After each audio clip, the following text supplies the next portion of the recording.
Recording in progress.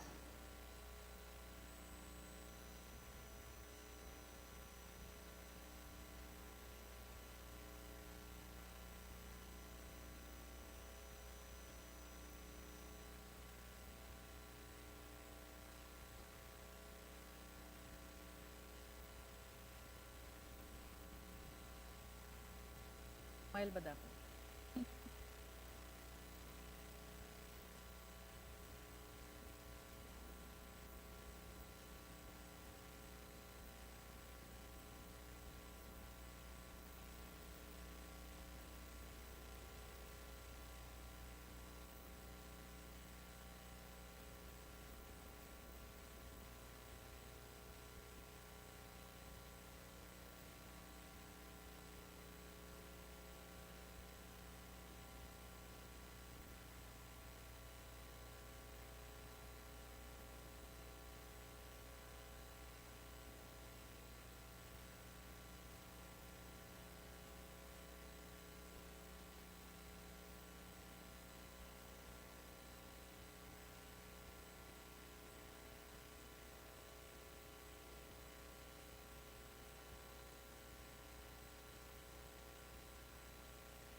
Session is resumed.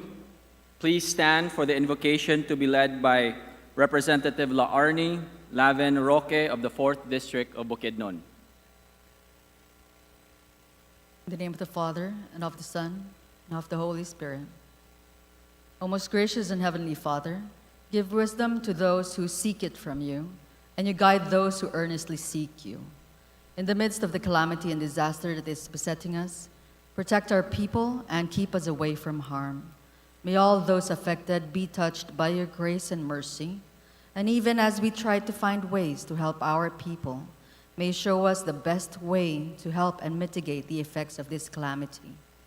Protect our frontliners and responders as well, and encourage them as they heroically help those who are affected. We pray that as we continue the plenary budget deliberations and all the issues therein that will affect the great majority of our people, give us the wisdom for what is best for our country and countrymen.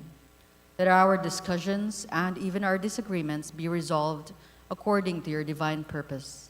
Let the greater good of our people be our guide as we continue with the sponsorships and debates for the assigned agencies for today. Thank you, Father, for your presence in our midst. Thank you for blessing us and guiding us, our leadership.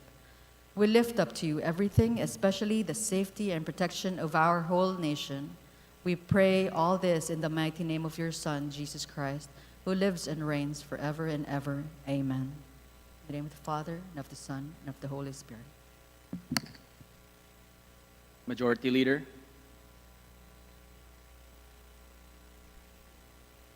Mr. Speaker, I now move that we proceed with the reference of business and request that the Secretary General be directed to read the titles of the bills and resolutions on first reading, as well as communications and committee reports. Is there any objection? The Chair hears none. The Secretary General is directed to read the titles of bills and resolutions on first reading, as well as the communications and committee reports for referral to the appropriate committees.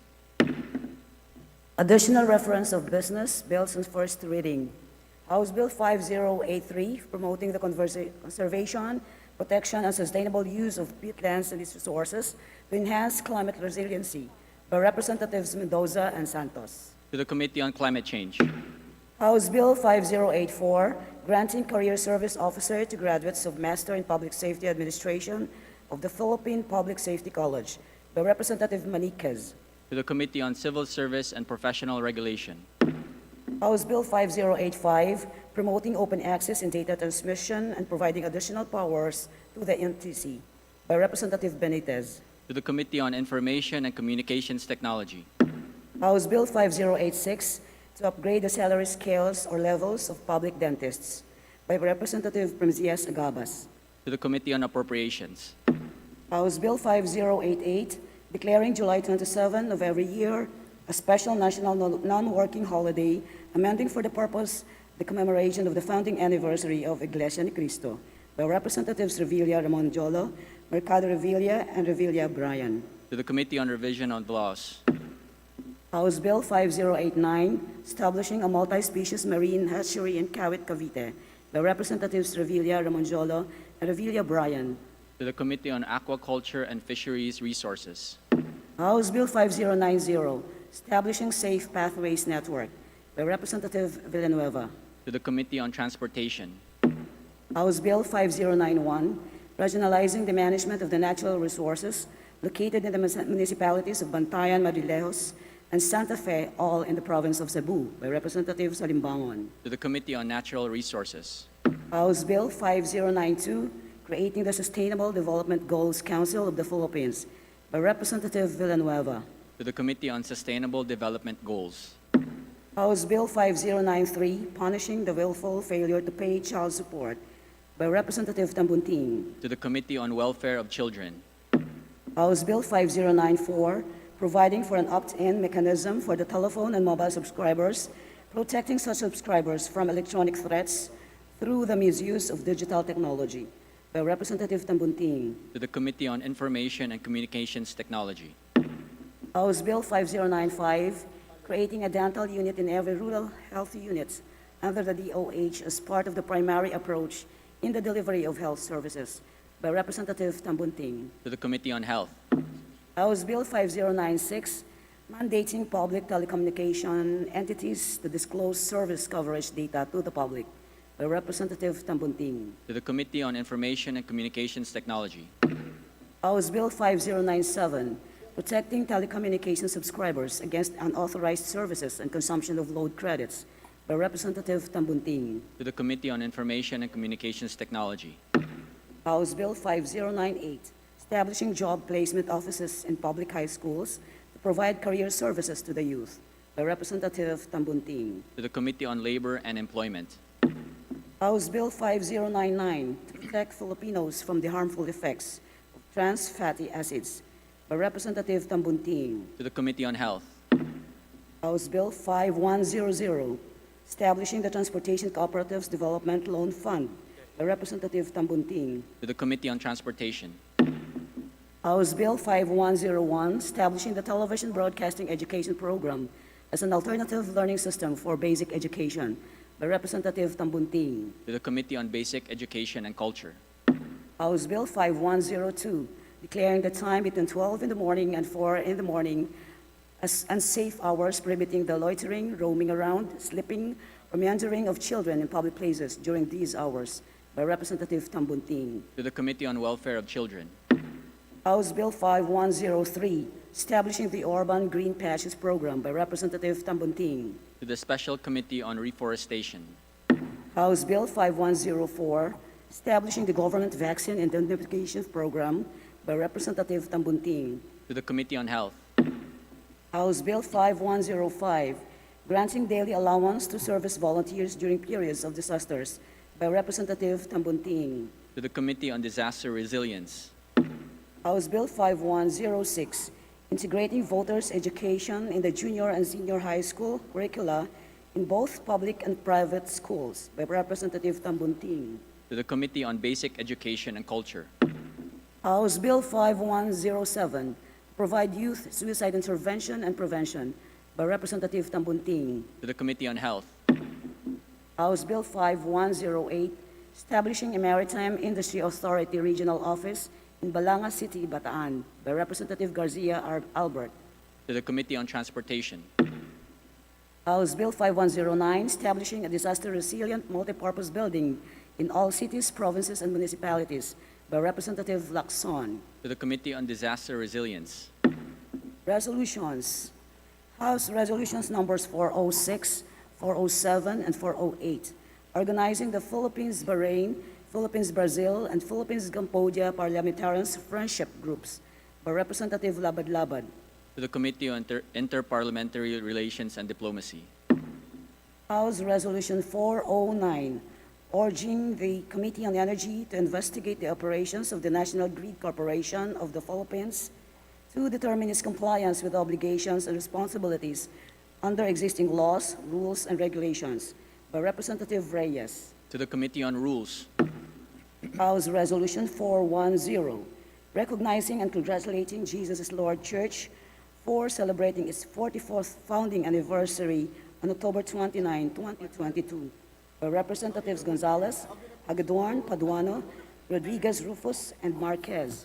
to the Committee on Rules, House Joint Resolution 9, to allocate funding in the 2023 proposed national budget for the distribution of 2,000 direct cash aid to each of the nearly 20 million poor Filipinos, a maximum of 10,000 pesos cash aid to each of the 3.5 million poor families identified by the PSA in 2021, by Representatives Brosas, Castro France, and Manuel. to the Committee on Appropriations, Committee report. Committee report number 53, submitted by the Committee on Basic Education and Culture on House Bill 5110. to the Committee on Rules. Majority Leader,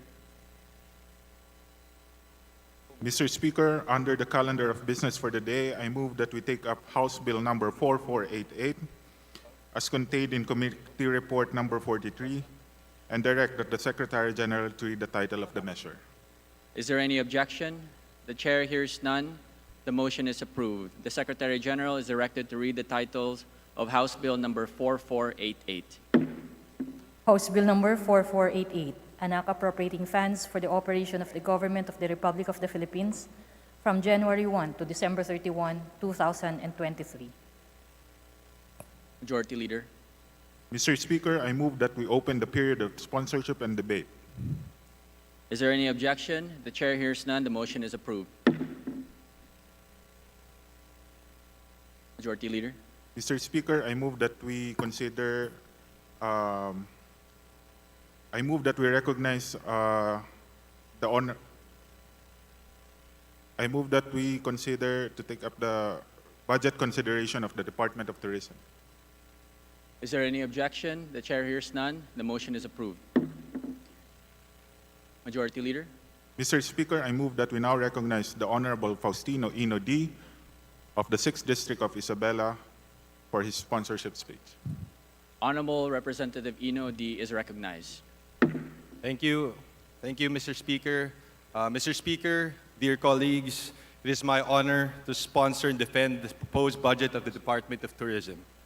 Prior to the pandemic, the Philippine tourism has contributed to 12.7% of the country's GDP.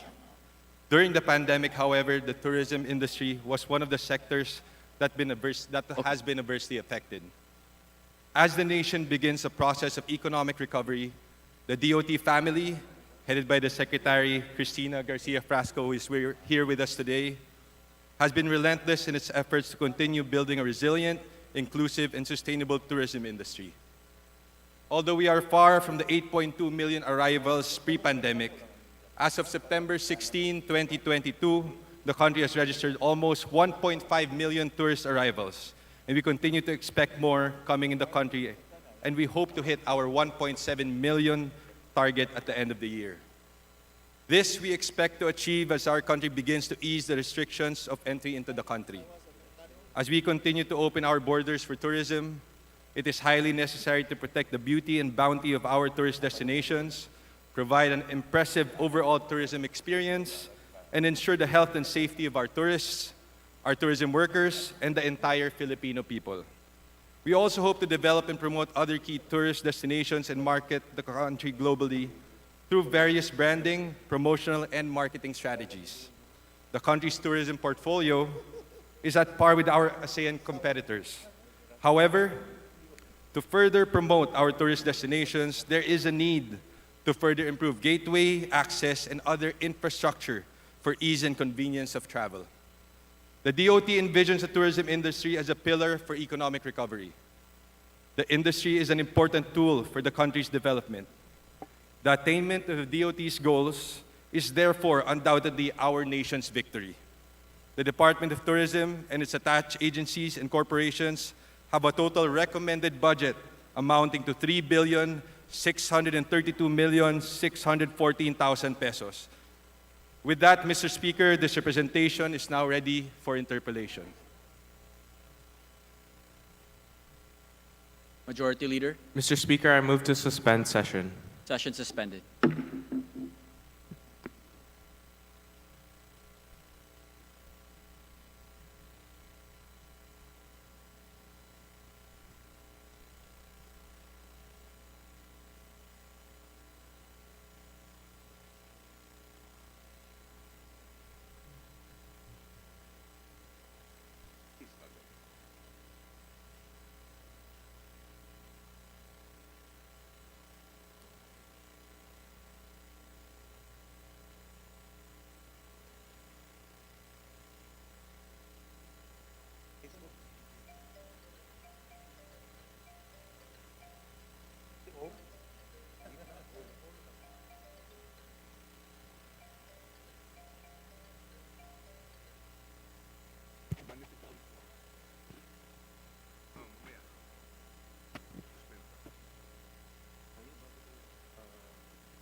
Session is resumed.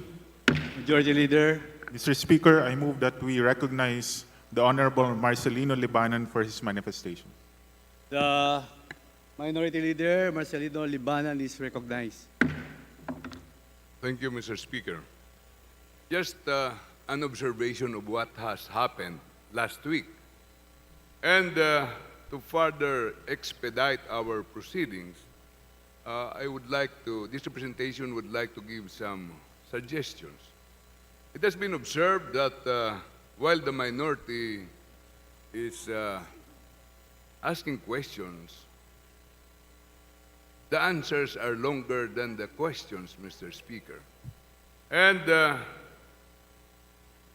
both are trying to consume the 30-minute rule in this House.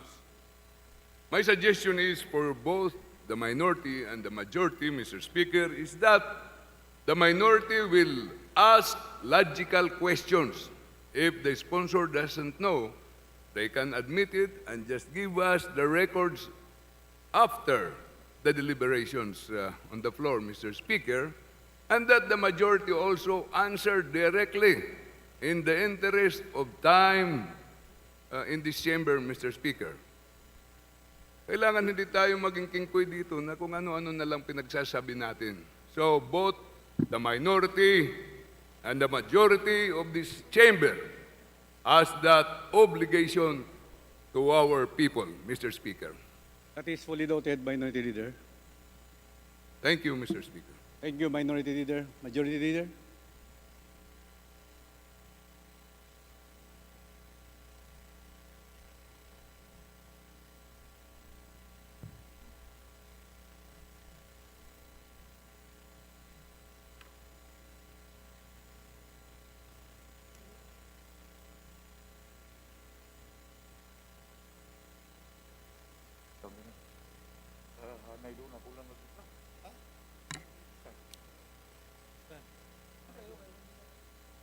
Yes, please proceed, Majority Leader.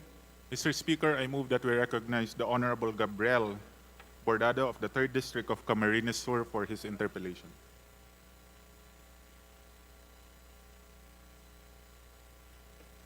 The gentleman from Camarines, Congressman Bordado, is recognized. Thank you, Mr. Speaker. Mr. Sponsor, good morning, and welcome to the Department of Tourism. Mr. Speaker, Mr. Sponsor, the Department of Tourism also has access to tourist receipts from income in merchandising operations. Under the special provisions of FY 2023 NEP, 243.8 million from the net profits of the merchandising operations of the duty-free Philippines shall be used for tourism-related projects and activities. In addition, Mr. Speaker, a tourism development fund amounting to 4.6 million pesos, which will be sourced from accreditation, identification card, sticker, and code fees will be used for the development, promotion, and marketing of tourism in the country. Is that correct, Mr. Sponsor? Yes, Mr. Speaker, that is correct. Mr. Speaker, Mr. Sponsor, is the 243.8 million pesos indicated in the agency budget notes the total net profits from merchandising operations of the duty-free Philippines in 2022? No, Mr. Speaker. Are you sure, Mr. Sponsor?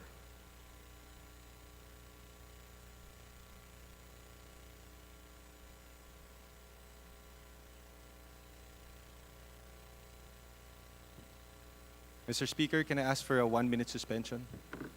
Session suspended.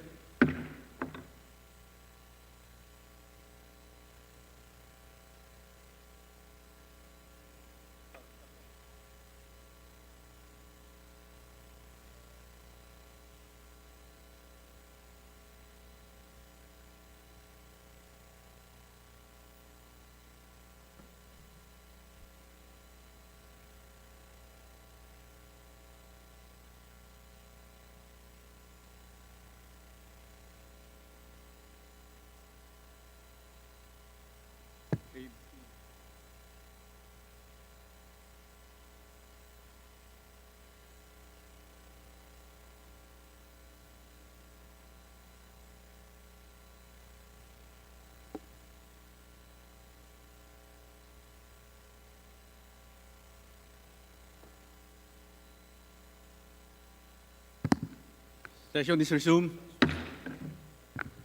Majority Leader.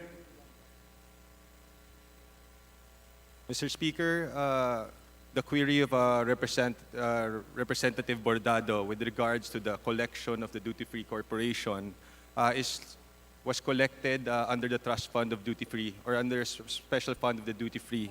However, the 199 million pesos from this collection was used for the World Tourism Convention project last April 2022 by the former administration, Mr. Speaker. So in other words, Mr. Speaker, Mr. Sponsor, we no longer have the so-called net profits of the duty-free Philippines.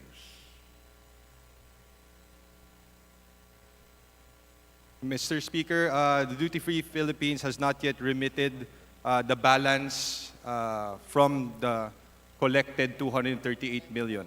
Although we have, the department has already spent 199 million, the balance of which is still not remitted to the department, Mr. Speaker. Thank you very much, Mr. Sponsor.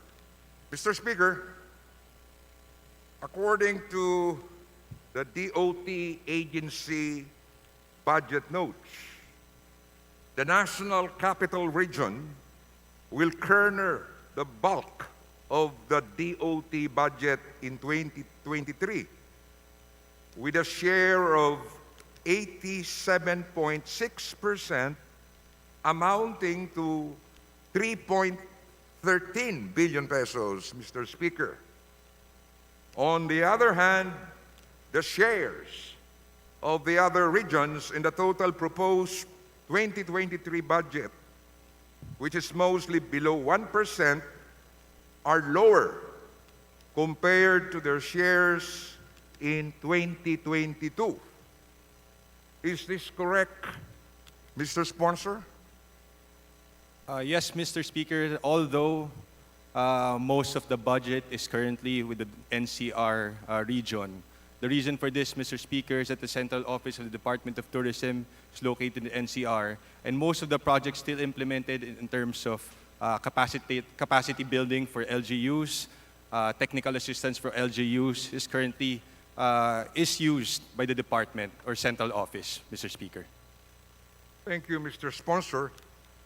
Mr. Speaker, according to the budget notes, the issue, therefore, is that the budget is concentrated with the central office in spite of the reopening of the economy, which allowed the entry of foreign tourists in early 2022 due to lower severe COVID-19 cases. Is that correct, Mr. Sponsor? Yes, Mr. Speaker. However, again, even though the central office is implementing many of the projects, the central office is also currently downloading more funds to help assist the regional offices in different regions across the country, Mr. Speaker. Thank you, Mr. Sponsor. Mr. Speaker, has the department consulted with the different regional offices regarding the development needs in their areas? Yes, Mr. Speaker. Actually, the Department of Tourism, led by Secretary Cristina, has gone across the country on listening tours and also has met with many of the tourism workers across the country to better appreciate the needs of the different regions, Mr. Speaker. But, Mr. Speaker, why is it that most regions are slated to receive around 1 to 2% of the budget allocation in 2023? Mr. Speaker, again, most of the budget that's with the department, or the proposed budget, is for the national programs, for branding, for market development. And although it is with the NCR, the department continues to work in partnership with all the different regions, all the different LGUs, to better improve the tourism sector in our different localities, Mr. Speaker. So, in other words, Mr. Speaker, if a certain region comes up with a proposal, then the central office will release the funding? Yes, Mr. Speaker. And it depends on which kind of proposal, because at the current 2022 National Expenditure Program, Mr. Speaker, all the funds that are allocated for the Department of Tourism are mainly for personal services and also for MOOE. At the current National Expenditure Program, there is 0 pesos for capital outlay or for proposed infrastructure projects throughout the country, Mr. Speaker. Thank you, Mr. Sponsor. Mr. Speaker, according to the budget notes again, most of the other D.O.T programs will get lower budgets, with declines from as low as 2.9% to as high as 28.3%.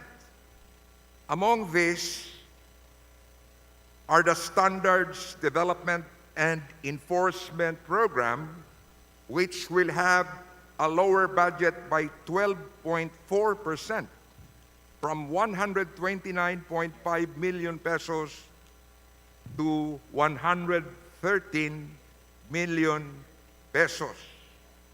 Is this correct, Mr. Sponsor? Yes, Mr. Speaker, but it is important to note, Mr. Speaker, that the Department of Tourism proposed a 12 billion budget. Unfortunately, Mr. Speaker, only 3.536 billion was approved for the National Expenditure Program, Mr. Speaker. And with this program, that's why there were some cuts to the programs that the good Representative Bordado is referring to, Mr. Speaker. Thank you, Mr. Sponsor.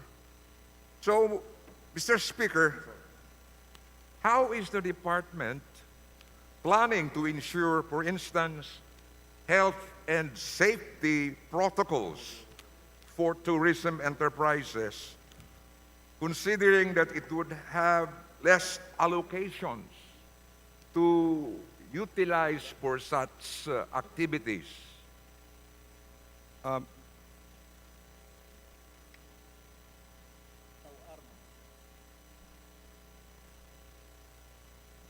Mr. Speaker, health and safety protocols have been implemented and since the past 3 years, and the department is currently or continuously working with the different LGUs and different stakeholders to continually implement these health and safety protocols, Mr. Speaker.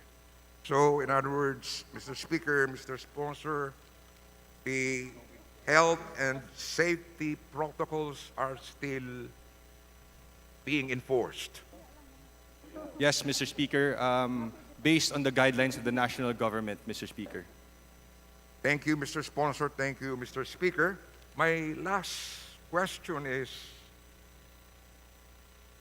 are there particular reasons why the Standards Development and Enforcement Program would be receiving a lower budget allocation for the coming year?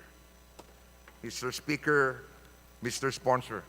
Mr. Speaker, again, the Department of Tourism has proposed a higher budget for this specific program. Unfortunately, Mr. Speaker, only a budget of 3.53 billion was approved for the Department of Tourism, Mr. Speaker. Okay. Thank you very much, Mr. Sponsor. Thank you very much, Mr. Speaker. Thank you to the Department of Tourism. Thank you, Representative Bordado. Thank you, Congressman Bordado. Majority Leader. Mr. Speaker, I move to recognize the Honorable Duke Frasco of the 5th District of Cebu for his interpellation. Deputy Speaker Duke Frasco is recognized. Daghang salamat, Mr. Speaker. Will the distinguished gentleman from Isabela yield to a few questions from this representation? Absolutely, Mr. Speaker. Mr. Speaker, my interpellation today will be brief and certainly will not be contentious, as I have only the utmost respect and admiration for the Secretary of the Department of Tourism, Secretary Cristina Frasco, whom I happen to know very well. And of course, to my friend and colleague in the 18th and 19th Congress, the good sponsor. Mr. Speaker, distinguished sponsor, for the purposes of clarity and for emphasis, may I ask, Mr. Speaker, of the 5.268 trillion peso budget proposed by the national government and as stated in the 2023 National Expenditure Program, how much was allocated to the Department of Tourism? Out of the proposed budget of the national government, only 0.006% is allocated to the Department of Tourism, Mr. Speaker. How much in peso? 5 billion, 3.53 billion, Mr. Speaker. Mr. Speaker, distinguished sponsor, my math is correct. 3.5 billion of 5.268 trillion is just, as you said, 0.0006%. For an industry that contributed 12.8% or 2.5 trillion pesos to our country's GDP in 2019 pre-pandemic, an allocation of 0.0006% in the national budget seems inequitable, especially that we know the tourism industry to be a major component in our post-pandemic economic recovery. Would you agree, Mr. Speaker, distinguished sponsor? Yes, I agree 100%, Mr. Speaker. A major driver of a nation's economy is the capital expenditure program of the government. The multiplier effect on the economy and how it stimulates economic growth is beyond question. Mr. Speaker, distinguished sponsor, with respect to the original budget proposal of the D.O.T. submitted to the DBM, may I ask, was there included an allocation for capital outlay and/or infrastructure expenditures for tourism-related development projects? And if yes, may I ask how much? As of the 2023 National Expenditure Program for the Department of Tourism, there is not one single peso that is allocated for capital outlay, Mr. Speaker. Mr. Speaker, with only 0.0006% share of our government's proposed 2023 National Expenditure Program and zero capital expenditures, I would like to manifest my support to increase the budget of the Department of Tourism and to include appropriation for capital expenditures. No less than the President of the Republic of the Philippines, President Ferdinand Marcos Jr., in his State of the Nation address and in every other forum thereafter, including his remarks in Singapore and recently in the United States, emphasized the importance of tourism, of the tourism industry as a priority agenda of his administration, and the vital role the Department of Tourism will play in our economic recovery post-pandemic. The Department of Tourism needs to be equipped with the means and the tools to aid in our economic recovery, to have enough fiscal space within its department to be competitive in the tourism market against our neighbors in the ASEAN and globally, to be nimble and resilient against possible future pandemics, epidemics, and calamities such as earthquakes and super typhoons that might befall our nation, and to be inclusive across all tourism markets and sectors, not only focused on international tourist arrivals, but in the massive potential of domestic tourism. Mr. Speaker, for the department to meet its short, medium, and long-term goals and contribute greatly to our economic recovery and more, the Department of Tourism needs a Tourism Resilience Infrastructure Program, or D.O.T. TRIP, independent of the D.P.W.H, focused not just on roads, but all-encompassing, addressing tourism development, resilience, and inclusiveness. An appropriation in our national budget that will enable the D.O.T. to fulfill its mandate and the objectives set out by the President, to be competitive globally in the tourism space, nimble in addressing urgent needs of the tourism sector, resilience in times of calamities and pandemics, and an appropriation that is not dependent on factors outside of the department, rather considers and listens to the requirements essential for the success of the Philippine tourism industry. With that, Mr. Speaker, distinguished sponsor, I end my interpellation and I thank the good sponsor for yielding to my questions and to the D.O.T., most especially to Secretary Cristina Frasco for her time this morning. Thank you. Daghang salamat, Mr. Speaker. Thank you, Deputy Speaker Vincent Franco Duke Frasco, for that manifestation. Majority Leader. Mr. Speaker, I move to recognize the Honorable Labanan for his manifestation. Minority Leader Libanan is recognized. Thank you, Mr. Speaker. Mr. Speaker, let it be on record that the one who interpellated was the Deputy Speaker. This is supposedly the time of the minority. However, we would like to manifest that we join the Deputy Speaker Frasco in his interpellation, and all that he stated in this August chamber is also the sentiment of the minority bloc. However, let it not be a precedent, Mr. Speaker, that if somebody would like to interpolate, as much as possible, the minority shall be consulted, Mr. Speaker. Thank you, Mr. Speaker. Thank you, Minority Leader. That's fully noted. Majority Leader. Mr. Speaker, I move to recognize the Honorable Arlene D. Brosas of Party List Gabriela for her interpellation. Congressman Arlene Brosas of Party List Gabriela is recognized. Thank you, Mr. Speaker. Maraming salamat, Mr. Speaker. Dalawa lang po ang tanong ko sa Department of Tourism. And I believe ito po ay ilan dito ay nasagot na nung time ng committee hearing, Mr. Speaker. Will the good sponsor yield to a few questions, Mr. Speaker? Opo, Mr. Speaker. Maraming salamat, Mr. Speaker.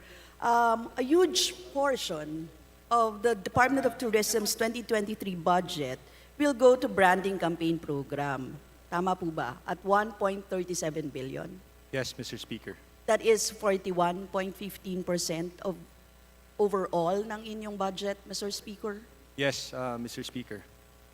Now, Mr. Speaker, isa po sa mga tanong ko ay kaugnay sa stories linked to sex tourism in the country. Yung mga social-cultural implications po nito, no?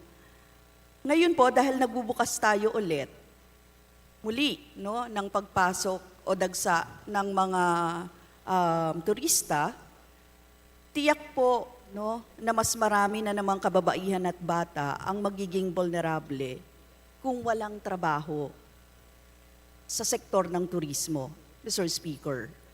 So, baka mapunta sa prostitusyon at trafficking.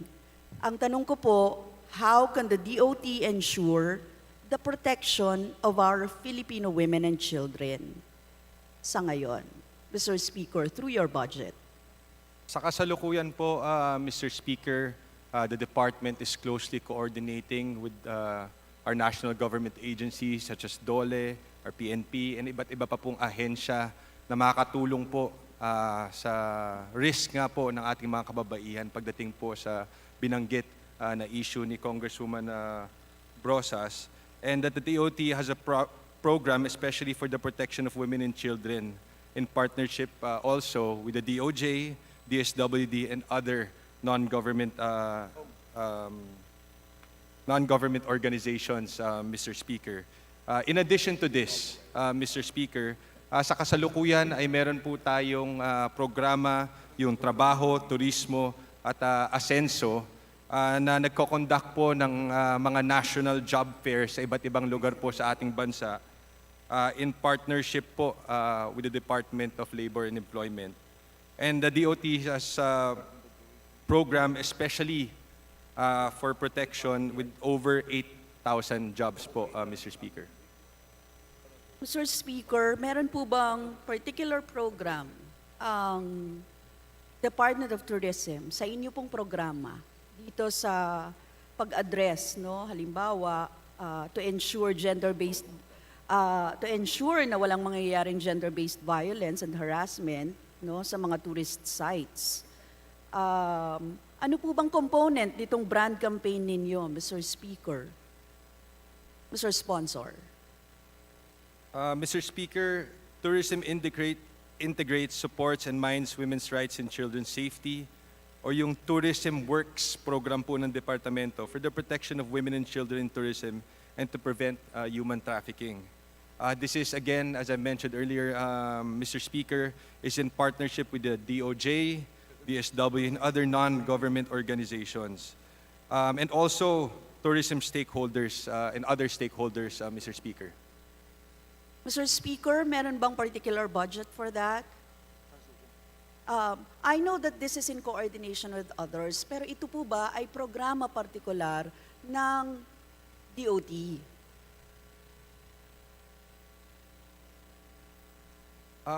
Mr. Speaker, wala pong specific na budget, pero meron po tayong programa na ini-implement po natin in partnership with our regional offices na mag-establish po ng tourism works desk in these different regional offices para nga po i-address ito pong mga concerns po na ito, Mr. Speaker. Yes, Mr. Speaker, I was asking for saan manggagaling yung budget para dyan sa tourism works ninyo na binabanggit, Mr. Speaker. Manggagaling po ito sa Tourism Standards and Enforcement Budget, Mr. Speaker. So it is within your ambit of budget, Mr. Speaker. Yes po, Mr. Speaker. How much is that, Mr. Speaker?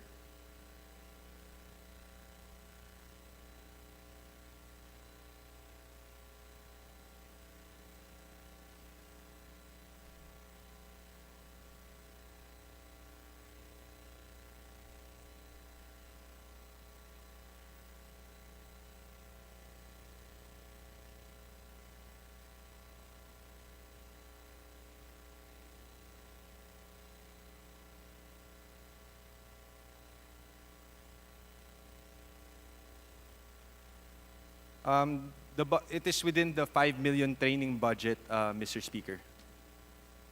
Thank you, Mr. Speaker. So 5 million ang budget natin para dyan, Mr. Speaker. Mr. Speaker, siguro idugtong ko lang yung tanong ko kasi parang yung brand campaign ninyo, ang tanong ko din last time po ito for the record, lagay natin,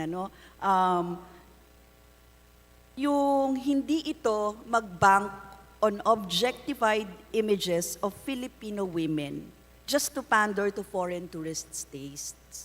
Gusto po sana namin magkaroon ng assurance or commitment na hindi po ma-objectify ang images of Filipino women dito sa branding campaign na ginagawa. Mr. Speaker, Mr. Sponsor. Mr. Speaker, we will commit and we will take note of the suggestion of Congresswoman Brosas. And again, may I just refer to your previous question, Congresswoman Brosas, there's a 5 million budget per regional office po regarding dun sa inyong concern. Okay, thank you, Mr. Speaker. So nagko-commit naman yung ating D.O.T. No? Mr. Speaker, yun naman yung gusto natin na marinig na hindi naman magkakaroon ng mga images of women na ino-objectify sila. Kasi alam nyo naman po, ayaw natin na ang mga kababaihan natin ay naaabuso. Even through sa mga advertisements, mga ginagawa, no, na nakikita natin na hindi naman talaga technically ina-empower ang women, kundi mas ino-objectify pa sila. So, okay naman yun, Mr. Speaker, I've heard it. Siguro yung second na tanong ko na lang po, kaugnay po ito sa trabaho, Mr. Speaker. Mr. Speaker, tinanong ko po last time, is there any program under the Department of Tourism's proposed budget na makakapag-offer ng social safety nets, wage subsidies, or any form of cash assistance to workers in the tourism industry, lalong-lalo na po sa jobless hanggang ngayon, Mr. Speaker. Mr. Speaker, we have about nearly 5 million workers in the tourism industry, no? Sila po ay mas nasa insecure and precarious situations, Mr. Speaker. Mr. Speaker, ang ating pong, or the Department of Tourism has instituted the Trabajo Turismo Ascenso Program, the Philippine Tourism Job Fair in collaboration with the DOLE, which aims to provide tourism-related jobs across the country. And in addition to that, Mr. Speaker, ang mandato or yung issue po na sinasabi ni Congresswoman Brosas ay under the mandate of the Department of Labor and Employment. But we are closely coordinating and working in partnership with DOLE, Mr. Speaker. Thank you, Mr. Speaker. Yung sinabi niyo ba kanina na trabaho, turismo, I've heard 8,000 ang mabibigyan ng trabaho, Mr. Speaker. Tama ba? Yes po, 8,000 jobs. That is the estimated. Pero milyon po ang walang trabaho. So, Mr. Speaker, hindi po uubra yung mga job fair lang natin kasi ganun kalaki yung kailangan na trabaho ng mga Pilipino, Mr. Speaker. And we have about 320 million lang sa DOLE, Adjustment Measures Program. Ano pong aabuti ng 320 million para sa mga manggagawa natin? Mr. Speaker, may just like to put on record that as per the records of DOLE, with regards to the tourism sector, tourism workers, there's only 12,000 jobs that are not yet filled or hindi po nabibigyan pa ng trabaho sa Department of, or I mean with regards to the tourism industry. Yun lang po, Mr. Speaker. Mr. Speaker, tinanong ko po to last time dun sa sa hearing kung ilan yung walang trabaho sa tourism sector sa ngayon, Mr. Speaker. Kasi ang hirap po sa tourism sector, Mr. Speaker, walang employee-employer relationship yung iba. Tapos majority yan ng tourism workers, tapos short-term yung jobs.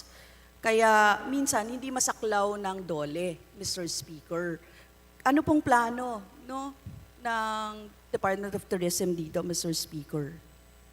Mr. Speaker, sa kasalukuyan ang ginagawa po ng department is to really open up our different areas across the country, to open more, to welcome more tourists across the nation. Nang sa ganun po, mas mabigyan nga po ng karagdagang trabaho ang bawat rehiyon. Lalong-lalo na po yung mga regions or mga probinsya, mga LGUs na talagang umaasa sa trabahong binibigay ng sektor ng turismo, Mr. Speaker. Mr. Speaker, susuportahan ko po ang budget increase ng Department of Tourism kung it will be in the form of ensuring funds for safety net program and cash assistance for vulnerable tourism workers. Yun po kasi sana yung gusto natin, direct assistance para sa ating mga tourism workers na majority sa kanila ay nasa precarious nga na trabaho, Mr. Speaker. Siguro yun lang, Mr. Speaker, sana meron tayong diretso talagang maibibigay sa kanila. Lalo ngayon, even after pandemic, even sa panahon ngayon, kailangan nilang makarecover at kailangan nila ng trabaho, Mr. Speaker. Last, Mr. Speaker, siguro yung sa God Fund budget, may 5% ng budget of D.O.T to ensure gender-responsive programs. Tama po ba, Mr. Speaker? Yes po, Mr. Speaker. Yes. Thank you, Mr. Speaker. Sana po ay magamit ng mabuti itong Gender and Development Fund natin sa tourism sector. Maraming salamat, Mr. Speaker. Maraming salamat sa ating sponsor. Thank you. Thank you, Congresswoman Arlene Brosas, Majority Leader. Mr. Speaker, I move that we recognize the Honorable France L. Castro for her interpellation. Honorable Franz Castro of Party List ACT Teachers is recognized. Maraming salamat, Mr. Speaker. Maraming salamat, Majority Leader. Magandang umaga po sa ating lahat, sa family ng D.O.T at siyempre sa ating distinguished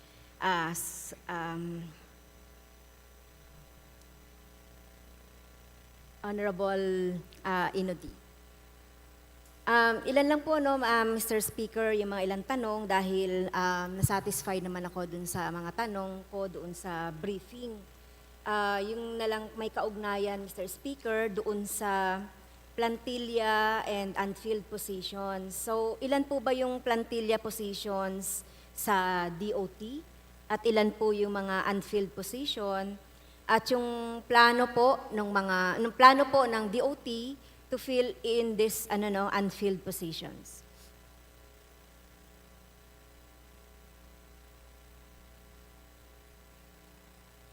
Sa kasalukuyan po, Mr. Speaker, meron pong total ng 764 positions.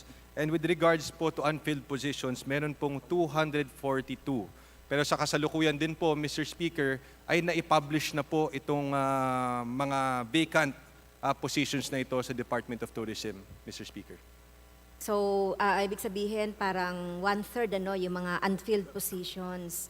So, by sinasabi ba na by 2023 ay siguro majority ng mga positions sa unfilled ay ma-fill up na?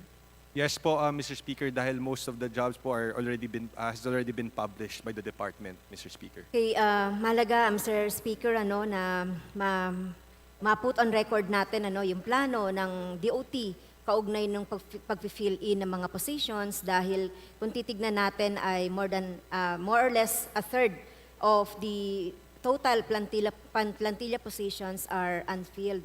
Lalo na ngayon, we are talking of maraming unemployment sa atin at maraming mga COS and JOs. Ay, by the way, yung mga JOs and COS, ilan po meron sa D.O.T?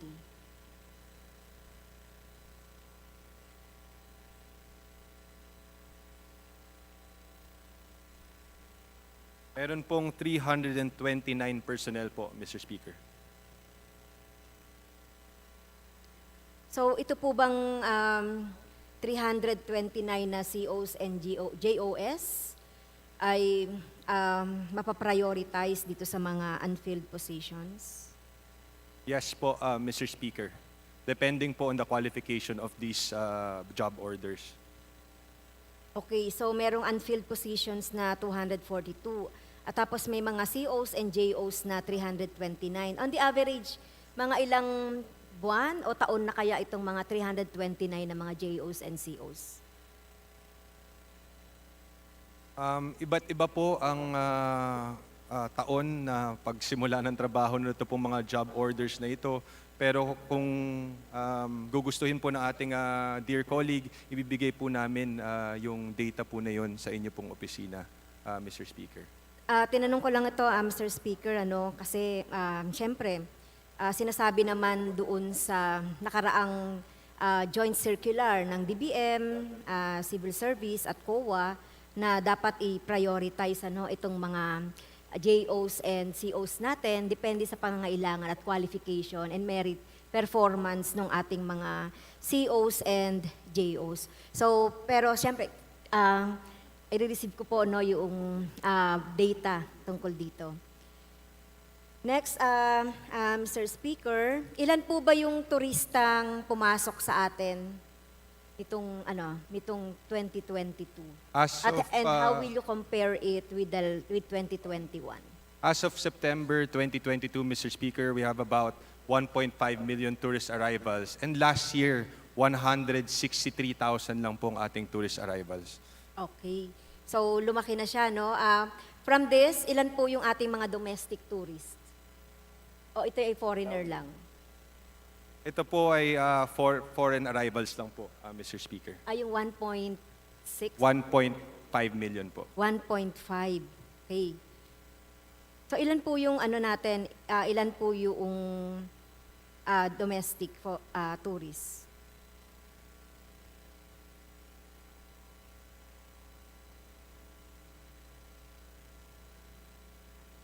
Mr. Speaker, I'd just like to clarify again for the 1.5 million tourist arrivals, over 1 million po yung foreign arrivals and around 500,000 po yung returning Filipinos po natin na naninirahan na po sa iba't ibang bansa. Okay. Hindi, ibig sabihin, Mr. Speaker, di ba may mga foreigner tayo, may mga gusto na rin bumalik sa Pilipinas para dito na rin to stay for good. So, ibig sabihin, kasi before the pandemic, ang data natin, mas marami yung mga turistang kababayan natin na nagpupunta sa iba't ibang mga lugar sa Pilipinas kaysa sa doon sa foreigner. So, ilan po yun? 2022.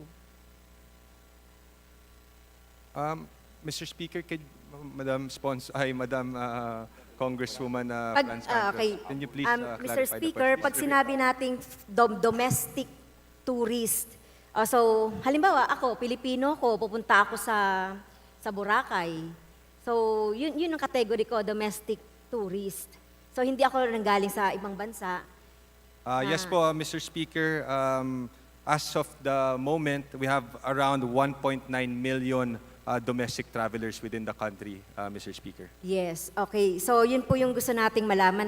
So taon-taon, kahit na po panahon ng before the pandemic time, Mr. Speaker, mas marami po yung mga domestic tourists natin kaysa sa foreign tourists natin. So ang ibig sabihin lang, yung ating yung ating mga kababayan na engganyo talaga na pumunta doon sa iba't ibang lugar ng ating bansa.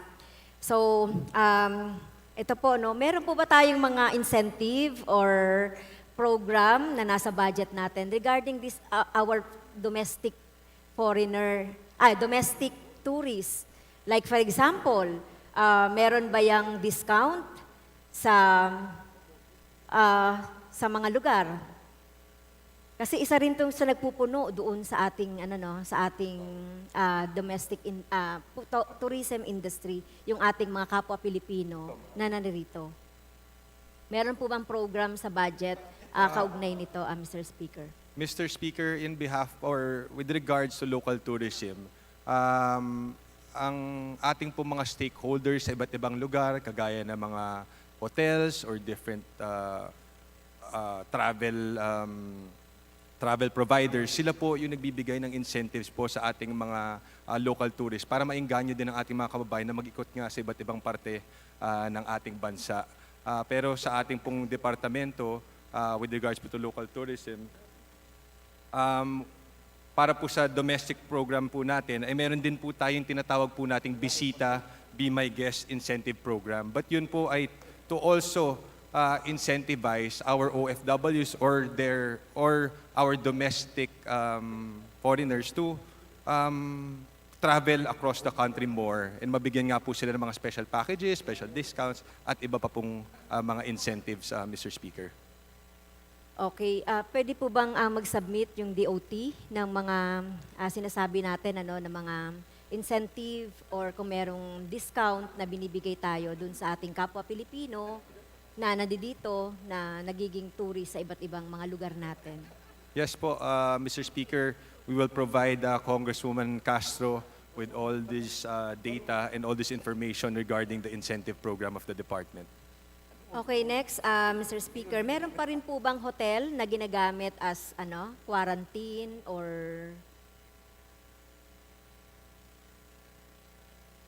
resort o meron pa po ang ginagamit sa COVID, related to COVID? Meron pa po, Mr. Speaker, dito po sa lungsod ng Manila po, Mr. Speaker. Mga ilan po yun? Mr. Speaker, if Congresswoman Castro would be open to it, we can provide and send your office a list of all the So hanggang current... kailan po, Mr. Speaker, yung ganitong kalagayan?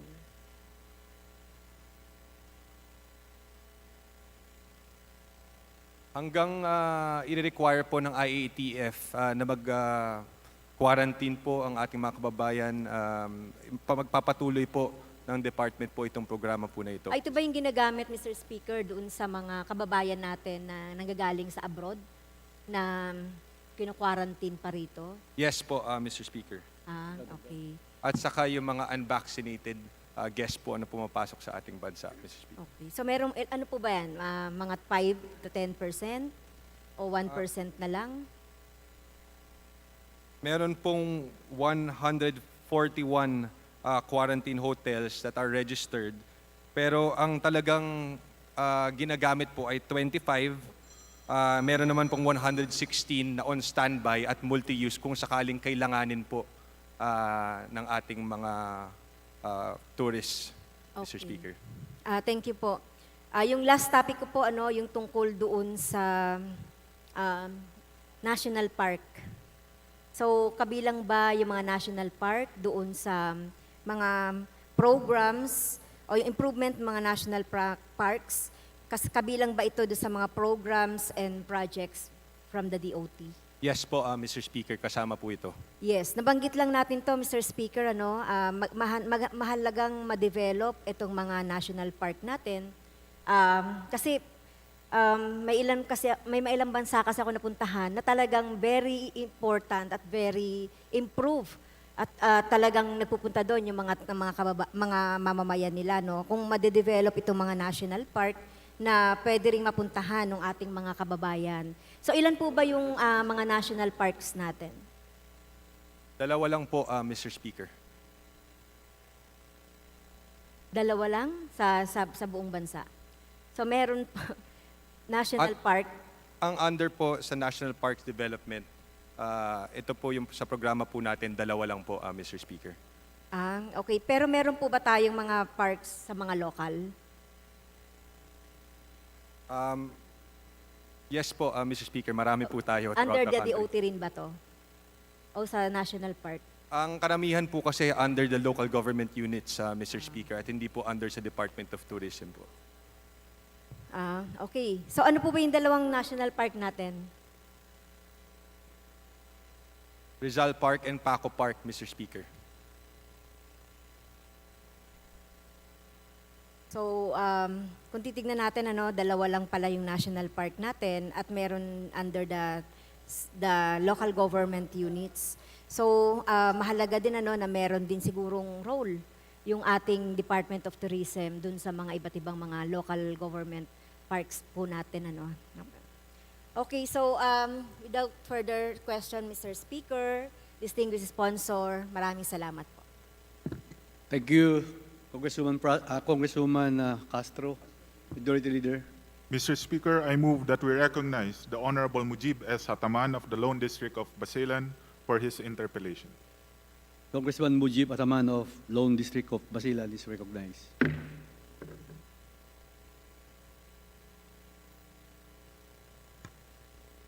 Thank you, Mr. Speaker. Maraming salamat, distinguished sponsor. Di ba, distinguished sponsor, meron tayong National Tourism Development Plan? Yes po, Mr. Speaker. Ano ang time frame ng National Tourism Development Plan natin?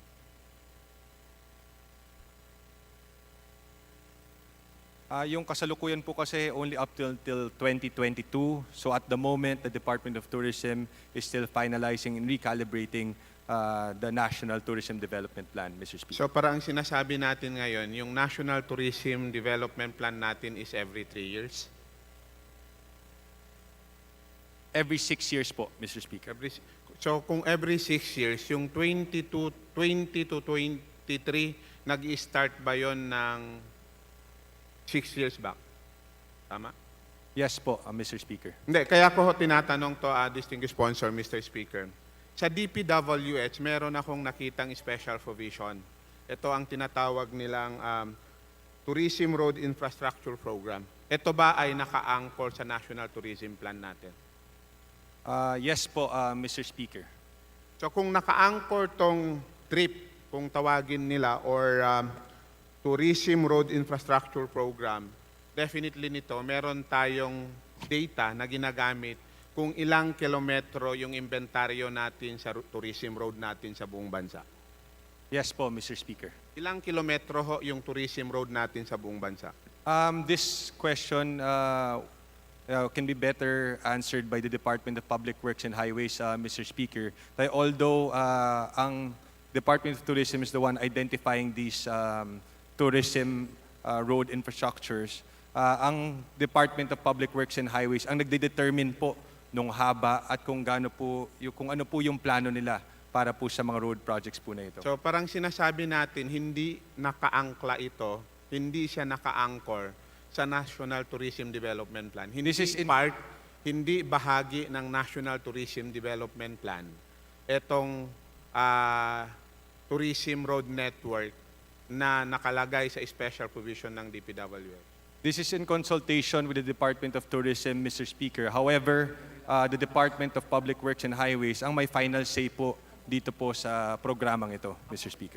Mr. Speaker, distinguished sponsor, ang tinatanong ko ho, kung kabahagi ng Tourism Development Plan, yung data o yung datos ng trip na ito, dahil tinatanong ko po kayo kanina kung naka-anchor to sa tourism. Ngayon sinasabi nyo, si D.P.W.H ang may hawak nito.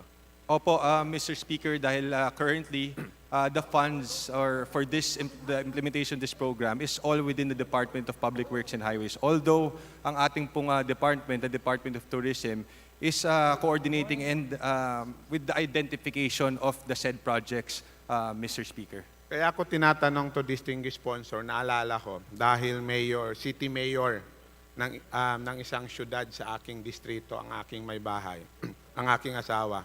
Actually, siya yung pinaka-commander sa amin. Kausap ko at that time yung Regional Tourism Director ng Region 9. At kausap ko rin ang D.P.W.H. Ang sinasabi nila sa akin, kung may kaugnayan to sa tourism road, dapat si D.O.T ang magre-recommend nito. Kaya tinatanong ko nga ho, kung ang TRIP or Tourism Road Infrastructure Program ay kabahagi ng National Tourism Development Plan. Di ba pag nagpaplano ho tayo, kahit sa local government units yan, kahit sa ang ahensya yan, lagi meron tayong assumption as basis ng ating allocation ng mga pondo. Di ba? So ang nagpopondo nito, dahil nasa special provision ng D.P.W.H, ang sinasabi ng D.P.W.H, ay si D.O.T ang nagde-determine nito. So kung si D.O.T ang nagde-determine nito, dapat may basehan si Department of Tourism na kabahagi ng National Tourism Development Plan nila kung ilang kilometro talaga yung dapat. Kung yun ho ang sinasabi ng D.O.T, wala sa kanila ang datos na to, just for the record, distinguished sponsor, magandang matanong din natin to sa D.P.W.H dahil alam ko darating din sila today dito sa atin. Tama, di ba? Yes po, Mr. Speaker. And just to clarify, the Department of Tourism identifies the tourism projects and then submits to the Department of Public Works and Highways, Mr. So, ibig sabihin nun, kayo ang may datos, si D.O.T ang may datos nito, kung si D.O.T ang nagde-determine nito. Yes po, we identify the projects, but then we submit these projects to the Department of Public Works and Highways, Mr. Speaker. But the budget and the budgetary constraints, kung ano po yung mababudgetan, ay nasa Department of Public Works and Highways po. Hindi, tama, distinguished sponsor. Actually, naintindihan ko yon. Kayo ang nag-identify at nagre-recommend. Ang mag-allocate at ang bondo ay nasa D.P.W.H. Kaya nga po, nasa special provision ito ng budget ng NEP ng D.P.W.H. Tama So po kung si Department of Tourism ang nag-identify nito, ang may hawak ng datos ng road network kaugnay sa turismo sa ating bansa, dapat si Department of Tourism dahil siya po ang nagde-determine nito. Tama? Mr. Speaker, yung technical expertise po kasi pagdating sa pagdetermine ng haba ng kilometro, kung anong klase ng roads yung kailangan, ayun po yung technical expertise na wala po sa Department of Tourism. Kaya po ang trabaho lang po ng Department of Tourism is to identify yung areas po na kinakailangan ng infrastructure projects, but then it's up to the Department of Public Works and Highways kung ano po dito, kung ano po yung kinakailangan na kalsada, kung ano po yung kilometro, at the other technicalities na kinakailangan po nito mga proyekto na ito. Mr. Hindi, tama po yun. Pagdating sa implementation talaga, katulad ni DA, si DA ang nag-identify, tama? Di ba? Tinanong din natin to sa Department of Agriculture. Si Department of Agriculture ang nag-identify ng farm to market road, pero ang nagbabangko ng data, si Department of Agriculture din. Kaya nga ho, nung interpellation natin sa Department of Agriculture, sinasabi nila, ongoing ang kanilang inventaryo ngayon ng mga daanan na may relasyon at kaugnayan sa farm to market road. Kaya tinatanong ko rin sa D.O.T, kung si D.O.T ba ang nagde-determine nito, ibig sabihin si D.O.T rin ba ang may bangko ng datos nito o si D.P.W.H? Para matanong natin ho mamaya sa D.P.W.H. Ang gusto lang nating iwasan ho dito, baka magturuan si D.O.T at si D.P.W.H mamaya. Sabihin ni D.P.W.H, si D.O.T ang may hawak ng datos dahil sila ang nag-identify. Mr. Speaker, just to clarify, kung sa katanungan po ni Congressman Taman, ang mga proyekto po kasi, again, is identified by the Department of Tourism. Pero ang may final say po nito ay ang Department of Public Works and Highways. Sa kanila po namin binibigay yung listahan na identified po ng Department of Tourism. I do agree, Mr. Speaker, distinguished sponsor, with the point raised by the distinguished sponsor. Pero ang basic nga ho sa pagplano ng identification ay si Department of Tourism, tama, di ba? Ang tanong ko ganito, baguhin ko na lang tanong. Meron bang hawak na datos si D.O.T ng kabuuang bilang ng kilometro at lugar ng tourism road network natin sa Pilipinas? Again, Mr. Speaker, in terms of length, in terms of the technical aspects ito pong mga proyektong ito, wala po kasi sa kapasidad ng Department of Tourism to identify ito pong pangangailangan ng iba't ibang areas. Ang sa amin lang po sa departamento ay i-identify kung ano pong areas yung kailangan ng road infrastructure leading to certain tourism destinations, Mr. Speaker. So wala sa D.O.T, so ibig sabihin nito kay D.P.W.H? Yes Para po, mamaya. Mr. Speaker. So ikaklaro ko, distinguished sponsor, Mr. Speaker, ang datos kaugnay sa road network pagdating sa turismo ay nasa kay D.P.W.H. Dahil mamaya ho, tatanungin natin din si D.P.W.H. Hindi lang sila implementing, dahil ang sinisabi ni D.P.W.H. ang determination kay D.O.T, pero ang implementation ay sa kanila. So tinanong ko kayo kung ang datos ay sa inyo, ang sinasabi nyo ay nasa D.P.W.H, para matanong ho natin sa D.P.W.H kung ilan talaga ang kabuang haba. Tama? Yes po, Mr. Okay. Speaker. Again, sa parte po ng Department of Tourism, we identify and recommend the tourism areas, but in all other aspects, ang Department of Public Works and Highways po ang may final say po, Mr. Speaker. So for the record, Mr. Speaker, ang binabanggit ho ng ating distinguished sponsor ang may hawak ng datos ng road network ng turismo sa ating bansa ay si D.P.W.H. And mamaya itatanong ho natin to sa D.P.W.H para maklaro natin kung ano talaga ang kabuuan. With that, Mr. Speaker, as part of our courtesy to our Deputy Speaker, who happened to be under the battalion commander of the Department of Tourism. So, on the part of the minority, I move to terminate the period of interpellation and debate on the budget of the Department of Tourism. Majority Leader. Mr. Speaker, on the part of the majority, we join the minority to terminate the budget deliberation of the Department of Tourism, including attached agencies and corporations. There is a motion to terminate the interpellation of the proposed budget of the Department of Tourism and attached agency. Is there any objection? Hearing none, the motion is approved. So the budget of Department of Tourism and attached agency is now terminated. Congratulations. Session suspended.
Ako na yung masahin sa DBM, no?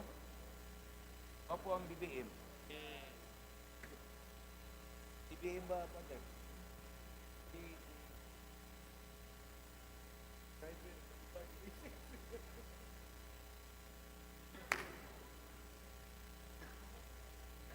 Ganda.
Session is resumed. Please clear now the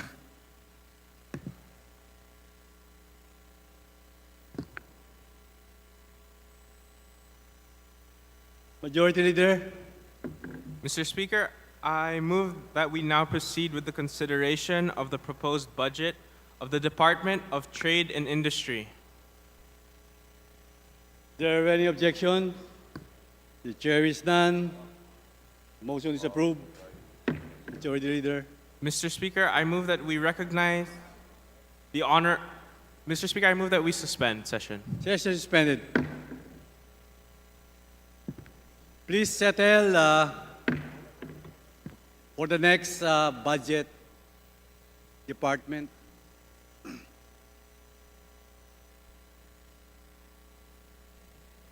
The Department of Trade and Industry and Family. Session is resumed. Majority Leader. Mr. Speaker, I move that we recognize the Honorable Christopher De Venecia for his sponsorship speech. The Honorable Christopher De Venecia is now recognized.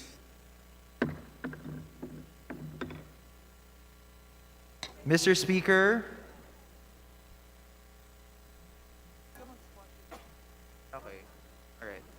Mr. Speaker, in behalf of my co-sponsor, Congresswoman Jocelyn Lim Kai Chong, dear colleagues, good morning.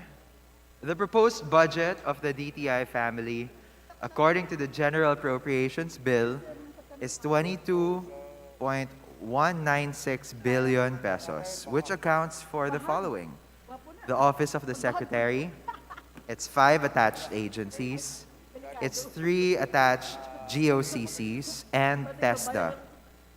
This is 2.4 billion pesos or 10% lower than last year's budget, unfortunately. 1.4 billion pesos of the reduction alone is from the Office of the Secretary, which is a 22% reduction on salient necessary interventions for the MSME sector, which of course are considered the backbone of our economy. The budget of the D.T.I shall be used to fund 5 major regular programs, namely its Export and Development Program with a total funding of 773.35 million, the Industry Development Program amounting to 454.94 million, the MSME Development Program worth 726.79 million, the Consumer Protection Program worth 443.57 million, and the Consumer Education and Advocacy Program amounting to 82.78 million.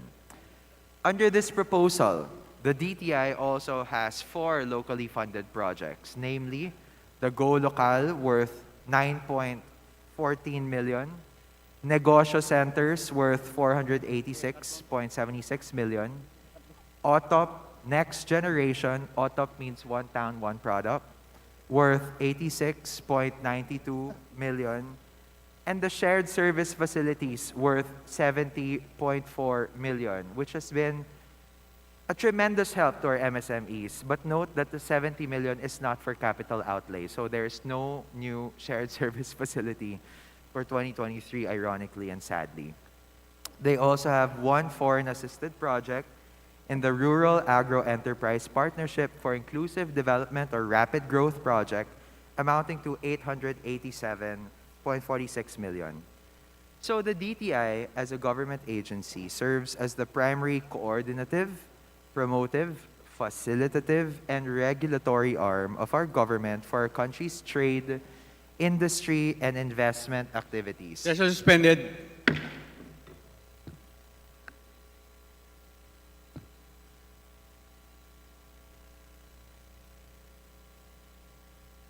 Please clear the back of the plenary, please, so that we can continue for the next deliberation of the budget. May we request the members to take their seat. Thank you po. Thank you. Thank you. Session is resumed.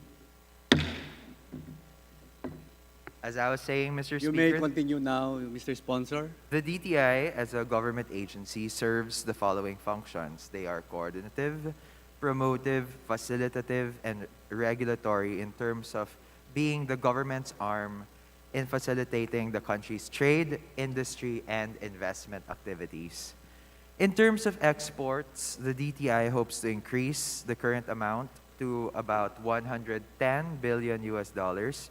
They also intend to maintain a high stakeholder engagement rating and formulate more industry roadmaps and policies through job generation and global competitiveness geared towards economic growth and poverty reduction. The D.T.I also helps budding entrepreneurs visualize and expand the growth horizons of their respective businesses. Note that 99.5% of total business in our country are MSMEs, and they account for 63% of our workforce. Adding to this, prior to the pandemic, our MSMEs contributed close to 40%. That's 40% of our national GDP.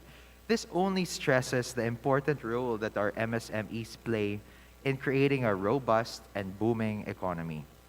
Next year, the D.T.I aims to assist more MSMEs either directly or through their Go Negosyo Centers. Obviously, there has been a reduction in the budget.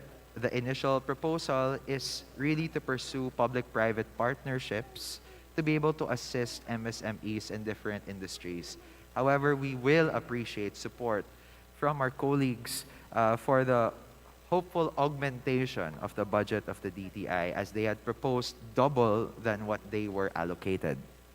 They are also charged to uphold the consumer's rights and to ensure a safe consumer environment, both through consumer education and consumer protection. The department next year hopes to increase the number of consumer awareness and advocacy training programs while ensuring a high consumer resolution rate for consumer complaints. More recently, D.T.I has been given the major task of being the lead agency in two laws, RA 11337, or the Innovative Startup Act, which was passed in 2019, and RA 11904, or the Philippine Creative Industries Development Act, which lapsed into law last July, both of which received minimal to zero funding in this year's General Appropriations Bill, despite clear policy pronouncements from the President in his recent SONA. So we're looking forward to discussing ways, potential areas of collaboration with our dear colleagues to augment this budget in partnership with the House leadership so as to strengthen our MSME recovery post-pandemic and if we want to move towards a national industry in the soonest possible time. That being said, Mr. Speaker, dear colleagues, we are now ready to answer your questions.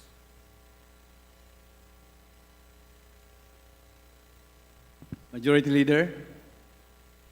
Mr. Speaker, I move that we recognize the Honorable Arlene D. Brosas for her interpellation.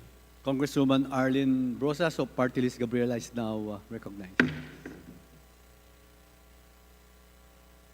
Thank you, Mr. Speaker.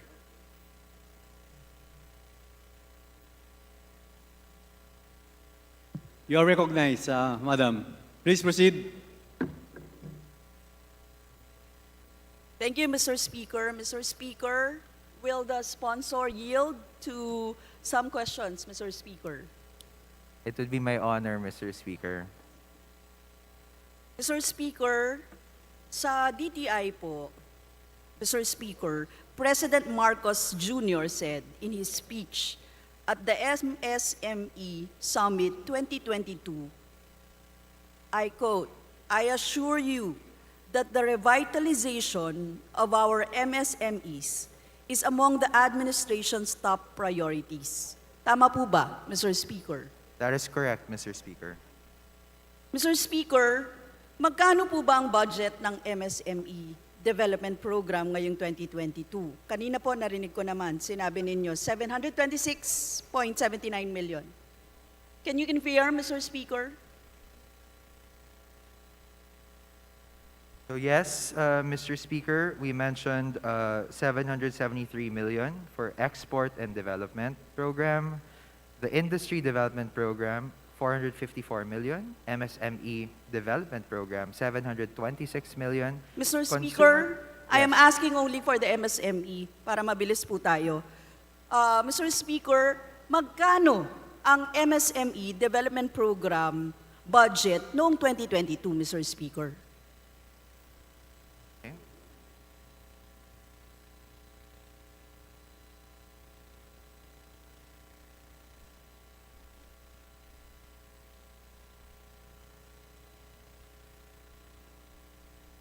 That's 3.485 billion back in 2022's GAA. Yes, Mr. Speaker. Sabi, priority. Pero, Mr. Speaker, merong kaltas na about 2.75 billion sa budget ng MSME Development Program. Ngayon, nasaan ang sinasabi ng Presidente na kasama sa top priorities niya ang MSMEs, Mr. Speaker? Mr. Speaker, I'd just like to correct the figures of the distinguished gentlewoman. The decrease is actually 1.2 billion between 2022's GAA and the 2023 GAB.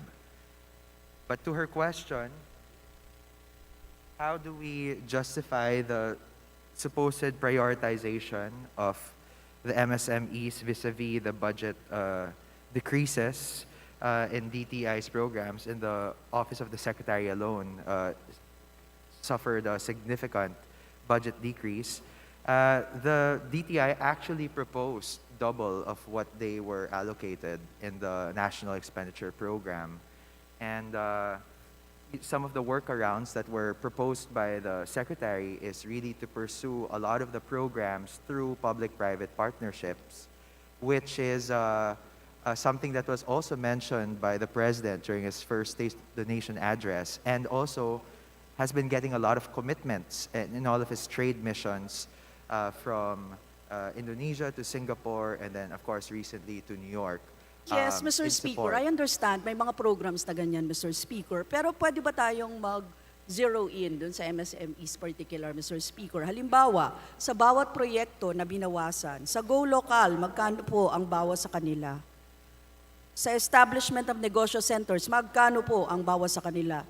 Sa OTOP, Next Generation, magkano po ang bawas sa kanila? Sa Shared Service Facilities o SSF project, magkano po ang bawas sa kanila? Sa Rural Agro-Enterprise Partnership for Inclusive Development or Rapid Growth, magkano po ang bawas sa kanila, Mr. Speaker? Kasi yun po, lahat under the MSME development programs. Yes. So, Mr. Speaker, in terms of like the decreases per program as disaggregated, establishment of negosyo centers, 71.34 million decrease or 12.78%.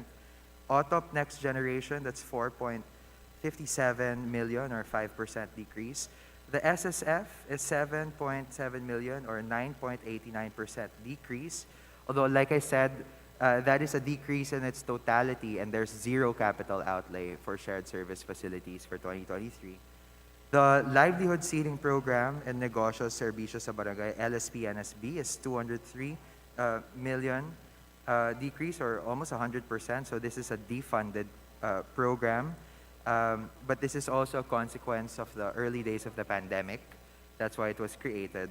The Pangkabuhayan sa Pagbangon at Ginhawa program, 1 billion decrease, but it's actually a program that's being discontinued. It's also a consequence of the pandemic. And for the foreign assisted, the Rural Agro Enterprise Partnership for Inclusive Development Growth, that one did experience an increase of 62 million or 7.62% as part of our commitments to some of our international partners. Mr. Speaker, particularly for the MSMEs po, no?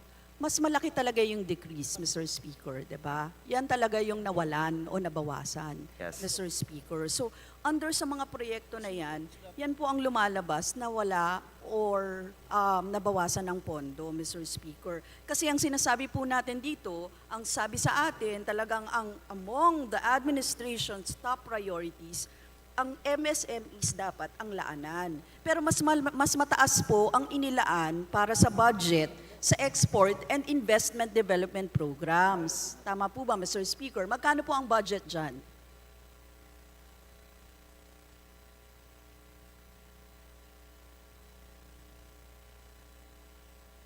Sorry, hold on. The Export and Investments Program, is that correct, Mr. Speaker? Yes, Mr. Speaker. That is about 19.2% of the budget for its 5 programs, or a total of 773 million.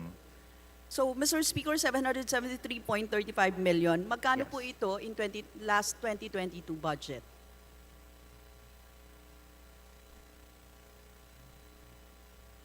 $790 million, so a reduction of about 17 million. Now, Mr. Speaker, ang sunod ko pong tanong ay sa 2020, nagbigay bang D.T.I ng wage subsidies to MSMEs?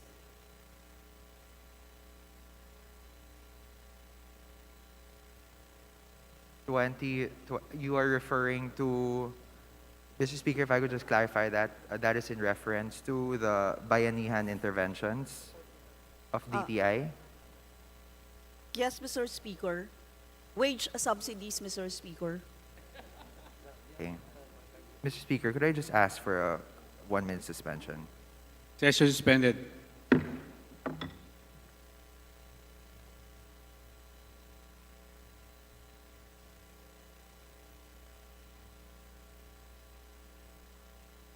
That's really...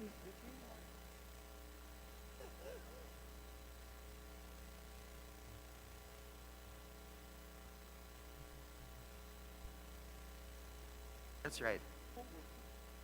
Session is resumed. Majority Leader, Mr. Sponsor. So, Mr. Speaker, to the question of Congresswoman Brosas, the interventions of D.T.I were really more in terms of loans. Through the P3 loans of the Small Business Corporation. If I will remember correctly, the livelihood or the wage subsidies were initially coursed through DOLE, and then eventually it got moved to GSIS. Wage subsidy.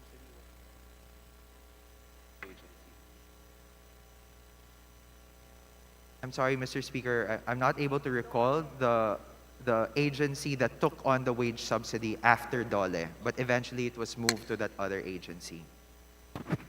Mr. Speaker, may report po ba dyan sa 2020 na wage subsidies na binigay ng D.T.I, Mr. Speaker?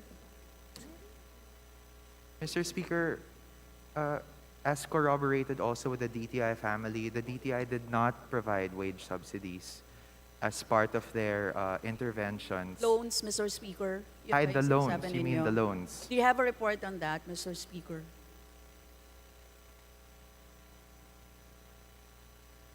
Kasi yung susunod ko pong tanong, Mr. Speaker, ay tungkol dyan. Mr. Speaker, All right. hindi na ba kailangan... I could reply yes. on the P3 loans. All right. So, the P3 loans has been receiving yearly subsidies from the GAA since it was created in 2020 as a response to the pandemic in support of MSMEs and how they were severely disadvantaged and impacted by the pandemic. And as of September 5, 2022, SB Corp has released 11.61 billion cumulative P3 loans to 264,983 distinct micro enterprise borrowers. And if I may add as well, SB Corp adopts an internal target of not more than 20% default rate under the P3 loan portfolio, but it recorded a 2% past due rate for 2020 under the P3 program. Mr. Speaker, ang sunod ko pong tanong, meron bang katulad niyan ngayon ng 2023 budget? Yes, the P3 loan has a 1.5 billion earmarked fund in the proposed budget of D.T.I in 2023. 1.5 billion. 1.5 billion, Mr. Speaker. Mr. Speaker. Mr. Speaker, ibig sabihin, meron pang tulong para sa mga maliliit na negosyo na bumabangon sa ngayon. And that's the budget, 1.5 billion. But that is loan, ano? Yes. Mr. Speaker, walang wage subsidy. The wage subsidy, I reiterate, Mr. Speaker, is not taken on as a program by the D.T.I. If any, there are other government agencies like DOLE, for example, that did provide that and perhaps continue to provide it to the workers, of course, that suffered negatively from the pandemic, and also businesses insofar as being able to provide employment and livelihood to their workers. Thank you, Mr. Speaker. Mr. Speaker, kinaltasan ng budget ng mga programang magsusulong ng industrialisasyon at suporta sa mga MSMEs. Matindi po ang naging epekto ng pandemya sa kanila na nagresulta ng matinding kawalan ng trabaho. Sa ganitong budget po ng gobyerno, lalong malulubog yung mga nasa sektor ng MSMEs. Kasabay din nito, maraming bilang ng walang trabaho o mawawalan ng trabaho, mababa ang sahod, at kontraktualisasyon pa ang hinaharap nila, Mr. Speaker. Mr. Speaker, yung next set of questions ko po ay sa PEZA. On September 14, the Philippine Fiscal Incentives Review Board, o FIRB, resolved to allow information technology and business processing management or business processing outsourcing. IT, BPM, BPO firms in economic zones to adopt up to 100% work from home, WFH, arrangement and still enjoy tax incentives by shifting their registration from the Philippine Economic Zone Authority, PEZA, to the Board of Investments, o BOI.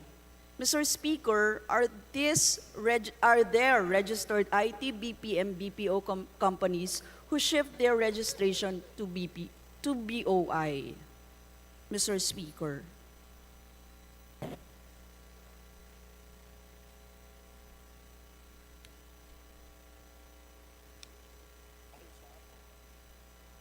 So, Mr. Speaker, as of the moment, none have shifted from PEZA to BOI, although the D.T.I is quite optimistic that many of them will, especially in light of the passage of CREATE. Mr. Speaker, none ang registered as BOI sa IT, BPM. No, in terms of those who shifted, none have shifted, but there are BOI registered enterprises, Mr. Speaker.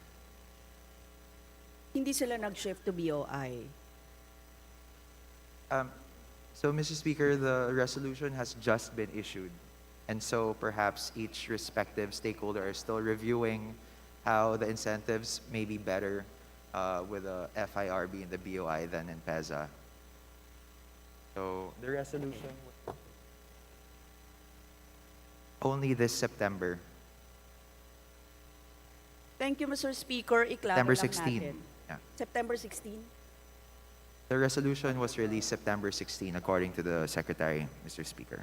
Do you have a copy of that resolution, Mr. Speaker? We will provide the good gentlewoman with a copy of said resolution. Yes, Mr. Speaker, sinabi po kasi ni Trade and Industry Secretary Fred Pascual na magiging seamless at mabilis ang transfer ng registration. Ano po ang kaibahan ng paglipat ng IT, BPM, BPO firms sa BOI, Mr. Speaker? Mr. Speaker.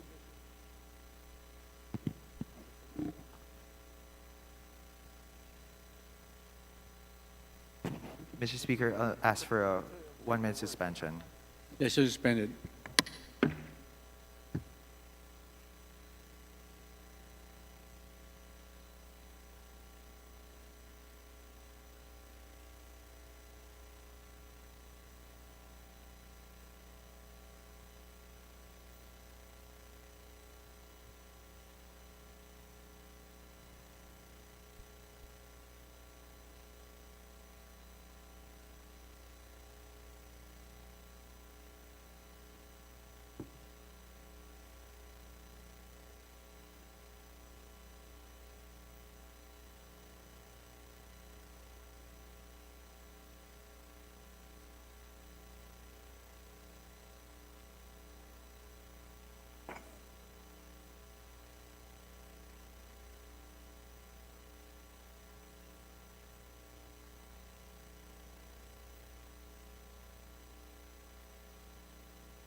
Session is resumed. Mr. Sponsor. So, as evidenced by the current resolution, Mr. Speaker, it would have to be 100% on-site working arrangement if it were to be if the enterprise were still under PEZA.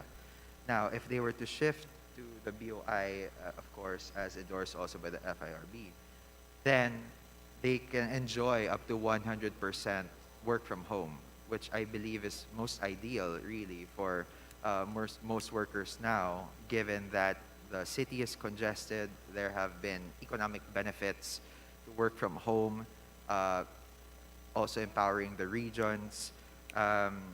And all that would be needed is an endorsement by the PEZA to be able to shift to the BOI. And in terms of like the workflow of the administration of said incentives, it's still PEZA who's going to be handling it. So meaning to say, sanay na sila dyan. If it ain't broke, why fix it? Pero nagbago lang po yung rahimiente na mas maganda yung incentives na meron tayo sa BOI. Mr. Speaker, I was asking for a copy of the resolution, Mr. Speaker. Mr. Speaker, it's still being downloaded. If the good Congresswoman could move to her other questions first. Yes, Mr. Speaker, siguro ihabol ko lang na question dyan, ano? Yes po. Maintain ba ang pagiging self-regulating ng mga firms na ito pag lumipat sila sa BOI, Mr. Speaker? They will not be self-regulating, Mr. Speaker. It will still be PEZA that will be administering. However, the incentive package has just sort of changed because it's now under BOI. But kumbaga, the secretariat or the one who's still administering the day-to-day is still PEZA. Okay, it's still PEZA. Under PEZA pa rin, Mr. Speaker. Yes. Now, Mr. Speaker, wala pa po ba yung... Tingnan ko sana para ma-review ko. But anyway, Mr. Speaker, punta na po ako sa susunod kong tanong, Mr. Speaker. Ito po ay tungkol sa Alliance for Industrial Peace Program or AIPP, Mr. Speaker. PEZA launched this last year as the successor of the Joint Industrial Peace Council or yung JIPCO po. Paano ito naiiba sa JIPCO? And may we also request a copy of the AIPP and its guidelines, yung Alliance for Industrial Peace Program po ninyo?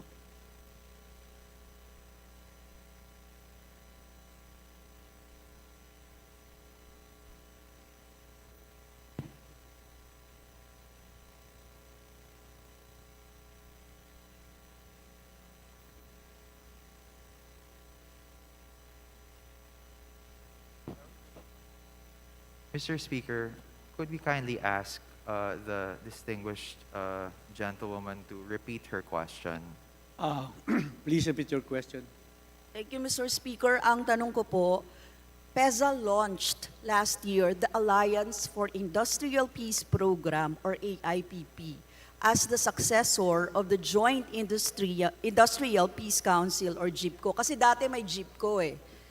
Paano po ito naiiba sa JIPCO, yung AIPP ninyo? May we request a copy of the AIPP and its guidelines, Mr. Speaker? So, Mr. Speaker, we are confirming that it is one and the same. One and the same, Mr. Speaker? One and the same. Bakit nag-launch ng AIPP tapos may JIPCO?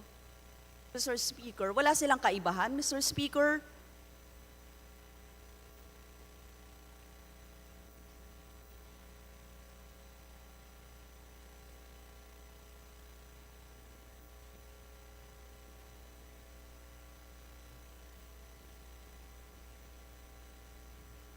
It's just a rebranding initiative, Mr. Speaker, but essentially the contents are the same.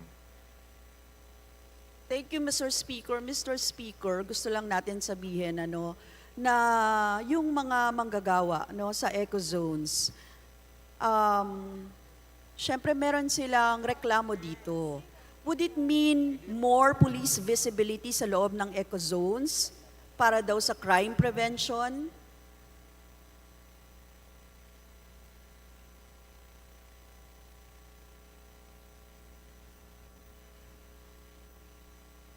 So all concerns that the workers might have are actually addressed by the current PEZA management. So there's no, according to the Secretary also, there's no presence of the PNP inside these eco zones. Right. So whatever problem that may arise, it's immediately addressed by the PEZA management. Thank you, Mr. Speaker. Pinangangambahan po natin kasi yung lalong panggigipit sa right to organize ng mga manggagawa natin sa loob ng mga eco zones. Kaya kung meron pong mga ganito, nag-i-increase ng police visibility, pero ang sinasabi layunin nila ay crime prevention, pero ito naman ay nagresulta ng panggigipit talaga sa mga unions, sa mga manggagawa natin, hindi naman ho yun maganda, Mr. Speaker. So we would like to ask siguro yung commitment ng agency na itong hayaan or bigyan natin ng karapatan na mag-right to organize ang ating mga manggagawa, Mr. Speaker. Yes, the good Congresswoman representing, of course, the workers and the women, you have the commitment from the PEZA that the workers do have a right to organize. That's also being protected by the DOLE, their right to organize. Here. Thank you, Mr. Speaker. Siguro last na lang, meron pong 21.321 million mula sa MSME Development Council Fund. Tama po ba, Mr. Speaker? Isa po itong off-budget fund. Yes, that is correct. 21.32 million MSME Development Council Fund collected from 90% total penalties of the Bangko Sentral from lending institutions. Yan. Mr. Speaker, kahit pa ipagsama ang pondo ng pinanukala na 726 million para sa MSME development, tapos yung 21.321 million mula sa Development Council Fund, mga pondo po na ito, mas malaki pa rin yung pondo para sa export at local na pandayuhang pamumuhunan. Tama, Mr. Speaker? Kasi yung promotion ng export and investment programs ng D.T.I ay mas malaki. Tama pa ba? Tama po ba, Mr. Speaker? So, Mr. Speaker, if we are to understand all of the programmatic interventions of the D.T.I family towards MSME, they're actually not all contained within the Office of the Secretary that has the 2.25 billion budget. So for example, SITEM would have its own budget as a GOCC, and most of their, even if it's export-oriented or investment promotion program, their clients are still mostly MSMEs. It's the same for Design Center with its budget. They're actually serving mostly MSMEs. And all of the other attached agencies are also providing programs and services for MSMEs. So I suppose if you were to review it strictly within the Office of the Secretary, then maybe it might not have that much a significant of an amount, but D.T.I and its attached agencies and GOCCs, as well as from other government agencies like D.O.T, like D.A, that also provide support to the MSMEs. I believe the package that's being provided to the MSMEs is actually bigger than what it seems in the D.T.I budget. Mr. Speaker, I am very specific po sa pag-compare ng MSME na pondo natin sa pondo na inilaan natin for industry export and investment programs. Mr. Speaker, kung bakit po, kasi kung hindi natin bibigyan ng sapat ang ating MSME, sektor na tinamaan talaga ng bigat ng pandemya, titindi talaga yung disempleyo, kakulangan ng dekalidad na empleyo, mananatili yung mababang sahod, mas lalaganap nga ang kontraktualisasyon. ang business enterprises ng MSME ayon sa PSA ay 99.51%, right? Karamihan po micro, 850,127. Small enterprises, 98,126. Sila po yung nagbibigay ng 62.66% ng kabuong empleyo ng bansa. Particular po yung mga micro, kasi yun yung malaki. Tapos sumunod, small enterprises, yan po yung nagko-comprise dyan. Ngayon, kaakibat po, sinasabi natin, kung merong 773.356 million budget para sa export sa Investment Development Program, tapos pinupondohan niya ng 726.79 million Industry Development Program or MSME, and ang Industry Development Program natin ay 454.943 million lamang, Mr. Speaker, hindi po ba, no, parang kaakibat ng taunang panggigipit sa pondo para sa maliliit at panggitnang lokal na business ang dominanteng oryentasyon ng ekonomiya ng bansa, export-oriented, import-dependent, at consumption-driven. Batay po sa orientasyong ito, nakasandal ang ating ekonomiya sa turismo, sa remittance ng migranteng manggagawa, tapos nangingibabaw ang tulak ng dayuhan at higanteng korporasyon gaya ng mga industriya ng mina at high-value crops, Mr. Speaker. Kaya ang gusto lang natin sabihin dito, no, yung pangangailangan para sa pambansang industrialisasyon, kailangan pong maipaliwanag na magkaroon ng maayos na programa, lalong-lalo na para sa MSMEs natin, Mr. Speaker, Mr. Sponsor. Yun lang po ang interpelasyon ko kaugnay dito. Maraming salamat, Mr. Speaker. Maraming salamat, Mr. Sponsor. Mr. Speaker, if I could just add one last comment, if that's Yes, okay. please proceed, Mr. Sponsor. The other programs that were mentioned, for example, the Exports and Investment Program, the Industry Development Program, those are also actually catering to a segment of MSMEs. Like, I was recently just at the Food Philippines Saitem Fair, and one of our MSMEs in Dagupan, which sells bottled bangus, was actually part of that trade fair. Of course, it was a B2B engagement to hopefully find buyers that will sell her bangus abroad. And she's already actually selling abroad. And she's within that category of MSMEs as well. So I think if you are looking in the budget in terms of like the 700 million regular program, that should be considered in totality with the other programs, which actually amount to 2.25 billion within the office of the secretary alone. But even in disaggregated items like Industry Development Program or Export and Investments Program, a lot of MSMEs are benefiting from these programs as well. So I just wanted to, I guess, add that, Mr. Speaker. Mr. Speaker, one point lang Yes. po. Mr. Speaker, kahit kasi pagsamasamahin natin yung budget ng MSME, Office of the Secretary, yung CITEM, etc., napakaliit pa rin ito sa porsyento ng kabuuang budget natin, Mr. Speaker. Yun ang gusto nating sabihin. Yes. Thank you, Mr. Speaker. Thank you, Mr. Sponsor. Thank you, Congresswoman Castro and Mr. Sponsor, Majority Leader. Mr. Speaker, I move that we recognize the Honorable Marissa Delmar Magsino for her interpellation. Congresswoman Delmar Magsino is now recognized. Good morning, Mr. Speaker, our colleagues, and our dear sponsor.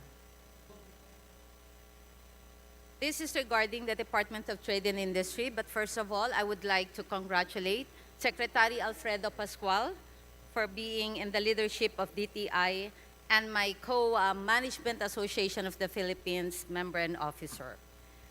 The Department of Trade and Industry, in its Republic Act number 11904, also known as the Philippine Creative Industries Development Act, was passed for the purpose of promoting and supporting the development of creative industries in the country. Creative industries are trades involving the production of cultural, artistic, and innovative goods and services originating in human creativity, skill, and talent, and having a potential to create wealth and livelihood through the generation and utilization of the intellectual property. The law also provides the establishment of the Philippine Creative Industries Development Council, in which the Secretary of the Department of Trade and Industry is designated as chairman. The law was enacted only last July 28, 2022. Hence, it is understandable that the department may not have factored the objectives of the law in its budget proposal for 2023. Even under these circumstances, what programs or activities does the department intend to implement in the 2023 pursuant to RA 11904, and is there available funding in the proposed budget of the department for 2023 that can be utilized for the same? Mr. Speaker. Mr. Speaker, we thank the good Congresswoman for her intervention with regards to the creative industry. Yes, in compliance with RA 11904, the D.T.I proposed as part of their NEP 1 billion pesos for the Malikhaing Pinoy program. If I were to disaggregate this 1 billion peso amount, 84 million goes to the council and the secretariat that needs to be hired, 28 million for the industry development plan that needs to be created by the said council, domain-specific industry studies worth 231 million, a creative venture fund worth 380 million as support for startups in the creative sector, a creative learning academy worth 15 million, a creative market acceleration program, which is really the biggest pain point of the creative sector, worth 65 million, creative advocacy and awareness campaigns, which is worth 18 million, creative innovation centers worth 15 million, sustaining existing regional creative ecosystems worth 15 million, establishment of regional creative ecosystems worth 40 million, creative venture fund and grants 87 million, creative and innovation studies and pilot factories 15 million, and creative central portal worth 5.3 million. So in total, it's 1 billion pesos. It's very unfortunate that it was not included in the NEP, even as it was proposed to the DBM and even as it enjoys strong support from the President and was even mentioned by him during the State of the Nation address. And so we would welcome any collaboration with a good Congresswoman to really help augment the budget of D.T.I for this particular purpose, Mr. Speaker. Thank you, Mr. Speaker. Distinguished sponsor, definitely the OFW party list will be supporting the D.T.I initiatives, especially for our OFWs, the labor sector, and families. Definitely, my support goes for the D.T.I project. Thank you. Mr. Speaker, may I ask for our Tesda, for the Technical Education Skills Development Authority?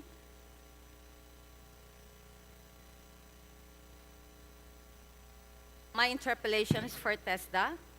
So, Mr. Speaker, while the Tesda is actually present here with us, I will move to suspend as there's a different sponsor for Session that suspended. agency.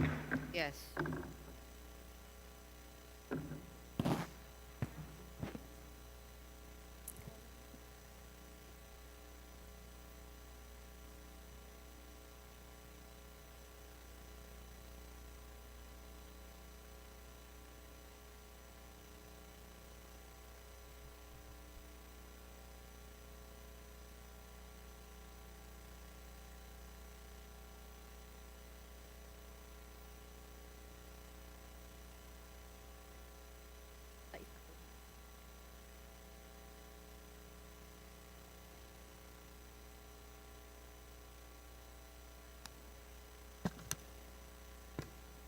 Good morning, Mr. Speaker. This representation is ready to be interpolated on the budget of this. Sessions is resumed.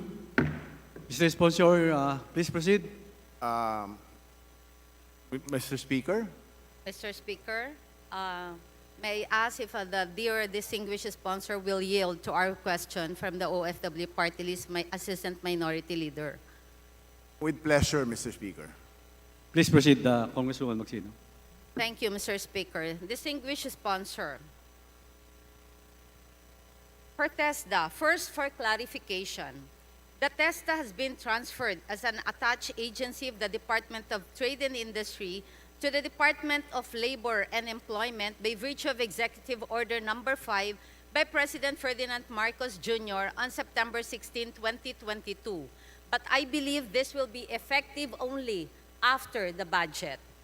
Republic Act Number 7796, or the Tesda Act of 1994, mandates the agency to provide relevant, accessible, high-quality, and efficient technical education and skills development in support of the development of high-quality Filipino middle-level manpower responsive to and in accordance with the Philippine development goals and priorities. I commend the strong commitment and dedication of Tesda in its continuing efforts of upskilling and reskilling our overseas Filipino workers, or our OFWs. However, there are current issues surrounding our compliance under our obligation under the International Convention on Standards of Training, Certification, and Watchkeeping for Seafarers, particularly on the competency and competitiveness of our seafarers with respect to the relevant trainings. My full support goes to, of course, to Director General Danilo Cruz. Now, the question is, distinguished sponsor, what is the role of Tesda in the country's compliance with the STCW International Convention as a state party? Thank you, Representative Delmar. Mr. Speaker, that is not under the jurisdiction of Tesda. Nasa ilalim po ng Marina yan, yung concern ng ating distinguished gentlewoman. Yes, Mr. Speaker. My question is, this is in continuing, what specific courses programs are handled by TESTA in relation to maritime training? So,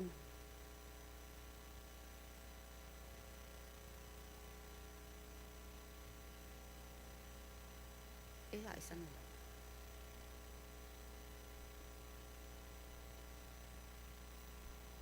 So, okay, directly in relation, Mr. Speaker, to the maritime industry, we have cooking, culinary skills development, as well as upskilling ng ng mga housekeeping staff. Pero indirectly po, we have welding at saka mga indirectly po, we have training programs for the advancement of welders, ang skill level po ng mga welders natin. Kasi kailangan po yan sa industriya ng maritime, Mr. Speaker. Mr. Speaker, distinguished sponsor, have you identified problems, challenges, or issues in relation to maritime training that need to be addressed? What are they, and what solutions do you suggest?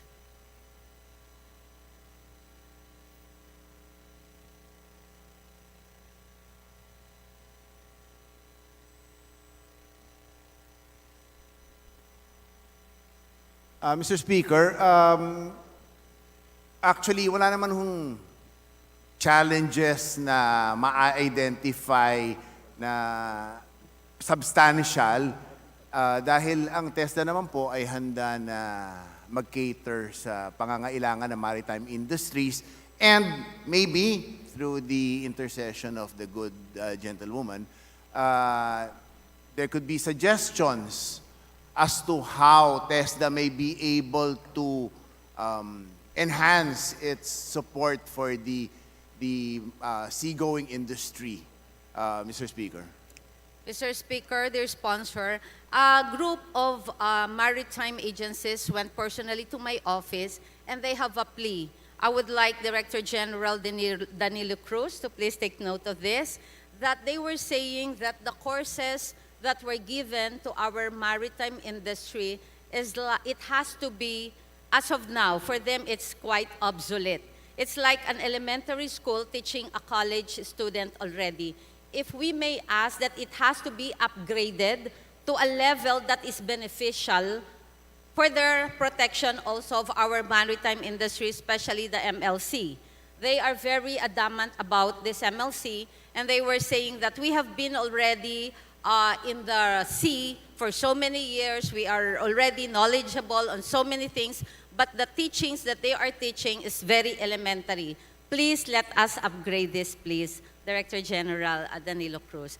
Distinguished Mr. Speaker, the point of the Honorable Congresswoman is well taken, and she can have the firm commitment of Tesda that any oversight, lapses from the previous administration will be addressed and remedied.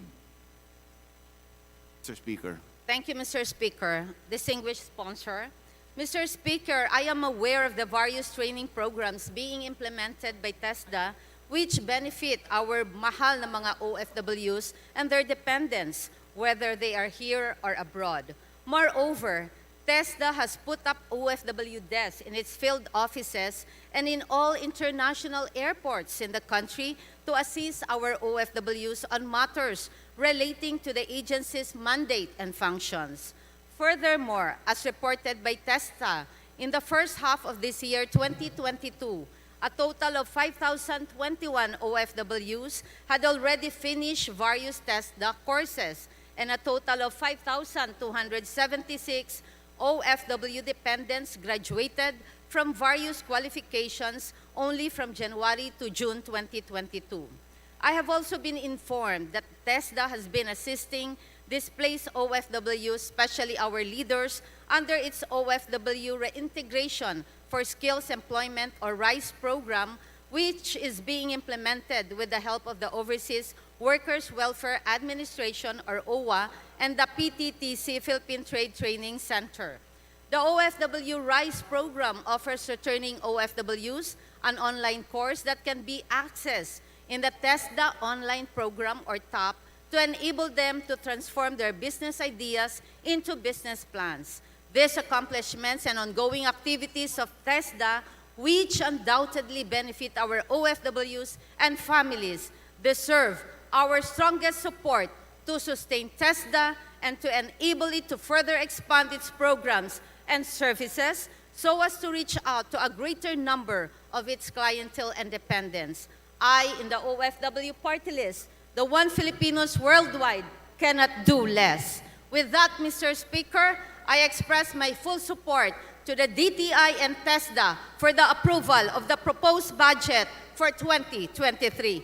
Thank you so much, Mr. Speaker. OFW Party List loves you all. Maraming salamat po. Maraming salamat po, Mr. Speaker, sa ating kinatawan ng OFW sa Kongreso. Nakakataba po ng puso ang kanyang manifesto. Thank you, Congresswoman Del Mar. Majority Leader. Mr. Speaker, I move that we recognize the Honorable Gabriel Bordado Jr. of the 3rd District of Camarines Sur for his interpellation. Congressman Gabriel Jr. Bordado of the 3rd District of Camarines Sur is now recognized. Thank you, Mr. Speaker. Mr. Speaker? Yes? The Department of Trade and Industry. Okay, so I will yield, Mr. Speaker, I will yield the floor to the D.T.I.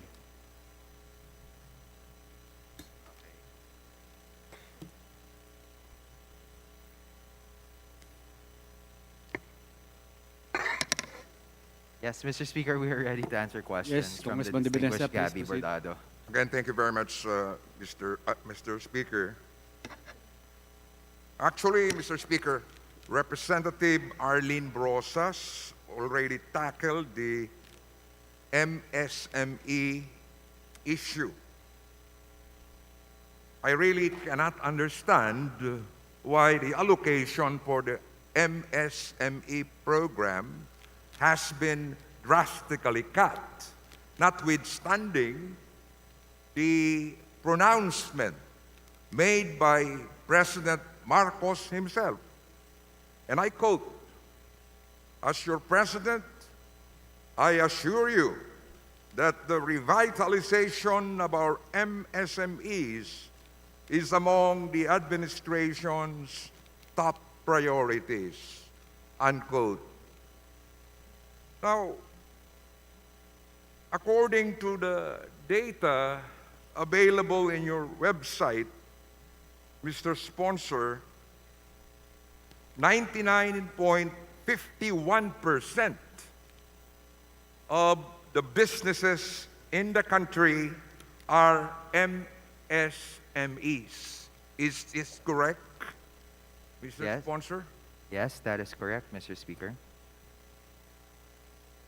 So, I am just wondering, Mr. Speaker, Mr. Sponsor, that given the slash, the cut, how will the D.T.I. support this MSME program? Mr. Sponsor. So, Mr. Speaker, to reiterate, they requested actually double the budget that they were provided from the DBM. However, we hope that the House could really work together in augmenting the budget of D.T.I. to be able to better service the MSME sector. However, there are contingency plans already that are being explored by the Office of the Secretary, in particular pursuing a lot of the MSME support to augment its current limitations and capacity through public-private partnerships. So actually there have been a lot of commitments that have been propounded already by our regional as well as our international transatlantic counterparts. Of course, we will hear about this possibly in the coming news as to like the bacon that was brought home by the president from his recent trip. But hopefully the MSME support would be more of a whole of society approach in terms of developing the sector. If we were to look at D.T.I.'s budget alone for MSME development, sure, it can be argued that maybe it will not suffice, it's not enough, masyadong maliit. However, if we review the entirety, all three volumes of the GAB, each government agency actually implements programs that cater to MSMEs. So perhaps with a good Congressman Bordado, we can work together and just doing a stock taking, a proper stock taking, and maybe in line na rin with the rationalization program that's being undertaken by the PBBM administration to see where are the different livelihood interventions for MSMEs happening and how can that be sort of rationalized or even be made more clear to an individual MSME stakeholder who might not know where to go or who to approach other than, let's say, D.T.I. with, of course, a limited budget for the sector. Thank you very much, Mr. Sponsor. Mr. Speaker, I understand that the D.T.I. has this Balik Probinsya Bagong Pag-asa program. Is that correct, Mr. Sponsor? Yes, Mr. Speaker. But the D.T.I. is one of the government agencies that are enjoined in this program, which started, of course, during the pandemic. And the D.T.I. provides its own interventions in line with Balik Probinsya as well. Thank you, Mr. Sponsor.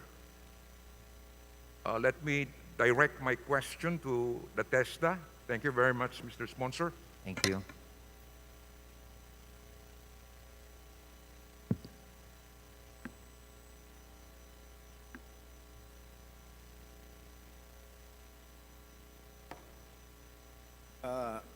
Mr. Speaker, this representation is ready to be interpolated in the budget of Tesda. Please proceed, Congressman Bordado.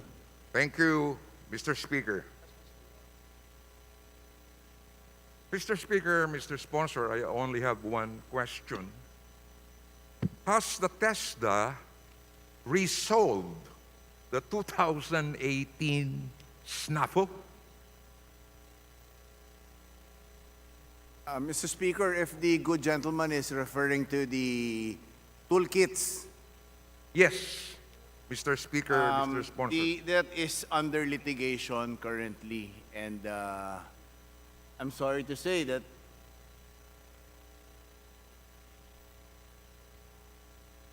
So, Mr. Speaker, Mr. Sponsor, if it's still under litigation, what is the Tesda doing to address this particular concern? Because we, the congressmen, are being battered figuratively by our constituents for not turning over the toolkits. Mr. Speaker, a point of clarification. I've just been informed that Tesda was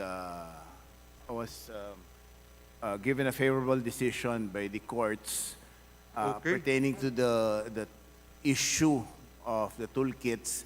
But unfortunately, the budget has already been referred to the National Treasury because naglapse na po, Mr. Speaker, yung buhay ng pondo. At wala pong implementation. Kung kaya naman po, ngayon, bukas po ang Tesda na masolusyonan yung naiwang problema na yon noong 2018. Pero we have to come up with a viable solution for that, Mr. Speaker. Well, thank you, Mr. Speaker, Mr. Sponsor. I'm happy to know that there was this favorable decision from the court, and I do hope that Tesda will finally come up with the solution, with a step to address this concern, because I will be finishing my term, my last term, and still this issue has been bothering us at the district level. Mr. Speaker, Mr. Sponsor. Mr. Speaker, it is lamentable that I agree with the honorable gentleman. But Tesda has committed to reopen that issue and address it. We'll have it bidded out. We'll have to identify first and foremost the initial beneficiaries, Mr. Speaker. Okay, thank you very much, Mr. Speaker. Thank you very much, Mr. Sponsor.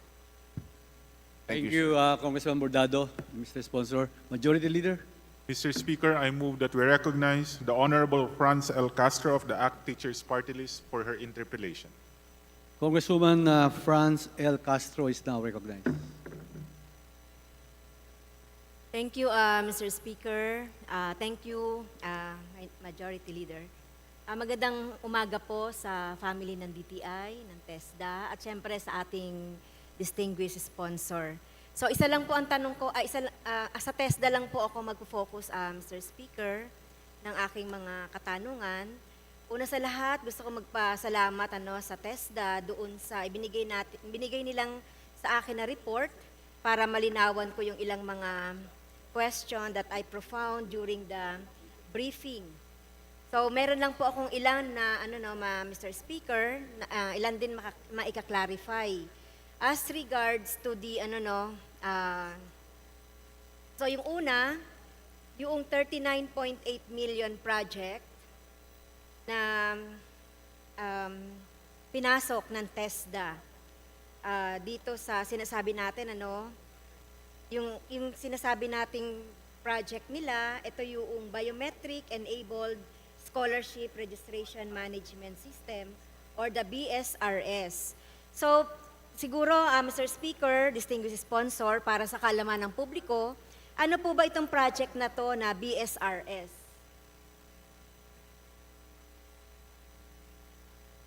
Mr. Speaker, Your Honor, unang-una, dun po sa katanungan na yun, ililihis ko muna ng konti.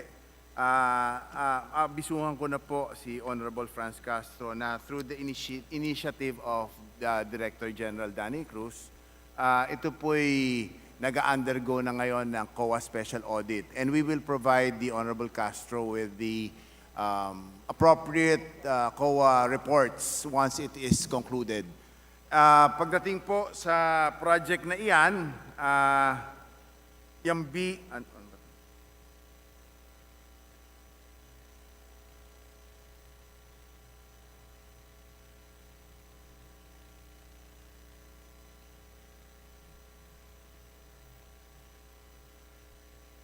ito pong BSRS na ito ay sa madaling sabi, Biometric Enabled Scholarship Registration Management System. So sa madaling sabi po, ito po'y magpapadali ng pagrehistro ng recipients doon sa mga programa ng Tesda. At maida-dovetail po ito sa tamang pagdudugtong ng kanilang skills request doon sa tamang programa po. It's a rather complicated digital process na ngayon po ay nag-undergo ng audit. So, hopefully ito po'y matapos na upang matugunan natin itong identified na pangangailangan itong programang ito, Mr. Speaker, Your Honor. Yes, so in other words, ito po yung project na kung saan may lalagay yung listahan ng mga scholars and at the same time yung kanilang skills na nakuha dito. Tama po ba?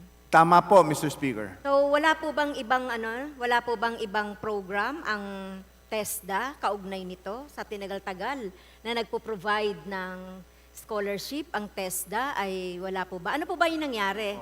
Bakit po ba nagkaroon ng pagbabago ng ganito? Mr. Speaker, Your Honor, this is purely a registration component. Kung kaya naman po, meron naman tayong existing na analog na skill matching programs na gusto nating i-enhance at pabilisin. Kasi dati po'y na-erase na napakabagal po yung skill matching natin, di ba? So, yun po, Mr. Speaker, Your Honor. Okay, thank you po, Mr. Speaker, distinguished sponsor. Totoo po ba na merong findings na dito sa lumang pamamaraan natin, the audit findings disclose that scholars lists are inaccurate, such as ghost trainees, ghost training institutions, and no actual training conducted or fraudulent scholarship claims.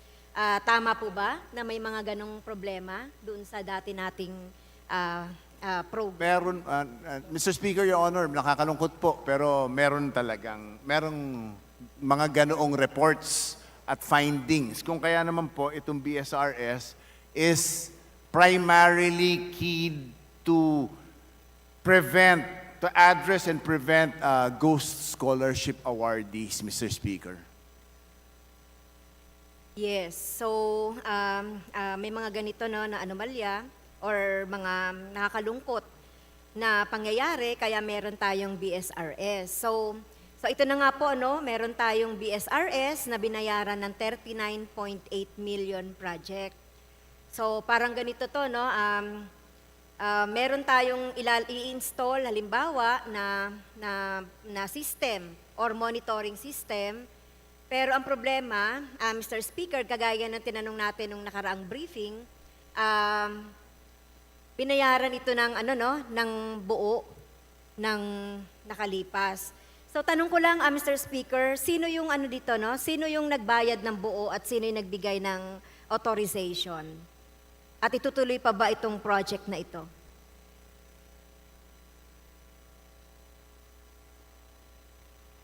Mr. Speaker, Your Honor, ang central office po under the previous Director General nag-authorize nitong proyektong ito. At kung favorable po ang findings ng special audit ng COA, ito po'y itutuloy ng Tesda. Dahil ang layunin naman po ng BSRS ay maganda, yung kung merong pong anomalya na naganap dun sa proseso, lalabas po yan, Mr. Speaker, Your Honor. So, ibig sabihin na Mr. Speaker, under the under the previous administration, is it with the Director General La Peña? Mr. Speaker, Your Honor, that is correct. Okay? So, yung nagbayad, siyempre alam din natin kung sino nag-issue nung pagbabayad, di ba? So, tanong ko na lang po huli, mapapanagod ba ng kasalukuyang administration itong pangyayaring ito na basically based dun sa audit report na lumabag ito doon sa proseso ng tamang pagbabayad, kasi binayaran na po ito, Mr. Speaker, ng buo. Samantalang hindi pa naman ito na-introduce o hindi pa rin naman ito na napapakilala. At kung magkaroon ng halimbawa problema habang ini-install ito, nabayaran na natin ng stone, pwede pa ba nating habulin yung supplier niyan just in case, di ba, Mr. Speaker? Parang malaking anomalya ito, yung pagbabayad ng buo nung 39.8 million dun sa supplier, and yet hindi pa naman na-introduce at hindi pa naman na ito na-install. So ang tanong ko lang, mapapanagot ba ng kasalukuyang Director General yung anomalya na nangyari dito sa project na ito? 39.8 million, Mr. Speaker. Mr. Speaker, Your Honor, ang kasagutan ko po dyan, kasagutan po ng Tesda dyan, ay hindi lang po ang Director General ang magpapapanagot dyan. Ang batas po mismo ang hahatol kung meron po talagang anomalyang naganap. Iniintay po natin, inuulit ko, ang conclusion ng special audit po ng COA, Mr. Speaker. So aasahan po ng kinatawang ito, Mr. Speaker, yung findings ng COA at investigation na rin mismo ng bagong pamunuan ng Tesda kaugnay nito. At syempre, malaking malaking pondo rin ito, Mr. Speaker, na hindi prudent yung paggamit nitong fund na ito. Na tayo po ay talagang talagang ang perang ginagamit natin sa bawat proyekto ng gobyerno ay taxes mula sa ating mga mamayan, sa atin nanggaling, kaya dapat ito ay maayos na-spend.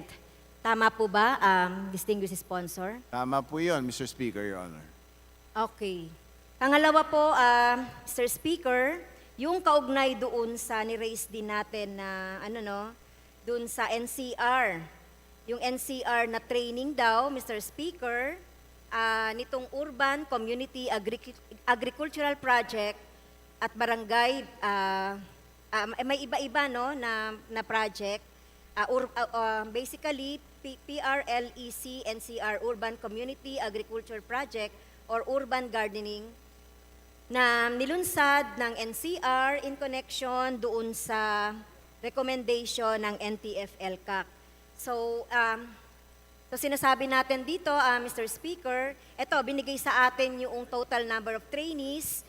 Nag-enroll ay 533, ang graduates ay 510, mula sa Navotas, Manila, Parañaque, Marikina, Pasay, Bagong Pag-asa. So, pwede bang ipaliwanag, Mr. Speaker, ng distinguished sponsor, paano ba napili itong mga barangay na ito? So, ito, ang ibig bang sabihin, itong mga barangay na ito ay meron ditong mga surrenderies o meron dapat dito na mga insurgency sa NCR? May nagaganap na insurgency sa National Capital Region at nagkakaroon ng ganitong proyekto? Mr. Speaker, Your Honor, gusto ko lang pong sabihin na at this point, anything I would say pertaining to the choice ng recipients would be speculation. Dahil ito naman po'y nung panahon na yon, ang Tesda po ang chair ng livelihood cluster and current Director General has since resigned that position. Ang pagpili po ay hindi ko matutugunan conclusively at this point. Baka pwedeng matanong yung NCR Director, Mr. Speaker. Dahil ito, nakakatawa, yung mga pagpipili ng mga barangay ng tungkol dun sa project ng NTF-LCAC. Diba? So, ibig sabihin, for example, Mr. Speaker, sa Navotas, merong 94 na na-enroll. Sa Manila, merong 100. Parañaque, 40. Marikina 100, Pasay 99, Quezon City sa Bagong Pag-asa ay 100, kaya ang total nito ay 533. Ang ginastos po dito, Mr. Speaker, ay malaki, Mr. Speaker, 2.6 million ang proyekto na ito. Na kung titignan natin, ito nga, related ito sa BRS, na sinasabi natin, nagkakaroon ng mga ganitong mga project, pero hindi natin tinitiyak yung mga programa, hindi natin tinitiyak yung mga scholars, napapatupad ba ito? So kung ganito kalaking pondo rin, Mr. Speaker, 2.6 million. So paano ba ito pinili? Sino ba yung mga nag-training dito? Ilang araw ba ang training nito? Asan yung performance, performance audit nitong training na ito? At so pag nailagay ka dito, ibig sabihin, one of those na parang kumbaga related dun sa mga surrenderies. Lately nga na naman, dito na naman sa NCR, meron na namang yung pagpapakita ng mga sumurrender dito sa NCR. So pwede pwedeng mapaliwanag ng Tesda, Mr. Speaker, through our sponsor, initong mga pagpili na ito, 533 to, ang laki nito, at part ito ng red tagging ng NTF-LCAC sa Tesda. Mr. Speaker, Your Honor, sa katunayan, ang NICA po ang pumili ng direct beneficiaries dun sa mga barangay na yun. Ang LCAC? Yes. Ang NTF-LCAC? Hindi po, tumatanggap lang po ng listahan nung kapanahunan ng iyon ang TESDA. So, it was not a direct. So ano na po yung Mr. Speaker, Your Honor, purely training component lang ang pinoprovide ng TESDA during that time period. Okay, so malinaw po yung yung kamay ng NTF-LCAC dito sa mga dito sa TESDA na ginagamit kunyari yung mga training na ganyan, pero actually gusto ko malaman, Mr. Speaker, ano ba yung performance? After this, nung training na ito, ano ba nangyari? Sino ba yung mga nag-train? Sino ba yung mga trainer? Etc. At ano na yung naging resulta nitong training na ito? Otherwise, Mr. Speaker, kabilang din ito sa mga modus na nakita natin na findings ng COA na baka mga ghost training ito, ghost trainees, wala namang actual training, fraudulent na scholarship, etc. Di po ba? Ano pong masasabi ng ating sponsor? Mr. Speaker, Your Honor, since TESDA supervised po ang training na ito, bibigyan po ng TESDA ang kagalang-galang na Franz Castro ng listahan, updated list ng completion ng mga attendees ng mga programang yan. Okay, so lumalabas, Mr. Speaker, nagiging tau-tauhan lang ng NTF-LCAC itong TESDA. Nandiyan pa ba itong mga to? Nandiyan pa ba yung NCR director na sunod-sunuran sa NTF-LCAC, Mr. Speaker?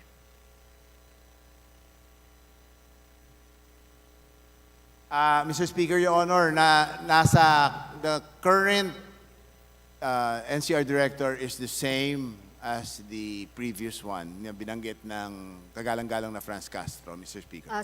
Last na lang po manifestation, Mr. Speaker. So ito pong mga program na ito ay isang halimbawa ng paggamit ng NTF-LCAC sa TESDA sa panahon ng last administration para palabasin na merong insurgency or merong mga nangyayari. Kahit na dito sa Metro Manila, katakataka itong pamimili na ito sa iba't ibang mga city. At ang lalaki nito, 94, 100, etc. So makikita natin yan sa ibibigay na report. At inaasahan natin, Mr. Speaker, na ma-review sana at tingnan natin ma-review ng buong DTI, ma-review ng present administration, yung mga ganitong appointments ng ng mga nasa iba't ibang pwesto ng TESDA sa ating gobyerno, Mr. Speaker. Mr. Speaker, Your Honor, yung report po, maasahan ni kagalang-galang Franz Castro by Friday. At ma-review din po yung appointment nitong NCR director na ito sa ipararating po natin sa pamunuan ng TESDA na i-revisit yung appointment ng regional. Thank you, Mr. Speaker. Thank you, distinguished sponsor. Thank you, ma'am. Thank you, Majority Leader. Mr. Speaker, I now move that we recognize the Representative Bernadette Herrera of the BH Party List for her interpellation. Representative Herrera is recognized. Thank you very much, Mr. Speaker. My questions mostly from for Tesda. So, Mr. Speaker, Mr. Speaker, Mr. Sponsor, my questions regarding unobligated funds. Noon sa how much was the continuing appropriation of Tesda in 2021? Yung na-carry over from 2020 GAA?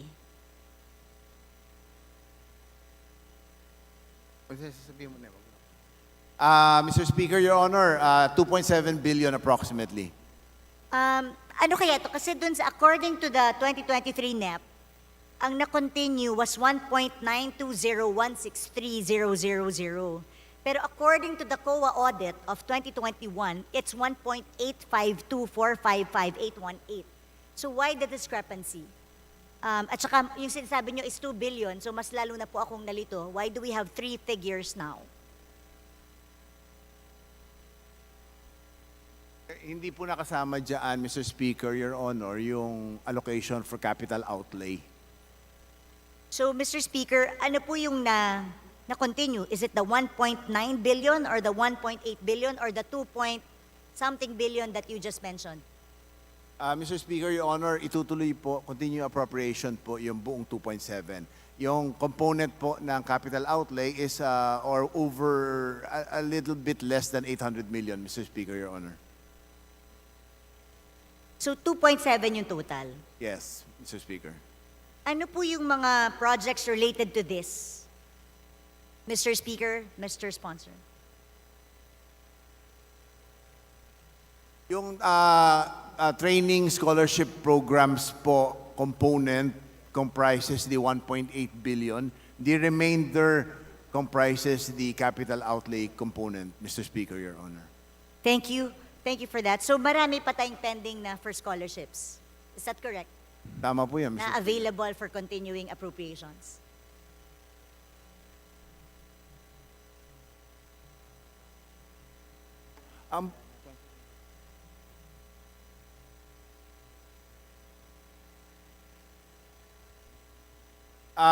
Fully obligated na po. Yung obligation po ng 2021 tapos na, continuing. Ang 2022 po hanggang December ang buhay niya, Mr. Speaker, Your Honor. Mr. Speaker, Mr. Sponsor, according to the 2021 SAOB, TESDA was only able to obligate 1.819,223,000. So meron siyang unobligated na 99 million pa. Pero according to COA, meron pang 87 million. So ano po ang tamang figures, Mr. Speaker, Mr. Sponsor? Pero sabi nyo, fully obligated. But according to the 2021 SAOB, meron pang 99 million.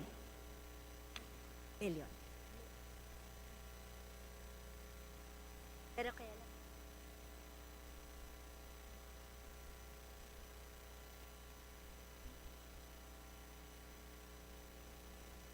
So, nung naupo po ang ating kasalukuyang Director General, Mr. Speaker, Your Honor, nagkaroon po, una pong ginawa niya, nagkaroon po ng reconciliation ng accounts.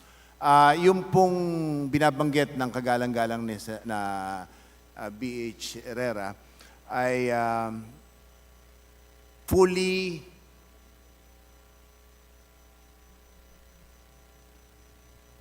it's fully obligated po due to the reconciliation, yung 99 million. Wala Siguro pong nawawala. pa-submit na lang po sa opisina kasi hindi siya nagre-reflect sa 2020 ang SAOB, which was submitted as part of our NEP.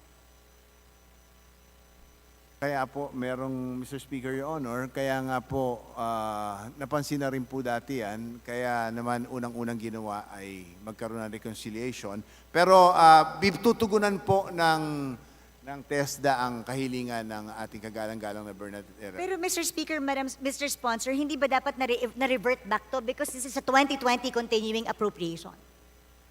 So, ko maintindihan how it will be continued if it was a 2020 continuing appropriation to 2021, so it should have been reverted back to the National Treasury. No, if it was 2021, Mr. Speaker, Your Honor. 2020, Mr. Speaker. 2020. No, 2020. Wala na pong 2020, Mr. Speaker. We're referring to the earliest portion would be 2021, and it would have been, the fund would have been in subsistence till December of this year. Mr. Speaker, I will clarify my question. Magkano po ang na-revert back to the National Treasury? Because hindi po fully obligated yung continuing appropriation of Tesda in 2020 na na-continue sa 2021. Mr. Speaker, Your Honor, for clarificatory purposes, what year are we talking about? So meron po tayong hindi nagamit or na-obligate noong 2020. So nag-continue po siya sa 2021. Pero nung nag-continue siya sa 2021, hindi po fully obligated. According to the SAOB, may 99 million, pero according to the COA, may 87 million. So magkano ang na-revert back to the National Treasury? Mr. Speaker, Your Honor, kung papayagan ng Congresswoman Bernadette Herrera, ibibigay po ang dokumento, eksaktong figura sa tanggapan niya, ibibigay po ng TESDA para makilatis ng mabuti. Thank you, Mr. Speaker. Because this is important para alam po natin, dahil sayang naman yung mga pondong inilalagay natin, tapos hindi nagagamit, nababalik lang. Ang laking bagay din po ng scholarship na ito para sa ating mga kabataan. Next, out of the regular budget of TESDA for 2021, meron po tayong 1.2 billion na unobligated, na naging continuing appropriation ng 2022. So as of to date, upon dun sa NEP na nakita ko, ang na-obligate lang is 545,750,000. So meron tayong unobligated balance of 663 million. Tama po ba yun, Mr. Speaker, Mr. Sponsor?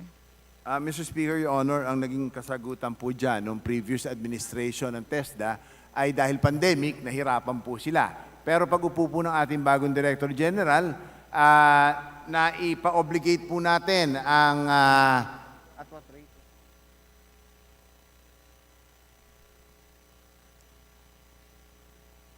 Sorry ko, correct ko lang, 663 billion pa palang unobligated allotment.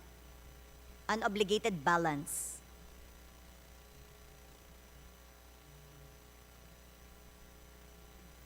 Ito po ang mga figura, no? Pag-upo po ng ating bagong pamunuan ng TESDA, ang continuing appropriation for, ang continuing ng TESDA ay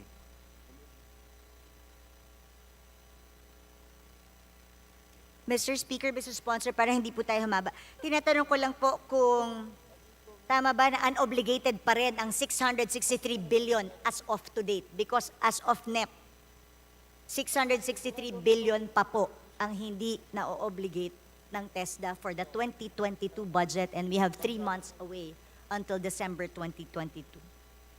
Mr. Speaker, Your Honor, tapos na po yan, na-obligate na po. Kailan po kaya? Because as of the last report, 663 pa po yan. Nasa NEP po yan. Nasa GAB din po natin.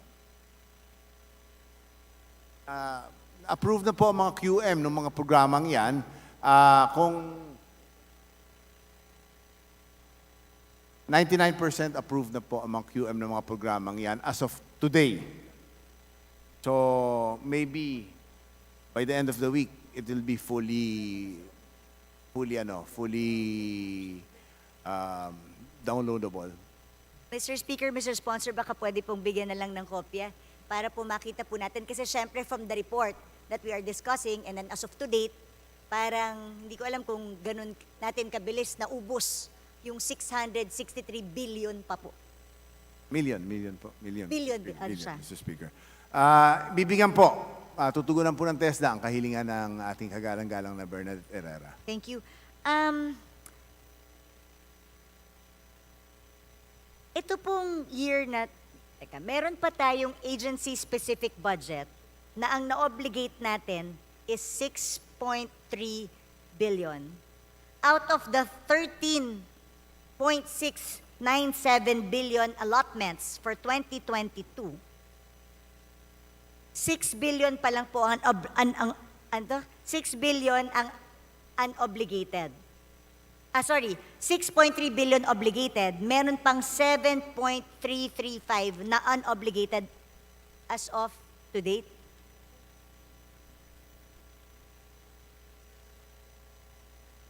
Bali, ulitin ko po para hindi tayo malito. May nag-continue, nung unang question ko, nag-continue yung 1.2. Ang na-obligate lang is 545, so may balancing 600. For the agency-specific budget naman for 2022, out of the 13.9 billion budget, ang na-obligate is 6.3.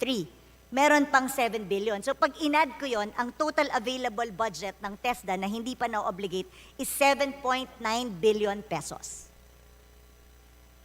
So 7.9 billion pesos. Okay. So ganito po yan, no? As far as the central office is concerned, it's obligated already. Pero pag download po ng pondo sa region, Mr. Speaker, Your Honor, doon po nagkakatalo siguro yung sinasabi ng ating kagalang-galang na congresswoman. So ito pong mga eksaktong figura ay ibibigay sa kanyang tanggapan ng Tesda. Thank you, Mr. Speaker, Mr. Sponsor. I just wanted to make sure na hindi na tayo mag-revert back sa general fund katulad na nangyari dati kasi kailangan po ito ng mamamayang Pilipino, especially for technical vocational training. That's one of my foremost advocacies in Bagong Henerasyon. And I'm worried that the 7.9 billion won't be fully utilized. And that is really something that I want to have a report on, Mr. Speaker, Mr. Sponsor. Hindi na po mangyayari yon, Mr. Speaker, Your Honor, dahil sisiguraduhin po ng kinatawan na ito na hindi na mauulit yung nangyari muli sa Tesda. Mr. Speaker. I'm looking forward to that with the leadership of the new DG, Danilo Cruz, dahil nalulungkot po talaga ako sa nangyari sa Tesda. Talaga pong ako talagang malungkot ako sa mga pangyayari sa Tesda. Hindi po ako makapaniwala na ang Tesda na napakadaming natulungan noon ay napakakonti ng natulungan dun sa past couple of years, Mr. Speaker, Mr. Sponsor. Now, I'd like to go on dun sa mga COA audit report. Just so, again, for future reference, we could correct the sins of the past, Mr. Speaker, Mr. Sponsor. Nung calendar year 2021, fund transfers from Tesda Central Office to regional offices amounting to 31 billion for funding of additional calendar year 2020 UAQTE and STEP training programs were obligated in November to December 2020, but were charged against the 2019 appropriations, which was already about to lapse in December 2020, thus extending the allowable period to utilize the calendar year budget for programs and activities not covered by the appropriation, thus circumventing the rules and regulations on budget utilization, therefore considered as irregular expenditures. Ano pong nangyari dito? Meron po tayong parang tinransfer natin sa PITC to avoid yung paglaps ng pondo.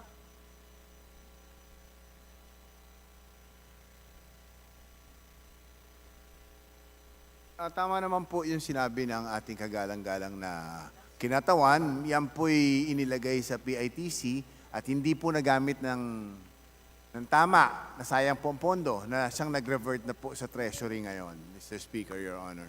Doon po sa sinasabi niyo nag-revert sa Treasury, Mr. Speaker, Mr. Sponsor, meron pang 645 million remained unreverted as of year-end. Is this correct? Parang nakapag-revert back na ng 1.4 billion. Pero meron pang 645 million that has been remained unreverted. Mr. Speaker, Your Honor, as of this moment, reverted na po ang binabanggit ng ating kagalang-galang na Congresswoman. May 8 million na lang pong natitira para sa bayarin ng PITC, Mr. Speaker, Your Honor. Meron pa po ba tayong ilalagay sa PITC, Mr. Speaker, Mr. Sponsor? Are we going to do this again? Mr. Speaker, Your Honor, natuto na po ang Tesda.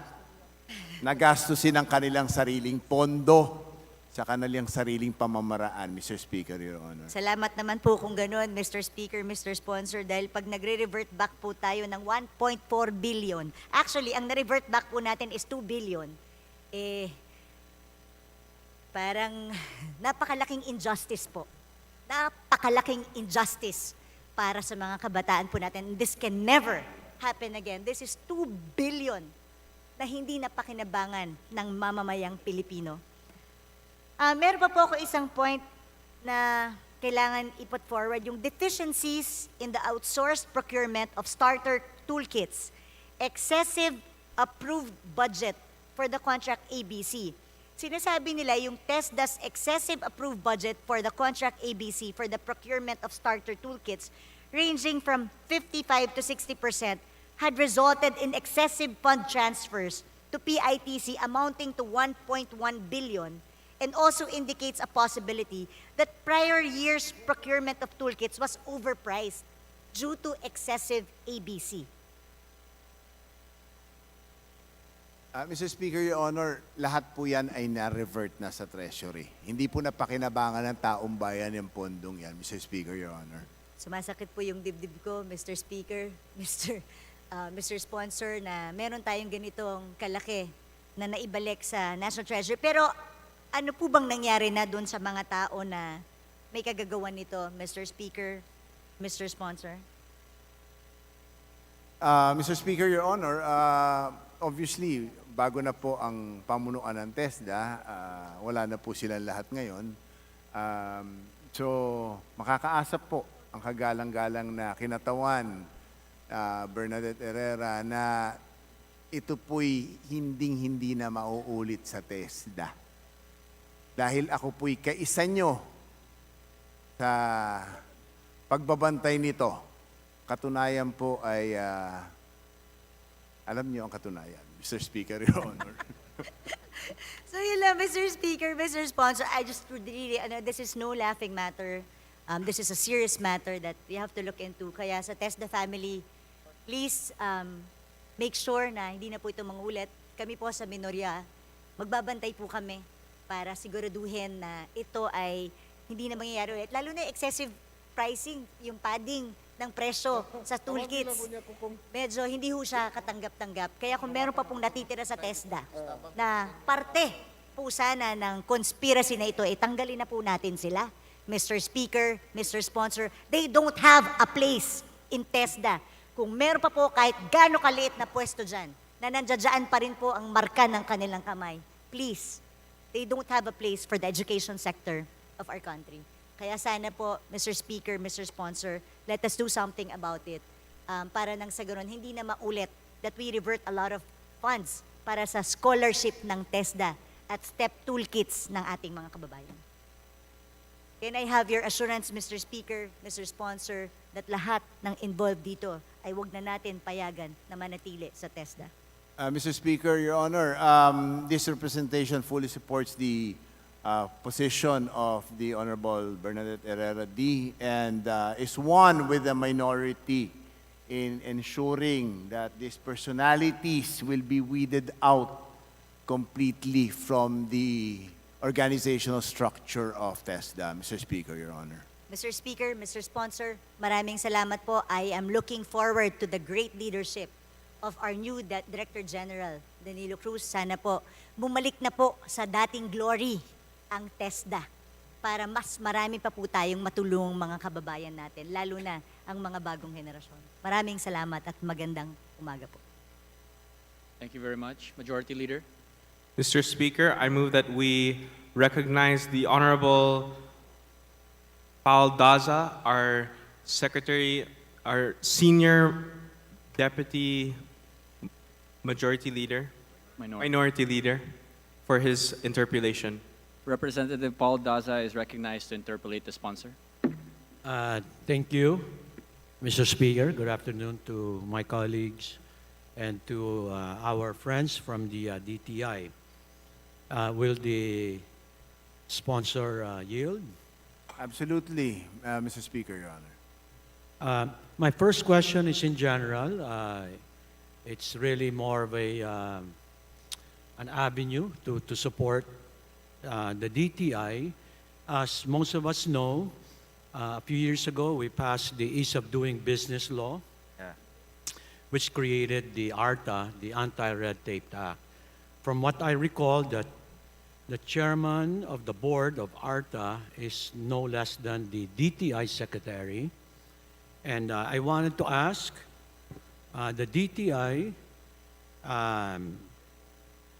more or less what sort of participation, involvement, and commitment the new D.T.I secretary will give to this, to the Anti-Red Tape Authority. As from my understanding, he sits in the council or the board, from what I recall. Thank you, Mr. Speaker. So the D.T.I, actually, together with ARTA and D.I.C.T, is mandated to establish a Startup Business One-Stop Shop, or SBOSS, which aims to facilitate an end-to-end registration of startups and is envisioned to serve as a platform containing all information about regulations on opening, operating, closing, or exiting a startup, consistent with the Ease of Doing Business and Efficient Government Service Delivery Act of 2018. So there are actually a lot of programs that are being undertaken also pursuant to this Innovative Startup Act, which maybe we can discuss later if you will have questions in that matter, Mr. Speaker. But the Secretary says he is fully committed to ARTA and making sure that the agency is able to carry out this mandate so that we can ensure that our MSMEs and other enterprises are able to really not experience the regulatory bureaucratic burdens that they have to undergo in their day-to-day affairs. If I could just share really quickly, to be a furniture designer in this country, you have to obtain 50 permits, 50. It's really unacceptable. So really, ARTA has such a strong role, big role to play in this regard, Mr. Speaker. I thank my esteemed colleague in sharing about the furniture business. It takes 50 permits. Yeah.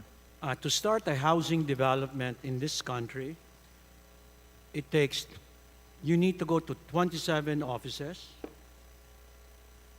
78 permits, 146 signatures, and 373 documents to start a housing development. It usually takes 2 to 5 years, so I'm very happy that no less than our sponsor supports the principle of helping this country in terms of ease of doing business and the last state, just even to help the common citizen. So I'm very satisfied with the response of the sponsor, and I hope that the secretary will find ways to push this as part of our good governance and nation building. My last one is, Mr. Speaker, in 2018, the 17th Congress passed a very good law, Republic Act 11337, the Innovative Startup Act. I believe it became law in 2018, and the title basically explains what the vision is. The title was an act providing benefits and programs to promote and develop Philippine startup ecosystem. So essentially, this is to, and I think D.T.I supported that bill, which became into law. I think it's now very timely with the pandemic about to end. We need to generate employment, livelihood, and this is one of those good laws that's been forgotten. I'd like to ask the sponsor, Mr. Speaker, if he's aware of this law and what is the funding, if any, for 2022 and 2023 for this particular program, which is to help startups in this country. Mr. Speaker, thank you to the distinguished gentleman for bringing up the Innovative Startup Act. Yan po ang kambal ng Philippine Creative Industries Development Act na unfortunately, kahit parehong importante, ay walang budget. both, the Creative Industry 2023, the Innovative Startup Act, both in 2022 and 2023. However, we do have some exciting developments with regards to the implementation of this measure. One, that the IRR has already been signed by the D.T.I, D.O.S.T, and D.I.C.T secretaries back in November 2019. The guidelines have already been prepared. There's now an Innovative Startup Act Steering Committee, and the D.T.I is implementing startup programs already to support the incubation and acceleration of the sector.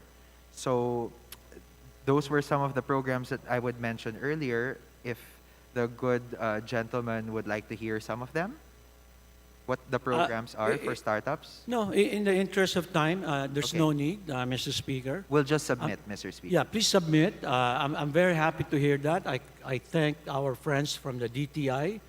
Congratulations for finalizing the IRR, and I'm hoping that you will now initiate it. There are a lot of private sector investors who may be interested, and that's good. Now, I just found out that there's no budget allocation for this program. Let me manifest that should the majority, through our Vice Chair, Venesha, would make a move to augment even a small amount for this particular program for D.T.I, this representation, I will convince all the members of the minority to support you in that. Yes, Mr. Speaker, the D.T.I actually proposed 100 million for the implementation of the Innovative Startup Act. So along with the proposed amount for the Creative Industry Development Act, you have the assurance of the sponsor as well as other members of the Arts, Culture, and Creative Industries bloc of the 19th Congress to support the budgetary augmentation request, which we will propound to the Committee on APRO as well as the House leadership. Thank you, Mr. Speaker. I'm very satisfied with the responses, and I congratulate my esteemed colleague in sponsoring the D.T.I, and again, good afternoon to everyone. Thank you, Mr. Speaker. Thank you, Kong Daza. Thank you very much. Majority Leader. Mr. Speaker, I move that we recognize the Honorable Nicholas C. Enciso of the Bicol-Saro party list for his manifestation. Representative Nicolas Enciso is recognized. Please proceed. Good morning, Mr. Speaker, distinguished sponsor. This representation recognizes the for Tesda. Sorry, Mr. Speaker, 1 minute suspension.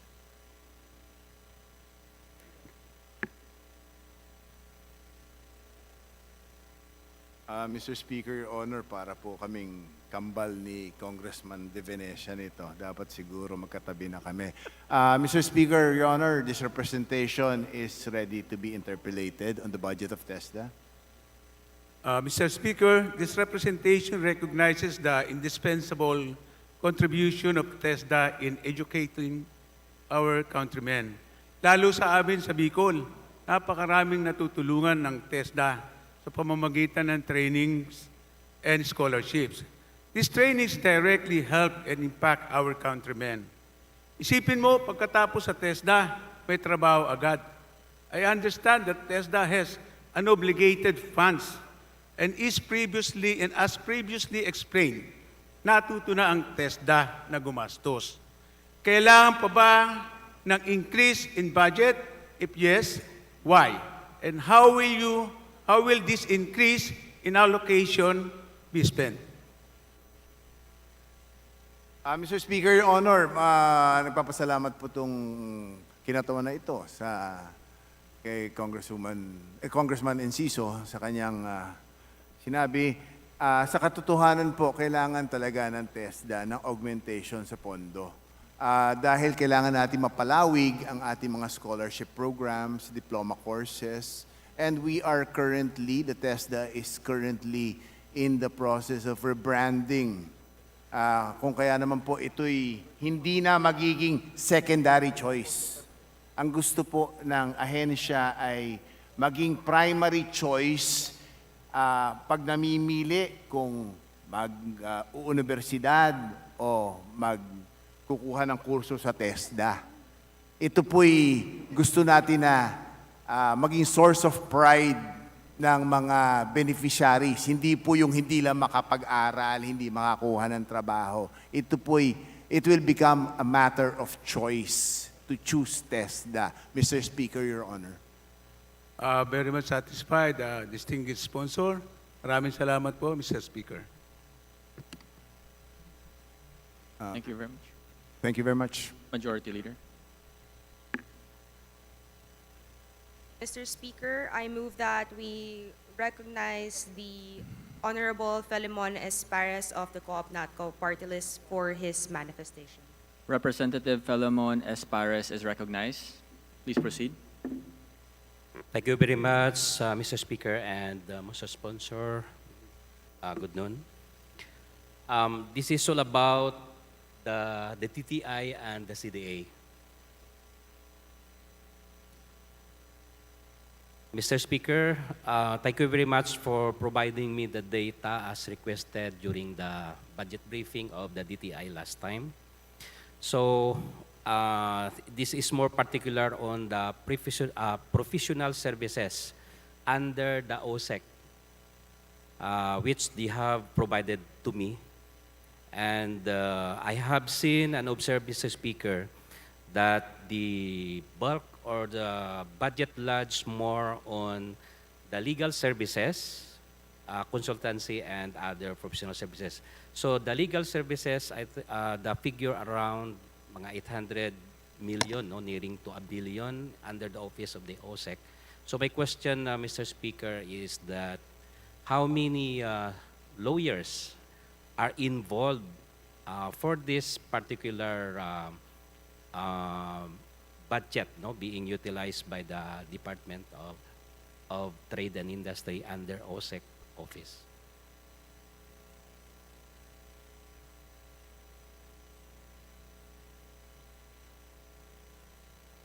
Mr. Speaker, in response to the query of the good gentleman, there are no lawyers in the plantilla of the D.T.I Office of the Secretary.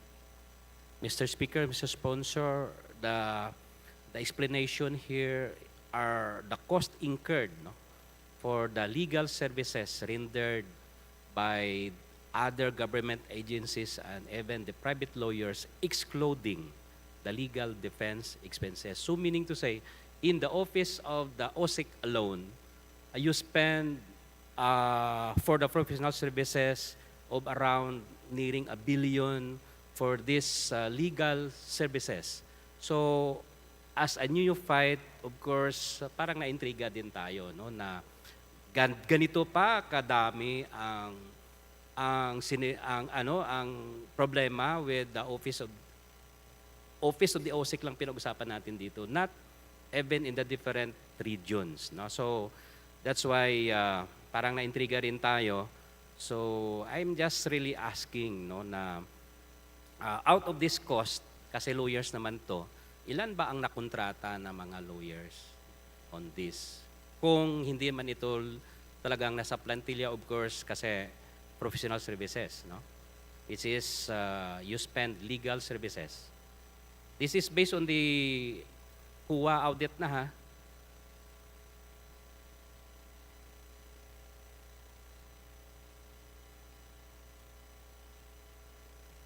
Mr. Speaker, can I move for a 1-minute suspension?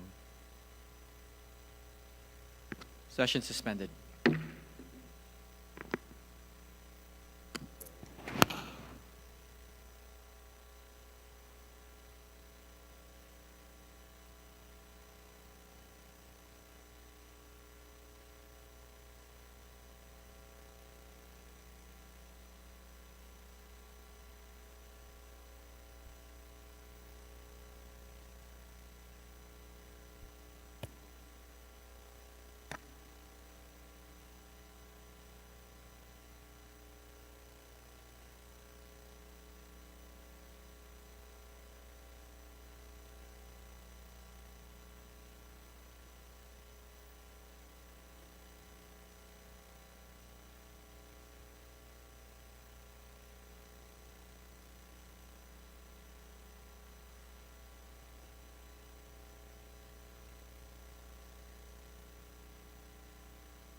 Mr. Speaker.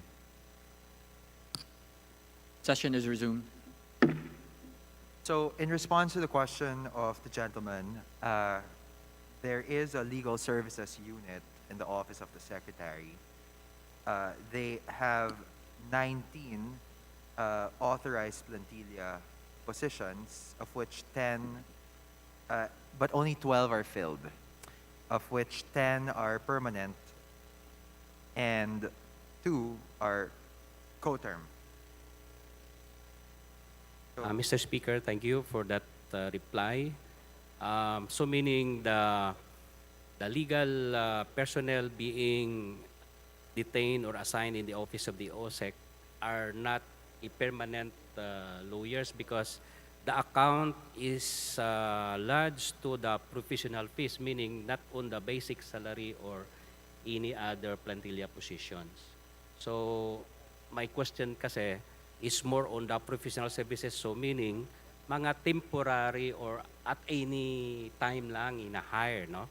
Kasi ang breakdown dito are the consultancy services, auditing services, and then legal services. So medyo malaki kasi itong sa legal services. So that's why I am asking gaano pa kadami ang lawyers na na-involved dito during that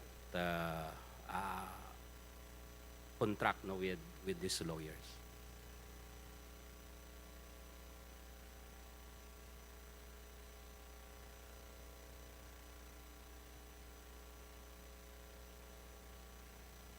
Speaker, could we ask for a clarification? Is he referring to the PS budget, of which we have already responded that there are 12 lawyers, or is he referring to the MOOE budget, of which perhaps some of it is being used for professional services, engaged perhaps in legal? Mr. Speaker, this is on the MOOE of the OSEC, no? But then they have sent to me the breakdowns, which I'm just only clarifying this, and of course, for our consumptions also. The total MOOE of the Office of the Secretary is about 1.6 billion. Sorry, Mr. Speaker. Mr. Speaker, for the benefit of time, we will just let the department review on this and the good sponsor para tuloy-tuloy tayo. So, kasi na-intriga tayo dito, but then, of course, we are going to really ensure no, na talagang kailanganin at saka need ba talaga dito na mag-lodge yung ating budget din doon the professional services, no? Kasi if I'm going to see the NEP 2023 para nasa 1/3 of the basic salary of our OSEC no napunta dito sa professional services. Okay, Mr. Speaker, if I may respond to the original query, we finally have the answers. So for professional services, it is about 671.83 million for the 2023 NEP, and the 2022 adjusted is 890 million. But in terms of like the legal services, it amounts to about 839 million, which is the cost incurred for authorized legal services rendered by private lawyers or lawyers from other government agencies, excluding legal defense expenses. So this also includes special counsel allowances granted to government lawyers from other agencies deputized to represent the government in court as special counsel. So we also have 2.86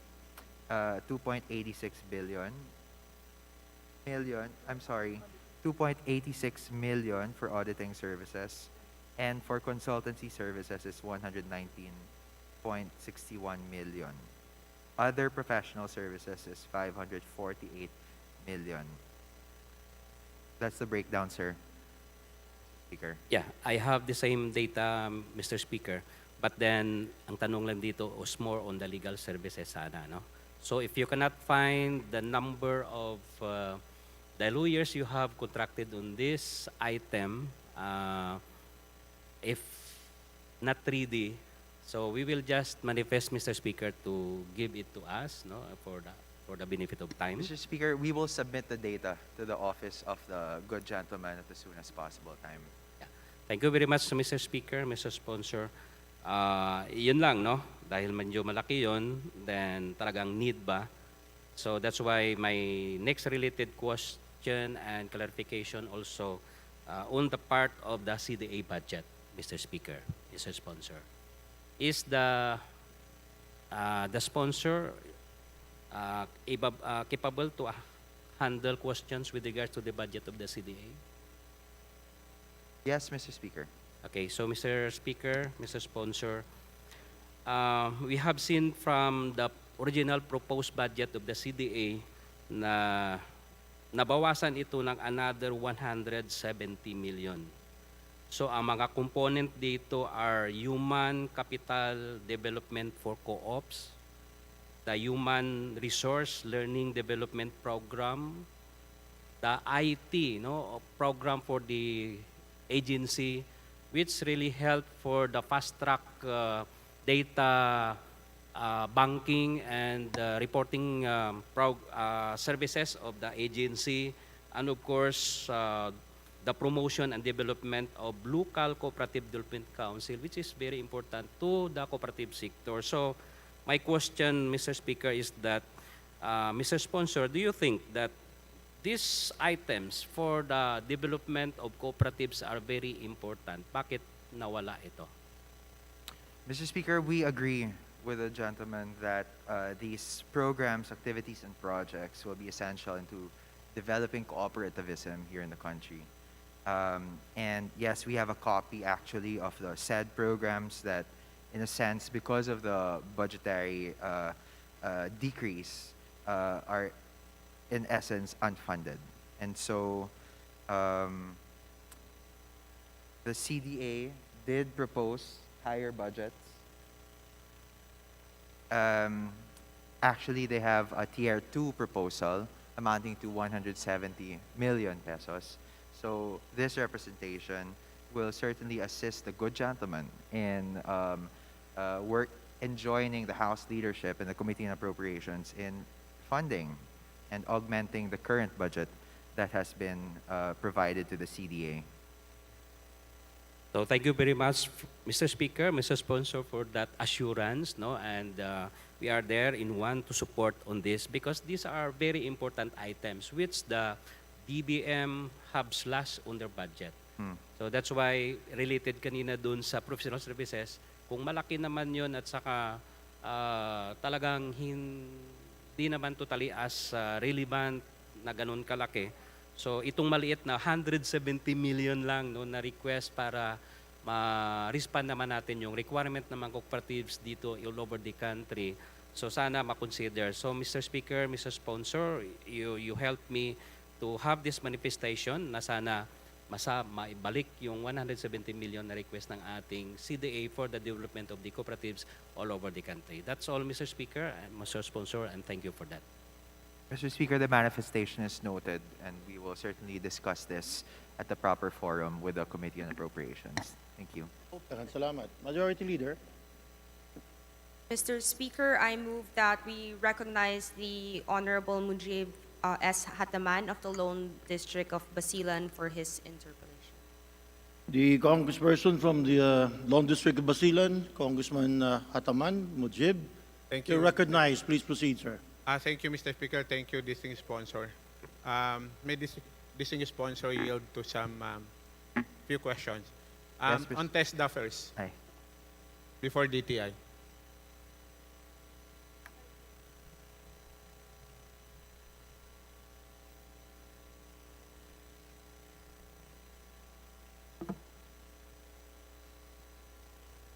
Mr. Speaker, this representation is ready to be interpolated on the budget of Tesda. Kailan nagkaroon ng last program and activities ang Tesda sa Bangsamoro Autonomous Region in Muslim Mindanao?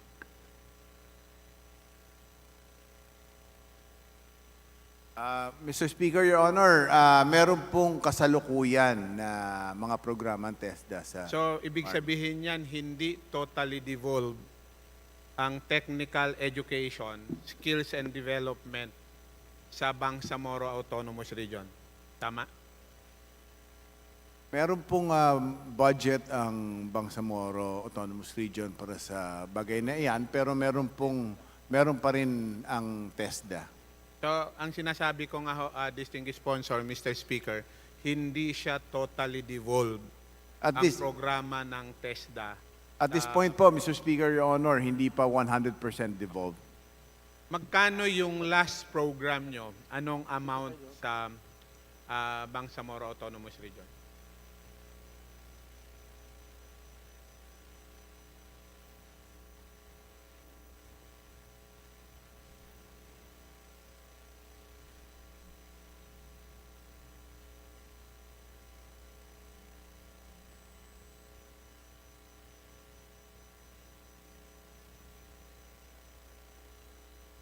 One minute suspension. 1 minute suspension, Mr. Speaker.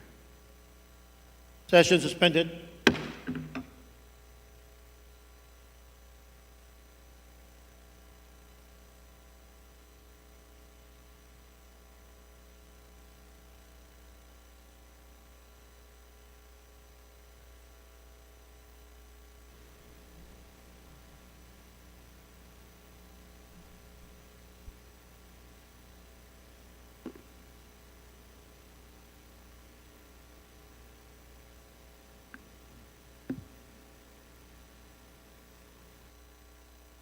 Mr. Speaker, Your Honor, ready to resume.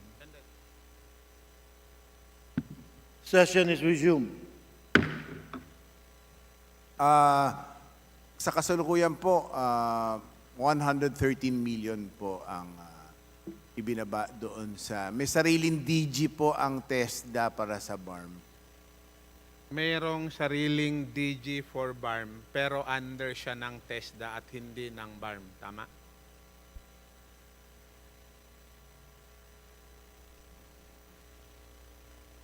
Pursuant, Mr. Speaker, Your Honor, pursuant to RA 11054 or the Bangsamoro Organic Law, TESDA is working closely with the Ministry of Basic, Higher and Technical Education to address the human capital development challenges in the Bangsamoro Autonomous Region.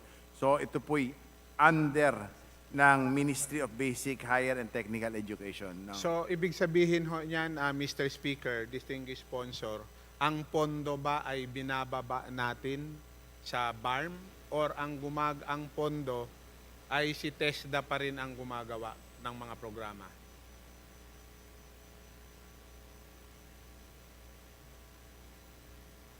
Mr. Speaker, Your Honor, ito po'y ibinababa ng diretso doon sa ministry. Sino ang gumagawa ng programa? Si TESDA BARM or si TESDA Central Office? TESDA BARM na po, Mr. Speaker. So, lump sum binababa natin. Lump sum po, tama po yun. Sino ang nag-identify ng mga beneficiaries? BARM po ang nag-identify ng recipients, Mr. Speaker. Ilan yung na-identify? Nagre-report si BARM sa TESDA? Tama? O parte po ng reportorial requirements ng... Noong 2021, ilang beneficiaries ang nakinabang sa BARM?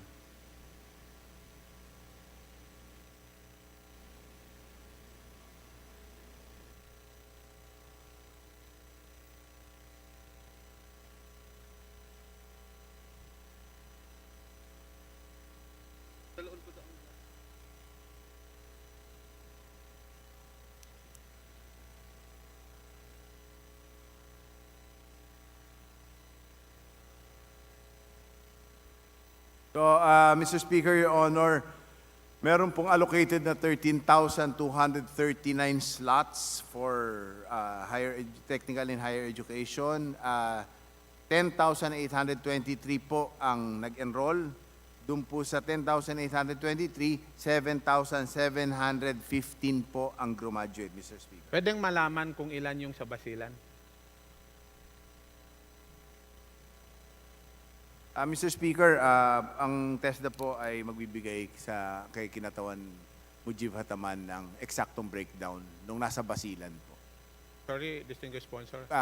Kung mamarapatin po, Mr. Speaker, ni Congressman Hataman, ibibigay po ng TESDA sa kanya ang eksaktong breakdown ng galing Basilan. Actually, distinguished sponsor, kaya ko ho tinanong yon dahil 1 month ago sumulat po ako sa TESDA. Kaya tinatanong ko ang TESDA kung nag-reply sila at ang tanong ko ay may kaugnayan din sa tanong ko ngayon. Kung sana sinagot ng TESDA yon, hindi na sana tinanong ko ngayon.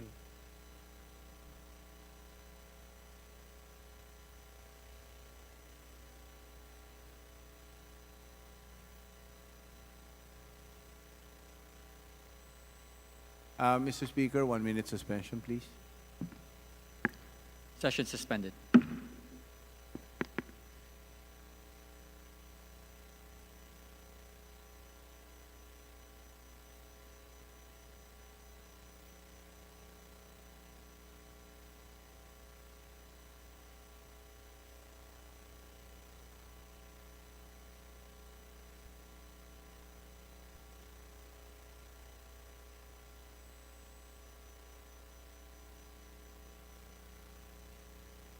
Kaya ko ni-reply eh.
Mr. Speaker, ready to resume.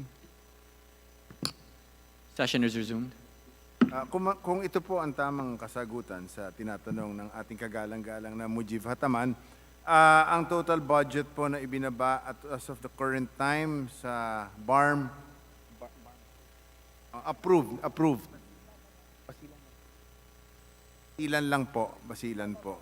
Ibababa pa lang po, aprobado na sa kasalukuyan, kaya naman po nagtagal yung kasagutan sa kanya, ay 70,364,919 pesos.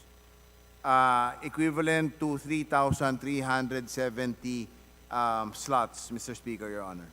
Paano ho ang distribution niyan, distinguished sponsor?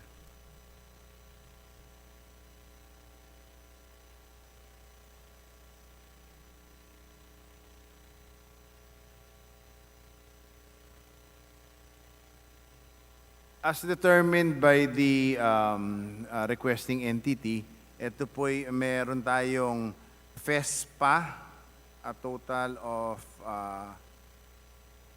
ano ba lahat?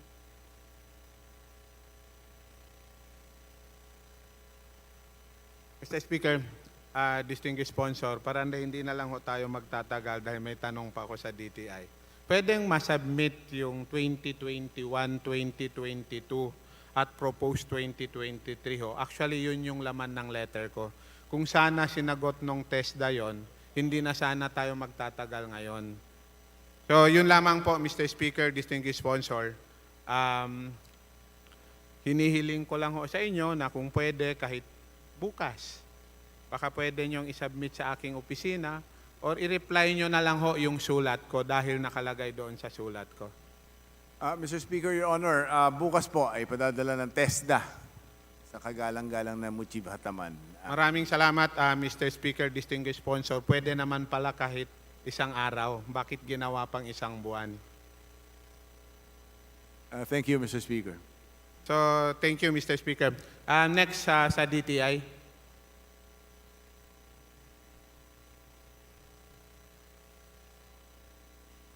Mr. Speaker, we're ready to answer questions.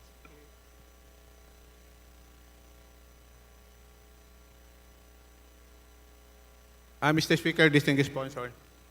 On sources of funds, there is an amount of 1.927 billion or million unused appropriation.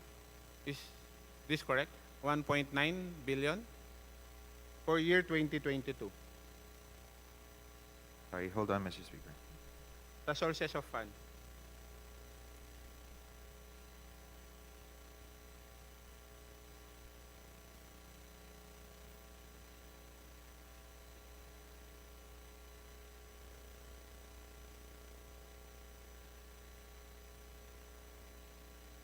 Mr. Speaker, could we request the Honorable Hataman to repeat the amount again of unused appropriations so I can corroborate? Anyway, I will rephrase my question. How much is the unused appropriation for year 2022 of the Department of Trade and Industry? Based on the General Appropriations Bill, unobligated is 611 million and unreleased is 3.3 million.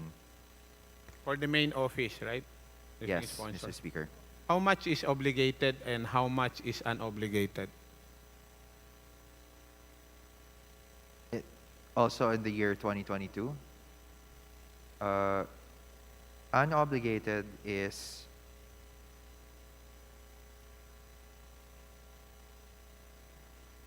is the good gentleman asking from continuing appropriations? Yes. How much of that is unobligated? But it's become unused appropriation also, distinguished sponsor. Okay, so under continuing appropriations, the unobligated in terms of capital outlay is 247 million, and the unobligated in terms of the MOOE is 364 million.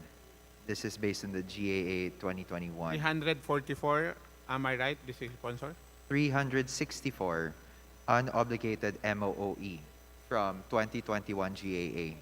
Unobligated capital outlay from 2021 GAA is 247 million. And then unreleased capital outlay from 2021 GAA is 3.3 million. So this is under continuing appropriations. Can this representation be furnished of those amount unobligated of both MOE and capital outlay, distinguished sponsor, Mr. Speaker? Certainly, Mr. Speaker, we will do so immediately. Thank you, Mr. Speaker, distinguished sponsor. On the special provision of the D.P.W.H, there is an amount of 9.145.63 billion with the title Roads Leveraging Linkages of Industry and Trade. Ano ho yung role ng DTI rito? So, Mr. Speaker, this is the Roll It program, the D.P.W.H. D.T.I convergence. Department of Public. Is that correct? All right, so But it's actually this is related to DTI activities, more on a road network. Right. So, actually, it's not to say that this program has been discontinued, but the last endorsements that DTI have made insofar as getting the D.P.W.H. to fund these convergence programs were done in 2020. So they have not endorsed any Roll It programs 2021 onwards up to today. Pero usually, based dito, sino ang nagde-determine? Si D.P.W.H. or si DTI?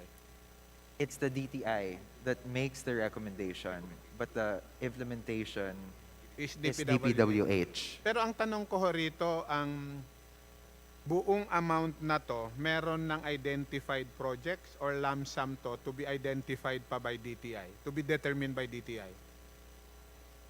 Mr. Speaker, if I remember browsing the National Expenditure Program of the D.P.W.H, the D.O.T D.P.W.H convergence programs, the D.T.I, D.P.W.H convergence programs are actually itemized. So ang lahat pero hindi ho naka-itemize doon, distinguished sponsor. Kaya tinatanong ko, anyway, kung itemized to and determined and identified by DTI, can this representation be furnished of those copies submitted to DPWH on the line item of this 9.145 billion pesos, distinguished sponsor, Mr. Speaker? Yes, Mr. Speaker. So this list would probably be with APRO, so we can just have the committee furnish the Honorable Hataman with such. Thank you, Mr. Speaker. Thank you, distinguished sponsor. With that, I end my interpellation. Thank you very much. Majority Leader. Thank you, Kong Mujib. Mr. Speaker, I move that we recognize the Honorable Anthony Goles Jr. of the Malasakit at Bayanihan Party List for his manifestation. Thank you. The good gentleman is recognized for his manifestation.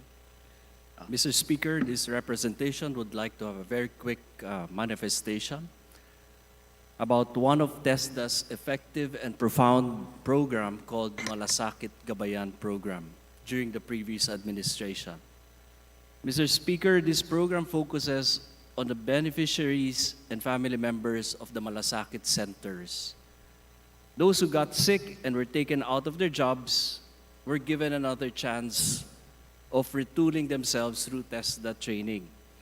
Mr. Speaker, Mr. Sponsor, ito po yung mga pasyente ng malasakit centers natin nationwide na kung saan pagkatapos sila magkasakit, binigyan po sila ng pagkakataon ng Tesda na matulungan para bumalik sa kanilang hanap buhay.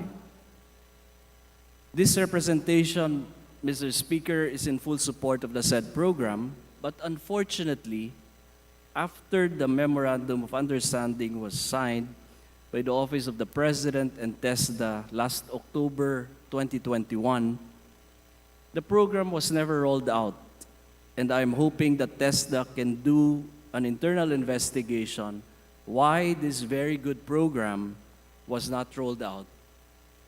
That I end my manifestation, Mr. Speaker, Mr. Sponsor, thank you. And if you have some reasons why it was stopped, please feel free. Thank you. Mr. Speaker, Your Honor, I'm sorry that the program, the laudable and noble cause, reintegration of the sick, previously sick beneficiaries of the Malasakit program into the productive sector of society was not implemented.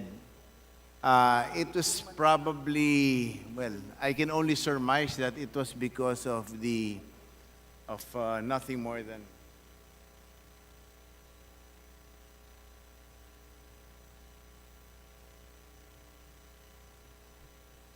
so, ipagpaumanhin nyo na po na hindi na ituloy ito. Ayoko na pong bumanggit ng anumang dahilan dahil bago na po ang pamunuan ng Tesda ngayon at sila naman po ay handa na buksang muli itong programang ito at pag-aralan kung mai-implementa natin na mas maayos ngayong panahon na ito. Mr. Speaker, Your Honor. Marami pong salamat. Thank you, Mr. Sponsor. Thank you, Mr. Congressman. Thank you very much. Majority Leader. Mr. Speaker, I move that we recognize the Honorable Presley De Jesus of the PhilReca Party List for his interpellation. Representative Presley De Jesus is recognized. Thank you, Mr. Speaker. May the good sponsor yield some questions. Tesda, please. Mr. Speaker? Okay, thank you. Siguro alam naman natin itong mga distribution utilities, especially mga electric cooperatives, no? I allowed yung ginagawa ng Tesda ngayon with regard sa mga vocational, technical na courses. How about yung mga linemen natin sa mga industriya ng energy, lalo na mga electric cooperatives? Na-institutionalize nyo na ba yung kung paano sila mabigyan ng seminar, trainings, or even certification na, as we know, no, medyo kinukulang na ang mga linemen natin because wala talagang institution na nakakuha sila ng tamang experience or seminars, even education. Lalo ngayon, may bagyo tayong dumating, nagpadala po ang mga electric cooperatives sa mga tinamaan ng bagyo, kulang na kulang ang ating mga linemen, no? So I would like to know kung meron na ba tayong programa pagdating po rito sa Tesda. Mr. Speaker, Your Honor, maraming salamat po kay Congressman Presley para dun sa kanyang katanungan. Sa kasalukuyan po, ang Tesda ay mayroong fiber optic line installation programs and an ongoing na cable line installation programs. Pero sa kasalukuyan po ay walang electrical line installation training. Maganda po ang kanyang binanggit at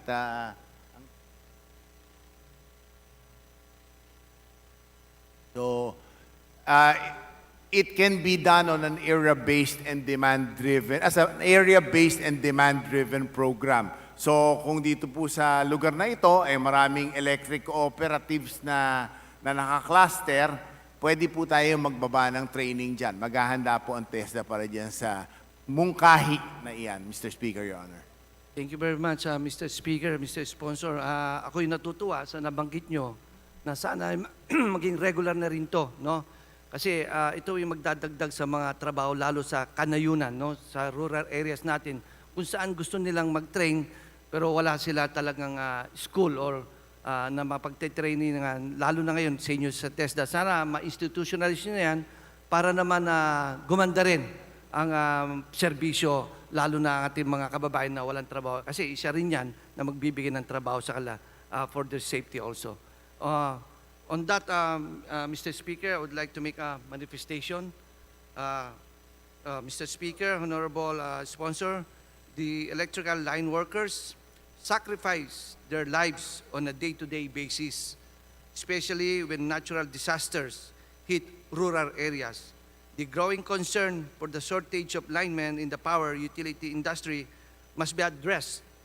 Efforts to empower our linemen and to develop courses or trainings for the existing and qualified candidates must be made. I hope I can get the support of the Honorable Sponsor on this. Again, on the higher note, Mr. Speaker, on the part of the minority, as there are no more interpollators, I move to terminate the sponsorship and debate on the budget of Department of Trade and Industry. So move, Mr. Speaker. Thank you very much, Mr. Speaker, Your Honor. Thank you Mr. very Speaker, much. including the attached agencies, Mr. Speaker. Thank you very much. Majority Leader. Mr. Speaker, on the part of the majority, we join the minority to terminate the budget deliberation of the Department of Trade and Industry, including its attached agencies. There is a joint motion to terminate the interpellations on the proposed budget of the Department of Trade and Industry, including attached agencies. Is there any objection?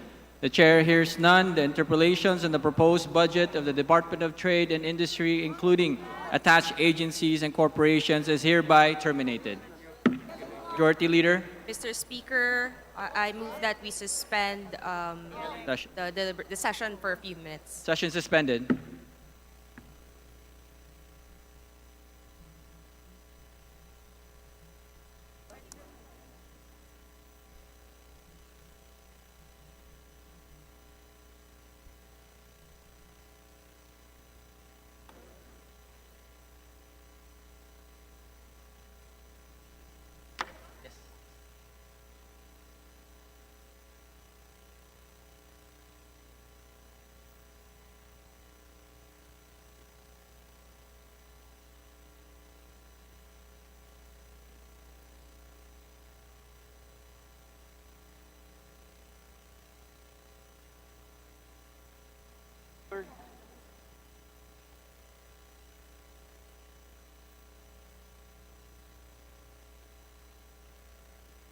Kailan ka ba magpapakawala ng libreng kuryente?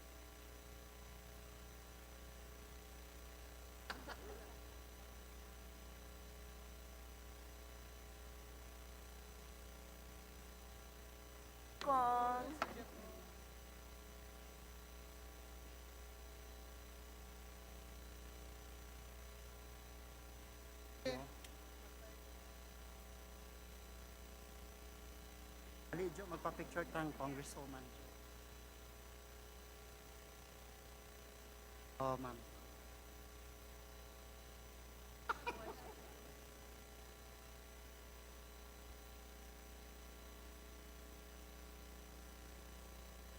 Ana taon. Taon madugay.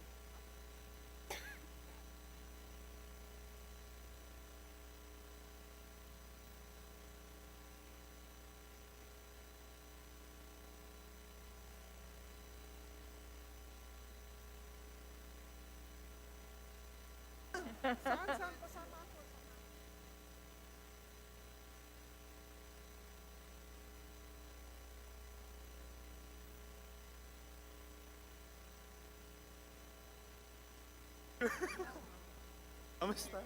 Apa D.T.I? Pa-picture naman po kami.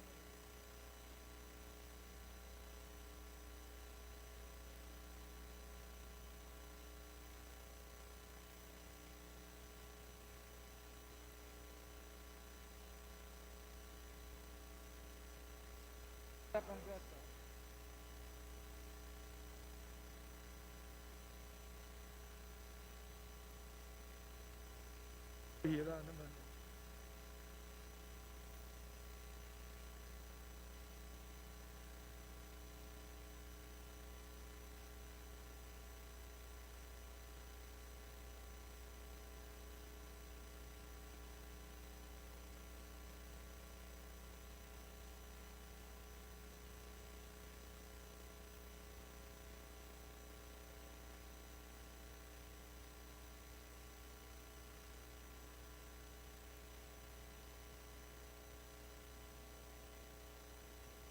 Forward ka ulit.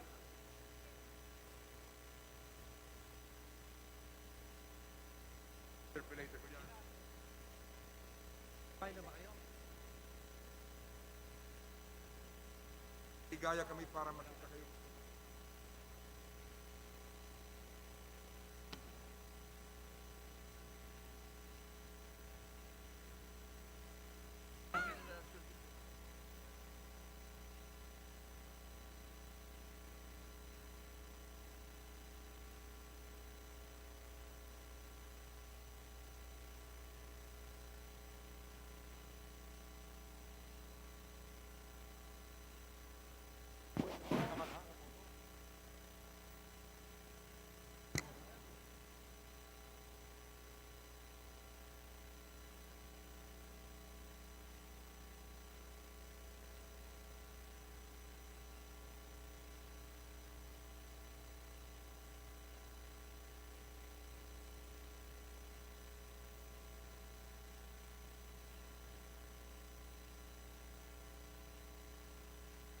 Din.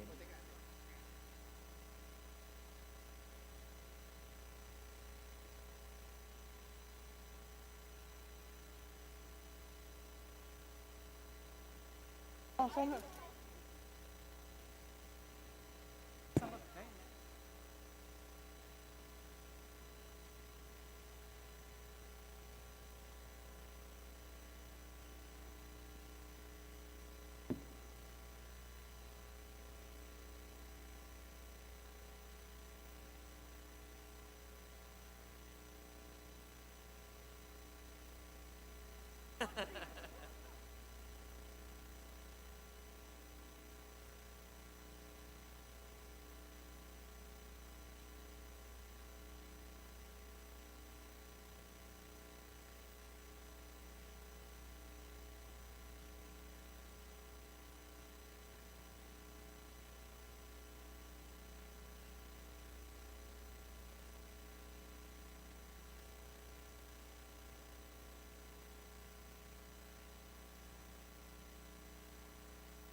Congrats po. House na. Senate.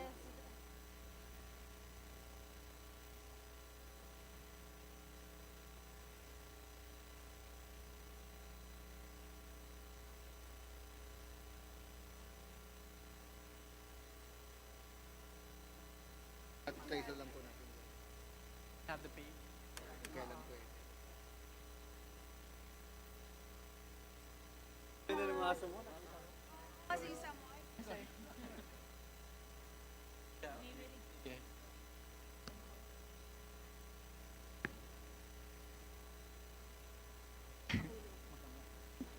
I feel bad.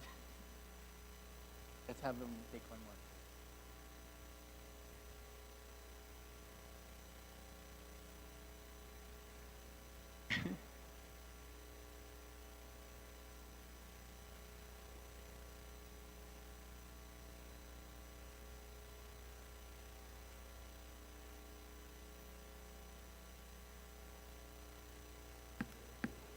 House members and guests, please settle down so we can proceed with the budget deliberations.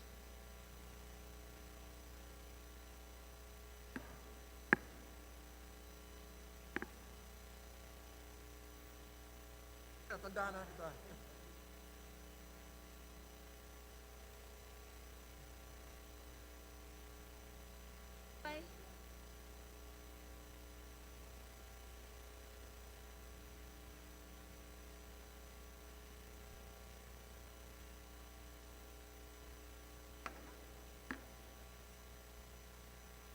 I'd like to request the House members to please settle down.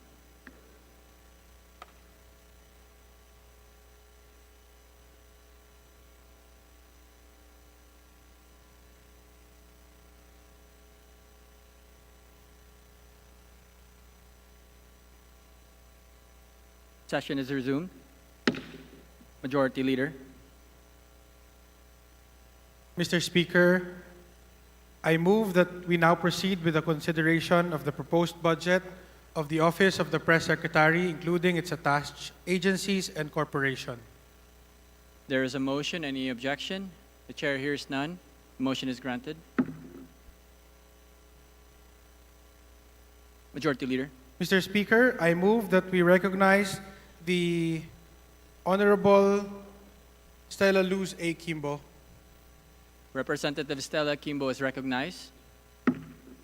Mr. Speaker, I am pleased to sponsor the budget of the Office of the Press Secretary, and I am now ready to answer the questions of our colleagues, Mr. Speaker. Thank you very much. Majority Leader. Mr. Speaker, I move that we recognize the Honorable Marisa P. Magsino of the OFW party list for her interpellation. Representative Marisa Magsino of the party list OFW is recognized to interpolate the sponsor. Thank you so much, Mr. Speaker. Madam Sponsor, good afternoon, my colleagues. For the Office of the Press Secretary, I would just like to make a manifestation of support. The overarching function of the Office of the Press Secretary, with the able leadership of OPS Press Secretary Trixie Angeles, is to properly convey and articulate not only to the media, but more importantly to the general public, the government's agenda, activities, positions on issues of concerns and policies of administration in a rapidly changing information and digital landscape.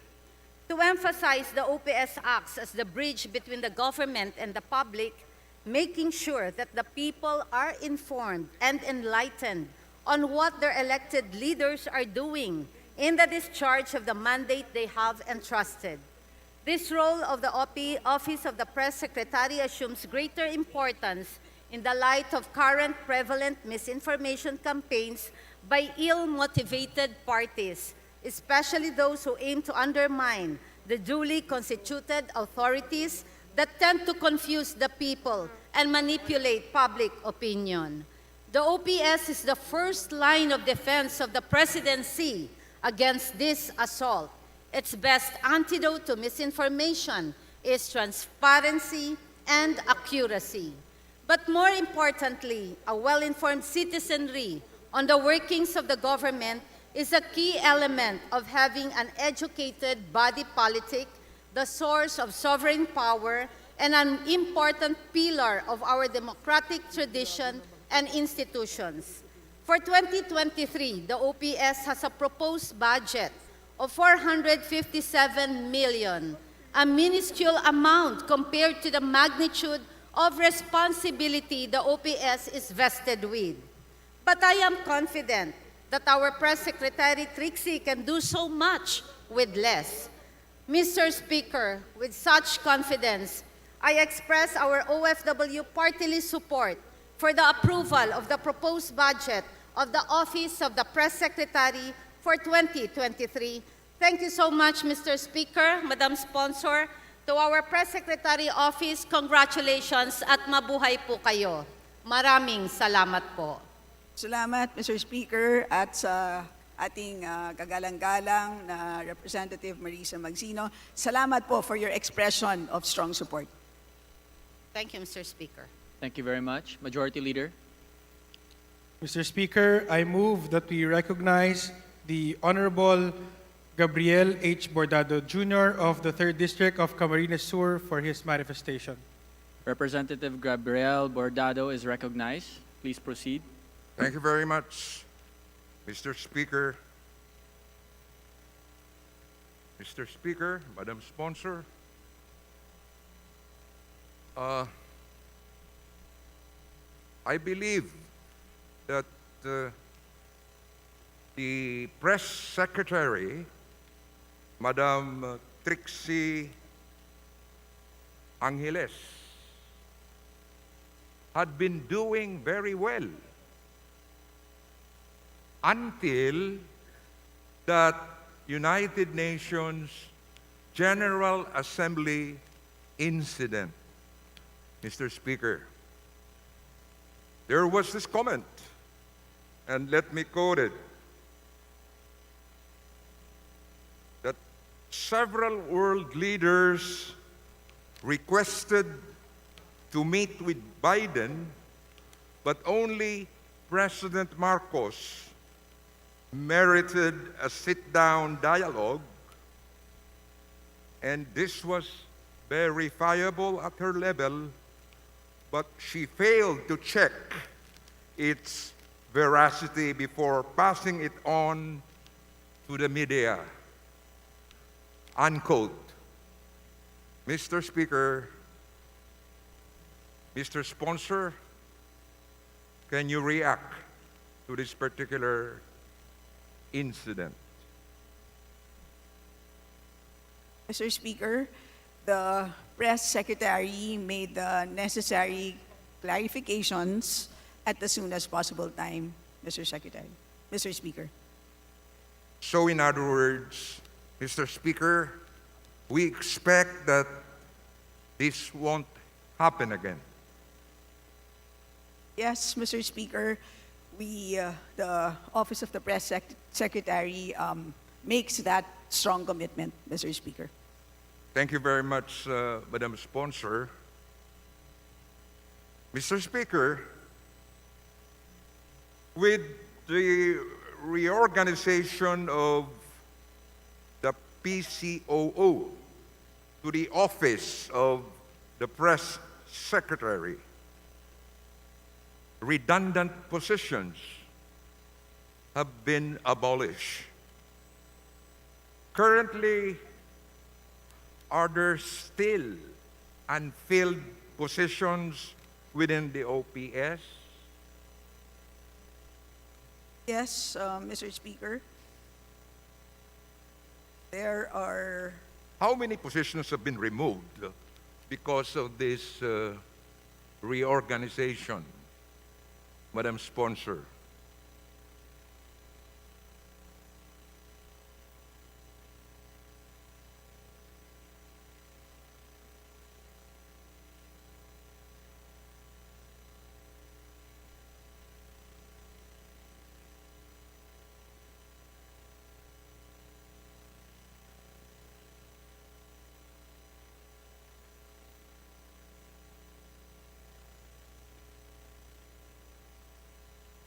As of July 1, 2022, Mr. Speaker, There are a total of 66 COSs, contract of service individuals.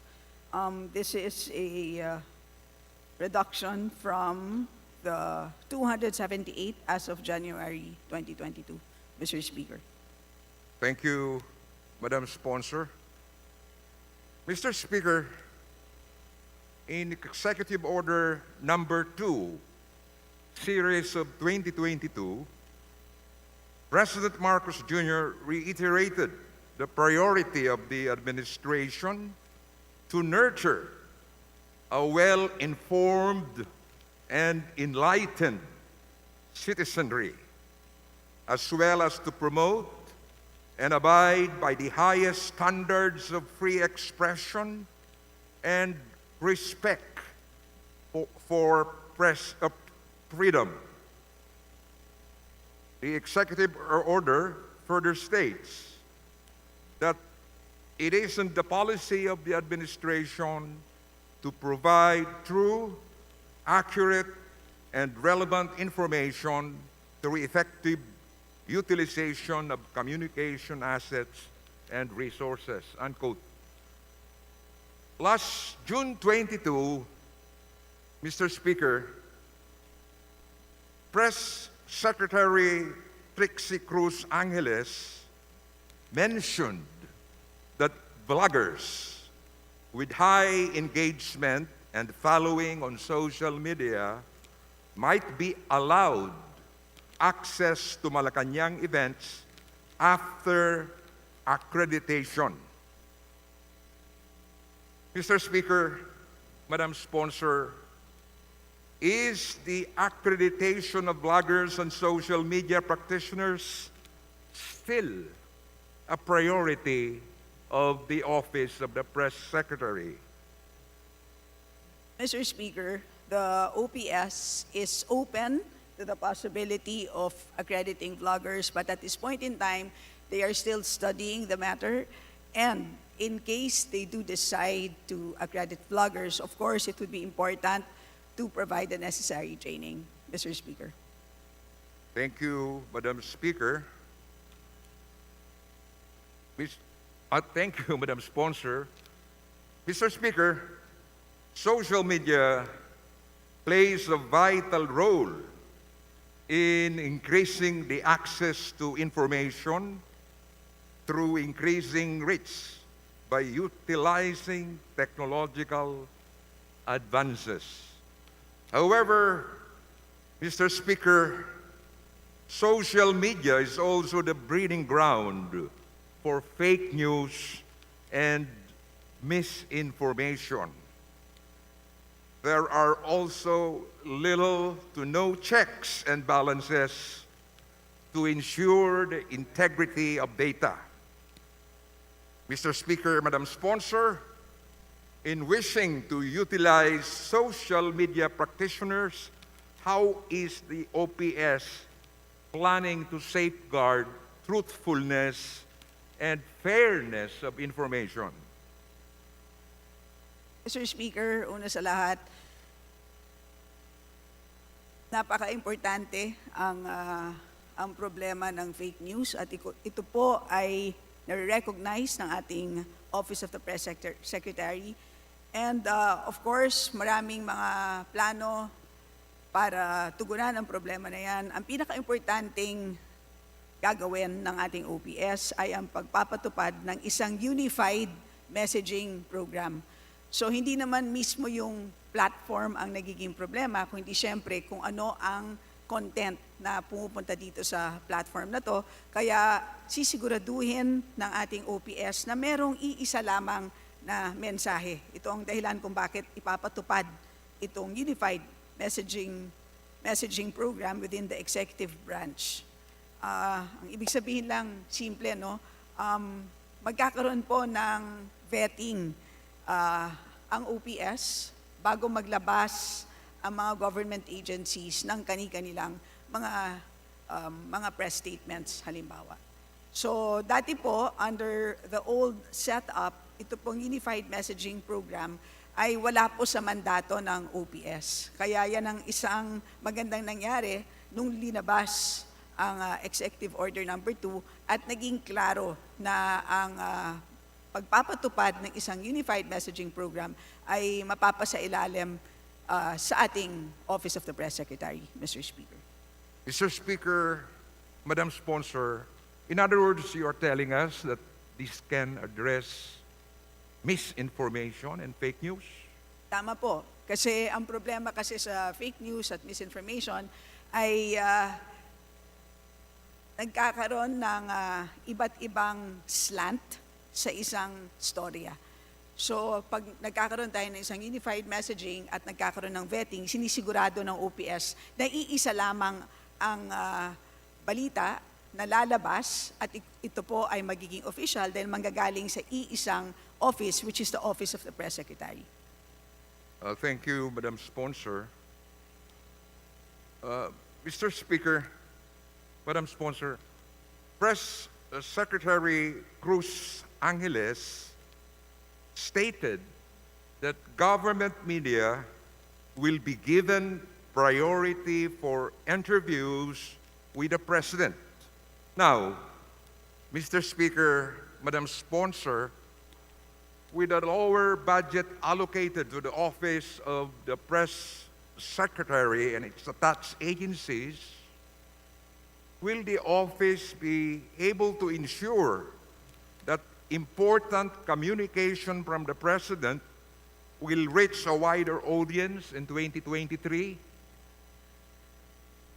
Well, kasama po, Mr. Speaker, dito sa Unified Messaging Program, ang strategiya na ang unang makakatanggap ng balita ay ang ating government media. So kasama po yun. Again, kasama ito sa broad objective na kailangan siguraduhin ang accuracy ng ating reports, Mr. Speaker. Thank you, Madam Sponsor. Mr. Speaker, the pandemic has highlighted the need for reliable and efficient avenues of information. Aside from the state-owned TV stations and radio stations, has the OPS started venturing out into making official channels in other platforms to enable faster dissemination of information? So marami pong platforms ang ginagamit ng OPS. Of course, meron tayong PTV4, IBC13, meron din tayong ilang mga radio stations.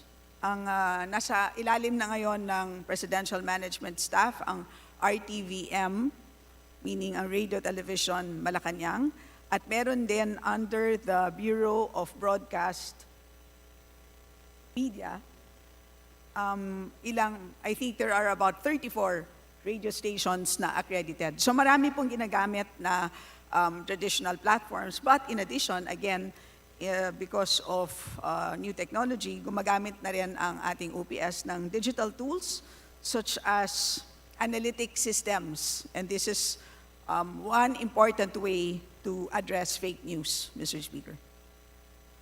Thank you very much, Madam Sponsor. Mr. Speaker, how much had been previously spent on setting up and maintaining such avenues?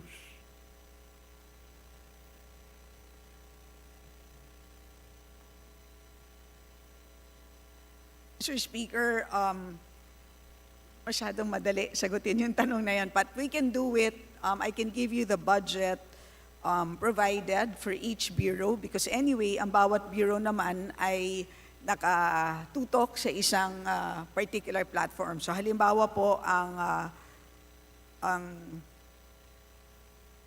BBS, which is the Bureau of Broadcast Services, ang 2023 proposed budget is about 608,919.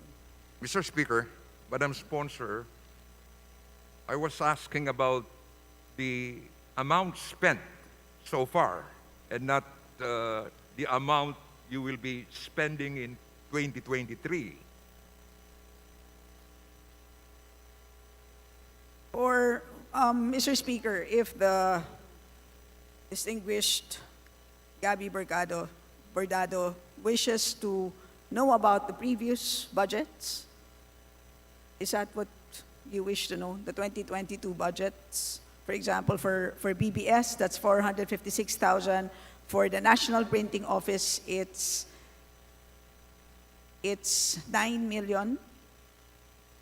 For PTV4, it's 104,944,000. For IBC 13, it's 73,689,000.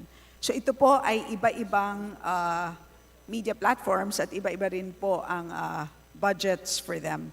Ang APO, which is a printing office, it's a government-owned corporation, does not receive a government subsidy. How's that again, APO, Speaker? Yeah, the Apple. APO does not receive any support from government. Okay, thank you. Thank you very much, Madam Sponsor. Thank you, Mr. Speaker. Thank you very much. Majority Leader. Mr. Speaker, I move that we recognize the Honorable Franz L. Castro of the ACT Teachers Party List for her interpellation. Representative Franz Castro is recognized. Please proceed.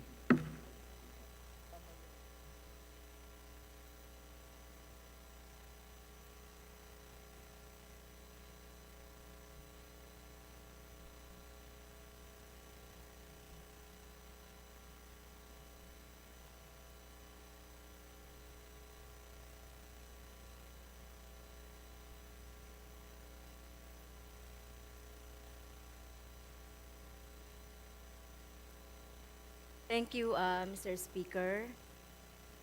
Muli, magandang hapon po sa ating lahat, sa Office of the Press Secretary, siyempre sa ating distinguished sponsor.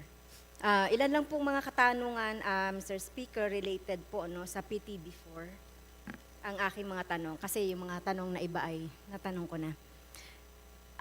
Mr. Speaker, on COS and JO, talamak yung mga endo sa OPS, may so-called strategic plan na magiging BBC-like ang PTV4. Banggit ito dun sa briefing sa nakaraan. Pero hindi makikita ang tunguhing ito sa staffing ng ahensya. Dahil una, napakanipis ng personnel complement na permanent employees, 136 nationwide. For the News Division, 6 katao lang, tig-isa sa production assistant, news reporter, research analysis, at cameraman. Parang hindi kala mo hindi public broadcaster. Iba pang mga example based doon sa nakita nating staffing pattern. Provincial Network Division, 1 regular station manager, PTV 11 Davao, 2 katao. 6 na provincial stations na tig-isa ang permanent. The rest, Mr. Speaker, na personnel ay contractual or COS. Yan. People under precarious employment arrangement. So nationwide, parang 5, COS nationwide, 549. So ang tanong ko, Mr. Speaker, gano'n na ba katagal itong mga contractual? Lalong-lalo na yung, yung 5.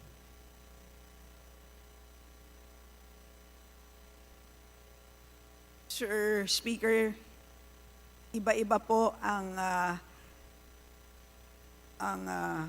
duration of engagement ng ating 549 contractuals. But lilinawin lang po natin na dito po sa PTV4, medyo kakaiba po. So matagal na, ilang araw na rin tayong nagbabalitaktakan tungkol dito sa issue ng JO at COS na napaka-importante.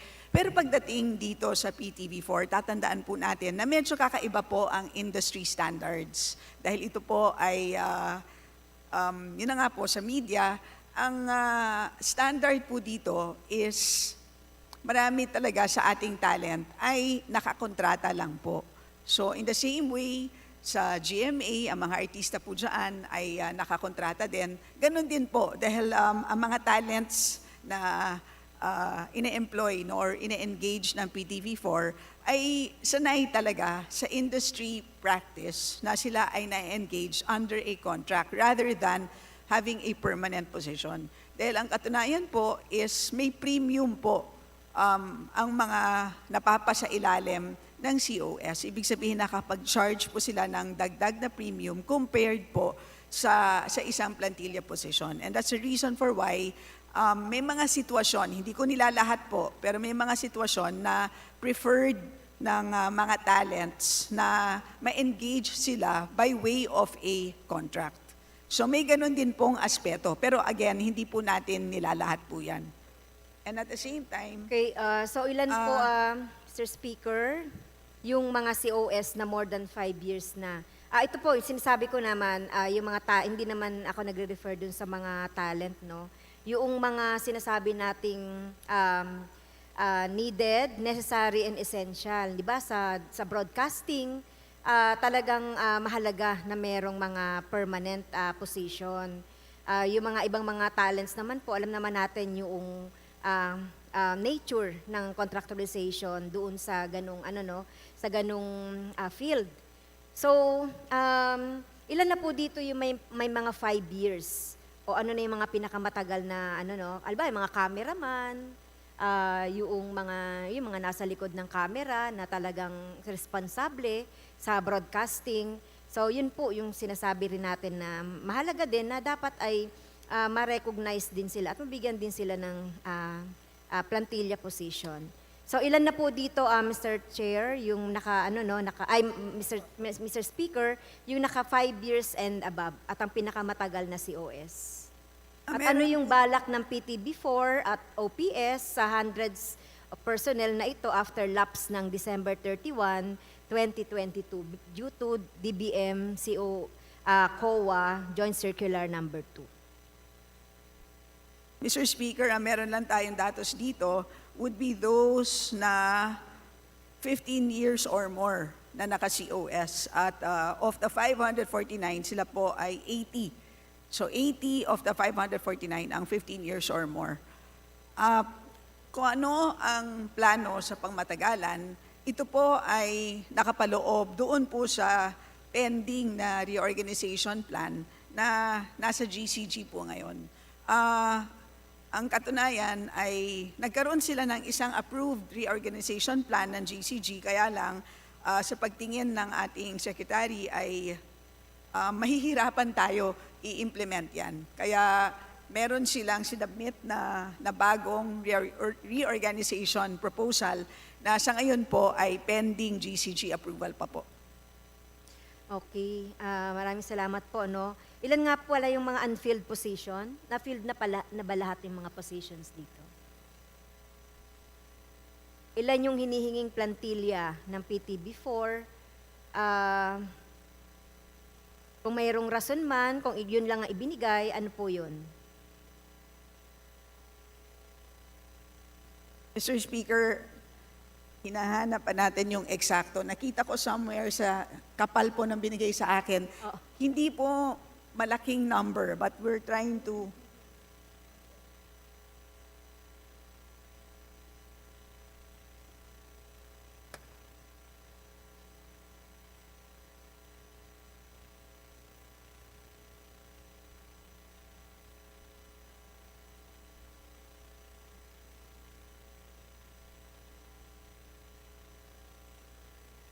Mr. Speaker, 1 minute suspension, please. Session suspended.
Session is resumed. Mr. Speaker, I stand corrected. Marami palang unfilled positions.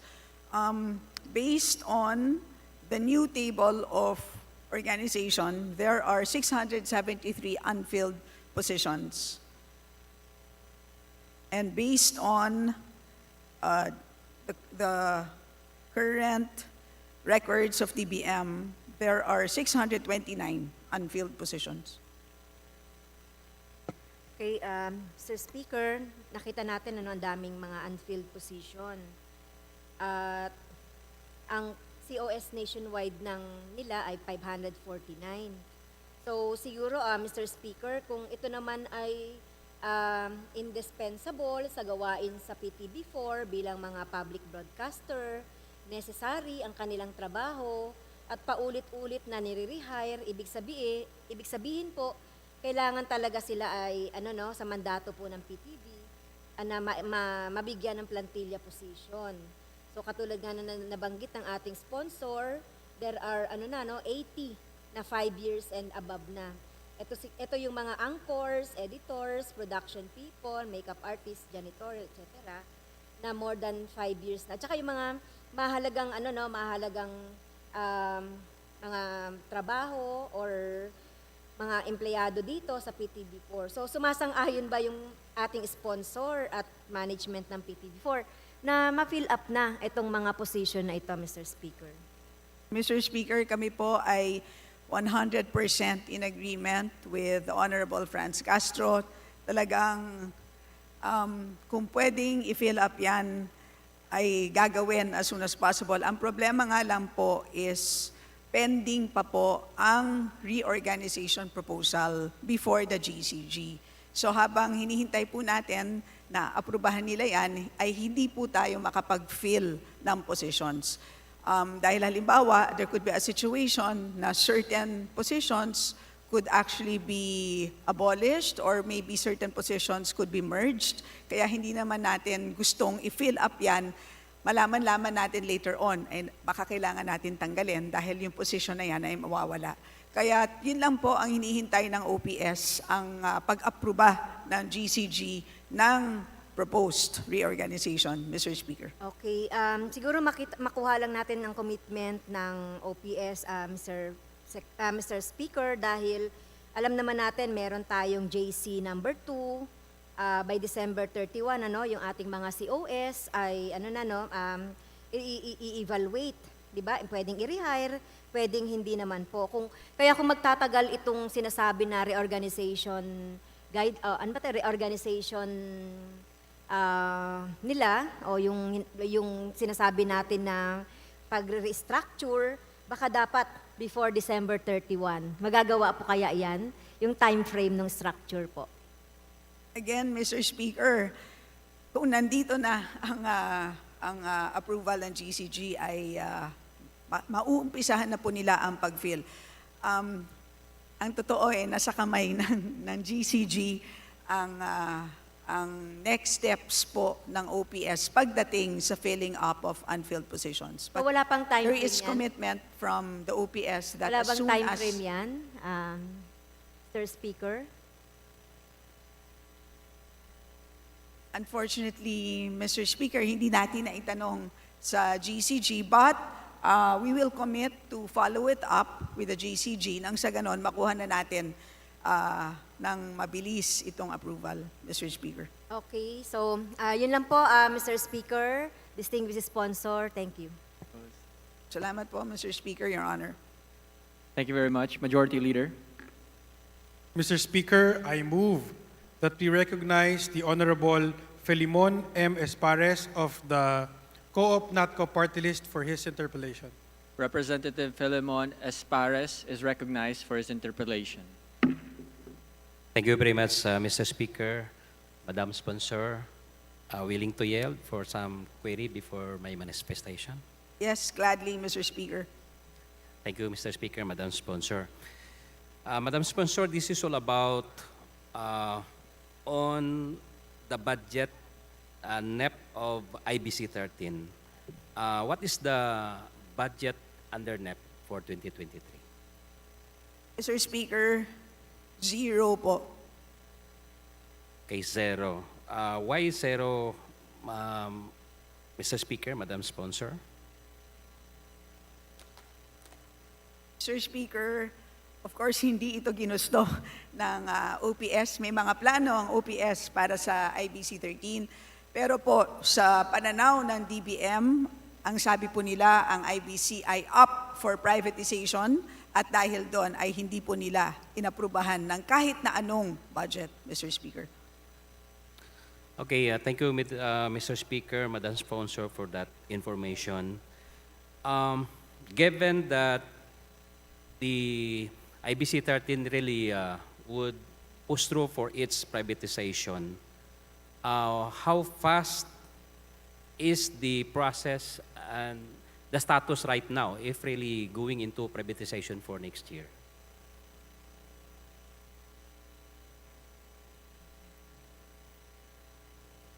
Ang problema po ng agarang pag-privatize ng IBC ay meron pong isang legal problem which is in the charter of PTV4.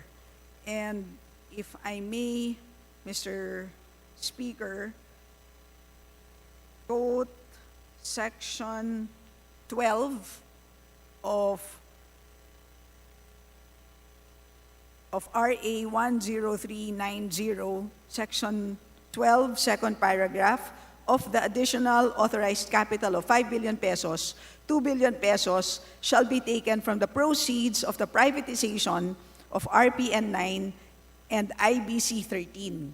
So ibig sabihin, kapag i-privatize ang IBC 13, kapag ibenta ito sa pribadong sektor, ang minimum na dapat matanggap ng gobyerno is 2 billion pesos. Yan po ang interpretation ng batas. Kaya nga lang po, ang problema is up to today, wala pong willing na buyers, wala pong offer na umabot sa 2 billion pesos. So yun po ang problema sa ngayon. Kahit gusto po natin ibenta sa private sector, wala pong willing na bumili sa halagang at least 2 billion pesos, Mr. Speaker. Yun, Mr. Speaker, Madam Sponsor. If that is the case, what will happen to the employees? Kasi ako naman yung concern ko dito yung mga empleyado natin. Which, anong gagawin doon? Magutom na lang ba sila? Bakit hindi talaga binigyan kahit pang-contingency man lang for 6 months whatsoever para hindi naman malagay sa alanganin yung ating mga empleyado. Kasi ito yung unang matatamaan na Mr. Speaker, Madam Sponsor. Sir Speaker, napakalaking problema nga po. Meron sa ngayon 149 na permanent employees ang IBC. Merong 24 na non-permanent.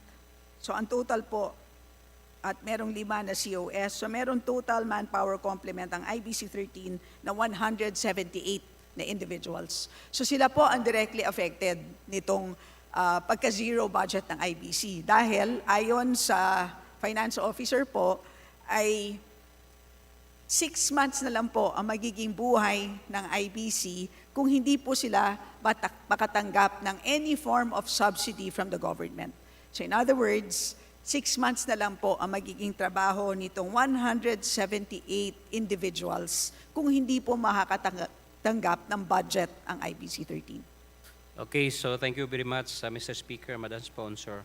So my question is that because we are here in the budget deliberation and you are in the Committee on Appropriations, can I manifest and of course endorse also the concerns of this agency, of this IBC 13, na kahit half man lang, no, just come towards na hindi talaga magawa ng paraan in a short period of time, but then I know probably if you're going to have enough and a contingency for this, so baka maalalayan, no? Kasi hindi lang talaga itong current employees yung concerns natin, of course, yung magre-retire pa, alam naman natin na they need really also the separation benefits to that. So, hindi lang itong current na kailangan nila. So, on that effect, Mr. Speaker, that is only my my particular question and of course the manifestation ay joining and endorse really that the committee will consider the budget of IBC 13 as the requested figure kasi hindi naman ganun kalaki no, for that 6 months time just in case. So with that, I end my interpolation and this would be my manifestation, Mr. Speaker, to return back the budget of the IBC 13 to that effect. Thank you very much. Salamat, Mr. Speaker, Your Honor. Thank you very much. Majority Leader. Mr. Speaker, I move that we recognize Senior Deputy Minority Leader Paul R. Daza for his interpellation. Representative Paul Daza is recognized. Please proceed. Thank you, Mr. Speaker. It will be my honor not to interpolate, but to first express our gratitude for the personal presence of our good Secretary Trixie Cruz Angeles for being here personally, and to the other officials of the Office of the Press Secretary and the other attached agencies and offices. And having no more members of the minority who wishes to interpolate, I would like to move to terminate the period of sponsorship and debate for the budget of the Office of the Press Secretary, including the attached agencies and offices. Thank you. Majority Leader. Mr. Speaker, on the part of the majority, we join the minority to terminate the budget deliberation of the Office of the Press Secretary, including its attached agencies and corporations. There is a joint motion to terminate the interpellations on the proposed budget of the Office of the Press Secretary, including attached agencies and corporations. Is there any objection? The Chair hears none. The interpellations on the proposed budget of the Office of the Press Secretary, including attached agencies and corporations, is hereby terminated. Salamat, Mr. Majority Speaker, Leader. Your Honor. Mr. Speaker, I move that we suspend session for a few minutes. Session suspended.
Session is resumed. Majority Leader. Mr. Speaker, I move that we now proceed with the consideration of the proposed budget of the Department of Information and Communications Technologies, including its attached agencies. There is a motion. Is there any objection? The chair hears none. The motion is approved. Majority Leader. Mr. Speaker, I now move that we recognize the Honorable Luis Campos Jr. of the 2nd District of Makati for his sponsorship speech. Representative Luis and Campos of the 2nd District of Makati is recognized. Thank you, Mr. Speaker. Honorable colleagues, this representation is now ready to be interpolated on the budget of the D.I.C.T. for the year 2023. Mr. Speaker. Thank you very much. Majority Leader. Mr. Speaker, I move that we recognize the Honorable Arlene Brosas of the Gabriela Party List for her interpellation. Representative Arlene D. Brosas of the Party List Gabriela is recognized for her interpellation. Please proceed. Thank you, Mr. Speaker. Maraming salamat po. Sa ating good sponsor, maaari po bang magtanong, Mr. Speaker? Absolutely, Honorable Brosas. Yes, first po sa questions ko, sa Starlink po ito, no? Mr. Speaker, with the passage of the RA 11659 or the amendments to the Public Service Act, the telecommunications sector is now open to 100% foreign ownership. Is this correct, Mr. Speaker? That is correct, Mr. Speaker. Now, given such full-scale liberalization of the telecom sector, maaari po bang malaman kung sino-sinong foreign companies na ang nagpahayag ng interes na pumasok at mamuhunan sa telecom industry, Mr. Speaker? Mr. Speaker, isa pa lang po ang nagpapahayag ng interes, Starlink pa lang po, Mr. Speaker, Your Honor. Starlink pa lang, Mr. Speaker. So, isa sa mga naiulat ay ang pag-aproba ng Provisional Certificate of Accreditation sa Starlink na kumpanya ni Elon Musk, isa sa pinakamalaking bilyonaryo sa buong mundo. Sa pagbibigay po ng Provisional Certificate, ano-ano po ang mga pribilehiyo na naigawad sa Starlink, Mr. Speaker, Mr. Sponsor?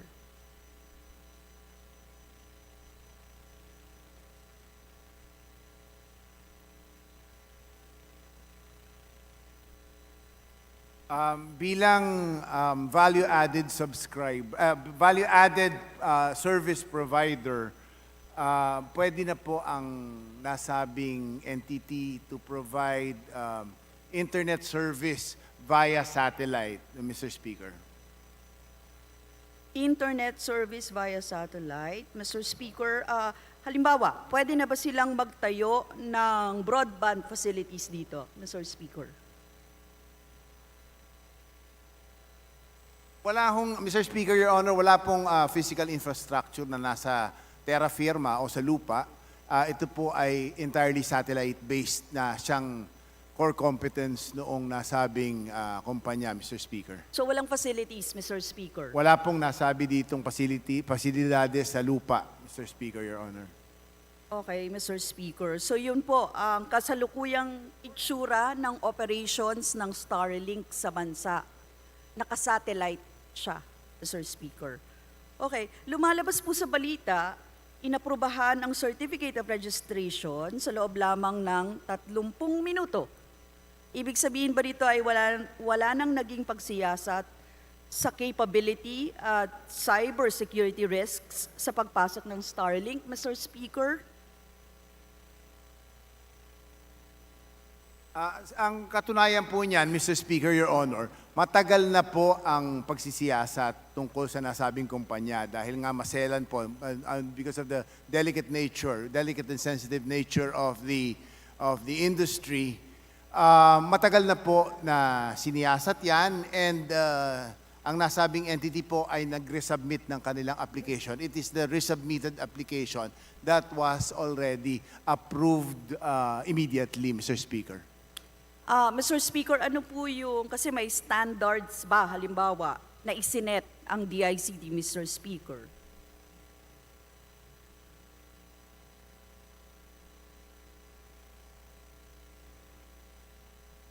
Mr. Speaker, Your Honor, as always, there are standards to be followed in accrediting any provider of services, of utilities. Ano? As to the specific criteria, medyo mahaba-haba po yon. Kung mamarapatin po ng ating kinatawang Arlene Brosas, ibibigay po sa kanya ng D.I.C.T yung nasabing talaan ng criteria for accreditation, Mr. Speaker. Mr. Speaker, hindi po ba pwedeng isa-isahin? Masyado mahaba. Mr. Speaker, is this contained in a memo circular or any form of issuance, Mr. Speaker?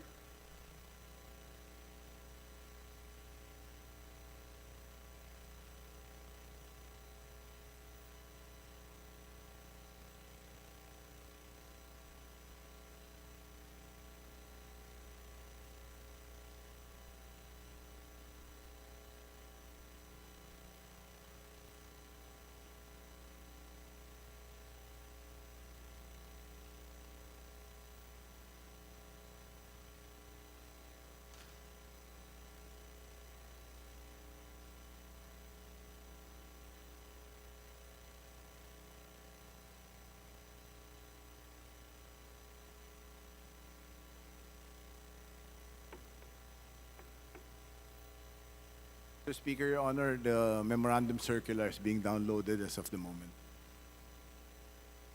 Mr. Speaker, tumatakbo po yung oras nung pagtatanong ko, Mr. Speaker. Baka pwede Suspension, 1 minute, Mr. Speaker. Session suspended.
Mr. Speaker, resume.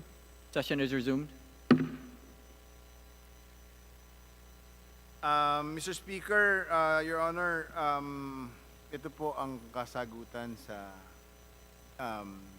katanungan ng Congresswoman Arlene Brosas. Department Circular Number 002 dated September 28, 2021, Series of 2021, subject implementing rules and regulations on the national policy for expanding the provision of internet services through inclusive access to satellite services.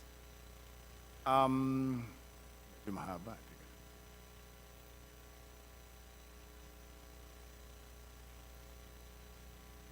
34 pages po yung criteria. So,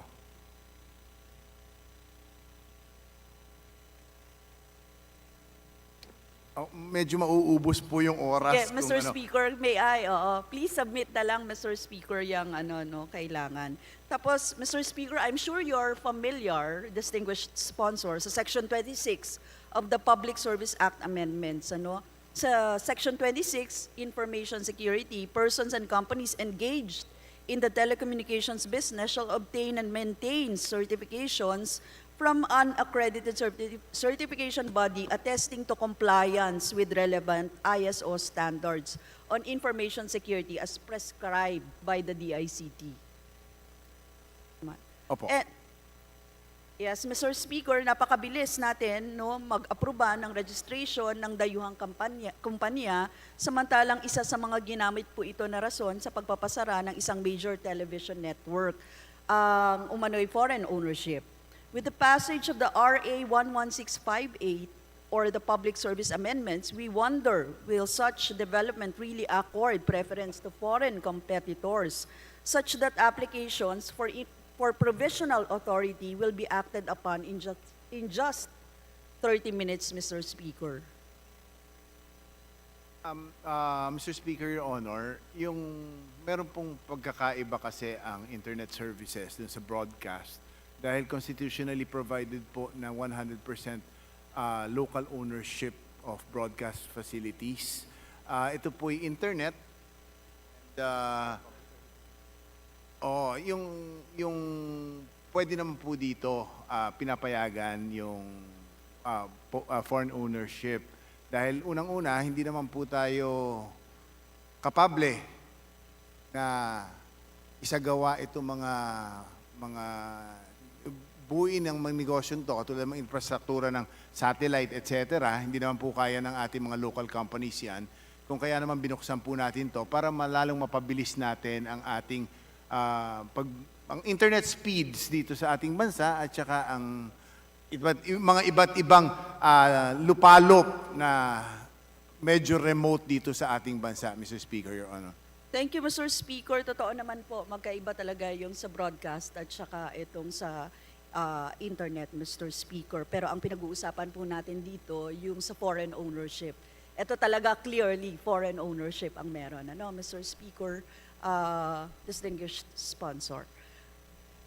Mr. Speaker, kaugnay po ng tanong ko na ito, considering that Starlink is targeting full operations next year, does the D.I.C.T believe that they should apply for a legislative franchise?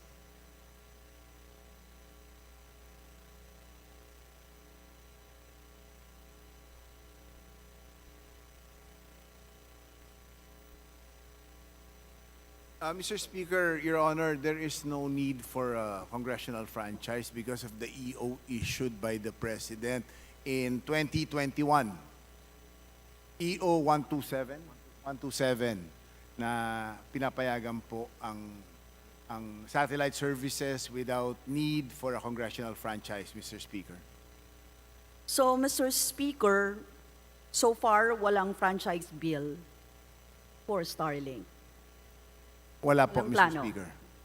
Mr. Speaker, inote lang natin in Section 4 of Public Service Act Amendments, it retains the provision of the Commonwealth Act.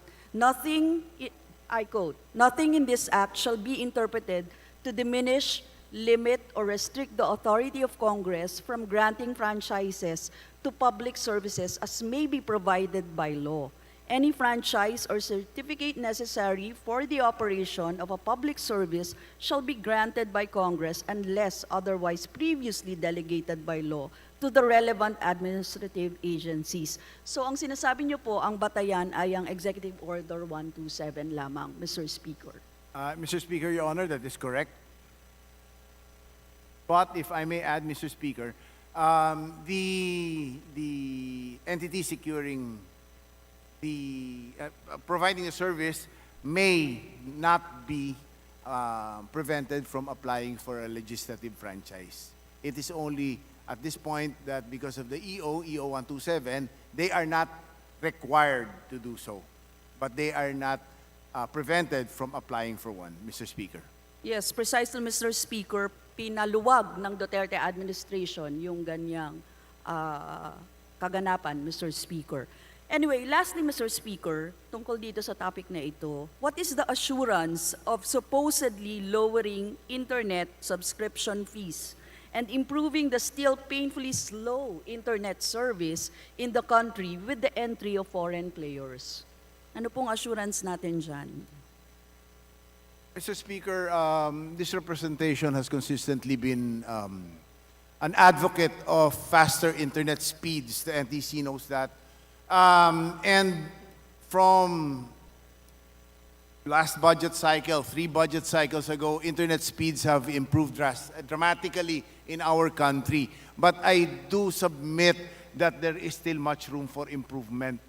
And because of the increased competition in providing internet services, a natural offshoot of this would be market-driven demand for faster internet service providers, Mr. Speaker, Your Honor.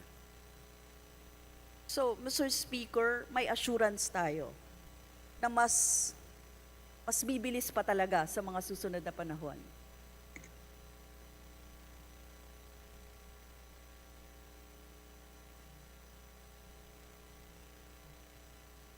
Meron pong garantya na ito'y bibilis. Para sa Starlink po, ang minimum internet speed nila ay 100 Mbps. Guaranteed po nila yan, Mr. Speaker, Your Honor. So, and Mr. Speaker, i-reiterate ko lang. So, pwedeng pumasok ang mga foreign players by mere compliance of the D.I.C.T criteria, kahit po walang congressional scrutiny, Mr. Speaker? Basta po pumasok doon sa ambit ng EO 127, pwede po sila na mag-provide ng internet services dito sa ating bansa, Mr. Speaker, Your Honor. So, yun, Mr. Speaker, papayagan dahil may Executive Order 127.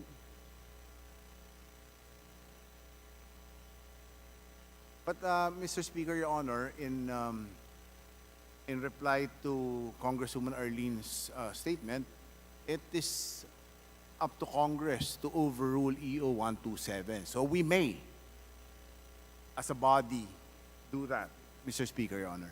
Thank you, Mr. Speaker. Maraming salamat, Mr. Speaker, kasi tayo po sa Kongreso ang may kapangyarihan dapat na mas scrutinize, lalong-lalo na yung mga pumapasok na foreign players dito sa ating bansa, di ba, Mr. Speaker, para fair po tayo na sa pag-alam. Kung sa local nga po, sa franchise tayo ay nag-scrutinize bakit po dito sa mga foreign players hindi natin gagawin, Mr. Speaker. Anyway, Mr. Speaker, sa series po, next series ng question ko, ito po ay tungkol sa Safe Spaces Act. Mr. Speaker, Section 10 of the Safe Spaces Act states that the PCW, DILG, D.I.C.T shall be the national bodies responsible for overseeing the implementation of this act and formulating policies that will ensure the strict implementation of this act. Nasa IRR din ng nasabing batas na co-chair ang D.I.C.T sa oversight mechanism na pagpapatupad ng Safe Spaces Act. Now, may we know ano na ang nagawa ng D.I.C.T bilang co-chair, Mr. Speaker?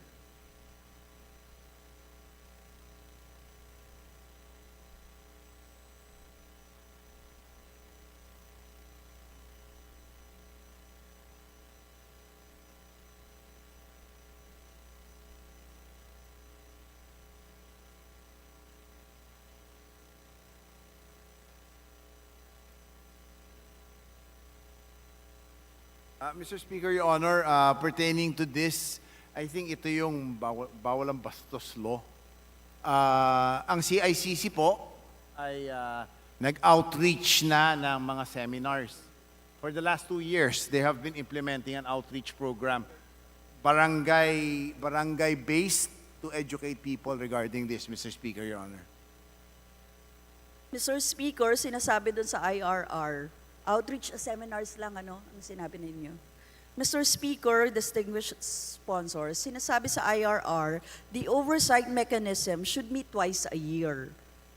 Ngayon, ang tanong po, nakapagpulong na ba ang Safe Spaces Oversight Body ngayong taon? At ano-ano po ang mga rekomendasyon ng D.I.C.T dito, Mr. Speaker?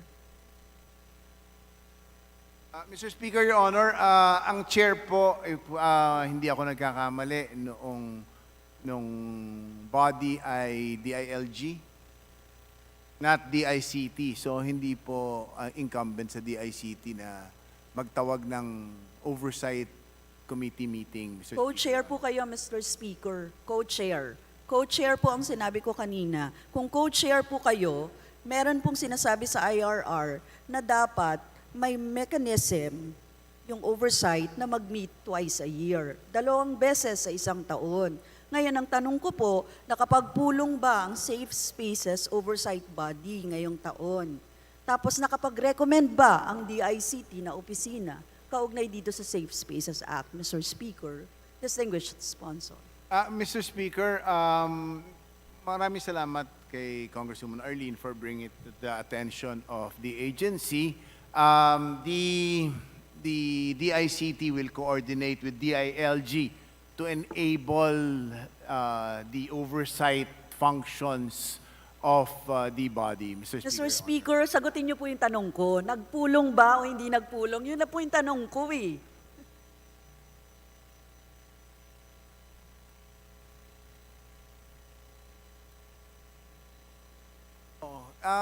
Hindi pa po dahil ka-organize lang yung January 2022. Thank you very much, ng Mr. Speaker. body.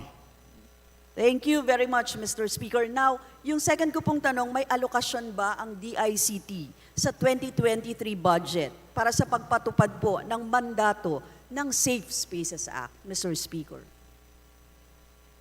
Meron po tayong 30 million, Mr. Speaker, Your Honor.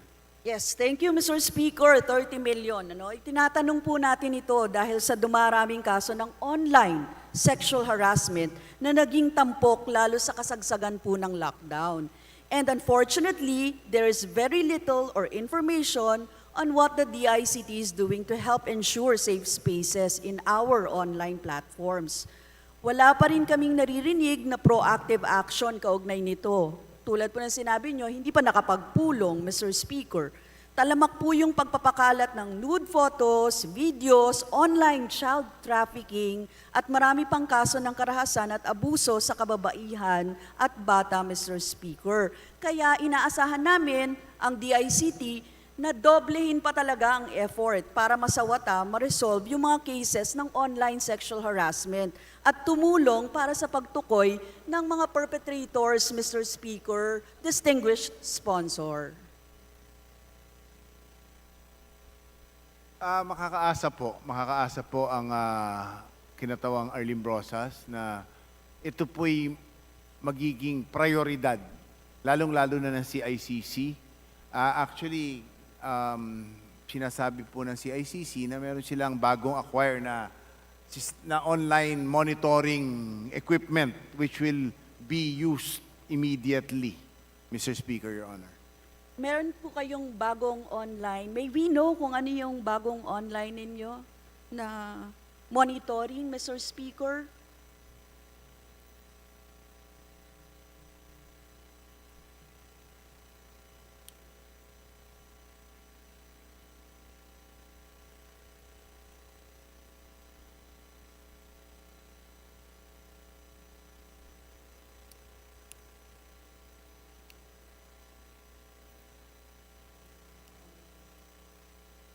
Meron pong online, Mr. Speaker, Your Honor, meron online sexual abuse management monitoring system. So specific po yan. Thank you, Mr. Speaker. Yun lang po. Please do help ensure safe spaces in our online platforms. Maraming salamat po, Mr. Speaker. Maraming salamat sa ating distinguished sponsor. Thank you po.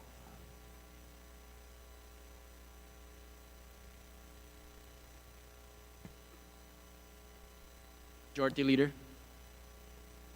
Mr. Speaker, I move that we recognize the Honorable Bernadette B.H. Herrera of B.H. Party List for her interpellation. Representative Bernadette B.H. Herrera is recognized. Please proceed.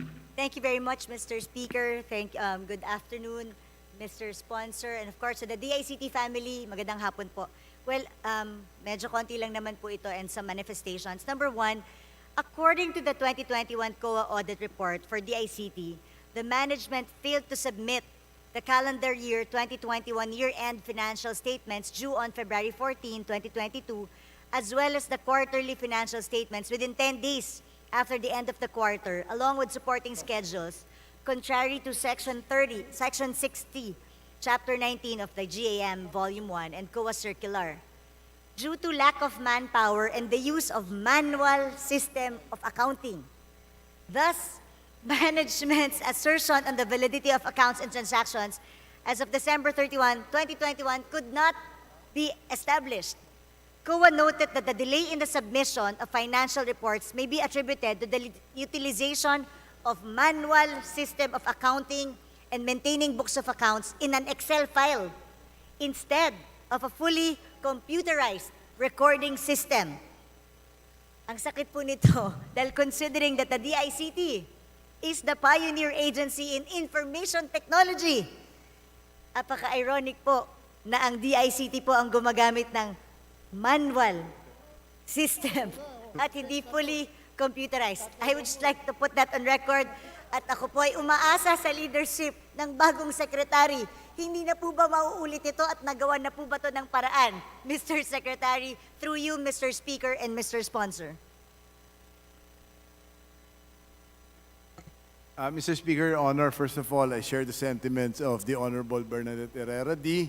And her frustration that the D.I.C.T was very analog.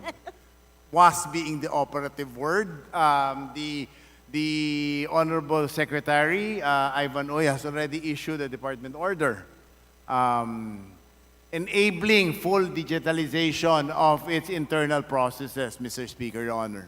Maraming salamat naman po kung ganun, Mr. Speaker. Baka pwede nyo padala na lang po yung opisina namin ng memorandum order na to para naman gumaan-gaan yung pakiramdam ko na yung ICT office natin ay digital na at hindi manual.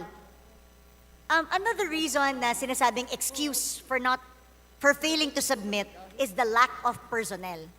Pero nagtataka ko, lack of personnel, but when you look at the plantilla positions of the ICT, since hindi naman, ang dami pang bakante, pero hindi nila finifill up. Like for example, mula nung 2020, 790, ang daming bakanting positions. Ginagawa na po ba ng paraan ng D.I.C.T ito through you, Mr. Speaker and Mr. Sponsor, to fill up so that this will never happen again? Mr. Speaker, Your Honor, isa pong problema na suliranin na hinaharap ng ating pamunuan ng D.I.C.T sa kasalukuyan ay unang-una, we have set very high standards for our D.I.C.T personnel. So we want knowledgeable people in the industry. Ang sweldo po ng ating pamahalaan ay hindi competitive with the private sector. Kung kaya naman medyo mabagal yung pagkuha ng personnel, kailangan po ang magiging lingkod bayan ay handang magsekripisyo para sa bayan, di po ba? So nandiyan po tayo sa estadong yan, Mr. Speaker, Your Honor. Thank you, Mr. Speaker, Mr. Sponsor. Kaya po umaasa ako with the leadership of Secretary Ivan. Maayos po sana natin ito. And maybe let's put that on record because ICT is a highly competitive industry. So siguro baka mapag-usapan natin dito sa Kongreso on how we can also adjust because it's very important that we put competent people para nang sa ganon makasabay tayo sa industriya. So I just like to put that on record, Mr. Speaker, Mr. Sponsor. Tignan natin kung anong pwedeng amendment ng batas na ipasa natin in order to aid our ICT department, Mr. Speaker, Mr. Sponsor. Definitely, Mr. Speaker. Thank you. My next, I'd like to focus again on the spectrum users fee na ngayon siguro nasa 20 billion na as of the moment because as of December 2021, it is 15,326,778,000. So ngayon nasa 20 billion na yan. At laging sinasabi ng DBM, hindi nila mabigyan ang D.I.C.T kasi wala siyang konkretong plano dun sa free wifi natin. Dahil nakaangkla, isa po ako sa may batas na author ng free wifi law. At lagi ako nalulungkot dahil sabi ko nga, I'm proud to be an author of the free wifi law. But I'm not proud because wala naman pong signal yung free wifi natin. Libre nga, wala naman pong silbi. And this is supposed to be for the free wifi law, yung ating spectrum users fee na hindi natin nagagamit. Meron na po bang master plan ngayon dahil nandiyan na po ang ating bagong administrasyon and I'm looking forward. Are we already drafting the master plan for the free Wi-Fi? Mr. Speaker, Your Honor, in the previous budget cycle, na-raise na rin po yan na kailangan ng special provision sa GAA para ma-access ng tama ng D.I.C.T yung spectrum users fee. Dahil kailangan po yun. Kailangan specific yung use ng pera. Kung kaya naman po, meron na po ngayon na special provision number 1 of D.I.C.T's budget for fiscal year 2023, appropriating 2.5 billion pesos from the spectrum users fee for free public internet access fund. And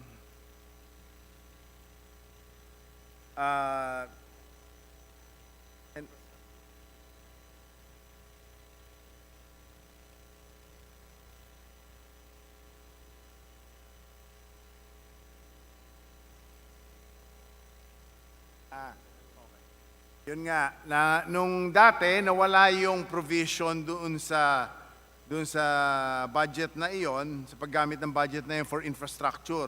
Purely subscription-based lang. Kung kaya very straight-jacketed po yung paggamit ng spectrum users fee. Dito po sa special provision na ito, na ibalik na, and I quote, the purposes of the FAIAP shall include providing ICT infrastructure, including but not limited to backbone, middle mile, and last mile ICT infrastructure, as well as construction of towers, data centers, assets, and services, as may be determined by the D.I.C.T. to achieve internet Wi-Fi connectivity in public places and SUCs. Mr. Speaker, Your Honor. Mr. Speaker, Mr.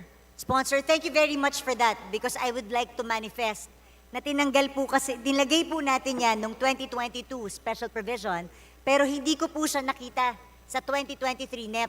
So I'd like to manifest and I hope I can get the support of the sponsor and all my rest of my colleagues. Maibalik po natin ang special provision na to para ma-unclog natin yung spectrum users fees at magamit na po natin at maging makatotohanan yung free Wi-Fi natin to include infrastructure, data centers, at hindi lang po puro subscription-based. This was the weakness of the law that we passed in Congress. That's why I also filed the bill para to really unclog this, para hindi lang siya palagi special provision, pero ganap na batas na. So I'd like to put that on record, that the special provision that was read by our sponsor be put sana po sa ating 2023 GAA. Mr. Speaker, Mr. Sponsor. At isa pa po, I'd like to put on record also, para po sa kaalaman din ng D.I.C.T., in several instances during the budget deliberations with DBM, and I can quote Yusek Kanda on this, that the absorptive capacity of the spectrum users fee is independent of the absorptive capacity of the department. So pag naubos nyo na po yung 2.5 billion na naka-allot, because kung i-unclog na natin yan, it will be easy for D.I.C.T. to make use of the 2.5 billion. So once we unclog that one, because of the special provision, at any time of the year daw po, pag naubos na ito, pwedeng gamitin muli para magtuloy-tuloy ang ating, para maubos na natin at magamit natin lahat, yung regional rings natin, yung ating Starlink and all that, ay magkaroon ng kasakatuparan. I would just like to know, Mr. Speaker, Mr. Sponsor, if D.I.C.T. is aware of this? Yes, absolutely, Mr. Speaker, Your Honor. There are already plans in place to increase utilization of the spectrum users fee. Hopefully, from 2.5 billion, we can have 5 billion downloaded because it builds up over every succeeding year, it grows. Yes, Mr. Speaker. As a matter of fact, 2021, 6 billion po ang pumasok dyan. And we expect every year, 6 billion po ng 6 billion. So, kung makakagastos tayo ng more than 6 billion, siguro po, ano po ang nakikitang timetable, Mr. Speaker, Mr. Sponsor, if DBM will just continue on giving funds to D.I.C.T., what is the timetable that D.I.C.T. sees para siguraduhin lahat ng regional rings ay maayos po natin dito sa ating bansa? What is our timetable? Pakiulit lang po, Mr. Speaker, Your Honor. Timetable for... Bali kung if DBM will, dahil nagagamit ng D.I.C.T. and DBM will continue on issuing the needed funds to deploy the needed funds for the free Wi-Fi with the regional rings, with the Starlink, with the subscription, ano po ang timetable natin para fully yung ating national broadband plan ay magkaroon ng kasakatuparan? We want full rollout within 5 years, Mr. Speaker, Your Honor. So within 5 years. So I'd like to manifest again, Mr. Speaker, that we call the attention of DBM as long as D.I.C.T. can finish absorb or fully utilize the funding for the spectrum users fee. I hope that they will release the needed funds immediately so that yung ating national broadband plan and free Wi-Fi sa buong bansa ay maging makasakatuparan na para naman po hindi yung mula pa lang ako sa bahay ko papuntang Congress, lahat na lang po baba na ng baba yung telepono dahil wala na, parang kumbaga 10 beses kang makakat, babalik. I hope maiwasan na po natin to with the leadership of our new secretary and the new team of D.I.C.T. Yun lamang po, Mr. Speaker, Mr. Sponsor, marami pong salamat. And again, yung special provision po natin, sana po mailagay po natin para sa isang makatotohanan at makatarungang free Wi-Fi sa ating bansa. Maraming salamat, Mr. Speaker, Mr. Sponsor. Thank you, ma'am. Salamat. Majority Leader. Mr. Speaker, I move that we recognize the Honorable Franz Castro of ACT Teachers Party List for her interpellation. Representative Franz Castro is recognized. Please proceed. Thank you very much, Mr. Speaker. Muli, magandang hapon sa family ng D.I.C.T. at sa ating distinguished sponsor. So yung unang tanong ko po, Mr. Speaker, yung may kinalaman doon sa mga disaster alert text. So last October 5, 2021, the National Telecommunications Commission ordered an investigation sa pag-hijack ng mga emergency text alert system. Ito yung ginamit para sa mga political campaign, kumalat ang pro-Marcos messages pagkatapos mag-file ng Certificate of Candidacy si Marcos Jr., President Marcos Jr., sa COMELEC. Ano na po yung nangyari sa investigation at meron po bang napanagot dito sa text blast na to? Mr. Speaker, Your Honor, ayon po sa NTC, yan pong mga text blast equipment na ginamit dyan ay smuggled. Wala pong SIM card registration, kung kaya naman medyo nahihirapan pong matuntun kung sino po ang mga perpetrators ng nasabing katiwalian, Mr. Speaker, Your Honor. Okay, so ang ibig sabihin po ay walang nangyari sa investigation, Mr. Speaker. Ongoing po ang investigation at pinipilit po natin na suportahan yung SIM card registration para matuntun po ang mga irresponsableng gumagamit ng text at mass texts. Parang ano to, no, Mr. Speaker, parang text blast. Yes, ma'am. Ang nangyari na ibig sabihin ang ginamit dito na system ay hindi na detect ng NTC o kahit man lang nung ating kung may NBI diyan or whatever. So gaano po ba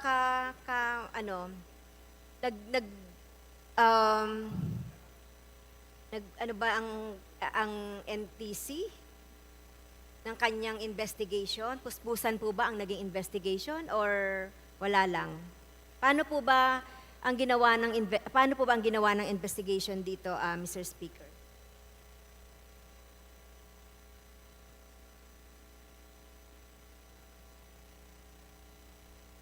Gumamit po ng kaukulang kagamitan ang NTC upang matunton yung mga reported na instances and incidents noong panahon ng kampanya, ng eleksyon.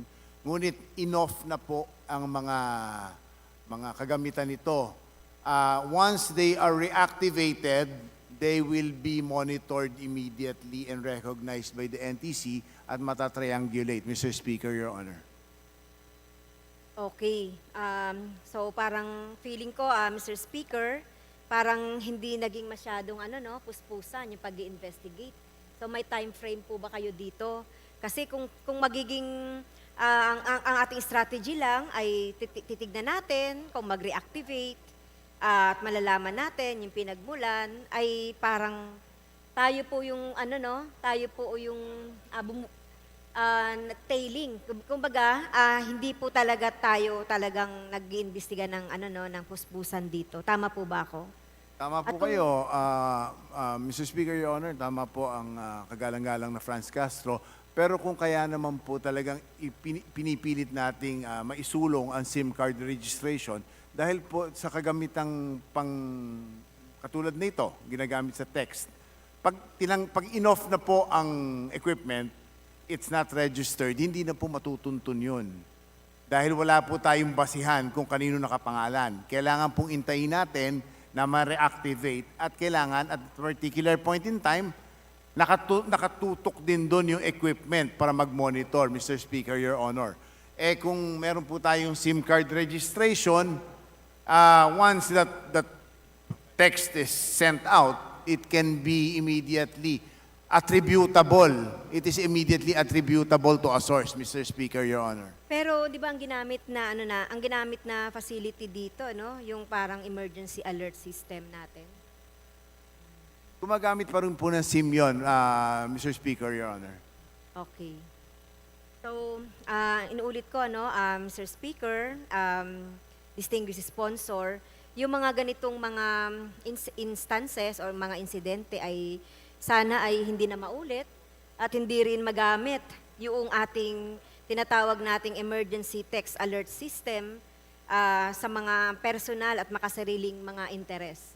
So, nagko-commit po ba ang distinguished sponsor na sana ay maging maging prudent ang ating NTC para sa mga ganitong mga mangyayari? Mr. Speaker, Your Honor, hindi lang po prudent. It will be efficient in efficient. pushing for this, Mr. Speaker, Your Honor. Okay, thank you, Mr. Speaker. Kaugnay po sa AFP Modernization Program. Nasubmit po ng military sa akin, DNDs ng DND, kabilang sa ito naman po ay may kinalaman sa National Privacy Commission, Mr. Speaker. Sa ilalim ng NEP 2023, plano ng DND na bumili ng AFP na bumili ng zero-day intrusion and data mining system na nagkakahalaga ng 300 million. Ito ay nakalagak sa unprogrammed appropriation. Napakalaking banta ito sa privacy ng mamamayan at bilang NPC ay siyang tagaprotekta ng privacy ng mamamayan. So ano po ba yung makakomment dito ng NPC? Doon po sa pinaplano ng AFP na bumili ng yung parang data mining system?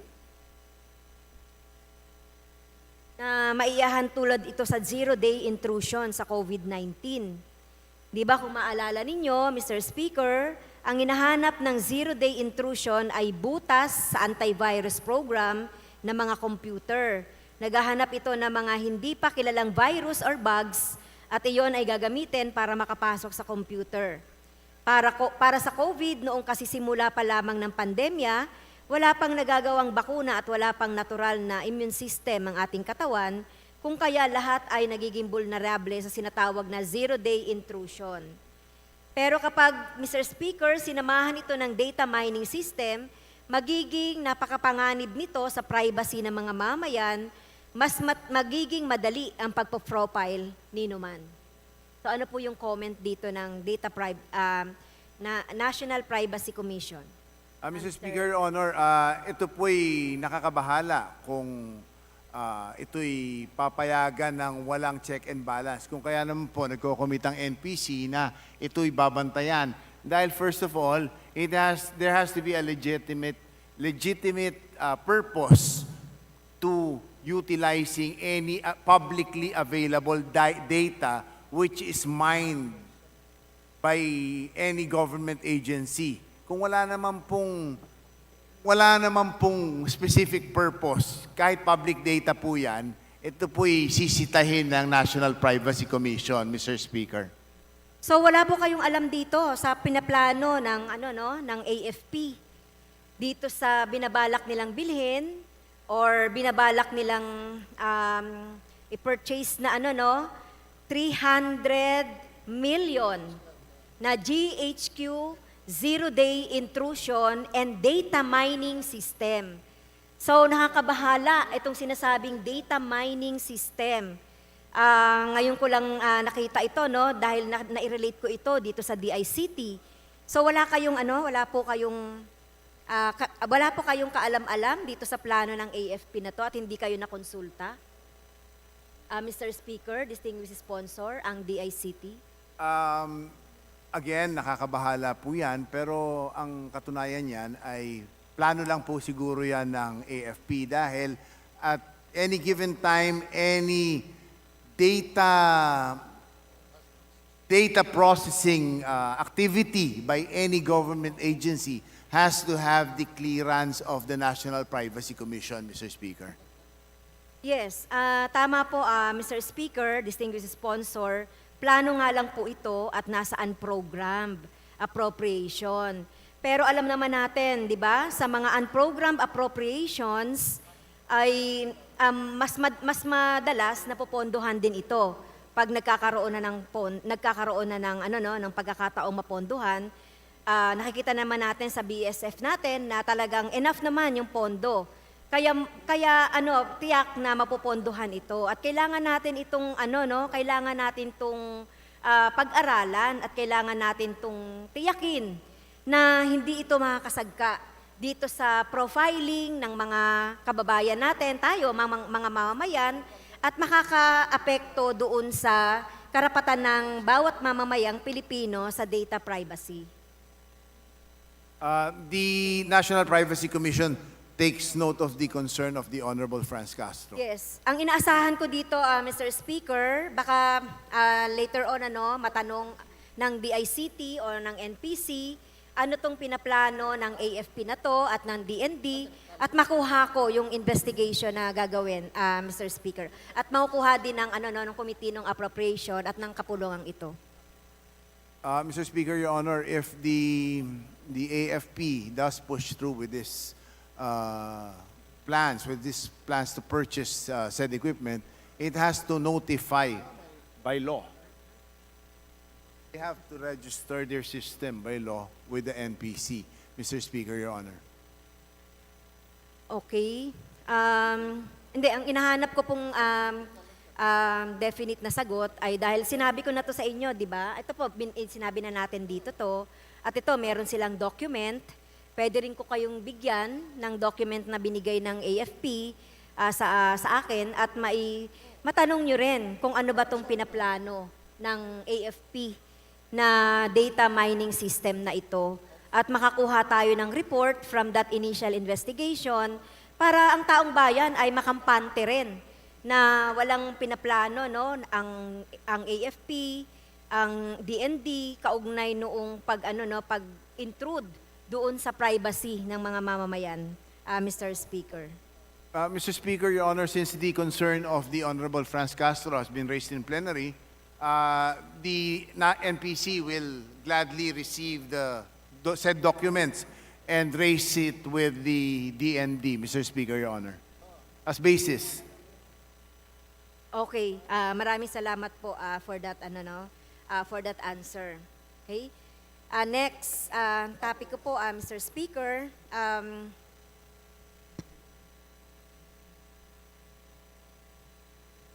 about the D.I.C.T, yung kinonduct.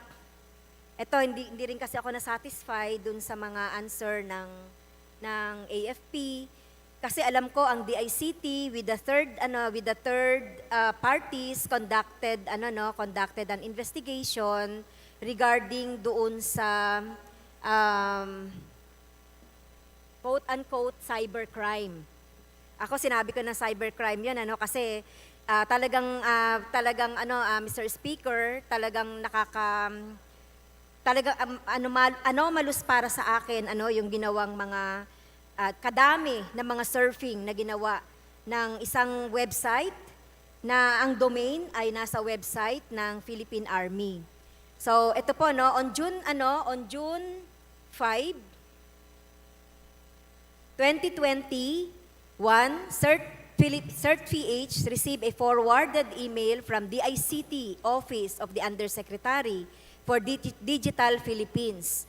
The email is about the investigation request by Bulatlat and Alter Media, People's Alternative Media Network, on the alleged DDoS attack to Bulatlat website.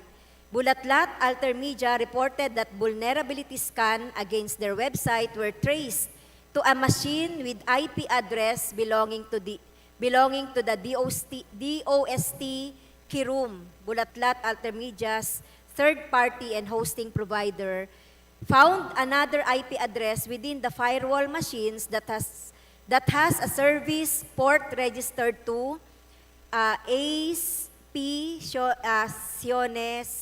Junior at army.mil.ph, which is under the official domain and website of the Philippine Army. Alam na ba ito ng D.I.C.T kung sino itong sinasabi nating website na ito na ACEP CIONEC Junior at army.mil.ph? Ito ay galing mismo sa official domain at website ng Philippine Army. Mr. Speaker, Your Honor, this all happened before the current dispensation of the new administration of D.I.C.T and CICC. I can attest to, this was raised already by the Honorable Franz Castro prior, because I was also the one handling the budget of the D.I.C.T. So I have the commitment of the D.I.C.T and the CICC to look into this and come up with conclusive report to the Honorable Franz Castro. Mr. Speaker, Your Honor. Thank you, Mr. Speaker. Tama po si distinguished sponsor, no? Ni-raise ko na ito doon sa budget deliberation, pero hindi ko binanggit. Hindi ko binanggit yung website. Upon deep research, nakita natin itong sinabi ng CERT.P.H. At sinabi naman inamin naman ito ng military na parang simpleng surfing lang. Kasi noong deliberation ng DND, sinabi nila surfing activity lang daw ito. Pero ayon sa inyong report, mayroong 2,182 lines of logs galing sa IP address ng Philippine Army. So ano bang masasabi nyo dito tungkol sa sinasabi ng DND? So katulad ng sinabi nyo, aantayin ng representasyong ito, Mr. Speaker, yung investigation. Ang D.I.C.T rin naman yung nag-identify ng ganito. Yung D.I.C.T rin naman yung nag-identify nitong nitong website na ito. Sino yung mga sino yung mga malalaman natin doon kung sino yung mga yan. Tama po ba? Tama po, Mr. Speaker, Your Honor, ang D.I.C.T po ay makikipanayam kay Congresswoman Franz Castro to get the material from her just in case that the material left by the previous administration of D.I.C.T is incomplete, or her version might be more complete, so we can have a more credible and faster investigation, Mr. Speaker, Your Honor. And last question, Mr. Speaker, ano yung magagawa ng D.I.C.T para protektahan ang mga mamamayan, kasama ang media, laban sa cybercrime na ito? Makikita natin, DND pa naman ang gumawa ng cybercrime na laban sa mga media websites. Ano po yung proteksyon na magagawa ng D.I.C.T laban sa mga media websites at mga individual na mga mamamayan? Sa ngayon po ay binuo na ang triumvirate ng D.I.C.T. Meron pong Cyber Security Bureau, Cybercrime Investigation Coordinating Center, at ang NPC. Ito pong tatlong ito ay under the current leadership of the D.I.C.T. are tasked to look into anything of that concern and implement appropriate action to counter it, Mr. Speaker, Your Honor. Okay. follow up to that question, andyan pa rin po ba yung, yung Office of the Undersecretary for Digital Philippines? Nasa D.I.C.T pa rin po ba? Yung Office of the Undersecretary for Digital Philippines. Undersecretary for E-Governance na po yun ngayon. It has been, the nomenclature has been changed, Mr. Speaker. Okay. So ang sabi ninyo, yung magpoprotekta sa mga media websites ng tinutukoy ko na pag-intrude dun sa kanilang sa kanilang mga website ay iba na. Ano na nga po ba 'yon, Mr. Speaker? CICC po, Cybercrime Bureau, and of course, we have the National Privacy Commission, which is an attached agency as well. Okay, thank you, Mr. Speaker. Inaasahan ng kinatawang ito, yung investigation na gagawin at report, pati na rin yung sinabi ko kanina, yung tungkol doon sa pag-hijack ng ating emergency text alert system. Thank you, Madam. Yes, with that, Mr. Speaker, I end my interpellation. Thank you, Honorable Luis Campos. Thank you po, Mr. Speaker, Honorable Franz Castro. Thank you, Congresswoman France and Mr. Sponsor, Majority Leader. Mr. Speaker, I move that we recognize the Honorable Raul Manuel of Kabataan Party List for his interpellation. Representative Raul Daniel Manuel of Kabataan Party List is recognized. Magandang hapon, Mr. Speaker, at sa ating buting sponsor. Before I proceed to my questions that are related to the budget and the operations of the D.I.C.T, gusto ko lang pong mag-manifest related dun sa isang topic na napagtalakayan din kanina, yung tungkol sa Starlink. Mainam na ma-probe ng Kongreso kung paano ba talaga nagpo-provide ng service yung Starlink at paano din siya nagkakapareho dun sa iba pang mga internet service providers. Given na yung mga internet service providers na ito, kagaya ng PLDT, Globe, D.T.I, tsaka Converge, they see Starlink as a competitor. In fact, ay nanghihinga sila ng government subsidy para daw ay makapag-compete sila kapag naging fully operational na yung Starlink. Ibig sabihin, kung dumaan sa congressional franchise or nag-seek ng congressional franchise ang ganitong mga entities, dapat din nating suriin kung dapat din na dumaan din sa parehong proseso yung Starlink. We have to consider kung na-bypass ba yung Kongreso dun sa pag-scrutinize nitong magiging operations ng Starlink. And we'd also like to formally request for the certificate of registration na na-issue po sa Starlink if our sponsor would be able to commit that in behalf of the D.I.C.T. Mr. Speaker. Mr. Speaker, Your Honor, the NTC commits to provide the Honorable Raul Manuel with the appropriate documents. Okay, thank you, Mr. Speaker. Now, I'll proceed to my questions. Ang una po ay tungkol sa secure project. Noong November 15, nung nakaraang mga taon ay yung BCDA, D.I.C.T, tsaka Facebook ay nag-sign ng isang agreement for the Secure GovNet project. Nais po nating malaman kung ano na po ang updates dito. Kasi as of 2017, ang bagit po ng ating pamahalaan ay tinatarget na magamit na yung Luzon Bypass Infrastructure. Yun po yung cables na gagawin kasama yung Facebook. At magiging online na ito as of 2019. Yun yung target nung taong 2017. I would like to check how this is being utilized kung nandyan na po, Mr. Speaker. So far, Mr. Speaker, Your Honor, they've interconnected 981 government agencies and sub-agencies, pero kasalukuyan po, nire-rehabilitate po yung kable. By the end of the year, the D.I.C.T expects to have a near 100%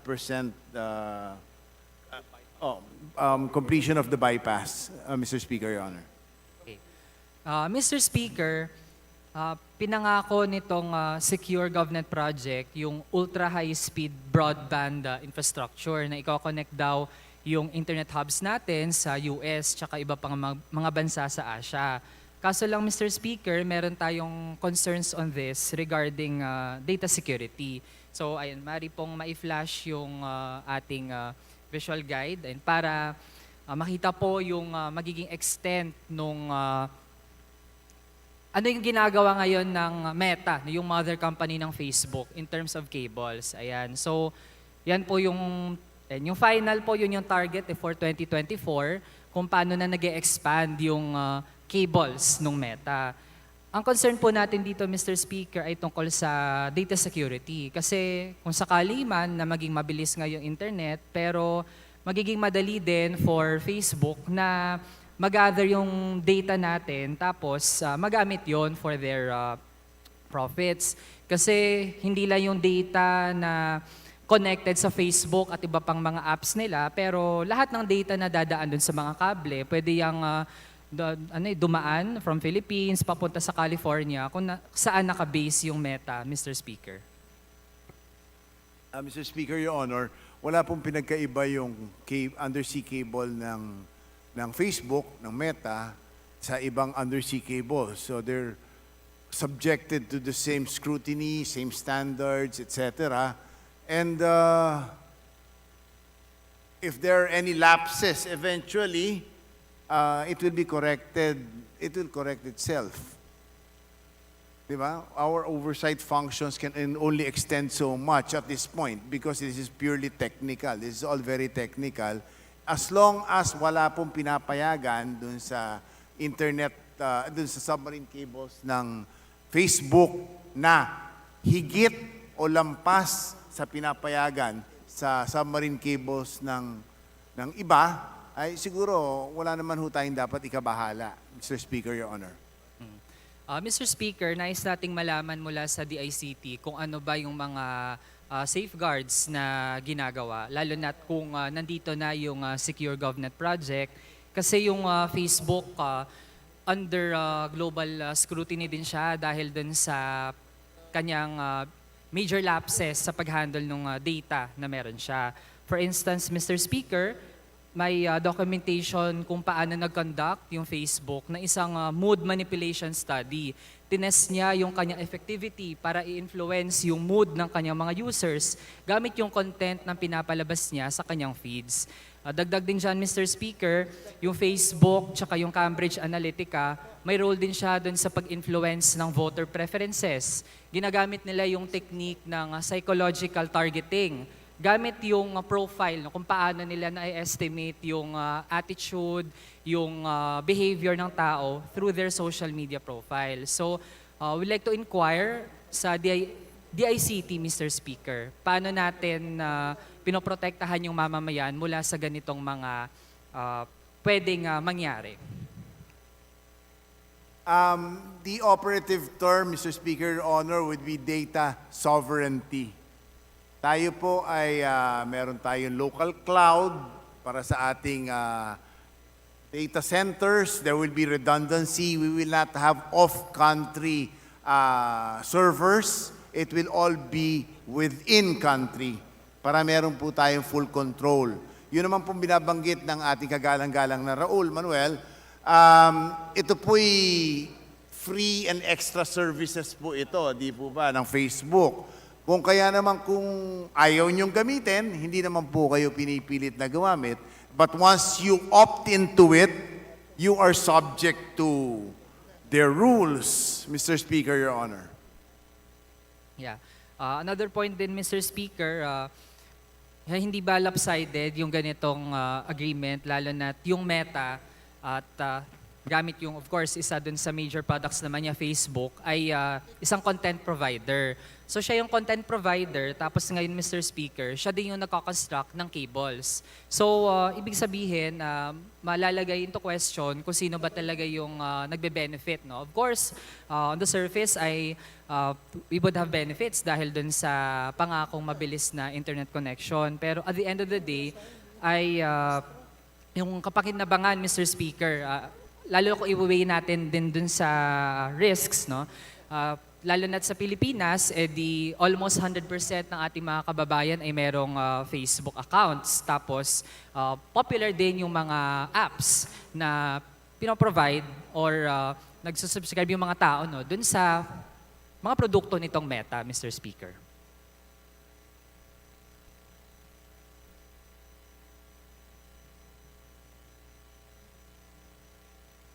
Would our sponsor have any response to that? I didn't see any question, Mr. Speaker, but for the as added information, which may be useful to the Honorable Raul Manuel, the submarine cable na ng Facebook na nakalatag, meron po tayong, ang Philippine government ay binigyan ng particular bandwidth for its free use. I think 2 terabits yon. Wala pong kinalaman sa laman yon. Yun po para sa exclusive use ng Philippine government. We can use any content from any other site through that particular bandwidth doon sa kable po ng Facebook. Hindi po eksklusibo para sa Facebook yan, Mr. Speaker, Your Honor. Now, Mr. Speaker, I'd proceed to my next topic. Ito naman ay bahagi ng tinatawag na Digital Rights Agenda na binuo ng iba't ibang mga advocates for the protection of our various rights and welfare kapag gumagamit tayo ng digital spaces.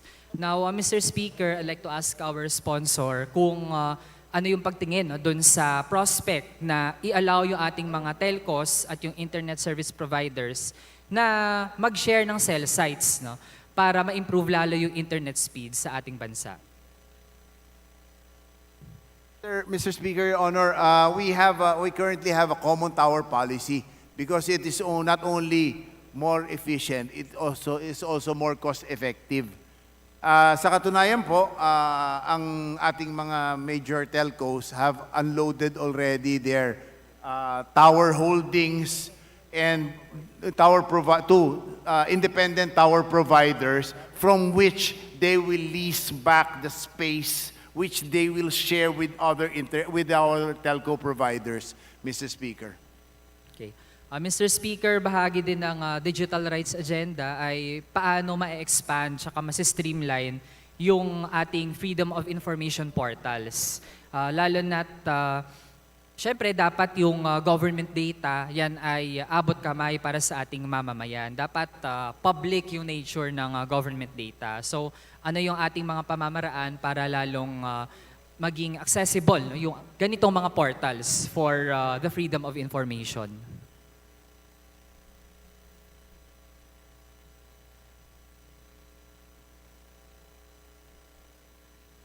Actually, meron po tayong mga websites and portals na nagbibigay ng datos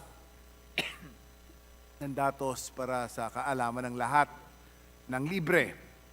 Pero we will still reassess kung saan po pwede magdagdag ng data para mabigyang access dito ang mas nakararaming mamamayan, Mr. Speaker, Your Honor.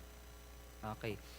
Isa pa, Mr. Speaker, ano din yung efforts ng D.I.C.T para ma-improve yung digital literacy sa ating bansa? Given din nga yung popularity ng mga social media apps, ay sumabay din dito yung rise nga ng disinformation, pagkalat ng fake news. So, bilang ahensya na in charge dun sa pagtiyak na ang ganitong mga spaces ay hindi lamang safe, pero ito din ay hindi nagagamit para yung ating mamamayan ay makakuha ng mali-maling impormasyon o mga hindi makatotohanang pieces or content, Mr. Speaker. Ano din yung mga inisyatiba ng D.I.C.T para dyan? Meron po mga training programs ang D.I.C.T for both public sector workers and private sector workers for digital literacy at upang ma-safeguard din po dahil nga marami na pong kaso ngayon ng mga scam at saka panlilinlang gamit ang digital technology Ito po'y nasa inisyatiba po ng D.I.C.T ito.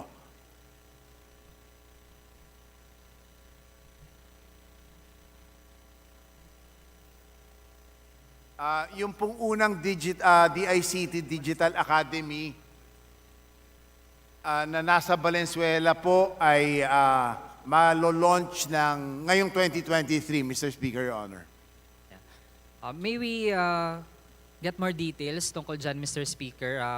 Ma-describe sana kung ano yung pamamaraan para gumana yung ganong academy, ano ang tinuturo doon, Mr. Speaker?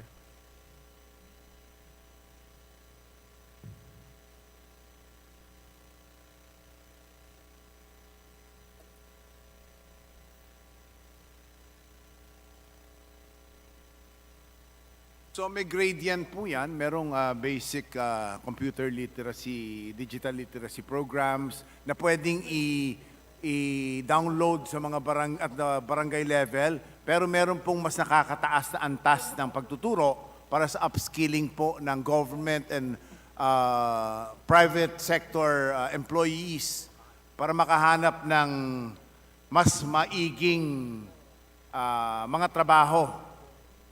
Ito po'y maibibigay ng D.I.C.T sa tanggapan ni Congressman Manuel. Ang komprehensibong programa ay pwedeng bigay sa tanggapan ng ating butihing congressman. Mr. Speaker, yung ating tanong ay mas patungkol dun sa paano ba tinitiyak ng D.I.C.T na well-versed yung ating mamamayan sa paano gumagana yung ating mga digital spaces. Lalo na, for example, sa mga lugar sa ating bansa kung saan mahina yung internet connection or relatively ay lumalaga na pa lamang yung paggamit ng mga apps. May mga kababayan tayo na kailangan din nating maturuan na hindi lahat ng ating nakikita online ay totoo. Dapat vine-verify ang ganung mga bagay. So, kailangan ay merong papel po dito yung ating Department on Information and Communications Technology as the agency na siya yung merong power and responsibility, no? Pagdating doon sa paano ba na da-digest ng mamamayan yung ating mga nakikita, yung ating mga nababasa sa ganitong mga online spaces.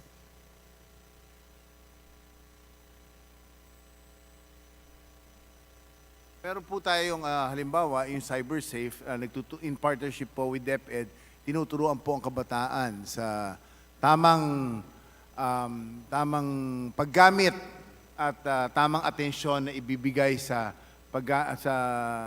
digital technology para maaga pa nalalaman na nila na hindi lahat ng nakikita sa cyberspace ay tama at totoo. Ang National Privacy Commission naman po, meron siyang ibinababa sa kada barangay na parang literacy program tungkol sa privacy. Yun ay naka-roll out na. Ang CICC naman, for its part, ay merong ibinababa din sa mga barangay na through the Girl Scouts of the Philippines, in partnership with the Girl Scouts of the Philippines, ibinababa para cyber hygiene. The term is cyber hygiene. Oo. Malinis na paggamit ng cyberspace. Mr. Speaker. Mr. Speaker, yun nabanggit na CyberSafe, yung with DepEd. Ayan. Yan po ba ay merong line item sa budget ng D.I.C.T?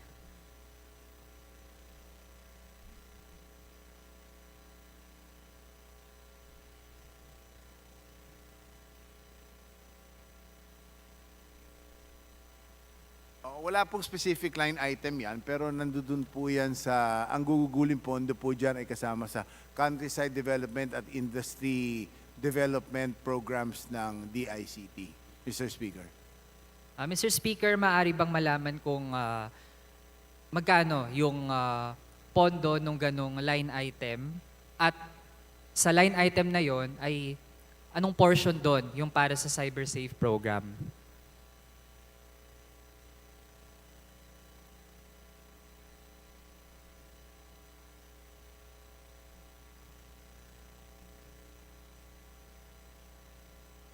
1 minute suspension, Mr. Speaker. Session suspended.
Sessions resumed. Mr. Sponsor, may proceed. In response to the Honorable Manuel's query, Mr. Speaker, the approximate amount that can be allocated for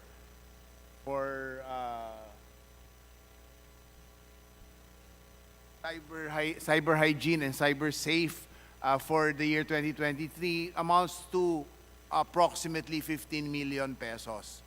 Ang katunayan po niyan, ito po'y may kaliitan at this point kasi ito po'y simulain lang. Hindi pa po natin alam kung how effective it may be in a controlled environment. If this proves to be effective, I think it would be prudent on the part of D.I.C.T to put a line item after it has been proven in its efficacy. Mr. Speaker, Your Honor. Okay. Mr. Speaker, I'd also like to formally request na makapag-sumite ang D.I.C.T ng accomplishment report nung ganong proyekto para din mapag-aralan natin sa Kongreso yung iba pang mga inisyatiba na pwedeng makatulong in line with that objective, Mr. Speaker. By all means, Mr. Speaker, Your Honor. Yes. Now to end, Mr. Speaker, ang mga na-erase naman nating punto ay tungkol sa pagtiyak na yung ating digital environment sa bansa ay healthy and safe para sa lahat. At dapat din matiyak natin na yung iba't ibang players sa ating bansa in terms of internet service ay hindi nakakasagga doon sa ating sovereignty, hindi lopsided yung ating mga agreements at natitiyak natin yung national interests natin. Yun na lamang, Mr. Speaker. Salamat sa ating buting sponsor. Thank you, Congressman Manuel and Mr. Sponsor. Majority Leader. Mr. Speaker, I now move that we recognize the Senior Deputy Minority Leader, the Honorable Paul Daza, for his interpellation. The Senior Minority Leader, Congressman Paul Daza of Northern Samar, is recognized. Thank you, Mr. Speaker. Good afternoon to my colleagues and good afternoon to Secretary Ivan Uy and our undersecretaries who are here, Yusek Mercado, Yusek Ramos, Yusek Almirol, I think we're also online. We appreciate your personal presence despite the long trip. Alam po namin, puyat na puyat po kayo. But nevertheless, we appreciate you coming here this afternoon. Will the good sponsor yield to a few questions? With pleasure, Mr. Speaker. Thank you, Mr. Speaker. Earlier, it wasn't on my list of concerns, but it was discussed earlier and I wanted more clarification regarding the submarine cable that was paid for by Facebook. I think it's a good topic or a good story to put on the record because my understanding, the Philippines became a lucky beneficiary. From my understanding, the initial plan of the submarine cable from Los Angeles would have terminated in Hong Kong. But the previous administration in the United States was not comfortable or had reservations about putting the submarine cable in Hong Kong. And through negotiations, and we should give credit where credit is due, the Philippine government was able to persuade the U.S. government to put the submarine cable to connect to Aurora, I think Baler in Aurora, for free. Is that correct, Mr. Speaker? That is correct, Mr. Speaker. And is it also correct that this submarine cable, a similar cable from the west coast of the United States to the Philippines, would cost a few $billion? US dollars. That is a very conservative estimate, Mr. Speaker, Your Honor. I'm sorry, it's a... It's a very conservative estimate, but that is approximately correct. Okay. When Globe and Smart and the major players wanted bandwidth from America, they paid a few $billion to do that. Is that correct? Whereas the one that was given to us was paid by Facebook. Is that more or less accurate? Yeah, that is correct, Mr. Speaker.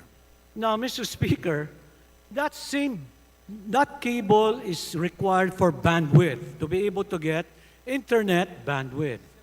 My understanding, more or less, the private operators who put up their own submarine cable, basically to recoup the few $billion, Mr. Speaker, charges more or less $5 per Mbps. That's the way they compute it. In today's foreign exchange rate, that's 275 pesos per Mbps. Okay? Whereas because the cable is free, and if we're able to use that bandwidth, the free submarine cable donated or paid for by Facebook, my understanding is that same bandwidth will now cost, because there's no cost recovery for the submarine cable, is more or less 60 US cents per Mbps, which would be about 33 pesos per Mbps. So roughly, it's 8 times cheaper than what the private operators would charge us for that same bandwidth. Would that be a fair statement to make? That's correct, Mr. Speaker. Okay. So, if that's correct, Mr. Speaker, may I ask the D.I.C.T., the cable is already in Baler, Aurora. My understanding is if we're able to utilize that free cable, and now very, I wouldn't say inexpensive, but much cheaper than what Globe, D.T.I or Smart would be offering, the key now would be how to bring that bandwidth all over Luzon, Visayas, and Mindanao. Correct? That would be the next positive step for D.I.C.T and for this government to do. Is that correct? That is correct, Mr. Speaker. Okay. So, Mr. Speaker, what's the timetable? When will the people of Northern Samar, the people in Batangas, the people in Mindanao be able to utilize that, get improved rates, cheaper rates, faster internet? Binigyan na po tayo ng a few $1 billion worth of free submarine cable. Nandun na po yun. So, ang tanong po natin, more or less, well, when will you connect all of us? We've given budget to the D.I.C.T and utilize this very, very cheap or much cheaper bandwidth na hulog po sa langit. Mr. Speaker, that would the Honorable Senior Deputy Minority Leader would be referring to the National Broadband Program, the first phase of which would extend from Lawag to Quezon City and would be scheduled for completion this 2023. The second phase of which would extend from Quezon City to Sorsogon to Samar to Samar and would be completed by 2024. 2024. So, at this point, at this juncture, I would have to say that the I.C.T is on track, utilizing the windfall from Facebook. Correct? Thank you, Mr. Speaker.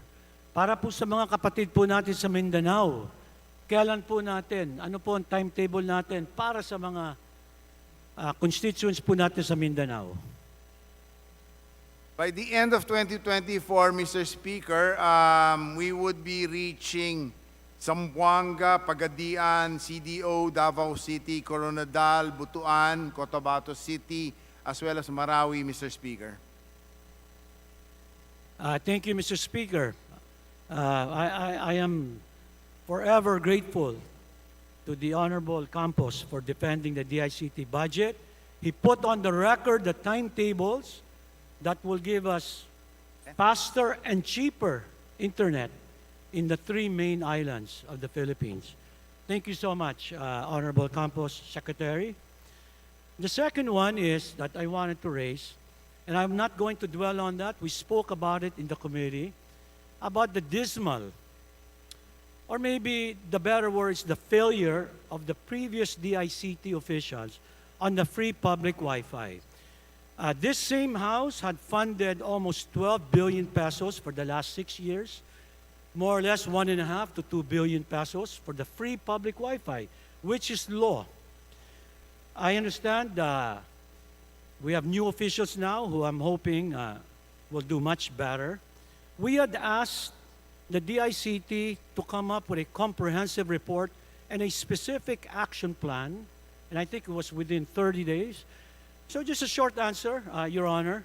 Have they started that comprehensive report and the specific action plan to get the free public Wi-Fi going, which is completely separate from the national broadband plan?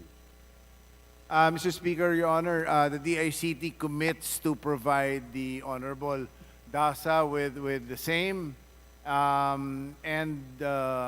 Apart from the action plan, it would be a rationalization of what transpired prior to the assumption to office of the current administration of the I.C.T pertaining to the free Wi-Fi program, so that we will have a clearer perspective of our takeoff point, Mr. Speaker. Thank you, Mr. Speaker. I'm satisfied with that commitment, and I'm looking forward to the report. On the next item, Mr. Speaker, as I've always said, and I want to say to the D.I.C.T, that this same House passed a good law called the Ease of Doing Business Law, which created the ARTA, the Anti-Red Tape Authority. And essentially, the principle is to make it easy for businesses, easier, to be able to get permits and licenses. It shouldn't take years. It should take maybe a few days to get permits and licenses.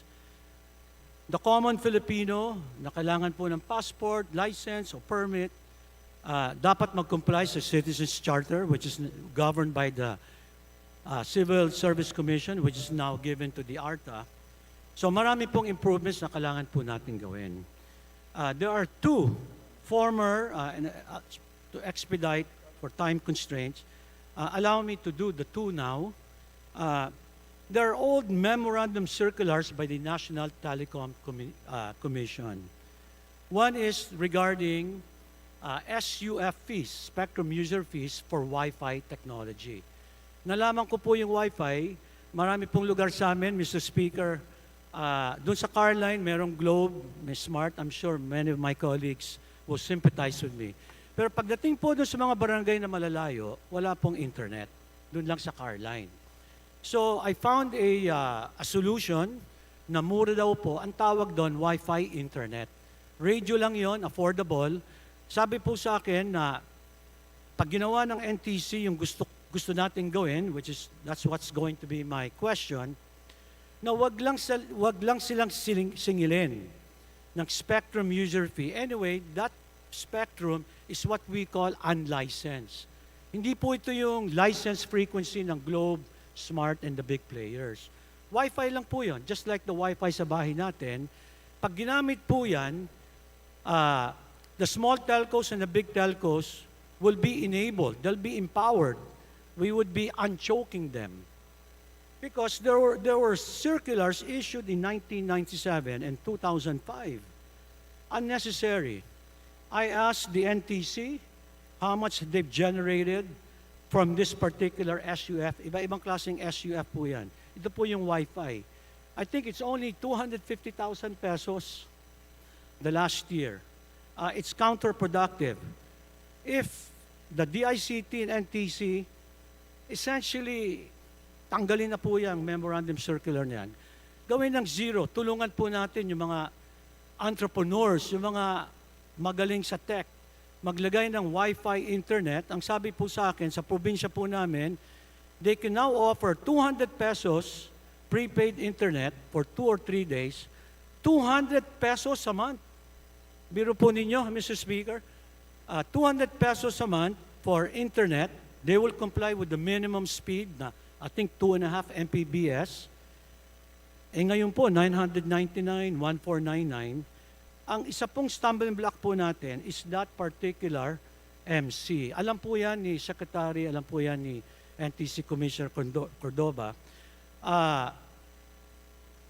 May I ask the good sponsor if he agrees with my analysis that with one decision by the D.I.C.T, we would be helping big telcos, small businesses be able to put up cheaper and more accessible internet. Would the sponsor care to comment and give a commitment to solve this problem that can be solved today right on this floor? Mr. Speaker, Your Honor, on a personal level, I agree with the Honorable Dasa. So indulge me 1 minute suspension, please, Mr. Speaker. Session suspended.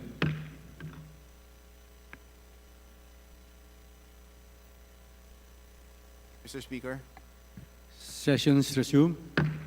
Yes, Mr. Sponsor. Mr. Speaker, after conferring with the NTC and the D.I.C.T, they are amenable to the proposal of the Honorable Senior Deputy Minority Leader to do away with these fees to enable the smaller operators at this juncture without prejudice to the NTC revisiting the setup as technology evolves, Mr. Speaker, Your Honor. Thank you. Thank you so much. I think you just helped the administration of President Marcos. With that answer, Mr. Speaker, I firmly believe you will energize and empower many small and even big players to now offer affordable internet, especially in isolated areas. And in fact, if I may be so bold to say on the record, that if you do that, NTC and D.I.C.T, I forecast that there will be billions of new revenues because the prepaid, when they pay, it will be subject to VAT. It will increase, in fact, the revenue of the national government. So thank you for that. I'm very satisfied and I'm looking forward. Mr. Speaker, I really appreciate the initiative of the Honorable Campos. On the second to the last one, there's a similar outdated memorandum circular. It's called 0205-2008 for value-added services. They're also aware of a similar situation where a previous memorandum circular may have been relevant in 2008, but today, with the President saying e-governance, we want to reduce poverty incidence to 9%. We want internet digitalization. This is also another outdated MC. Could we, and consistent with the ease of doing business, there's really no need for vast registration. NTC knows that. Could they make a commitment that they will also revisit this and maybe take out this MC and empower the industry to proliferate and to be able to give more internet access at cheaper rates? With one short answer from the sponsor, this will be brownie points for the administration. Mr. Speaker, the NTC commits to revisit the said memo and would appreciate it if the Honorable DASA would help shepherd the line agency in probably like what he did in the prior budget cycles, Mr. Speaker. Thank you so much, Mr. Speaker. At this moment, I feel so happy and proud that I'm standing here. With those two assurances, we're going to do so much good. So I really appreciate that. The sponsor didn't have to commit, and I appreciate the initiative and the effort. Thank you so much. Something to look forward to, and I think no less than the President will be happy when you issue an executive report to him on this, because it will empower small and mid-sized players and big players, and it will generate more revenues for the Philippines, and the poorer areas will get cheaper and more access to internet. My last one is a sore point. I apologize, I want to bring it up. Many members feel the same way about the national ID system, okay, Mr. Speaker. I don't know what happened. Apparently, I'm sorry to put on the record, apparently this same House committed a grave error. In the law that established the national ID system, it provided that the Philippine Statistics Authority should be in charge of the national ID system. I don't want to second guess the wisdom of the previous Congress, but I think it was an error. Could you shed some light how D.I.C.T can help NEDA and the PSA on the national ID system? It's delayed. The product is substandard. It's all over social media. There's so many complaints. Please share with us some good comments and moving forward how D.I.C.T can help PSA on this. Mr. Speaker, I think it's called learning by doing. From experience, we have learned that there were drawbacks to having PSA as the lead agency for the national ID system. Maybe at this juncture, we can allow D.I.C.T to have an expanded role in the implementation of the national ID system. I believe NEDA, Mr. Speaker, is coming here, if not tomorrow or Wednesday. And my understanding is PSA is under NEDA. In fact, many of the members, if you recall, to my colleagues, I think 2 years ago or 2.5 years ago, we applied for national ID. And I haven't gotten mine. I don't know if any members have gotten their IDs. We applied 2 years ago. Okay. May I request some technical summaries or supporting documents from the D.I.C.T in order that we may rationally and intelligently bring this on the floor when NEDA comes, with the view that they should help each other out to be able to come up with solutions moving forward. Mr. Speaker, Your Honor, D.I.C.T can provide that to the Honorable DASA. And if I may, maybe Congress in its wisdom can revisit the law that was enacted to make it more efficient, Mr. Speaker. Mr. Speaker, should the majority wish to sponsor any legislation or resolutions regarding this particular problem with the national ID system, this representation, and I will do my best to persuade my co-members in the minority to support the majority in that. So, Mr. Speaker, thank you so much. The sponsor has graciously given me his time I've taken up 21 minutes and 45 seconds. I saved 9 minutes. My limit is 30 minutes. Again, I'd like to thank the D.I.C.T family and my distinguished colleague for making those two assurances that will help us in good governance and nation building. From the bottom of my heart, I really thank you for that. Mr. Speaker, one of the favorite motions, it's my honor, having no more members of the minority who wish to interpellate, I move to terminate the period of debate, of sponsorship and debate for the budget of the Department of Information and Communications Technology, including all the attached agencies. Majority Leader.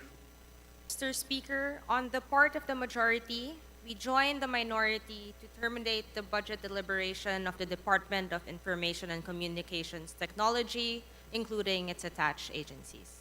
There is a motion to terminate the interpellation of the proposed budget of the Department of Information and Communication Technologies, including attached agencies. Is there any objections? Hearing none, the proposed budget of the D.I.C.T is hereby terminated. Congratulations, D.I.C.T family. Thank you, Mr. Speaker. Thank you, Session suspended. Representative Paul.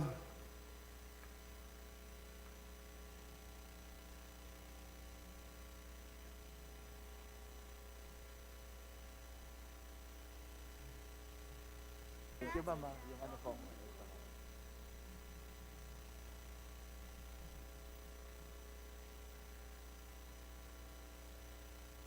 Asang mga tao yung mga pag-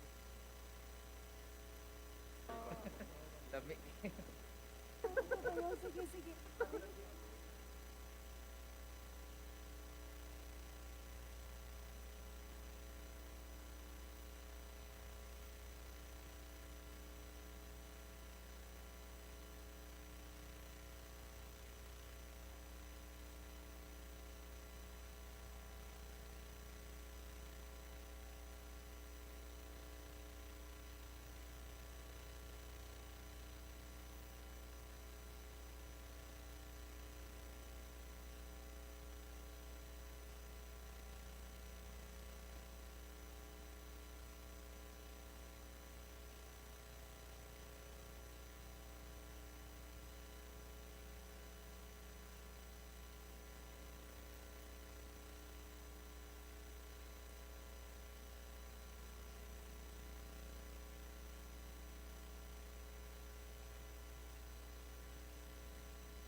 Okay.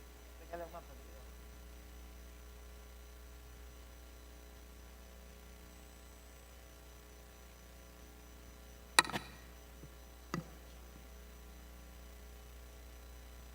Okay.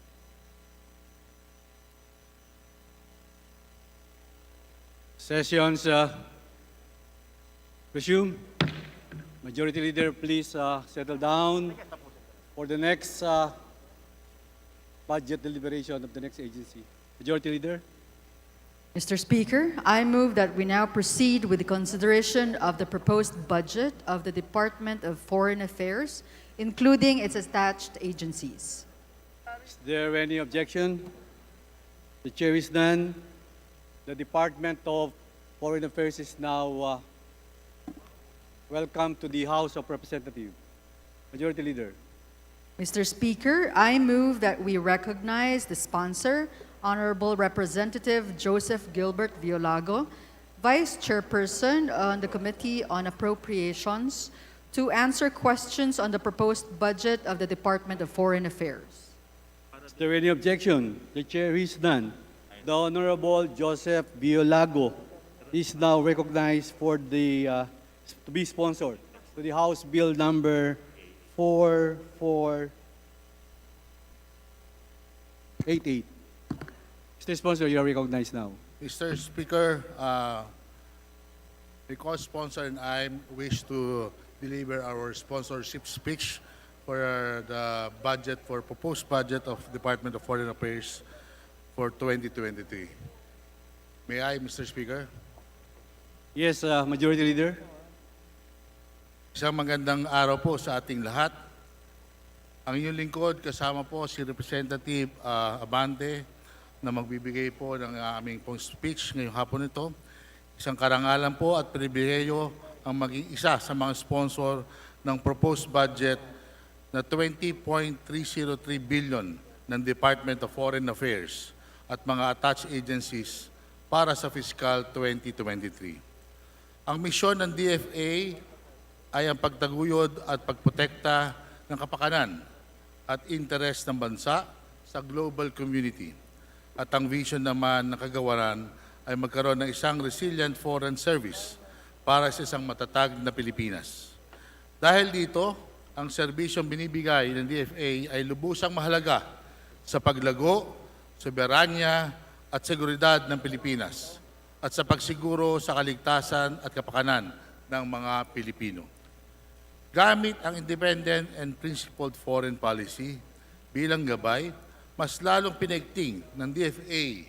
ang magandang relasyon ng Pilipinas sa ating mga international neighbors and partners sa pamamagitan ng pagkakaroon ng multilateral at pati na rin ng bilateral engagement sa iba't ibang mga nasyon gaya ng Estados Unidos, China, Australia at India. Naging katuwang natin ang D.F.A. sa pagtataguyod ng kapakanan at sa pagtanggol ng mga karapatan ng ating mga kababayan sa loob at labas ng bansa. Sa nakaraang taon, nirepatriate ng D.F.A. ang ilang daang libong mga land-based and sea-based overseas Filipinos sa ilalim ng COVID-related repatriation efforts nito. Nagbigay din ng tulong ang kagawaran ng repatriation ng Office of Undersecretary for Migrant Workers na kung saan ang ating mga kababayan mula Kuwait, Sri Lanka at Ukraine ay nakauwi sa Pilipinas. Ang assistance to national funds naman na may budget na 1 bilyon ay nagbigay ng karapatang tulong sa libo-libong Pilipino para sa repatriation, welfare at medical assistance at iba pa. Ang ating legal assistance fund na may budget na 200 million ay sumaklolo sa libo-libong mga overseas Filipinos na nangangailangan ng tulong at legal ng representansyon. Hindi naman naputol ang consular services nito kahit noong kasagsagan ng pandemya. Mula Enero hanggang Agosto 2022, halos 2.9 milyong passports na ang na-issue at di hamak mas mataas kumpara sa 2.5 million passports para sa kabuuan ng 2021.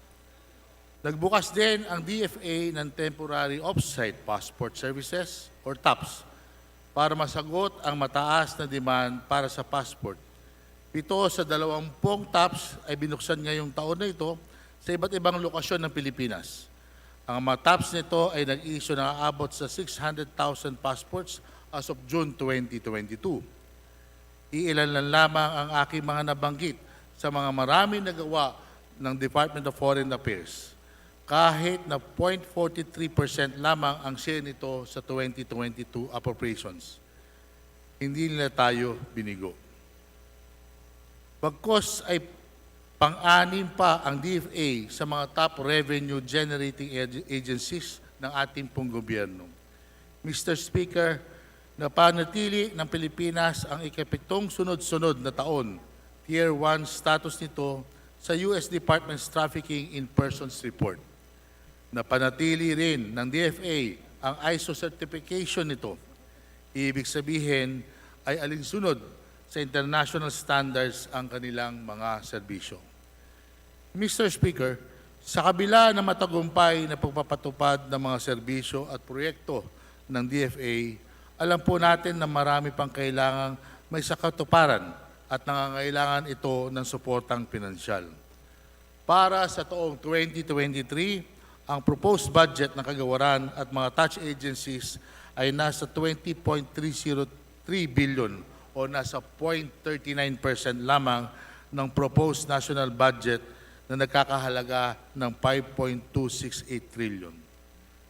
Ngunit ako po ay naniniwala na mas marami pang magagawa para sa ating kababayan kung bibigyan natin sila ng karagdagang pondo.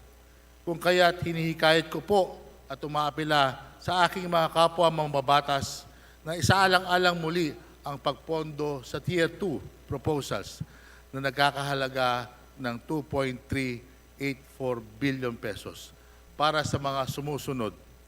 Una, to increase the budget na nauprobahang fiscal year 2023 building fund.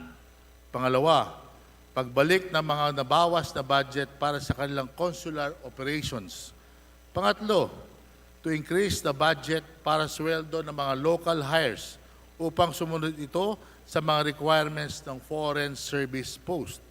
Pangapat, pondo para sa bagong tatag na Office of Civilian Security.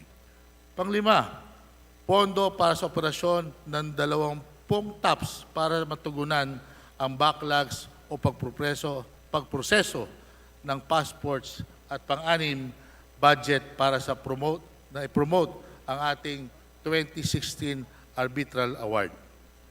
Mr. Speaker, panghuli, ako po'y nananawagan na isama sa pagkonsidera ang mga proposed amendments ng Department of Foreign Affairs sa mga special provisions nito.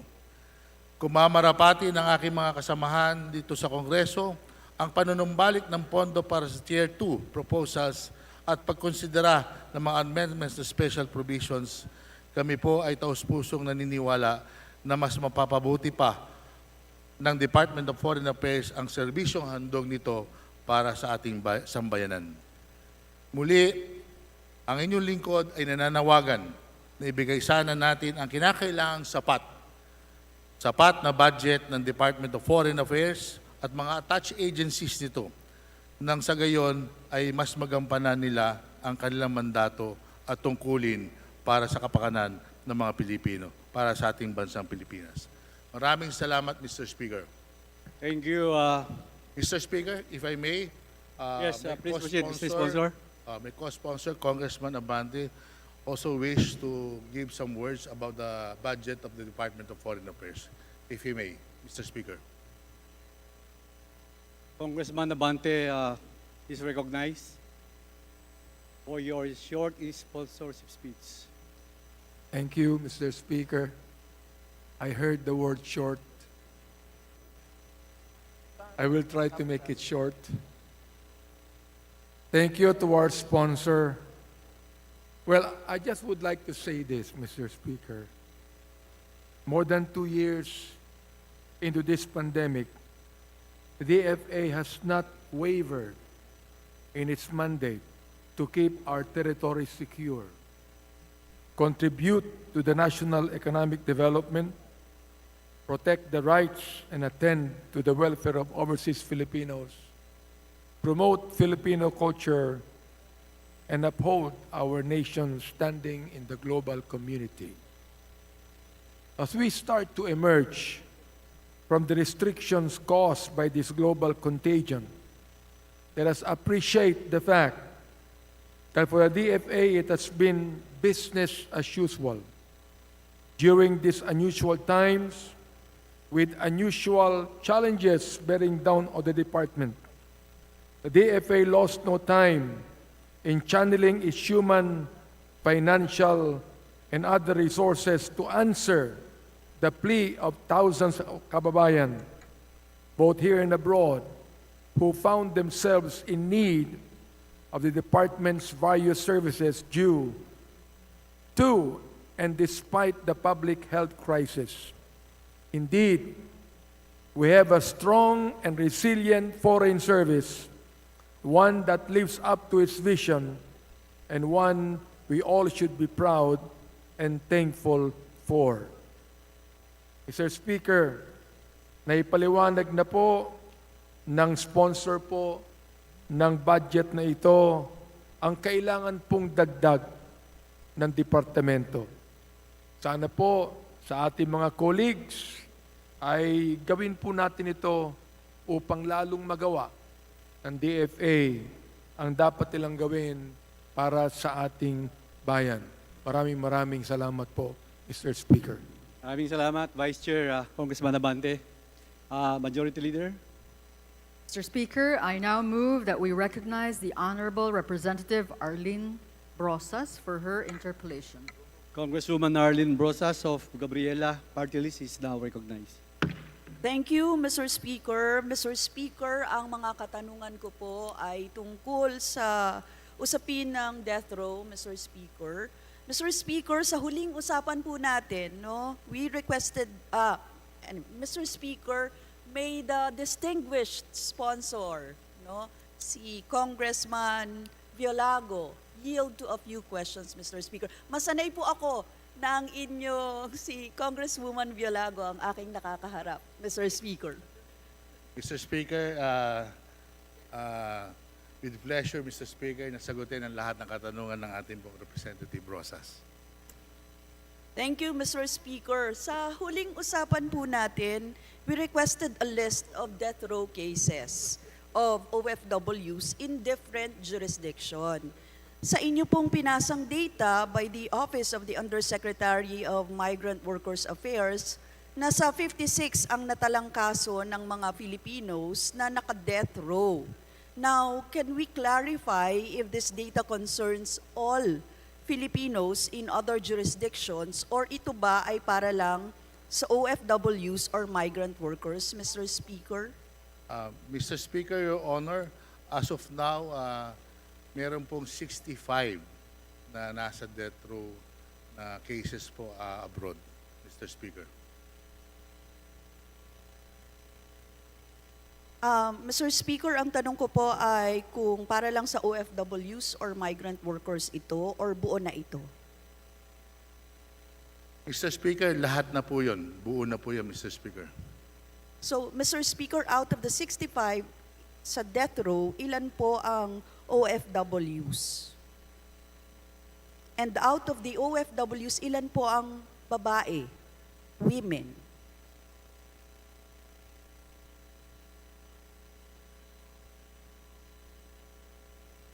Sa kasalukuyan po, ang nasa kaso po ay 48 na lalaki at 17 babae, Mr. Speaker. Number of total OFWs po? Mr. Speaker, lahat po ng 65 ay lahat OFW. Thank you, Mr. Speaker. Now, base po sa listahan, ang isa sa mga rason ng pagpataw ng death penalty ay drug smuggling or trafficking. At 20 cases ang nakatala with 12 people or 75% of the cases being in Malaysia. Ano po ang current status ng mga kaso na ito sa Malaysia, Mr. Speaker?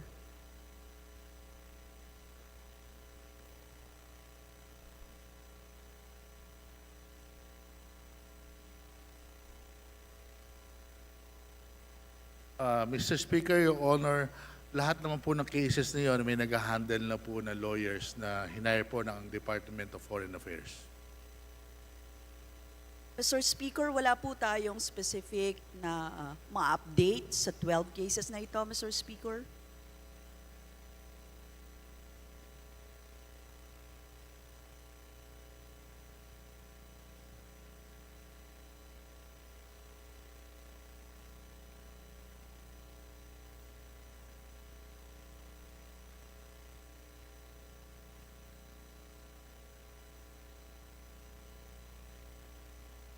Mr. Speaker, kung mamarapatin po ni Representative Rosa, if I could submit formally yung list, medyo mahaba-haba. And it seems to me na tumatanda na ho ata inyong lingkod. Sobrang lito ng print, hindi ko humabasa yung items. Pero nandito po sa harapan ko po yung list at saka yung ano po yung status ng mga cases, Mr. Speaker, Your Honor. Okay, thank you, Mr. Speaker. Sige, please submit na lang yung details, Mr. Speaker. We are hoping, Mr. Speaker, that the D.F.A. as well as the President show stronger action to request for clemency for these 12 people in Malaysia, many of whom are victims of drug syndicates.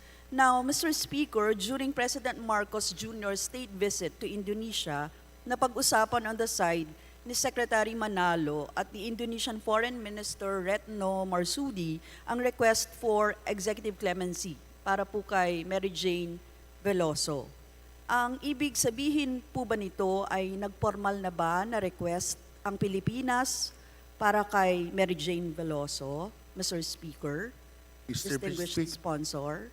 Mr. Speaker, tama po yun. May formal na request ang Department of Foreign Affairs para po sa kaso ni Mary Jane Veloso, Mr. Speaker. Now, Mr. Speaker, Mr. Sponsor, maaari po bang malaman ang update sa Indonesia tungkol sa paglakad ng request for the executive clemency made by the D.F.A.?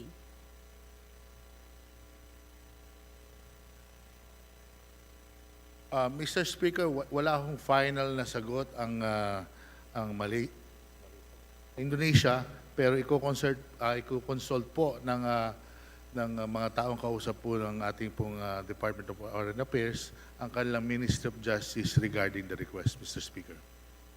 So, Mr. Speaker, wala pa tayong update. Wala pa, Mr. Speaker. Kailan po kaya natin ito malalaman, Mr. Speaker? Do we have some kind of timeline para dyan, Mr. Speaker? I think, Mr. Speaker, we are not in the position to answer that because depende po sa Ministry of Justice ng Indonesia kung kailan po nila gagawa ng aksyon yung ating pong request, Mr. Speaker. Thank you, Mr. Speaker. I'm asking this kasi po, alam niyo naman po yung issue ng kay Mary Jane Veloso na yung kanyang ama mismo ang talagang nagre-request na magkaroon ng executive clemency para sa kanya. Bakit hindi po si Presidente ang humingi ng clemency, Mr. Speaker?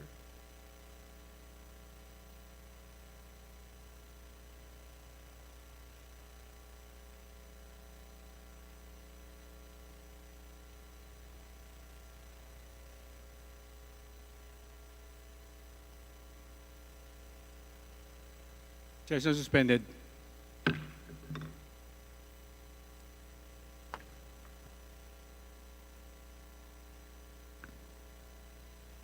Session resume.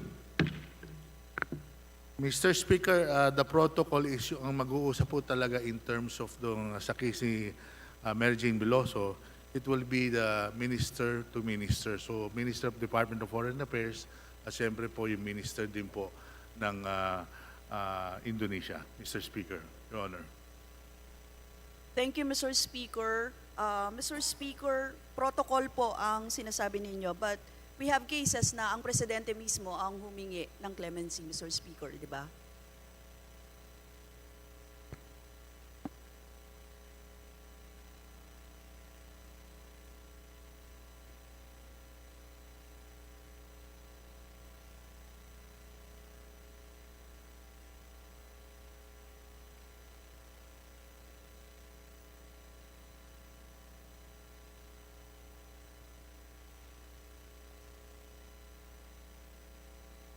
Mr. Speaker, Your Honor, siguro ang pwede lang hong sagot ng Department of Foreign Affairs as of now, the President ordered Secretary Manalo to be the one, no? Siya makipag-usap. So in terms of the President himself asking for the clemency, I think the Secretary is not in the position to answer that, Mr. Speaker, Your Honor. Okay, thank you, Mr. Speaker. May we be appraised of the updates, ano po, kapag ka nagkaroon, as soon as possible, kapag nagkaroon po ng update kaugnay kay Mary Jane Veloso, no, Mr. Speaker? Mr. Speaker, rest assured na bibigyan na update ang ating pong Representative Rosas regarding Mary Jane Veloso, Mr. Speaker. Thank you, Mr. Speaker. Mr. Speaker, I will go on to my next line of questions. No? Ito po yung tungkol sa legal assistance funds. No? Under the consular or ATN program, Assistance to Nationals program, noong 2022 budget. No? For the 2023 proposed budget, wala na po siya under the special provisions. Tama po ba, Mr. Speaker? Mr. Speaker, nandun pa rin ho, Mr. Speaker. Under saan po? Sa ATN programs?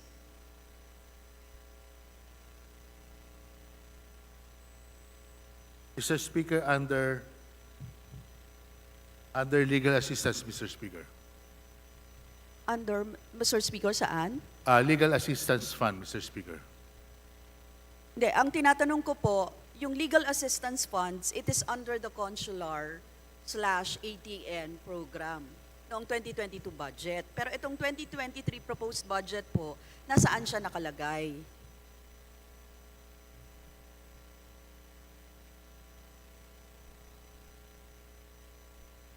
Mr. Speaker, doon nga po siya nakalagay sa Legal Assistance Fund. Wala na ron sa dati, Mr. Speaker. Wala na under ATN programs. Wala na, Separate na Mr. siya, Speaker. nakalagay siya as a separate na entity sa Legal Assistance Fund. Tama, Mr. Speaker. As Legal Assistance Fund na. Okay. Thank you, Mr. Speaker. Under RA 11641, or the law which created the Department of Migrant Workers, yung legal assistance funds kasi po, nakalagay doon, i-retain ng inyong departamento. Kaya po hinahanap namin, bakit po ito, nasaan po ito, parang ganyan. So, kung wala ito sa special provision. So, ibig sabihin po, nakalagay, tama ba, Mr. Speaker, for the record, ito ay separate na entity, apart from the ATN.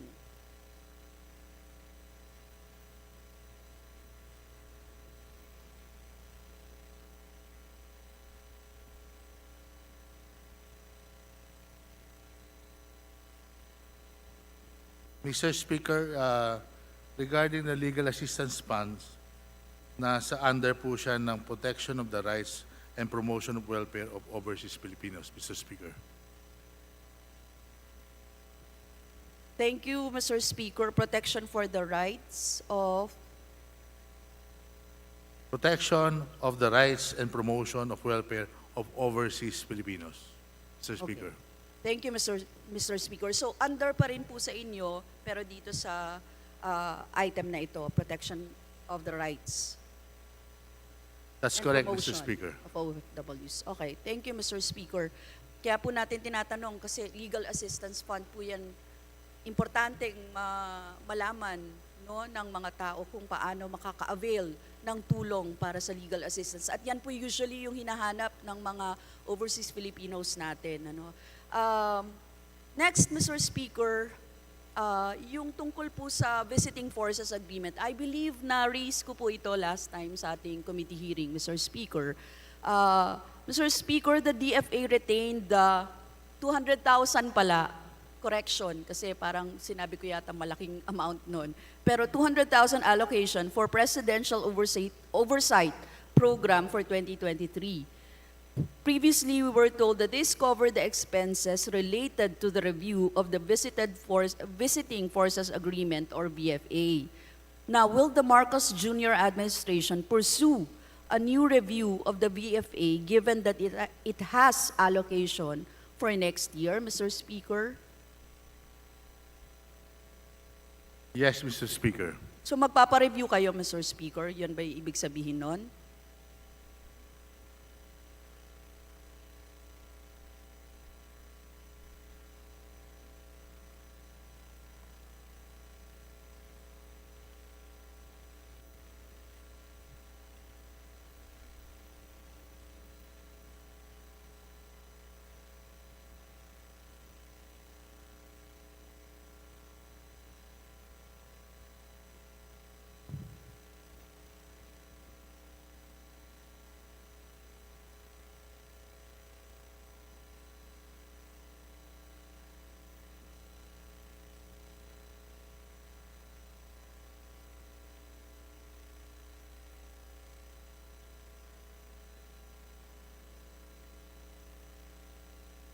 Mr. Speaker, may I request for a 1-minute suspension, please? Session suspended for a minute.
Session is resumed.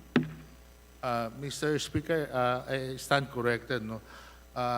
About the review, there's a continuing review, but it's not the visiting forces agreement. The review is only for the activities of the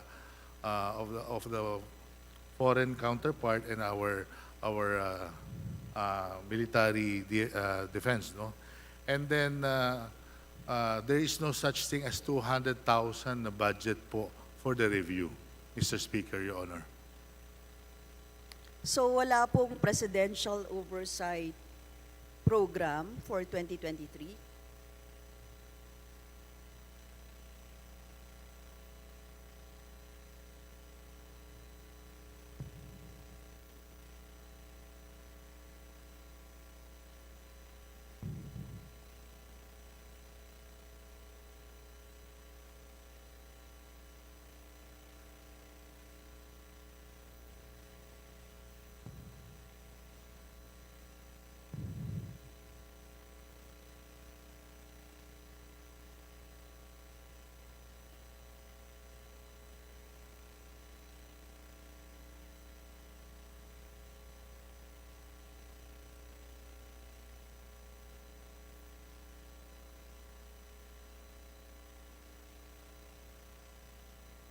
Mr. Speaker, Your Honor, there is an oversight program.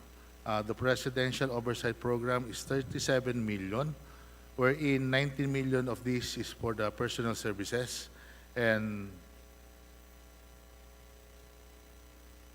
it's that's only 36. It's 36. More or less 17 million plus, almost 18 for the MOE, Mr. Speaker. Mr. Speaker, yung 37 million nasa NEPTO? Yes, Mr. Speaker. Mr. Speaker, yung allocation na ito, ano-ano ulit ang 19 million for the personal services and 17 plus million for the MOE, Mr. Speaker. Mr. Speaker, itong MOOE, kung operating expenses to, Mr. Speaker, ano po yung mga under dito na programs?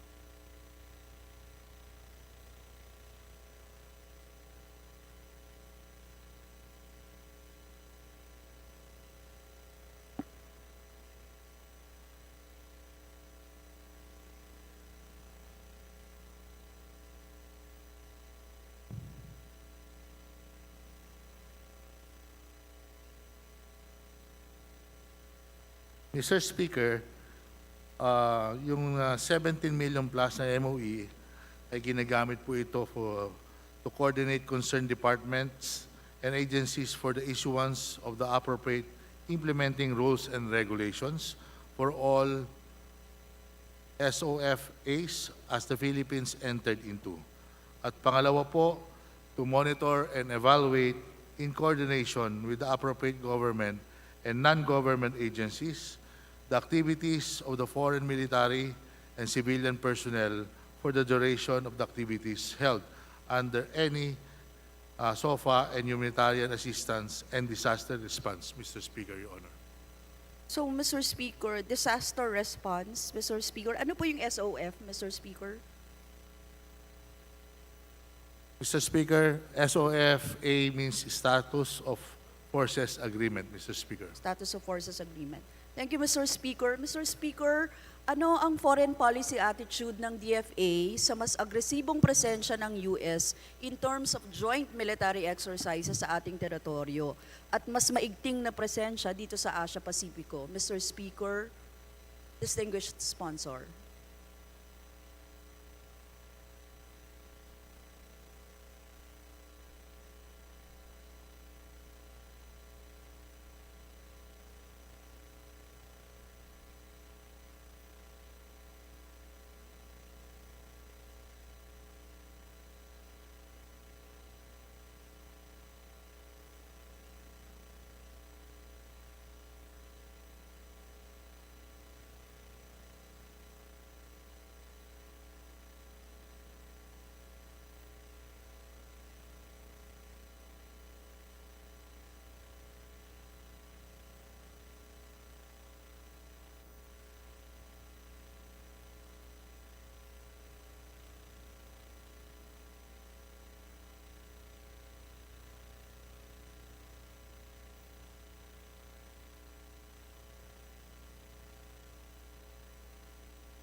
Mr. Speaker, Your Honor, since yung mga bansa po natin, meron po tayong treaty at ang United States po ay ally po ng ating bansang Pilipinas.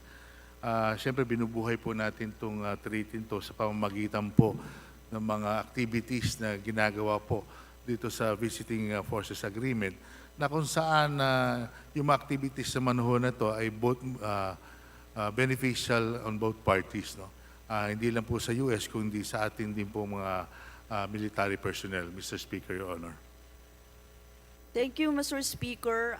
Gusto lang namin sabihin at ipagdiinan na dapat tayo ay may independent foreign policy talaga kaugnay dito, lalong-lalo na may mga yung pag-intrude ng ibang bansa dito sa ating soberanya ay hindi natin dapat payagan, Mr. Speaker. Kaya po kahit na sa mga treaty, nararapat lamang na ang maging stance natin dito ay pangalagaan yung soberanya ng ating bansa. Mr. Speaker, Mr. Sponsor, yun lang po ang aking mga katanungan. Maraming salamat po, Mr. Speaker.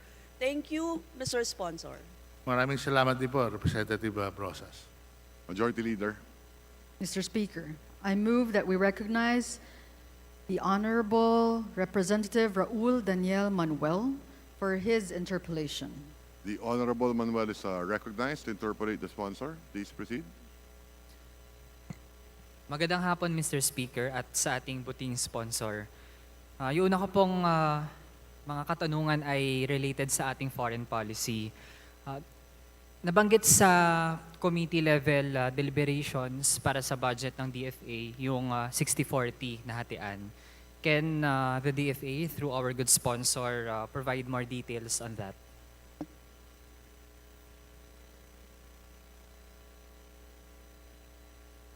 Mr. Speaker, are you referring to sa joint venture exploration? Yes. Sa West Philippine Sea. If I'm not mistaken, Mr. Speaker, wala pa naman nagpo-push na agreement between China and Philippines regarding the exploration, Mr. Speaker. Yeah. But the current administration is open to the prospects of 60-40 share? In accordance with the Philippine Constitution, kung lahat ba ng ayon sa batas natin ay respetuhin ng China, lalong-lalo na yung sa ating pag-aari ay re-recognize nila, the department will push for the joint venture as long as it will not violate any part of our Philippine Constitution, Mr. Speaker. Yeah. But the 60-40 share pertains to proceeds from the exploration.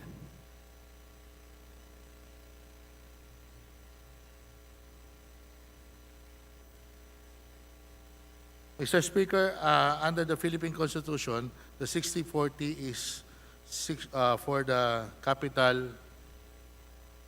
capitalization of the exploration, Mr. Speaker. Which means 40% ng capital para magsimula yung exploration ay dapat na i-offer ng or manggagaling sa China, Mr. Speaker? That is the maximum, Mr. Speaker. And I believe if ever na ibang countries pa mag-offer, it can also be, kumbaga saan pwedeng mag-explore, no? Not only for China, as long as I said kanina na kung because it's a practically investment, no? Investment-wise to na pwedeng pasukan ng ating pong bansa. Ganun na po, 40% ang capitalization magagaling po sa foreign investors and 60% magagaling po sa atin, Mr. Speaker, Your Honor. Mr. Speaker, kaya natin yung natanong dahil ang nasa Constitution po natin, Article 12, Section 2, either fully yung estado natin, tayo sa Pilipinas, yung mag-i-initiate ng exploration, development, and utilization of natural resources.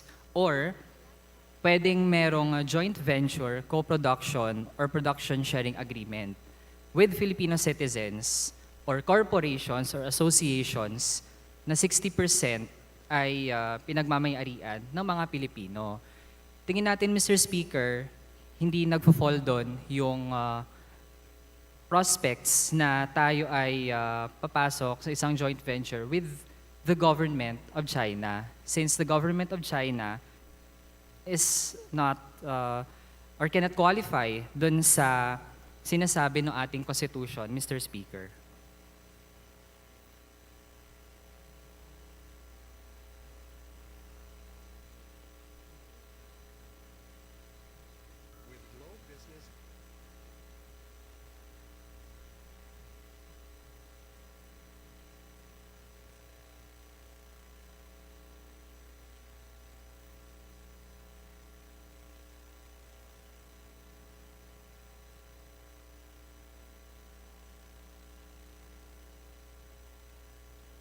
Mr. Speaker, Your Honor, tulad po ng ibang mga korporasyon dito sa ating bansa, as long as 60% ng korporasyon ay pag-aari ng Pilipino, for example, dun sa oil exploration, pag-aari ng Pilipino at 40% pag-aari po ng foreigner, wala hong binabiolate na batas to under our Constitution, Mr. Speaker. Mr. Speaker, ano-anong mga entity yung kinoconsider para dun sa joint exploration? Government of China or companies based in China? Mr. Speaker, Your Honor, wala tayong kinukonsider kasi nabanggit ko kanina, di ba? Pwede namang iba rin na mag-offer niyan as long as kung meron silang plano or meron silang they plan to invest here in the Philippines. No? Not particularly just China, Mr. Speaker, Your Honor. Yeah.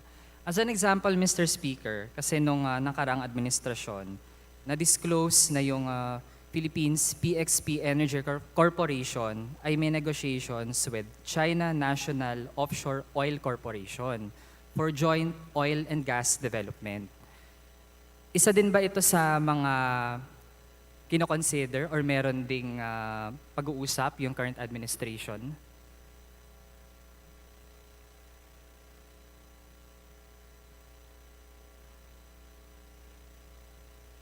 Mr. Speaker, Your Honor, kung interesado pa yung company, the department is still open for all the investors who want to invest here in the country, Mr. Speaker, Your Honor.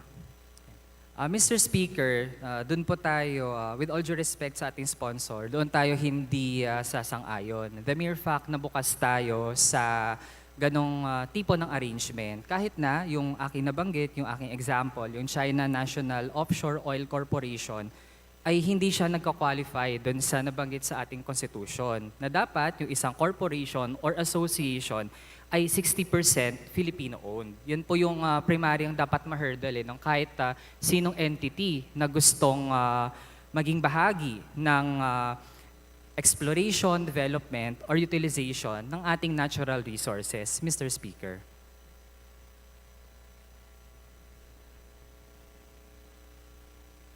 Mr. Speaker, Your Honor, as I've said kanina, yung nabanggit ninyong korporasyon, as long as 40% lang ang kanyang magiging investment, magkukwalify pa rin siya, Mr. Speaker. Because, as I've said, open naman sa lahat ng possible investors na pumasok sa exploration, Mr. Speaker, Your Honor.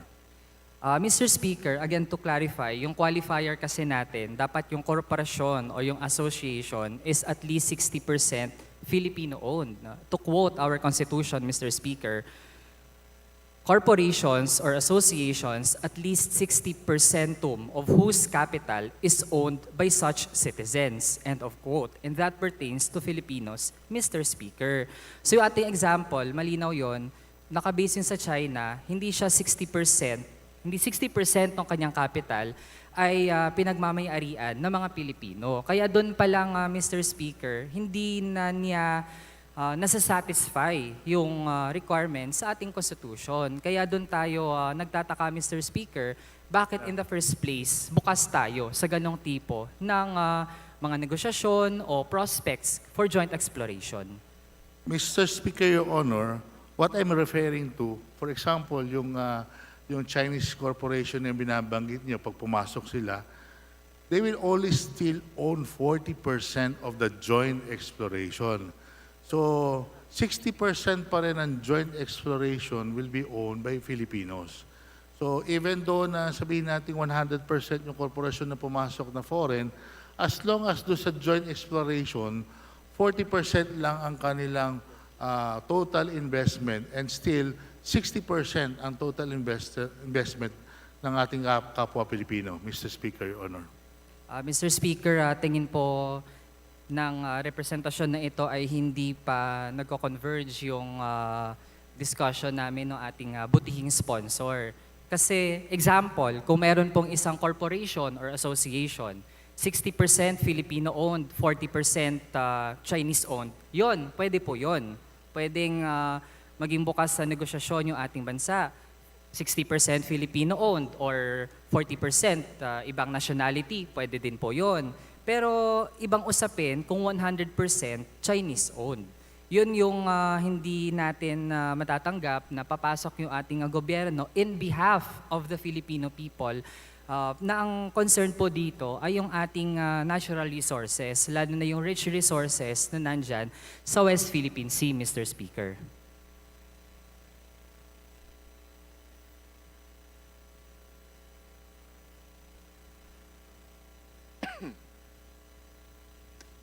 Mr. Speaker, i-reiterate ko po yung sagot ko kanina. No?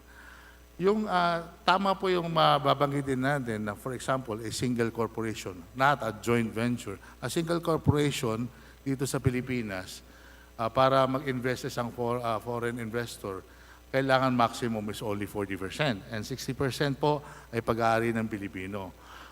But right now, if I'm not mistaken, ayon po sa Department of Foreign Affairs, no, what we are talking is about the totality of the foreign investment for the exploration. So the total investment, for example, the foreign investor will only, even though he is a corporation, even though he's totally 100% total owned by foreigner, 100%, as long as in the total cost of the exploration, ang maximum na mga makukuha lang po ng ating foreign investor is only 40%. No? And 60% pa rin, pwede naman kasing 60% na yun, is also a joint venture of Filipino investors. They will compose the 60%, which is practically all, dapat yung buong 60% ay pag-aari po lahat ng Pilipino. Mr. Speaker, Your Honor. Mr. Speaker, tingin po natin nagkakaiba po tayo ng interpretation sa ating Constitution. Kasi ang pinag-uusapan natin ay kung kanino makikipag-partner ang gobyerno ng Pilipinas. No? At sa kung sino man yung partner, again, limited doon no? yung entity na yon. No? Dapat hanggang 40% lang yung kanyang capital doon. Hindi pa doon kasama yung gobyerno ng Pilipinas, Mr. Speaker. Kaya we highly advise yung ating Department of Foreign Affairs na mag-stick dun sa esensya ng ating Constitution. Kasi I'm speaking as a young Filipino na ang resources po ng ating bansa, ang magmamana naman po kung ano yung matitira ay yung mga kabataan natin. And we can accept na at this point ay magiging loose yung ating interpretation ng Constitution at pwede nating maipaubaya yung mga rekurso na in the first place ay atin naman based on the Hague ruling, Mr. Speaker. Now, if I may Mr. proceed. Speaker, if I may. Mr. Speaker, rest assured na ang D.F.A. will always see to it na hindi mababiolate ang ating Philippine laws if ever na mag-enter po tayo to any joint venture program, Mr. Speaker, Your Honor. Yes, kaya Mr. Speaker, while I believe yung ating sponsor naman ay sinisikap na ma-defend itong pondo ng Department of Foreign Affairs, pero talking about the department itself, it has to seriously study the implications of its interpretation of our Constitution. Kasi as discussions have transpired earlier, ay meron pong differences at hindi umaakma dun sa spirit ng ating Constitution yung kanilang pag-interpret. Now, to my second topic, Mr. Speaker, ito naman ay tungkol sa jurisdiction ng International Criminal Court dito sa ating bansa. The current administration has been insistent na hindi na kailangang bumalik ng Pilipinas at hindi niya kailangan mag-cooperate dun sa investigasyon ng ICC. Kaso lang, Mr. Speaker, batay sa Rome Statute, ang nabanggit dito, Mr. Speaker, and I quote, "The court may exercise jurisdiction in a situation where genocide, crimes against humanity, or war crimes were committed on or after the 1st of July 2002, and the crimes were committed by a state party national or in the territory of a state party or in a state that has accepted the jurisdiction of the court." Ibig sabihin po, Mr. Speaker, noong mga panahon na yung Pilipinas ay miyembro pa ng ICC, pwedeng managot yung gobyerno sa mga crimes na nakomit within the time period, Mr. Speaker. Ibig sabihin, meron pa ring jurisdiction yung ICC sa mga alleged crimes na nakomit before the government of the Republic of the Philippines left the ICC, Mr. Speaker.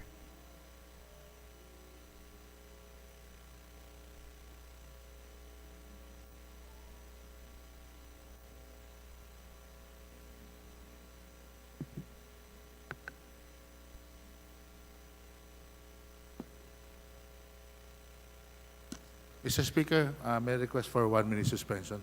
Session suspended.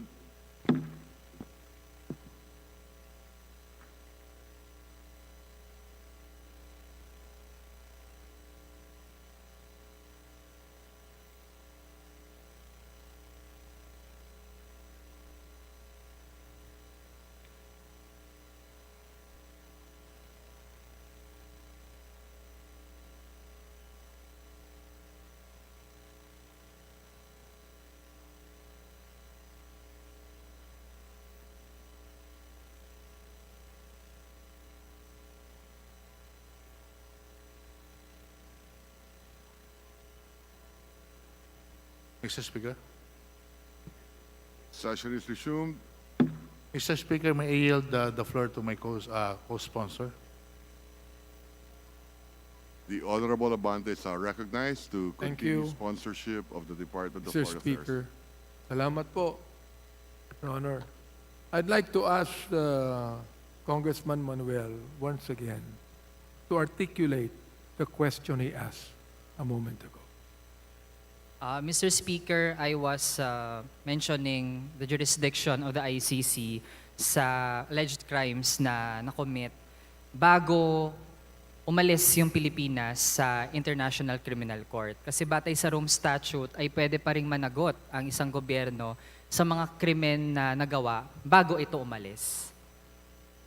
Mr. Speaker, ako, opinion ko to, no? Dito opinion ng D.F.A. Sa akin, Mr. Speaker, sapagkat tinasabi rin niya yung opinion niya so let me give my opinion too. Alright? Sa akin, walang pakialam ang ICC sa sovereignty ng ating bansa. The Philippines has the primary jurisdiction to investigate and prosecute crimes in the context of the anti-illegal campaign. And we will not allow the ICC to substitute domestic courts. Mr. Speaker, Kaya nga actually... tayo umalis eh. Oh, I mean, I think that even Congressman Manuel would not allow any foreign intervention of any case we have in this country. Yeah. Mr. Speaker, actually, I was not yet at the point wherein I was stating my opinion. I merely reiterated what was written in the Rome Statute. At nung pumasok yung gobyerno ng Pilipinas bilang bahagi ng International Criminal Court, ay alam ng ating gobyerno kung ano yung rules, no, to which we have to abide. No. Kaya, ibig sabihin, we are familiar with these provisions na nasa Rome Statute. At alam natin na hindi tayo fully makakawala, no, Ibig sabihin na kung hindi na natin nagustuhan kung paano yung kondukta ng International Criminal Court dahil ay merong valid concerns, no, yung mamamayan ng isang bansa, eh basta-basta na lang tayo lalabas without accountability, Mr. Speaker. Well, according to the D.F.A principle, Mr. Speaker, the latest developments in the ICC violate the principle of complementarity, which is a bedrock principle of the Rome Statute.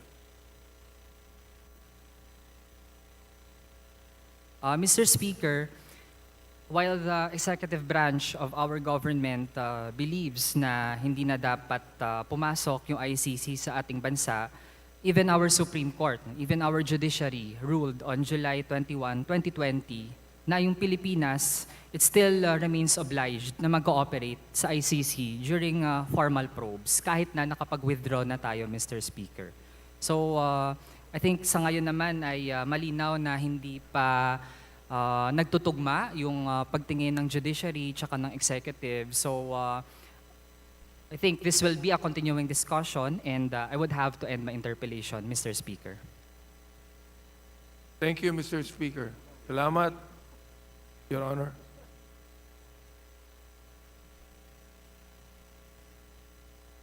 Majority Leader. Mr. Speaker, I move that we recognize the Honorable Representative Congressman from the 1st District of Albay, Congressman Edsel Lagman, for his interpellation. The Honorable Lagman of the 1st District of Albay is recognized to interpolate, the sponsor of the Department of Foreign Affairs. Please proceed. Thank you, Mr. Speaker. Will the distinguished sponsor yield? Yes, Mr. Speaker. President Ferdinand Marcos Jr. is reported in the international and local press as saying that, and I quote, "The position the Philippines takes is that we have no territorial conflict with China. What we have is China claiming territory that belongs to the Philippines," unquote. Distinguished sponsor, kindly ask the Honorable Secretary of Foreign Affairs whether he is aware of this statement of the President during his visit to the United States. Mr. Speaker, the answer is yes, he is aware. Thank you, distinguished sponsor. Could the distinguished sponsor request the Secretary of Foreign Affairs if he could explain the meaning and import of this presidential rhetoric? 1 minute suspension, Mr. Speaker, please. Session suspended.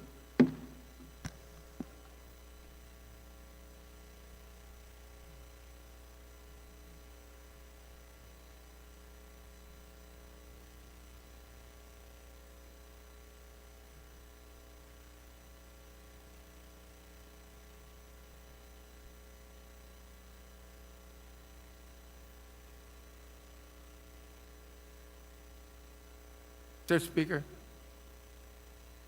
Session is resumed. As I talk with the family of the D.F.A, we call it indisputable sovereignty, Mr. Speaker.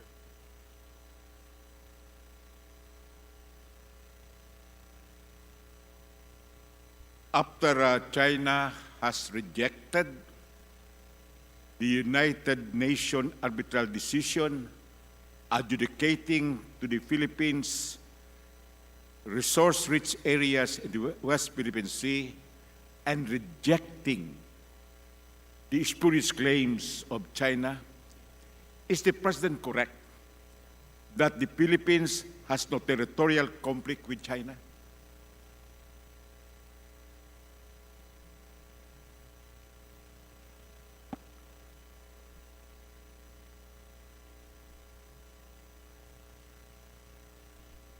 Mr. Speaker, our sovereignty over our land is undisputable. It does not depend on any foreign state, for example, that would like to claim it. It is our sovereignty.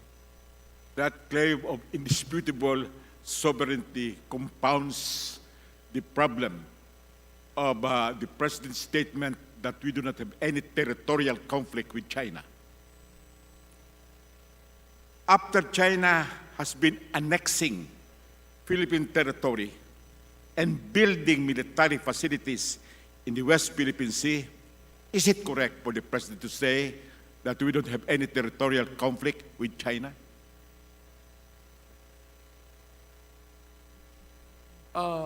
We have never said that we do not have any territorial conflict with China, Mr. Speaker.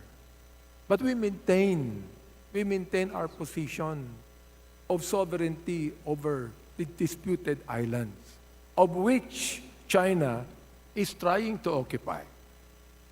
Mr. Speaker, Your Honor. The Honorable Secretary of Foreign Affairs just confirmed that the President said in the United States that the position the Philippines takes is that we have no territorial conflict with China. And that is the statement of the President, which has been confirmed by the Secretary of Foreign Affairs. After China keeps on bullying Filipino fishermen from fishing in our exclusive economic zone in the West Philippine Sea, is it correct for the President to say that we don't have any territorial conflict with China?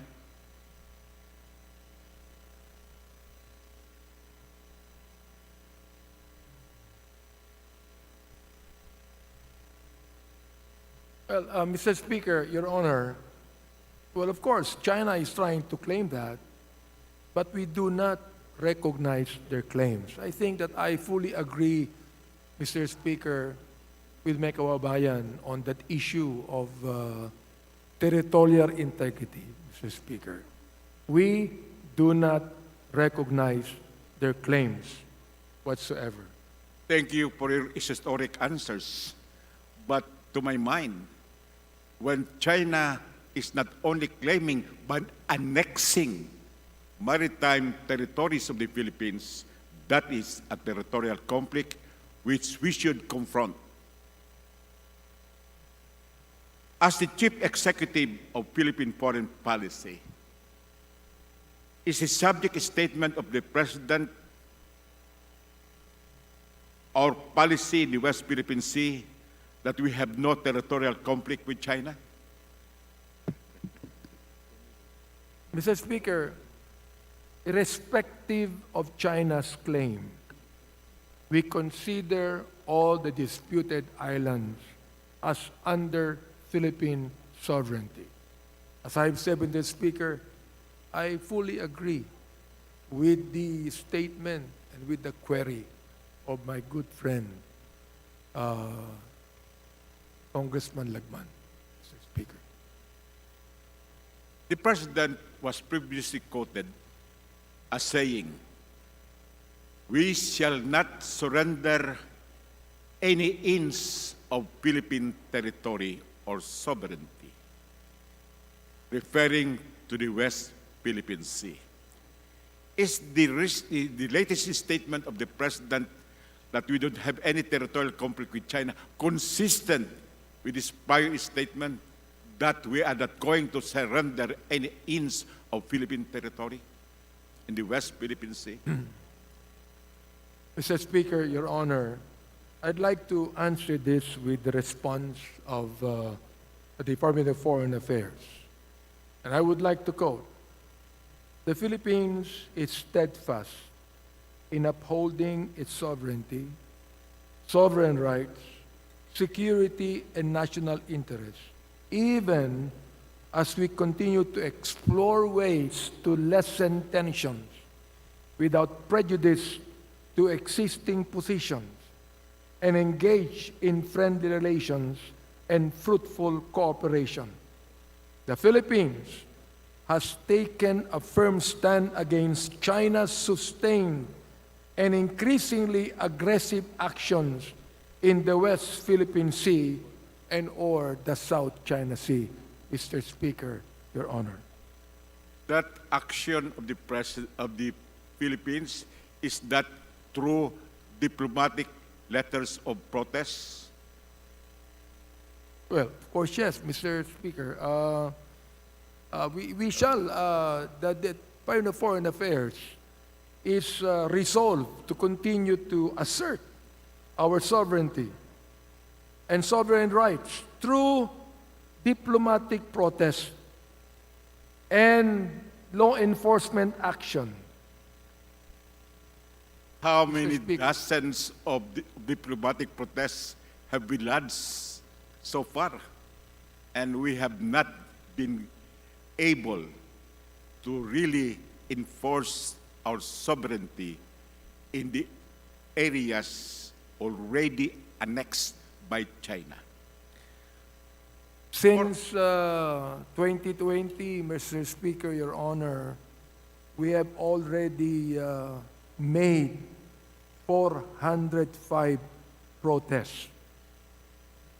These include daily protests, which are diplomatic notes on the daily illegal presence of Chinese vessels in the Pag-asa Islands and Julian Felipe Reef, sent to the Chinese side on working days, and other diplomatic notes on other cases of China's illegal activities in the West Philippine Sea.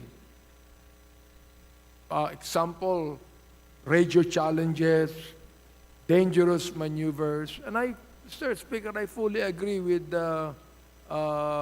His Honor that China being a super what do you call that? A superpower will always bully someone that is small, Mr. Speaker. I fully agree with him on that. But the Department of Foreign Affairs will continue to assert the rights of the Philippines over the West Philippine Sea, and because of that, the best way to do it is to do it by diplomatic protest, just like what they have done since 2020. 405 number of protests, Mr. Speaker.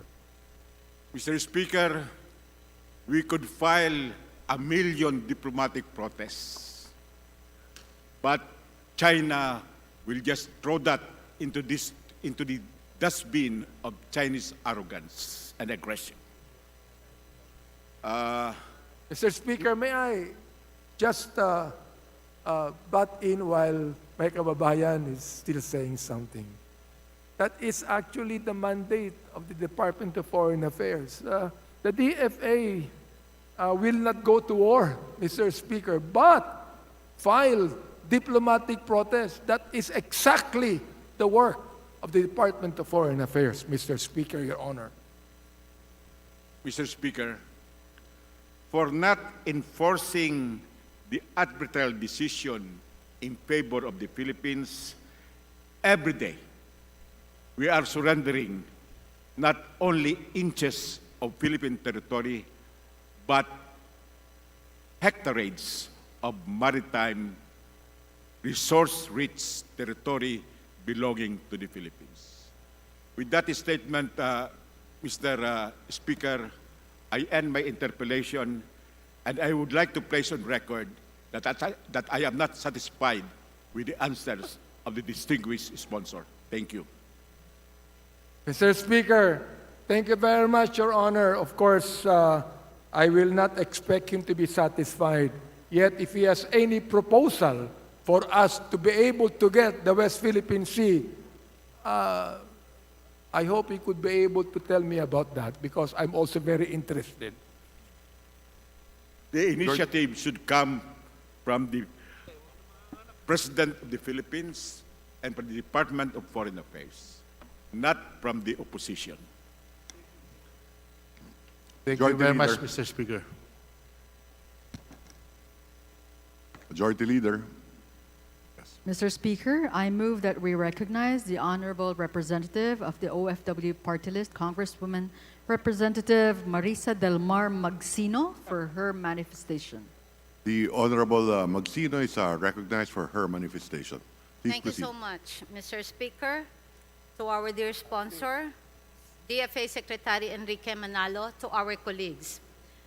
Before anything else, I would like to say that regarding the Mary Jane Veloso case, I will be going and traveling to Indonesia.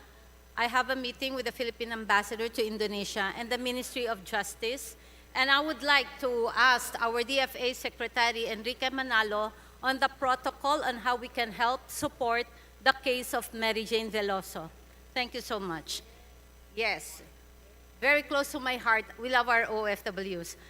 Mr. Speaker, this manifestation is in support of the Department of Foreign Affairs prior to the creation of the DMW. The Department of Foreign Affairs took up the cudgels for our overseas Filipino workers. We acknowledge the heavy burden they carried to protect the welfare of our OFWs on top of their mandate on foreign policy and on forwarding the interest of our country in the global community.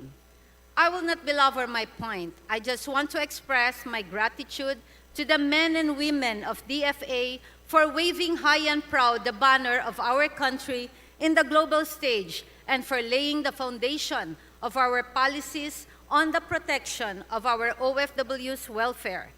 Then, I fully support the approval of the budget of the Department of Foreign Affairs, and of course, I would like to say that because of my trip to Indonesia, I'm very thankful to Speaker Martin Romualdez, who immediately approved my travel authority to be able to talk to our Indonesian friends, the ambassador, and the Filipino community in Indonesia. Thank you so much. My full support to the budget of our Department of Foreign Affairs, Mr. Speaker. Thank you. Majority Leader. Mr. Speaker, being there no other minority member who would like to interpellate our sponsor, I move to terminate the interpellation, sponsorship, and debate for the budget of the Department of Foreign Affairs. Thank you so much, Your Speaker. Majority Leader. Mr. Speaker, on the part of the majority, we join the minority to terminate the budget deliberation of the Department of Foreign Affairs, including the attached agencies. There is a joint motion to terminate the interpellations on the proposed budget of the Department of Foreign Affairs. Is there any objection? The chair hears none. The interpellation of the proposed budget of the Department of Foreign Affairs is hereby terminated. Mr. Speaker, the family of the Department of Foreign Affairs and yours truly and Congressman Abante would like to thank you. Maraming salamat po, Mr. Speaker. Thank you. Majority Leader. Mr. Speaker, I move that we suspend session for a few minutes. Session suspended.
Clarify lang.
Session is resumed.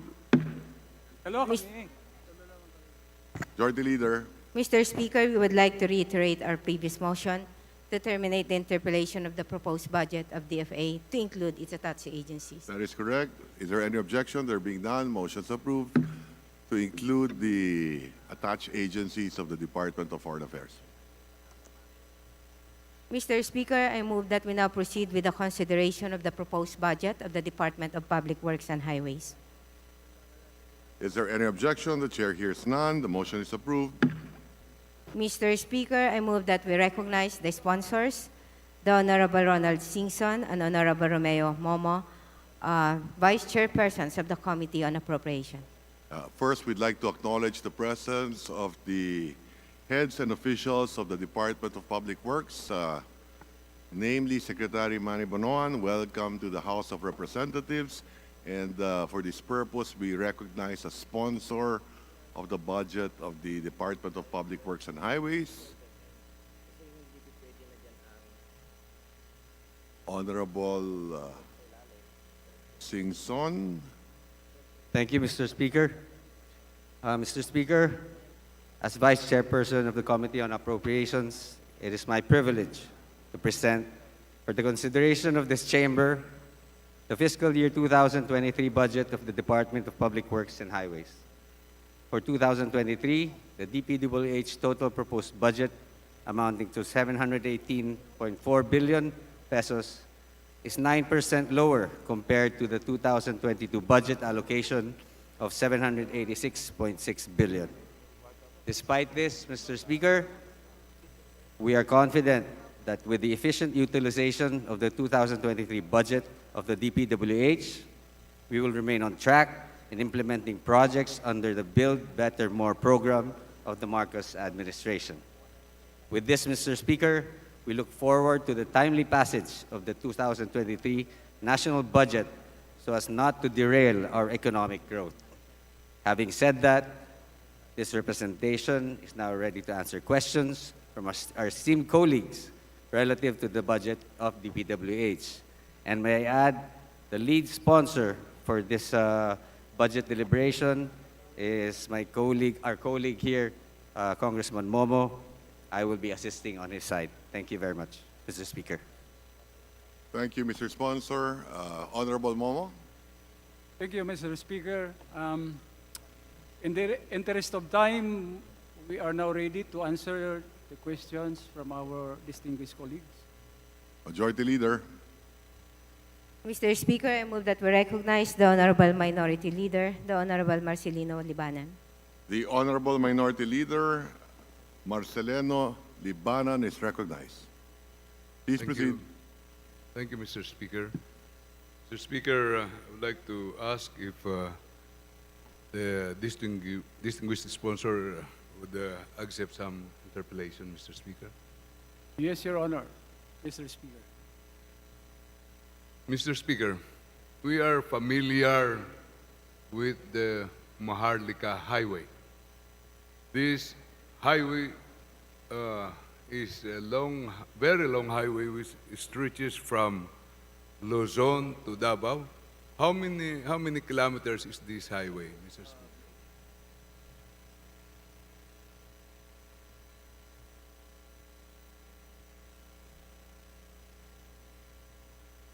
Uh, 2,400 kilometers, Your Honor. 2,400 kilometers. Mr. Speaker, parts of this highway have 8 lanes in Luzon and in Mindanao, 6 lanes. Am I correct, Mr. Speaker? Yes, Mr. Speaker, Your Honor, you are correct. And this is a highway which traverses from Manila to Davao. Am I correct, Mr. Speaker? Yes, Your Honor, Mr. Speaker. Are we aware that the portion of the highway which passes through Samar is in the worst condition, Mr. Speaker?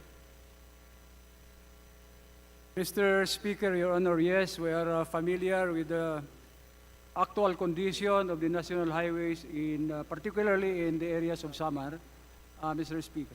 And this is the highway where only a portion have 4 lanes, but most of it are 2 lanes, Mr. Speaker. Am I correct? Your Honor, Mr. Speaker, yes, it's correct. And this is the highway where people from Luzon passes through to Mindanao and vice versa, Mr. Speaker. Am I correct? Yes, Mr. Speaker, Your Honor. To rehabilitate this highway, how much do we need, Mr. Speaker?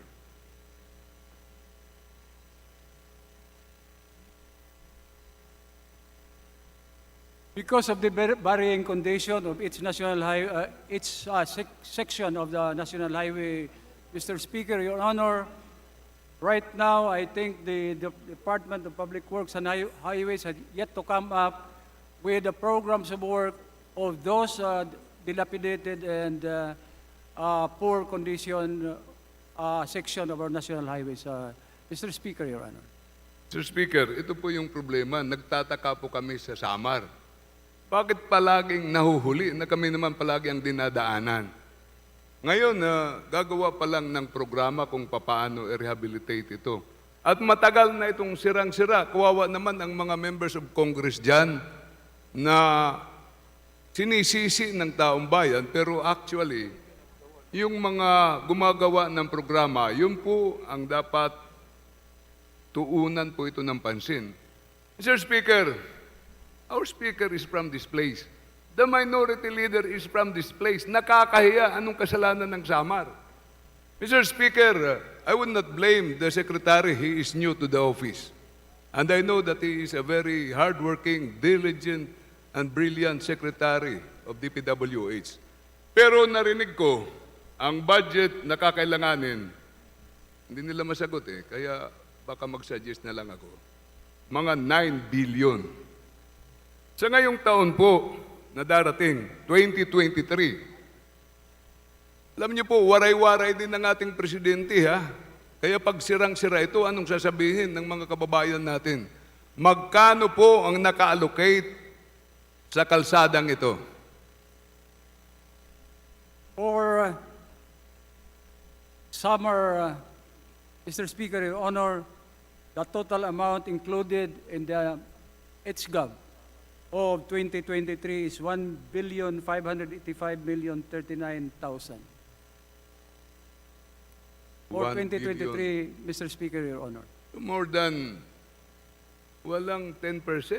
Or does it represent 10% of the total funds needed to rehabilitate this highway, Mr. Speaker? Yes, Mr. Speaker, Your Honor, if the total amount is 9 billion or almost 10 billion, then probably this is only about 10.5% of the total requirement, Mr. Speaker, Your Honor.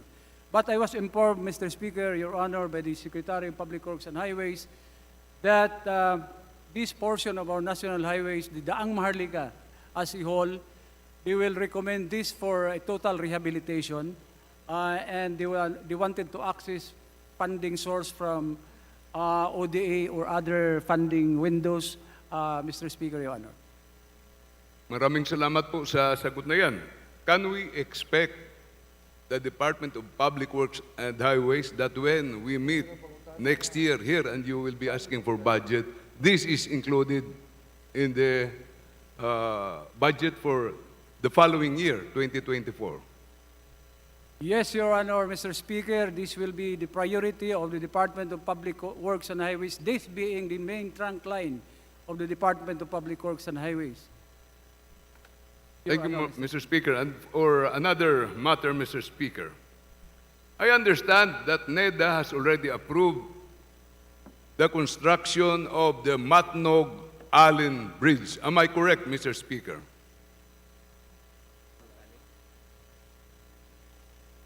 Not yet, Mr. Speaker, Your Honor. D.I.C.T has not yet acted on this proposal, Mr. Speaker. It has not acted, but it was recommended for one of the major projects of our country, Mr. Speaker. Am I correct? Well, Mr. Speaker, Your Honor, it was recommended by the Department of Public Works and Highways to D.I.C.T. However, because of right now, it's undergoing review by D.I.C.T. right now, Mr. Speaker, Your Honor.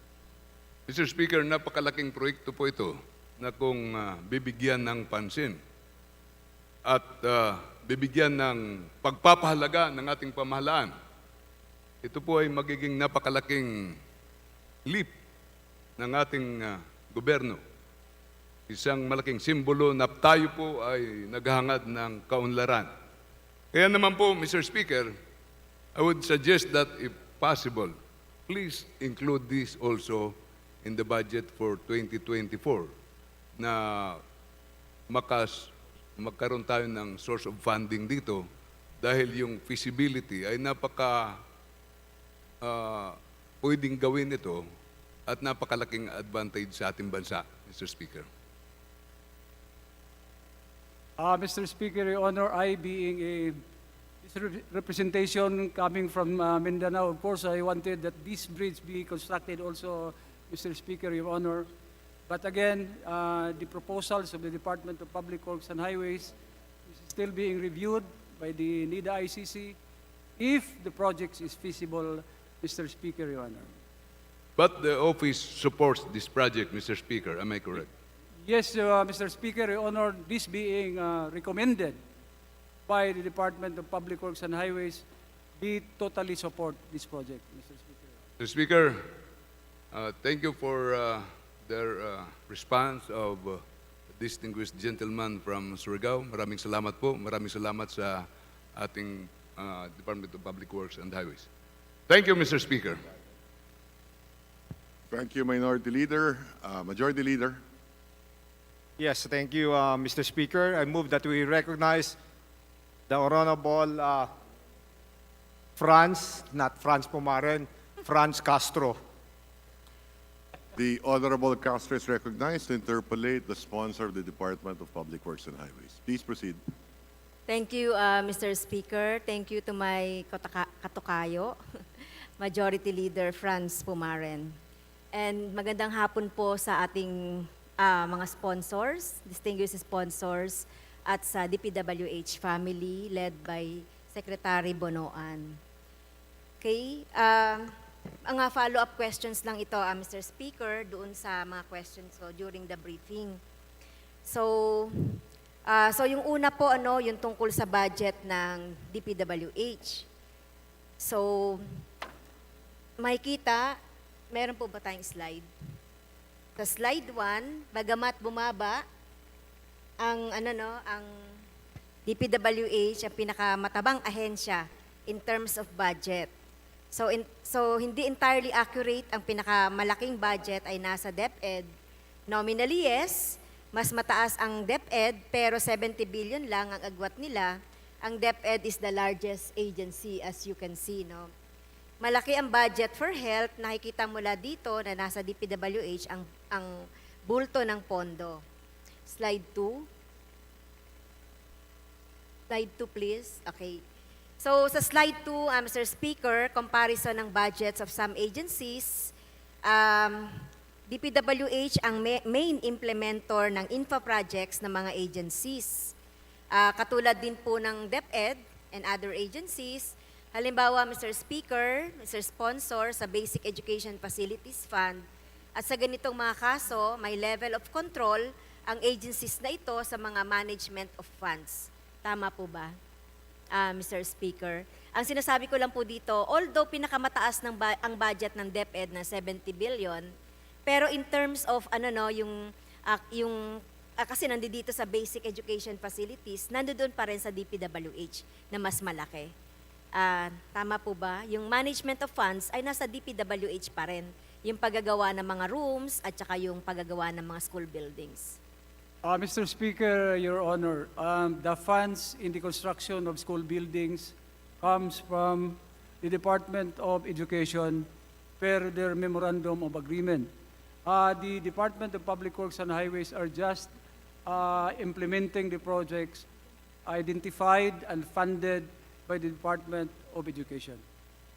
Mr. Yes, Speaker, Your Honor. pero sa sa pagmamanage po ng funds nito, dahil D.P.W.H nakalagay, siyang gumagawa ng mga projects ay basically nasa D.P.W.H pa rin yung management ng funds. Correct? Mr. Speaker, Your Honor, tama po. Ang implementation at pagmamanage ng implementation ng project ay nasa Department of Public Works and Highways through its implementing offices throughout the country, Mr. Speaker, Your Honor. Yes. Dahil, Mr. Speaker, better naman din ang D.P.W.H kasi mas expert ito sa infra. Pero, Mr. Speaker, perennially, napakababaan ng absorptive capacity nito. 53.8% in 2021, lalo na sa mga local program at network development program. Pangalawa, napakaraming negative observations ang COA sa D.P.W.H. About 3,440 infrastructure projects worth 245 billion suffered delays and non-implementation. And number 3, D.P.W.H also reports an acceptable level of performance. Only 5 of the 36 performance indicators or PIs identified by D.P.W.H have actually accomplished, have actual accomplishments exceeding their targets in 2021, and there are 15 targets with no actual data, while there were 9 performance indicators with no target at all in 2021. Could you comment on this, distinguished sponsor? Mr. Speaker, Your Honor, actually for year 2022, ang obligation and allotment absorptive capacity ng Department of Public Works and Highways is 90%. For the total release of 732.1 billion, they have obligated 732.1 billion out of 812.4 billion pesos. the total remaining unobligated amount for current year 2022 is only 80.3 billion, which is about 10% of the total release of the Department of Public Works and Highways. But remember, Mr. Speaker, Your Honor, that the bidding as well as the obligation of these contracts is still going on because the release of 2022 is yet to end on December of this year. Okay, yung tinutukoy ko po, Mr. Speaker, ay yung 2021. So, 53.8% in 2021, yung absorptive capacity. Kasi kung ganito, Mr. Speaker, dahil nasa sinasabi ng DBM na on a cash basis system tayo, so kung ganito yung absorptive capacity nung 2021, at ito ay pinagpapatuloy, halimbawa ng 2022, ay talagang maliit yung absorptive capacity. Mr. Speaker, Your Honor, for 2021, all in, that means all releases of or funds by the Department of Public Works and Highways, including those coming from other agencies, the total absorptive capacity is 88%.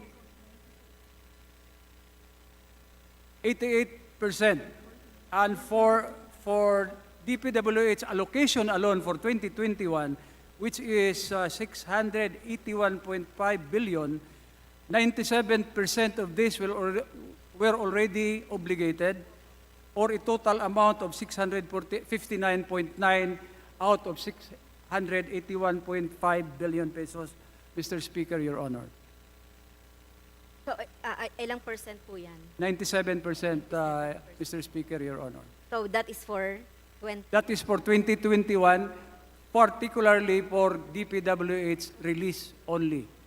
What you have seen probably, Mr. Speaker, Your Honor, is the all-in. That means all funding, all funds, including those coming from other agencies such as D.A., D.P.W.H, and other agencies, Mr. Speaker, Your Honor.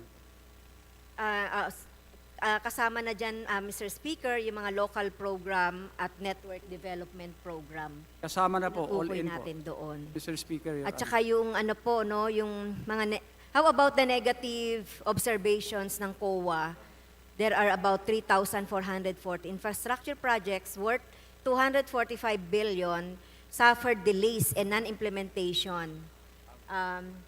Marahil kasama na dyan yung ating mga school buildings. Yes, actually, Mr. Speaker, Your Honor, as observed or under the audit observation of COA for 2021, there was a total of 245.21 billion of projects delayed, no? However, right now, as of this time, Mr. Speaker, Your Honor, the Department of Public Works and Highways has complied 32.61% already, or a total of 79.89 billion of these projects, and these were completed already, and all other requirements required by COA were already submitted to the Office of the Commission on Audit, Mr. Speaker. Your Honor. Okay. Thank you very much, distinguished sponsor, Mr. Speaker. Balik po tayo dun sa naging briefing ng D.P.W.H. We cited findings of the House-owned think tank, the Congressional Policy and Budget Research Department, but the D.P.W.H denied na may lump sum sa central office, saying na may mga regional breakdowns ito, and cited the details of the D.P.W.H program projects na isang part ng NEP. Okay, kung babalikan natin, Mr. Speaker, on slide 3, okay, so by makikita natin dyan na pinakamalaking bahagi ng D.P.W.H budget ay capital outlay. Tama po? Yes. Okay. Yes, Your Honor, Mr. Speaker, that's right. Yes. Capital outlay. Not personal services. So hindi rito hindi nakalagay dito yung yung sa SSL. Not MOOE, or mostly for running of the offices of D.P.W.H.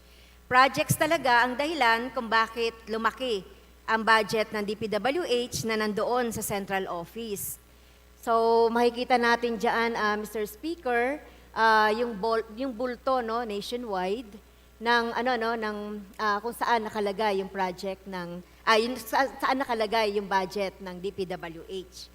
So bulto ng budget ng D.P.W.H ay nasa central office o yung tinatawag na NEP at GAA since 2022 nationwide. Slide 4 and 5, please. Okay, so makikita po dito, Mr. Speaker, so nationwide, yung amount po ay nandiyan, yung percentage share ay 87.5, sa CO 628 billion 209. Okay, so makikita po dito NCR and Region 11, Region 10 is only a far third. So ini-stress natin dito, Mr. Speaker, yung yung mga konkretong epekto. At ang ilan doon na-note ng CPBRD at ayon sa kanilang aral, walang allocation para sa mga local roads bukod pa sa Road Tourism Infrastructure Program. Samantalang 33,479 kilometers lang or 18.9 ang total road sa bansa ay paved. So, would you comment on that? So, slide 4 and 5. Yan. Mr. Speaker, Your Honor, actually on the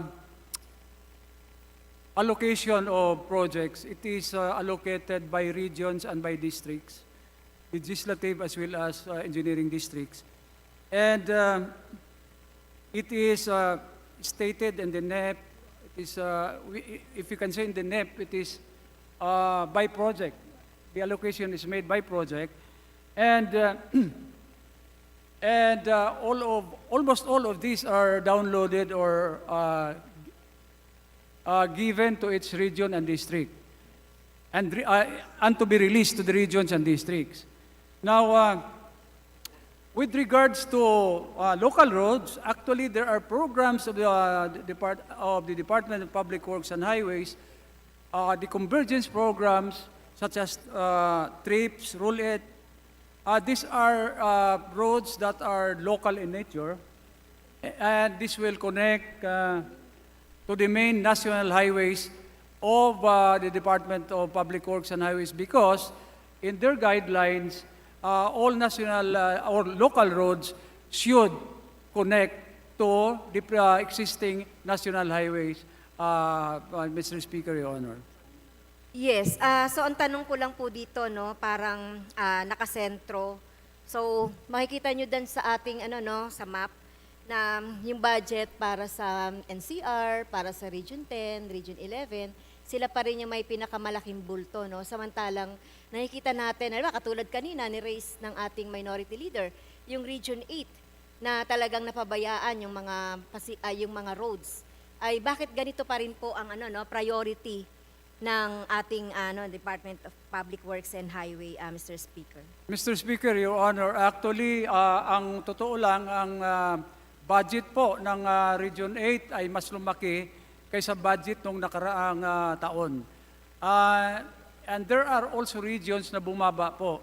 Halimbawa, ang region ng Mindanao na for the last 2 or 3 budget season, lagi sila ang pinakamalaki, bumaba rin sila ngayon. Okay, ang i-emphasize lang natin dito, Mr. Speaker, ay bukod sa ganyan yung pagpa-prioritize, although bumaba, pero sa kabuuan para sa 2023 budget ay mas mataas pa rin. Yun po yung sinasabi natin, although sinasabi nating mababa. Mr. Speaker, Your Honor, sa totoo, maraming region na tumaas yung kanilang mga allocations, Mr. Speaker, Your Honor. Okay. Although may bumaba din. Yes. Okay, so ang tanong po, isa pa pong tanong, Mr. Speaker, yung pong halimbawa po, dahil sinasabi natin dito, no, at nakita naman po nung ating sariling research dito sa Congress, na yun talagang bulto nung CO ay nakalagay dun sa central office. So, pag napasa po ang GAA, so hawak po ito ng central office, at ito po ay nationwide, ibabahagi sa mga regions. So, ito po ay the download to the regions. Tama po? Mr. Speaker, Your Honor, ang totoo, once the GAA is approved, automatic yun, Mr. Speaker, Your Honor, i-implement ka agad ng mga regional at saka district offices yun. Hindi na kailangan ang SARO nito. Dahil ito'y for current release. So, or comprehensive release ito at wala ng SARO na kailangan. Lahat ng nakalagay doon na mga project na nasa mga distrito, sila at saka rehiyon, sila na mismo ang mag-implement. And for the information of everybody, the Department of Public Works and Highways may ilalabas na department order increasing the authority of the district office to 150 million pesos, Mr. Speaker, Your Honor.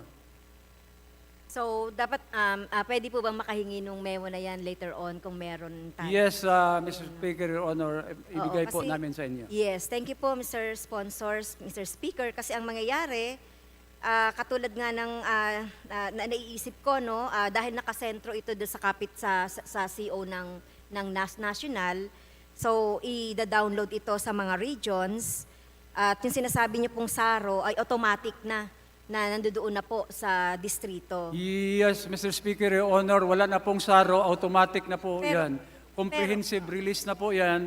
Once signed ng ating mahal na Presidente ang ating budget for 2023, immediately right after that, pwede nang i-award ng mga implementing office kung bid out na po ito, Mr. Speaker, Your Honor. Okay, kung ganun po, pwede naman po, wala na pong SARO. Ma-approve na natin itong GAA. So bakit nasa central office pa? Bakit hindi na lang natin idiretso from the GAB doon sa iba't ibang mga regions na binanggit natin? Mr. Speaker, Your Honor, wala na po sa central office. Kaya nga po, that's the reason why we are increasing the authorities of district to 150 million dahil direkta na po sa kanila ang mga releases. Mr. Speaker, Your Honor. Okay, so sige po, diretso tayo no, sa slide 7 to 11 in passing na. So ito po makikita natin no, to slides to 11 ang itsura ng NEP, lahat ng operations budget, meaning halimbawa yung asset preservation program, network development program, bridge program, flood management program, local program, and convergence program ay nasa central office lahat. Tama po, Mr. Speaker? Hindi rin po. Mayroon din mga proyekto, Mr. Speaker, Your Honor, na nakalodge sa central office, pero karamihan ng mga releases natin ay direkta na po either on the district office or the regional office po. In fact, yung flood control program nila, which are funded locally or local fund, mayroon na rin silang memorandum na lalabas na ito'y i-implementa na rin ng mga district at saka regional offices depending on the magnitude of the release in the respective regions of district. Mr. Speaker, Your Honor. Ganun na rin po ba doon sa mga LGUs for infrastructure development? Mr. Speaker. Mr. Speaker, Your Honor, wala tayong LGUs, local projects probably. So yung mga local funds or local roads that is within the authority of the district, they can implement it, Mr. Speaker, Your Honor. But those bigger than 150, it will be implemented by the regional office, Mr. Speaker, Your Honor. Okay, kasi so I thought, Mr. Speaker, we are capacitating LGUs for infrastructure development.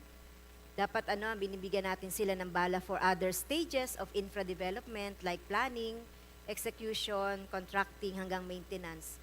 Kasama na dapat dito yung pag-empower sa kanila towards the proper implementation and utilization of infrastructure projects or budgets.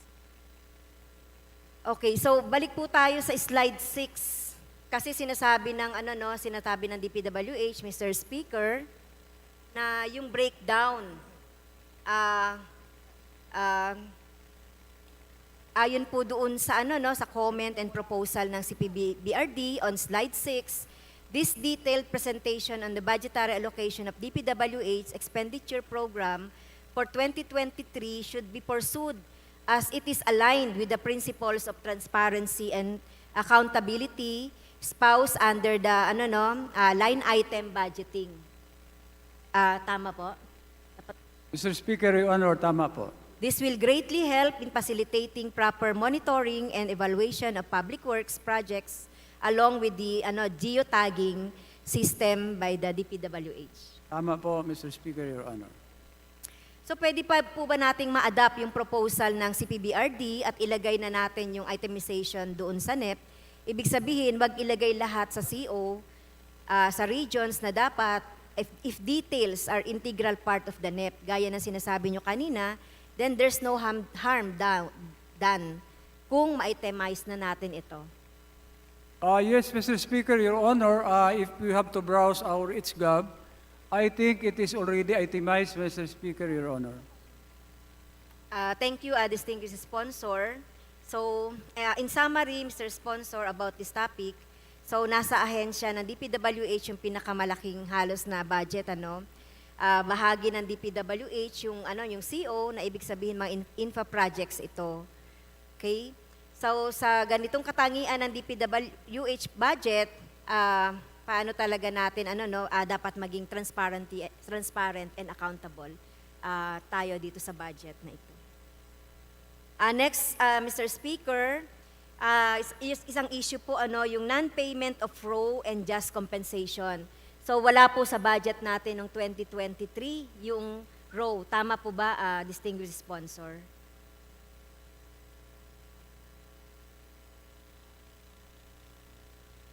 For 2023, Mr. Speaker, Your Honor, malaki po ang pinasok natin sa budget for the settlement of ROW, Mr. Speaker, Your Honor.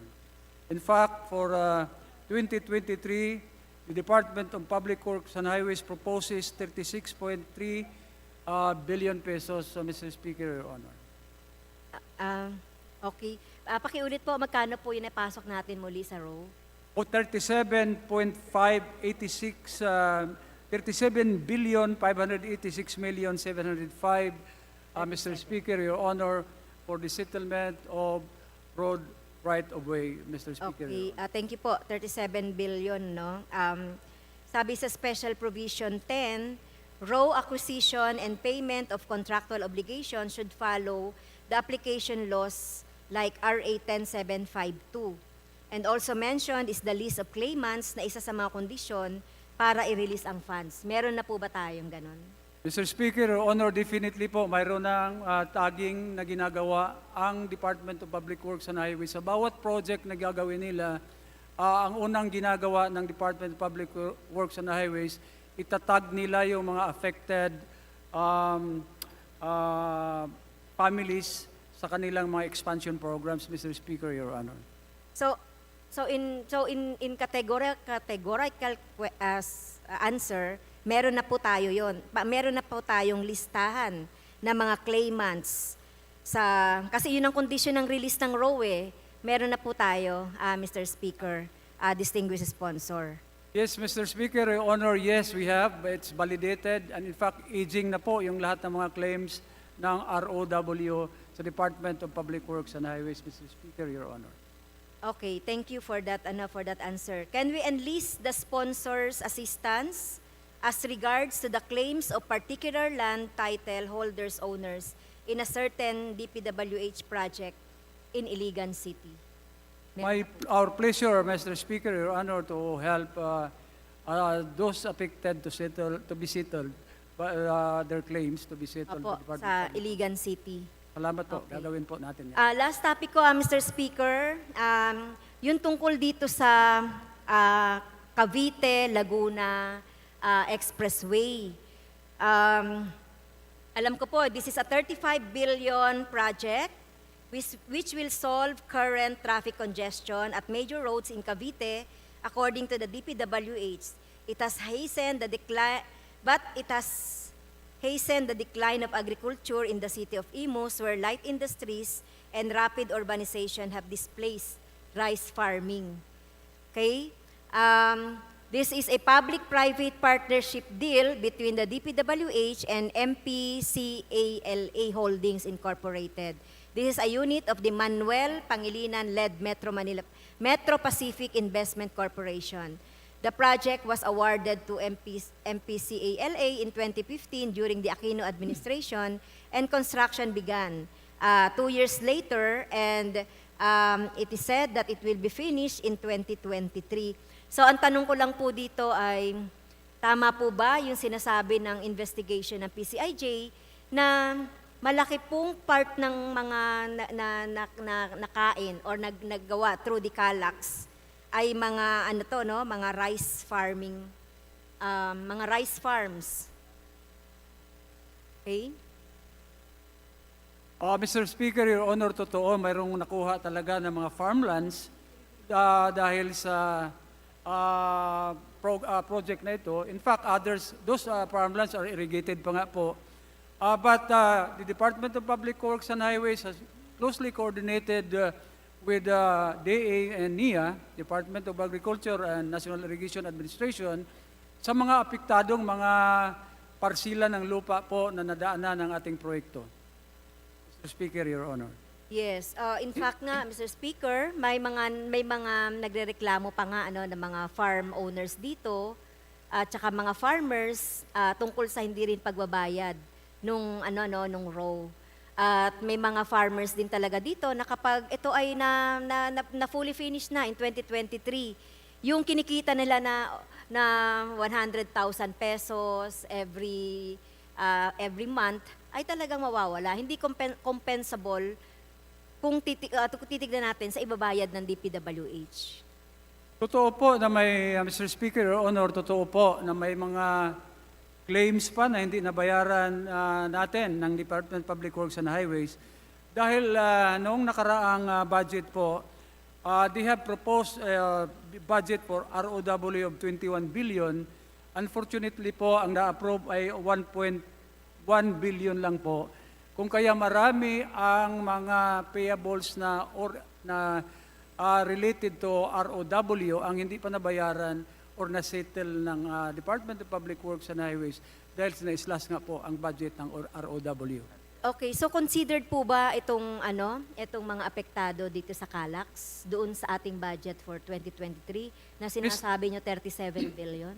Mr. Speaker, Your Honor, yes, kasama na po ito sa ating hininging budget ngayon na 37.5 billion, Mr. Speaker, Your Honor. Kaya nga nilakihan ngayon para yung hindi natin nabayaran ng 2022 at ng 2023 ay mabayaran na po nating lahat. Mr. Speaker, Yes, Your Honor. thank you po Mr. Speaker for the last manifestation, no.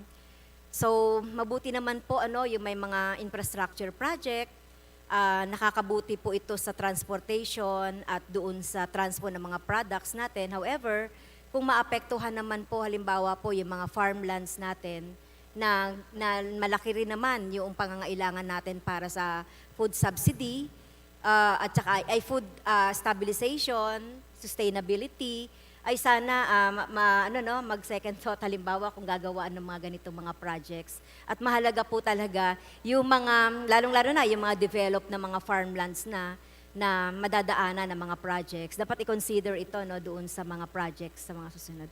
Yun lang po, Mr. Speaker, distinguished sponsor, maraming salamat po. Thank you, Majority Leader. Mr. Speaker, I move that we recognize the Honorable Marisa P. Magsino of the OFW Party List for her manifestation. The Honorable Magsino is recognized for her manifestation. Please proceed. Thank you. Good afternoon, Mr. Speaker, our D.P.W.H family, and of course to our newly appointed Secretary Manuel Banoan and the D.P.W.H family, my colleagues. The Department of Public Works and Highways, during our initial deliberation of the department's proposed budget for 2023 at the committee level, I inquired about the Tourism Road Infrastructure Project, a convergence program between D.P.W.H and the Department of Tourism, In response to my queries, the department committed to submit to my office certain documents pertaining to the TRIP program, which in acknowledgement I have timely received. For one, the submitted documents indicate that the TRIP program has a current funding of 17.087 billion under the GAA, while the proposed budget for 2023 for the same program is 15.675 billion. Included also in the submission is the breakdown of projects to be funded under the program for 2023. However, it also noted that the identified projects to be funded in 2023, all access roads leading to tourism destinations, are all ongoing projects on continuing sections of previously funded projects. My question is, when we say that what to be funded for 2023 under the TRIP program are all ongoing projects or continuing sections of previously funded projects, are we saying that the funding set aside for 2022 or maybe even in previous years for these projects are not sufficient, that additional funding for the same projects are needed to complete them in 2023 or even beyond, Mr. Speaker? Mr. Speaker, Your Honor, that's correct. The releases for 2022 is not enough to complete the projects for that particular section or segment of the proposed road leading to tourist destination. Mr. Speaker, are these multi-year projects? When do we target their actual completion po?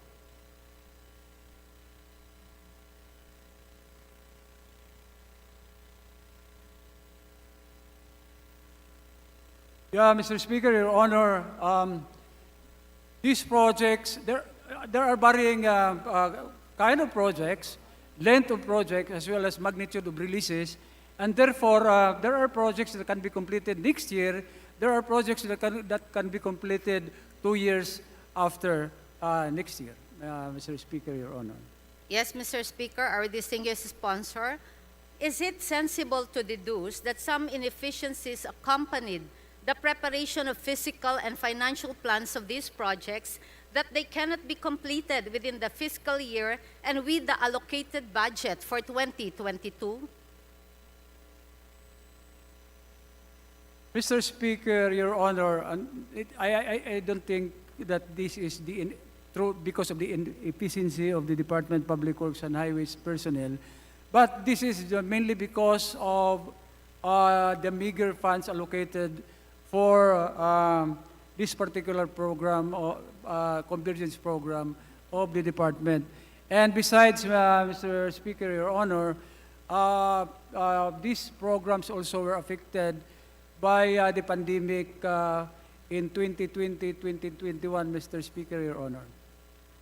Yes, Mr. Speaker, distinguished sponsor, the list of these continuing projects to be funded in 2023 under the TRIP program as submitted totals 551 distributed in all the regions of the country.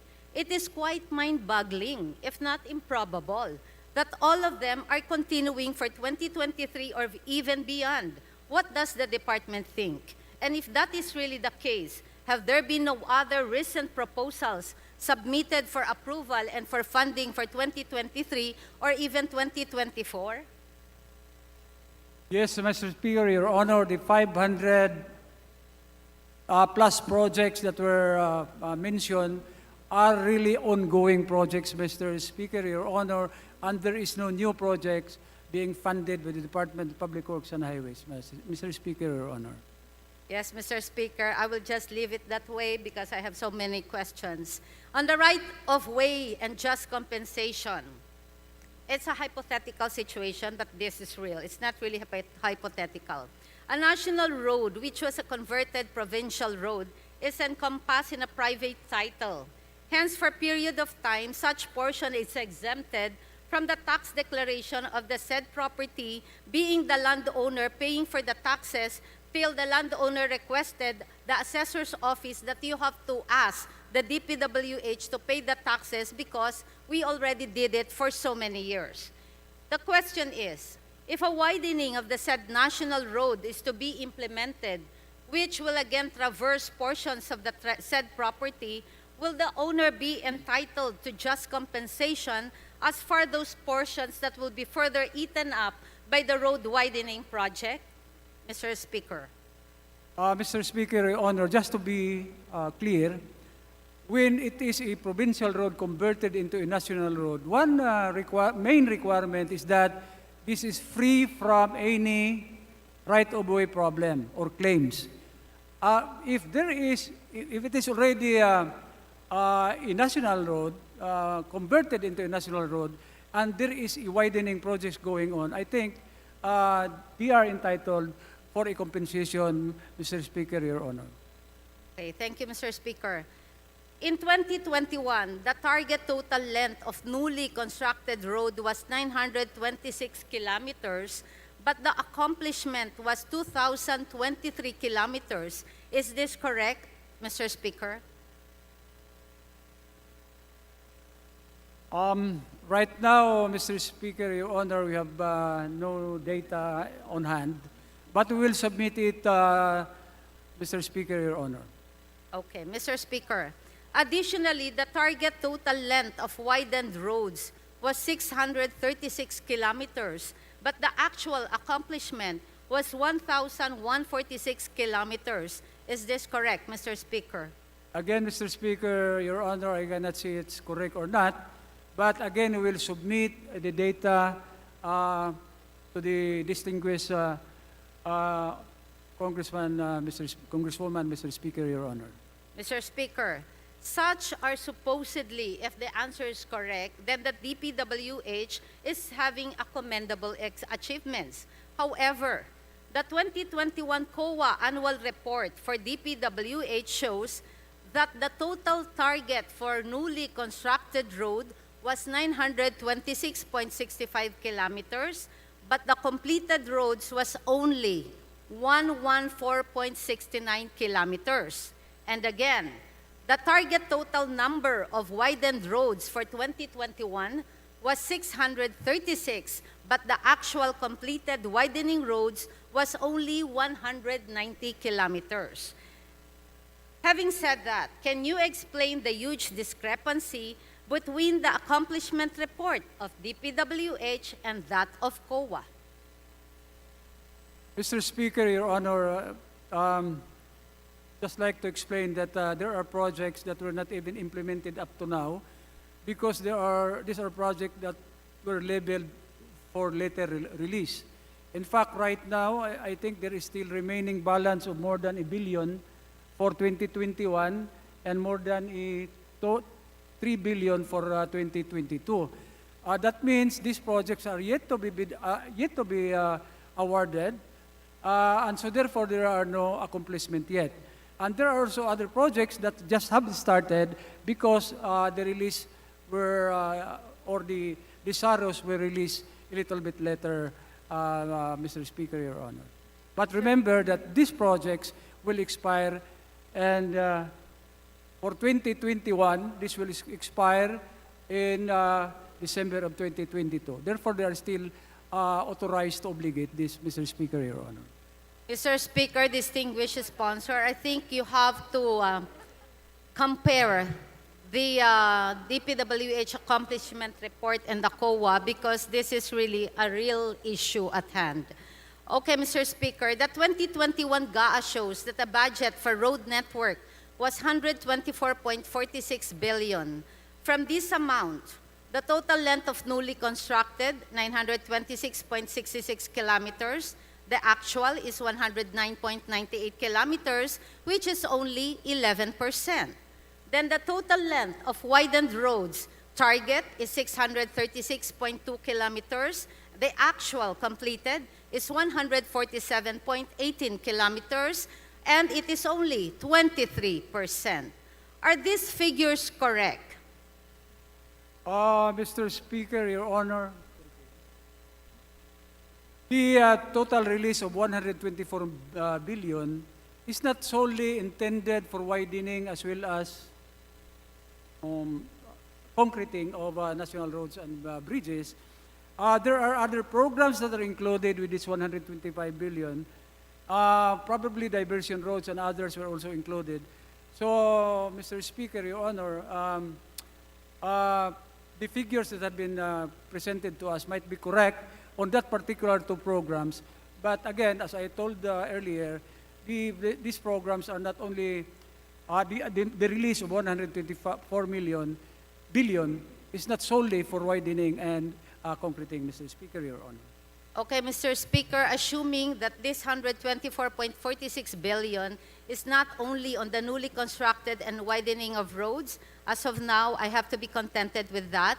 May I just ask the D.P.W.H office to please furnish us with other programs included in this 124.46 billion. If so, this is very low, considered a substantial accomplishment based on the targets. Of course, I am aware that COVID-19 lockdown may be a factor to this dismal record and may be also a reason. But for 2023, the proposed budget for road network is 140.438 billion. The target total number of kilometers of newly constructed road is 1,137.95 kilometers, and the target total number of kilometers of widened road is 651.1 kilometers. Are these figures correct? If ever, these are higher targets than that of the 2021. Given the department's performance in these categories in 2021, why are we setting up a much higher targets? What do we do now that can give us a greater confidence in the department's capability to achieve its target with higher percentage? Yes, Mr. Speaker, the figures presented are correct for 2023. It's quite a higher target than before, than last year. But again, I think the Department of Public Works and Highways promised that this will be implemented on time because they are assured that there are no projects that will be labeled for later release. So kung wala na pong for later release, lahat ay FCR na po, siguradong ma-implement ng Department of Public Works and Highways on time, Mr. Speaker, Your Honor. Mr. Speaker, distinguished sponsor, I would like to thank you for that responses. I just do hope that with the new leadership of Secretary Manuel Bonoan of the Department of Public Works and Highways, may I borrow your wording, sir? We're trying to clean up the ranks of D.P.W.H, and I hope to see that very soon. On behalf of the OFW Party List, Mr. Speaker, our distinguished sponsor, maraming salamat po. Thank you, Majority Leader. Mr. Speaker, I move that we recognize the Honorable Bernadette Herrera of the BH Party List for her interpellation. The Honorable Bernadette Herrera is recognized to continue with the interpellations. Thank you very much, Mr. Speaker. Please proceed. Magandang hapon, Mr. Sponsor. Actually, one question lang po ito, and this involves the earmarked revenue on the MVUC. Katulad po nung tinatanong ko, kung na-abolish na po yung road board, yung trust fund din nawala. Is that correct, Mr. Speaker, Mr. Sponsor? Mr. Speaker, Your Honor, hindi nawala yung trust fund. Kaya lang, hindi na ito nagiging isang programa kung hindi ito'y naisama na sa budget ng Department of Public Works and Highways per department order ng DM, Mr. Speaker, Your Honor. Pero Mr. Speaker, dun pa rin pupunta yung pondo sa trust fund every time may papasok because year in, year out, may pumapasok tayong mga 18 billion dito. It would still go to the trust fund. Yes, Mr. Speaker, Your Honor, trust fund pa rin po. But the distribution will be subtracted doon sa trust fund pero kasama na siya sa general budget ng DPWH? Tama po, Mr. Speaker, Your Honor. Mr. Speaker, Mr. Sponsor, ba't kaya yung 2 billion na iwan? Parang yung 13 billion dinistribute pero yung 2 billion nakahiwalay? Is there a reason for that?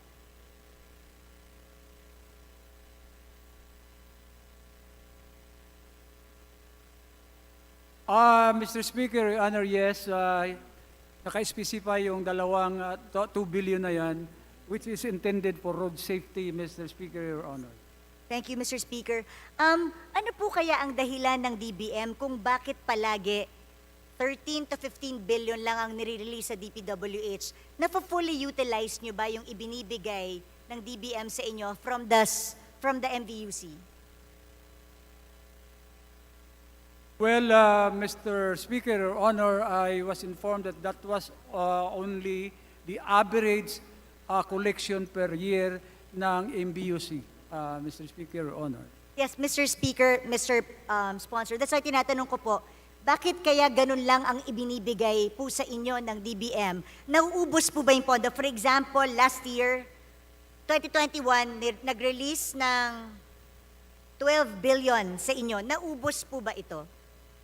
Yes, Mr. Speaker, Your Honor, yes, naubos ho, naibigay ito sa lahat ng mga legislative district natin. To answer your question, bakit nga hindi nila binibigay yung buo na allocate, yung income na nandoon sa kanila ngayon, yun din po ang hindi natin masagot. Mr. Speaker, Mr. Sponsor, kaya ko po lagi itong binibring up because as lagi kong tinatanong sa DBM, separate po yung absorptive capacity. So dapat pag naubos po ng D.P.W.H, yung sa MVUC, independent po siya sa absorptive capacity ng D.P.W.H. Therefore, they said you can request at any time of the year. And I think that is something that can help all of us dun sa pangangailangan natin pagdating sa MVUC at mga asset preservation po natin. So I just like to make the sponsor know or the D.P.W.H that it's something that according to DBM, kung naubos na natin, for example, ngayon, binigyan tayo ng 15 billion. Kung maubos natin to kaagad, we can request again according to them. Is this something that the D.P.W.H is aware of? Mr. Speaker, Your Honor, gustong-gusto ng D.P.W.H yun.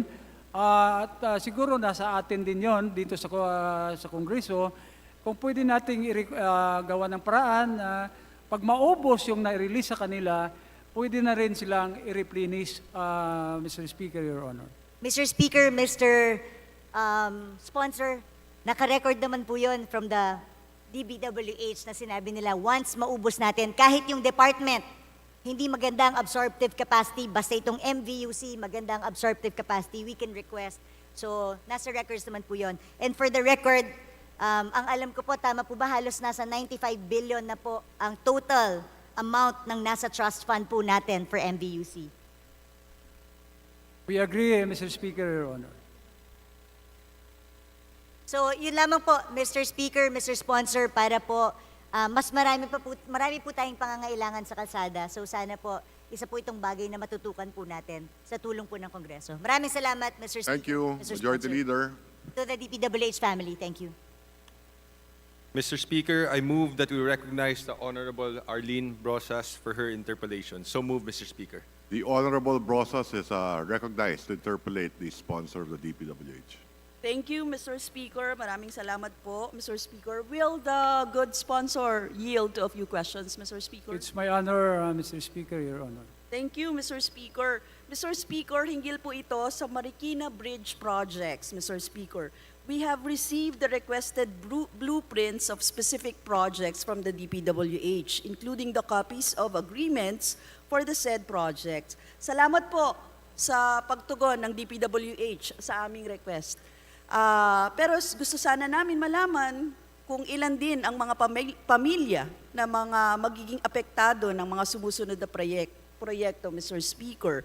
For example, yung Pasig Marikina River Channel Improvement Phase 4, ilan po ang tatamaan dito na pamilya? Mr. Speaker, Your Honor, mayroon na pong silang validated affected families. Kung mamarapatin po ng ating distinguished interpellator, ibigay na lang po namin yung data sa inyo, Mr. Speaker, Your Honor. Mr. Speaker, wala po ba yung data dyan? Ang tinatanong ko lang naman po ay ilan, Mr. Speaker? Anong tulay ito?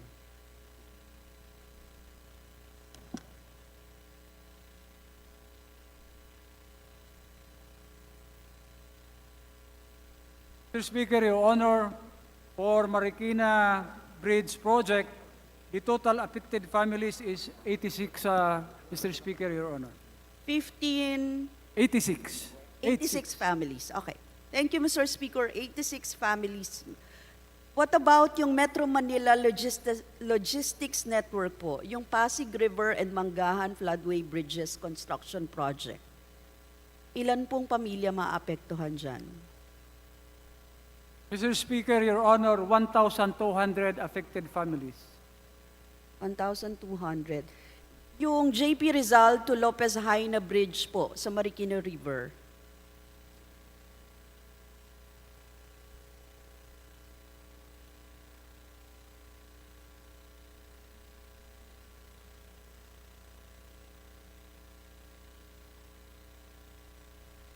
Mr. Speaker, Your Honor, that's part of the 86 families affected, Mr. Speaker, Your Honor. For Lopez Haina, Mr. Speaker, Your Honor, 55 families. 55 families. Yung sa JP Rizal Street, St. Mary Bridge pala, Mr. Speaker. Kasama ba yun sa 86, Mr. Speaker? Kasama sa 86 at 8 lang yung nasa St. Mary's Bridge, Mr. Speaker, Your Honor. What about the Marikina Vista Real Bridge po? Sa Marikina River? At for Marikina Bridge,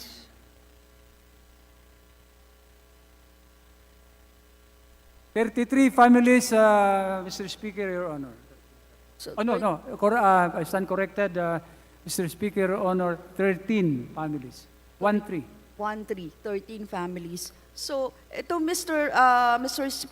Speaker, lahat po ito madidislocate, ano? Bunsod ng mga nabanggit na proyekto. Yes, Mr. Speaker, Your Honor, lahat yon ay malilipat sa ibang lugar, Mr. Speaker, Your Honor. Meron po bang na-displace na family, Mr. Speaker?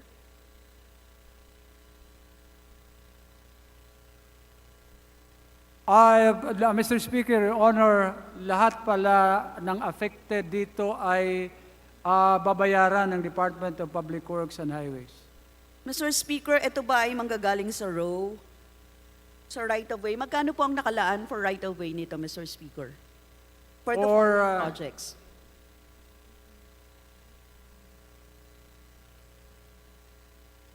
For 2023, Mr.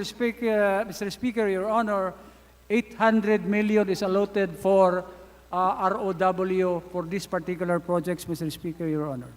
Thank you, Mr. Speaker. Mr. Speaker, meron po bang private partnership dito, Mr. Speaker? All of these, Mr. Speaker, Your Honor, are locally funded projects, Mr. Speaker. So, Mr. Speaker, wala pong iba na funding ito? Locally funded ito? Lahat? The road right-of-way is locally funded, but the bridge project itself is ADB funded projects. So, ADB funded, Mr. Yeah, it's a foreign Magkano assisted. po ang pondo na inilaan ng ADB dito? Grant? Mr. Speaker, Your Honor, the total allocated amount for these 3 bridges is more than 7 billion, Mr. Speaker, Your Honor. 7 billion, Mr. Speaker. Okay, Mr. Speaker, sunod na po ako na questions. Kaugnay po ito sa TICAS o tatag ng infrastruktura para sa kapayapaan at seguridad. Mr. Speaker, natanggap namin yung status report hinggil sa TICAS projects. Lumalabas na ilang TICAS projects sa listahan may label na null. Nakalagay po null. Halimbawa, yung repair ng perimeter fence sa Tawi-Tawi at construction ng overhead water tank sa Holo, Sulu naka-null sa listahan. Ibig sabihin ba nito ay canceled ang proyekto? Nakalagay po doon 2020 projects pa ito. Tapos nakalagay null. Canceled po ba or suspended ang Mr. mga... Speaker, Your Honor, if it is a 2020 funded projects, I think the amount was already expired. Mr. Speaker, Your Honor, if it was not obligated, Mr. Speaker, Your Honor. Which means, Mr. Speaker, canceled ba yung proyekto or suspended? ang mga proyekto?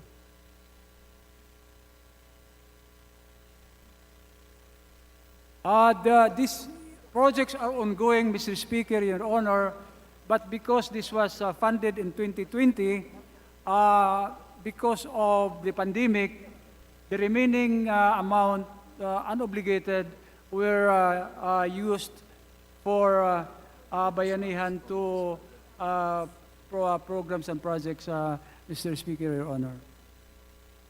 Mr. Speaker, do you have the total cost ng mga proyektong nakabinbin o nakansela, Mr. Speaker? Particularly for TICAS, Mr. Speaker, Your Honor. Yes, we have, Mr. Speaker, Your Honor. Mr. Speaker, magkano po lahat yan? Right now, Mr. Speaker, they have no data, but I'm very sure that they can furnish you with all with the copies, Mr. Speaker, Your Honor. And Mr. Speaker, just to be clear, yung sinabi niyo po kanina na yung para siyang na-save, na allocation, napunta ito sa Bayanihan 2, Mr. Speaker. Yes, Mr. Speaker, Your Honor, yung unobligated portion of that ay nakuha, Mr. Speaker. Unobligated portion lang, Mr. Speaker. Yung iba pa?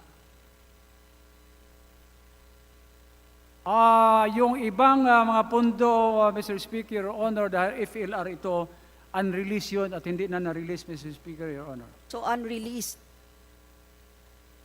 Meron po kayong data kung ilan o magkano yung unreleased? Total cost. Kasi gusto po natin makita yung total cost ng suspended projects, Mr. Speaker. We can furnish you with the copies of the unreleased amounts, Mr. Speaker, Your Honor. Mr. Speaker, ito po kasi yung problema sa TICAS program. Sinasabi po ito ng mga proyektong pang-infrastructure, ito para pang-suporta umano sa national security. Pero kung ano-ano po kasi yung mga nakalista na proyekto dito, water tanks, dental clinics, clubhouses, fitness gyms, tapos sa susunod na taon, popondohan pa rin ito, Mr. Speaker. In fact, isa ito sa budget message ni Presidente, di ba, Mr. Speaker, distinguished sponsor. Napansin po namin sa printed General Appropriations Bill sa GAB, nabawasan ng alokasyon sa TICAS mula 6.24 billion patungong 4.129 billion or nag-decrease po ng 2.1 billion. Tama po ba ito? Tama, Mr. Speaker, Your Honor. So, saan po ngayon napunta yung 2.1 billion, Mr. Speaker? Saan nilipat? Nilipat po ba ng D.P.W.H ito, Mr. Speaker? Mr. Speaker, Your Honor, like any other convergence, Mr. Speaker, Your Honor, these are the projects proposed by the Department of Defense as well as the Philippine National Police. So galing po sa kanila yung mga proposal at ito karamihan dito ay mga ongoing projects to be completed na, Mr. Speaker, Your Honor.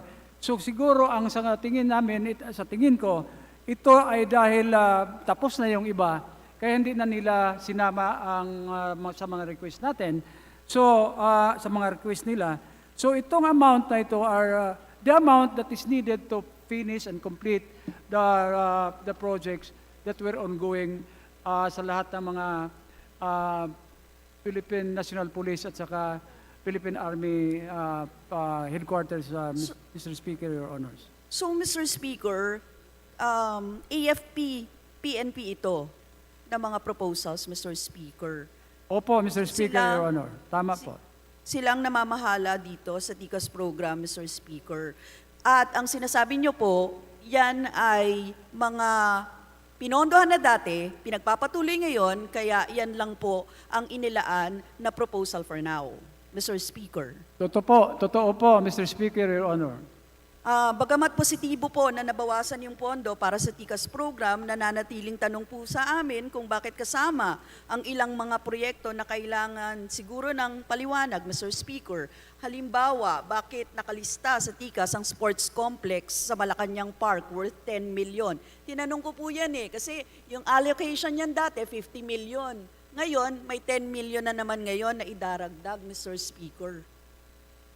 Well, Mr. Speaker, Your Honor, siguro itong mga struktura na ito kailangan ng ating mga military at saka ating police personnel. Halimbawa, yung sinabi mong tangki sa tubig kanina at saka yung mga other facilities, ito'y kailangan din ng ating mga personahe sa Philippine National Police at saka Army, Mr. Speaker, Your Honor. Mr. Speaker, under the national security nakalagay na infra-spending ito, Mr. Speaker. Kaya po pinapaliwanag natin, bakit ganon? Malacanang Park, Mr. Speaker? Yes, Mr. Speaker, Your Honor, dahil may mga naka-military personnel na na-assign din sa Malacanang, Mr. Speaker, Your Honor, particularly PSG, Mr. Speaker, Your Honor. Clubhouses, Mr. Speaker? Fitness gyms, Mr. Speaker? Yes, Mr. Speaker, Your Honor.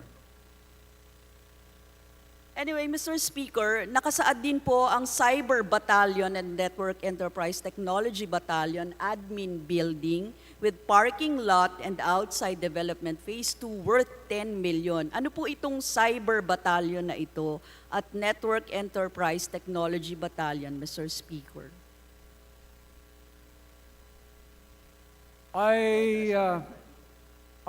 Mr. Speaker, Your Honor, that's a unit that is organized to address concerns on cybercrime, Mr. Speaker, Your Honor. Like, ano pong example, Mr. Speaker, nung proyekto na ito?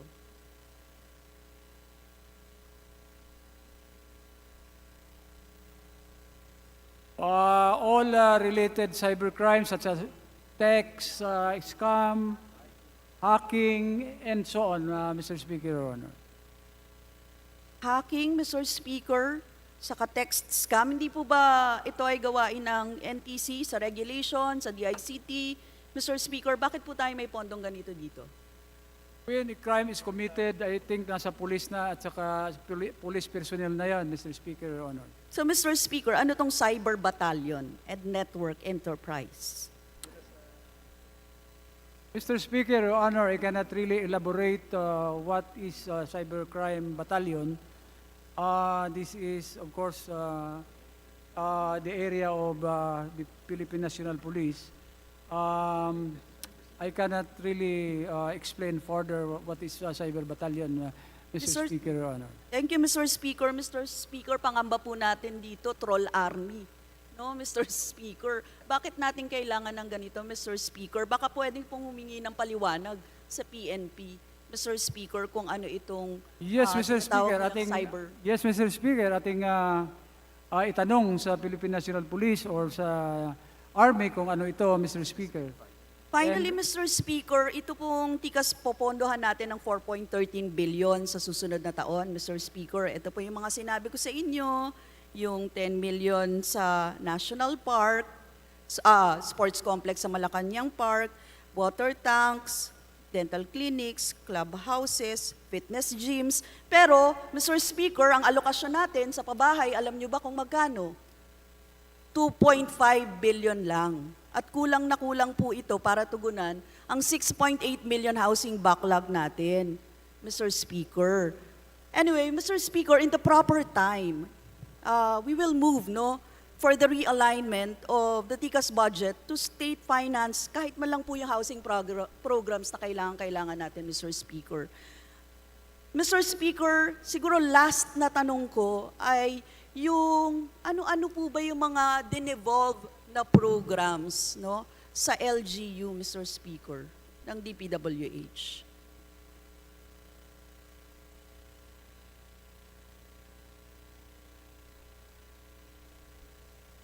Mr. Speaker, Your Honor, all the local projects such as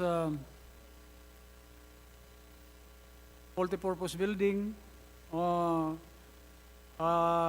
local roads, covered court, daycare centers, water supplies. These are local in nature and ito po ay mga proyektong for local. So, Mr. Speaker, umaasa tayo nakakayanin ito ng mga LGUs natin, Mr. Speaker? Mr. Speaker, Your Honor, Sa tingin ko, hindi lahat ng mga local municipal governments ay may kakayanan. That is why medyo apprehensive din tayo na baka hindi talaga nila makumpletong ma-implement ito. But again, nandun naman ang Department of Public Works and Highways. We have a district office in every province throughout the country, Mr. Speaker, Your Honor, that can assist our local officials or local government units if they ask for assistance, Mr. Speaker, Your Honor. Mr. Speaker, how confident are we na mapopondohan ito ng mga LGUs lahat? Kasi Mr. Speaker, okay ito no, sa mga mayayaman o kaya ng mga LGUs na magpondo para sa ganitong mga proyekto na dinevolve po ninyo, di ba? Paano po yung mga maliliit? Paano yung mga fifth-class municipality? Paano yung mga walang pangpondo dito, Mr. Speaker? Anong gagawin nila? To be honest, Mr. Speaker, Your Honor, I do not know also the correct answer for that. There may be some local government units that can fund all these projects, but there are those who cannot also. That's really the realities on the ground, Mr. Speaker, Your Honor. So, Mr. Speaker, kapag hayaan na lang natin silang wala ng mga ganito, no, Mr. Speaker? Kasi ang sinasabi niyo po, all local projects, anong implication nito? Wala silang multipurpose building, wala silang local roads, wala silang covered courts, wala silang ganito, no? Is this because of the Mandanas ruling, Mr. Speaker? Yes, Mr. Speaker, Your Honor, yes, because of the Mandanas ruling. But I was informed that there was an instruction coming from our beloved President that the EO 138 be reviewed. And in fact, there is already a group. There is already a committee that is undergoing the review of EO 138. Dahil nga doon siguro sa mga kadahilanan, Mr. Speaker, Your Honors, that there are LGUs who cannot afford to implement those projects that is really needed by the barangays and the municipalities, Mr. Speaker, Your Honor. Yes, thank you, Mr. Speaker, no, for answering that. Kasi hindi naman po national government pa yung capacity ng ating mga maliliit na mga munisipalidad at mga lugar, hindi talaga kakayanin yon, Mr. Speaker. Kaya dapat po tingnan ito ng mabuti, no, ng ating pamahalaan sa kasalukuyan. Maraming salamat, Mr. Speaker. That's the last of my questions. Thank you, Ginong Sponsor. Thank you, Majority Leader. Mr. Speaker, I move that we recognize the Honorable Ramon Rodrigo L. Gutierrez from the One Rider Party List for his interpellation. The Honorable Gutierrez is recognized to interpolate the sponsor of the budget of the Department of Public Works and Highways. Please proceed. Mr. Speaker, will the distinguished sponsor and chairman of the Committee of Public Works yield for some clarificatory questions on our budget? My honor, Mr. Speaker, Your Honor.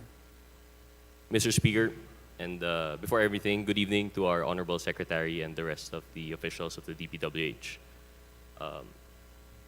I would simply like to follow up on some questions that this representation has posed during the committee deliberations, which to our mind have not been satisfactorily answered.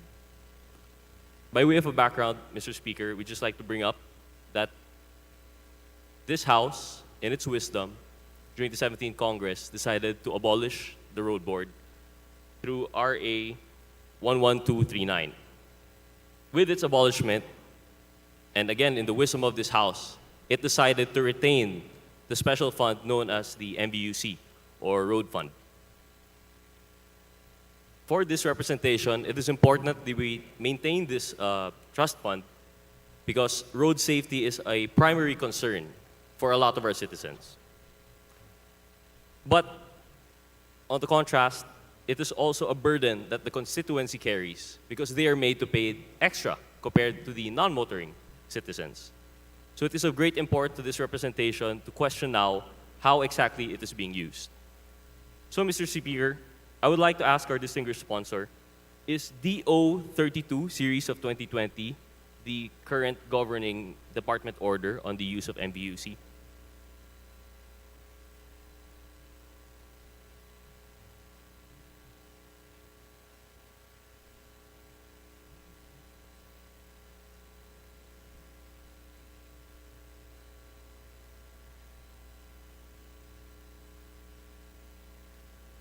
Yes, Mr. Speaker, Your Honor, there is a Department Order 32 that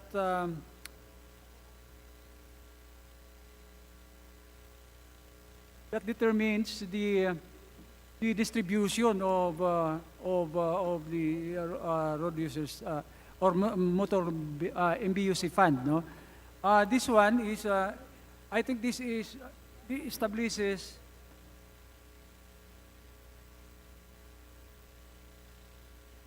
This is about the identification and prioritization of projects under a special road board fund.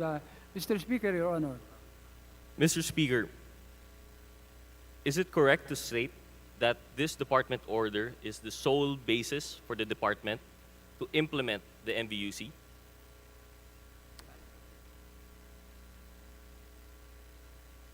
Yes, Mr. Speaker. While most of the projects are based on this particular DO, but this is not the only parameters that D.P.W.H is following on the distribution of funds Well, on Mr. Speaker. NBUC, Mr. Speaker, Your Honor. Mr. Speaker, all right, granted. Would it be safe to say that this department order leaves the discretion entirely in the hands of the good secretary through the different bureaus?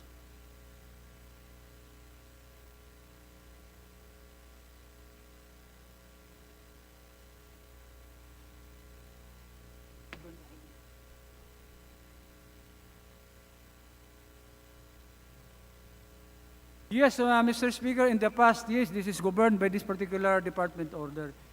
But on 2023, because the budget is already formed parts of the ceiling of the Department of Public Works and Highways, therefore, this is distributed on the programs na ginagawa ngayon ng Department of Public Works and Highways. Mr. But Speaker. yes, definitely, nung nakaraan, ito ang sinusunod, Mr. Speaker, Your Honor. Mr. Speaker, thank you. I just wanted to clarify that indeed the road fund is still being disbursed by the department, and just wanted to clarify that it is indeed in the hands of the good secretary through the different bureaus. So, Mr. Speaker, in line with our questioning during the interpellation of the committee hearing, this representation requested from the Honorable Secretary and the department a report on the use of our MVUC fund. And I received such report through the Committee on Appropriations. It was dated September 23, 2022. I would just like to inquire as to the authenticity of this document, stating that the MVUC for operations use was 15,191,897,000. Mr. Speaker. Mr. Speaker, Your Honor, I presume it's authentic when this copies comes from the Committee on Appropriations, Mr. Speaker, because Department of Public Works and Highways submitted these documents to the Committee on Appropriations. Mr. Speaker, thank you. I would just like to ask if this is indeed the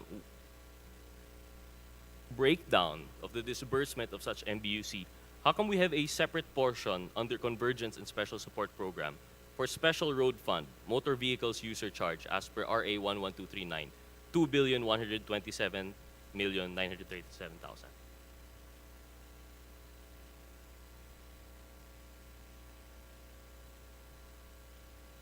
Yes, Mr. Speaker, Your Honor, you're right, Mr. Speaker.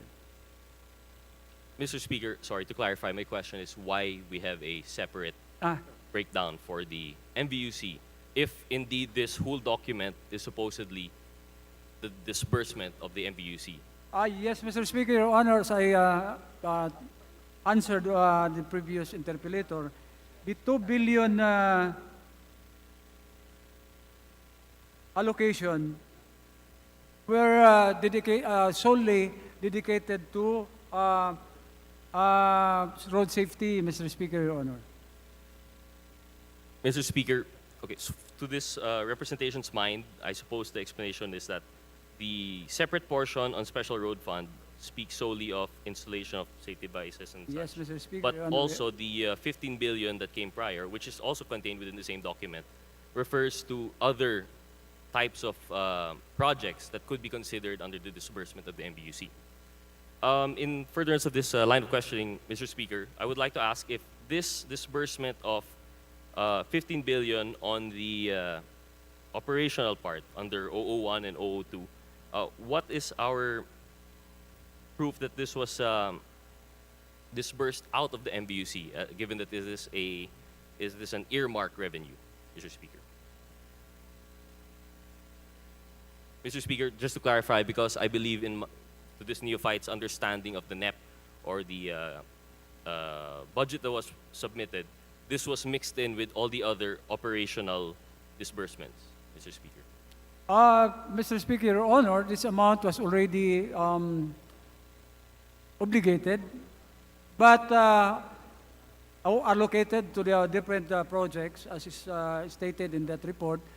And the disbursement was being monitored by the Department of Budget and Management, Mr. Speaker, Your Honor. Mr. Speaker, thank you for that answer. I suppose then, just on my part, I find it confusing that it would be mixed in with all the other line items for operations. But granting that, do you have proper checks and balances to make sure that the MBUC fund was, that this disbursement was sourced particularly from that earmark revenue? I would like to ask which of these projects in specific are targeted on the so-called black spots, Mr. Speaker? All that is released for asset preservation, Mr. Speaker, Your Honor, are considered to be the intervention for hotspot or black spot, Mr. Speaker, Your Honor. Mr. Speaker, as a way of refresher, may this representation ask through the distinguished sponsor, what is the department's definition of a black spot? Black spot, Mr. Speaker, Your Honors, were determined through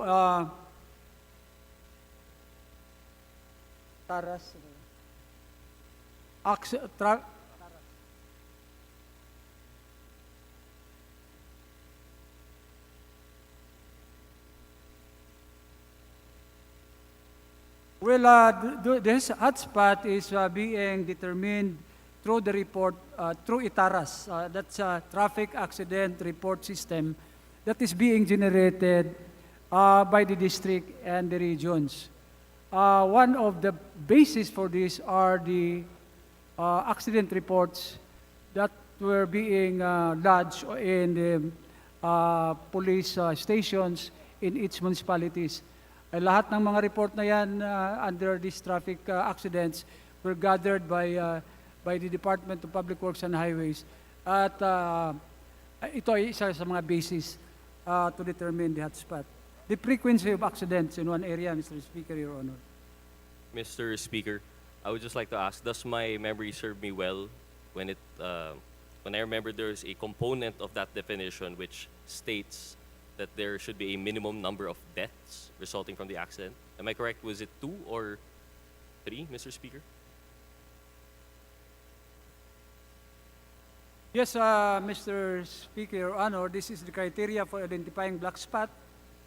For a specific location, intersection or short mid-block section, length of less than 500 meters, average of 3 major accidents per year over the past 2 to 3 years.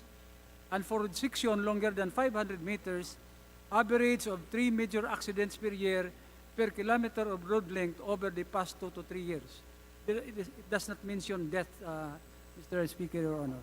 Mr. Speaker, how do we define major accidents? Well, probably, Mr. Speaker, Your Honor, there are deaths or casualty, Mr. Speaker, Your Honor. Thank you, Mr. Speaker. In line with pursuing our advocacy, likewise, during the interpellation, during the committee hearings, we requested from the good secretary a list of the investigated black spots. And we were supplied a copy last September 23 on the investigated black spots for years 2016 to 2021. And as per the report, credit where credit is due, Mr. Speaker, I would like to thank the good secretary and the Honorable USEC, the good USEC Carvajal.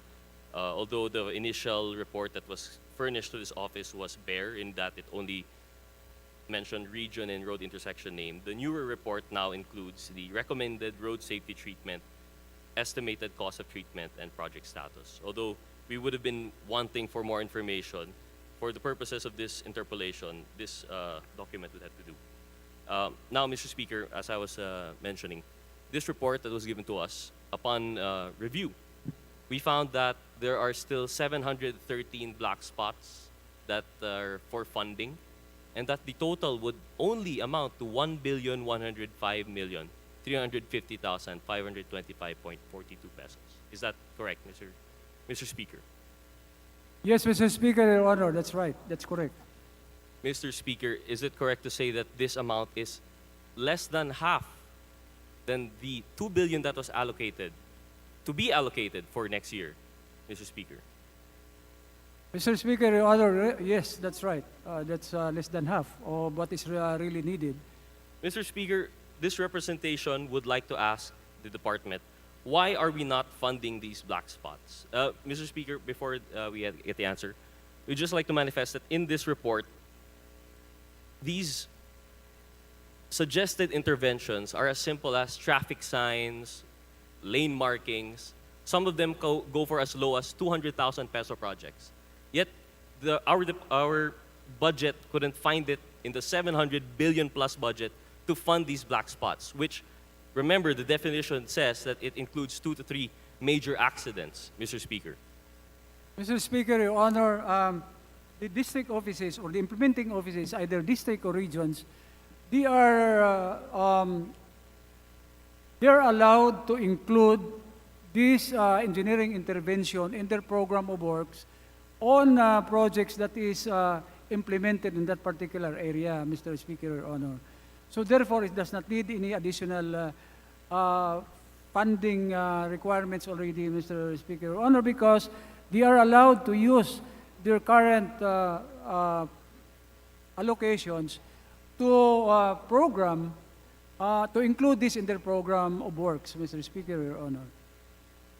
Mr. Speaker, perhaps it is because I'm a neophyte, but I quite don't understand, because the report itself said for funding, yet it couldn't be funded. If the DEOs could in fact fund it, why haven't they, Mr. Speaker?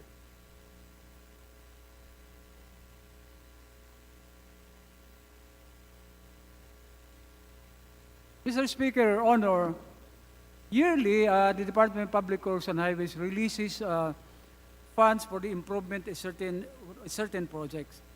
And I would assume that the district engineer or the regional directors prioritizes sections that are included as black spots. And if they have the release,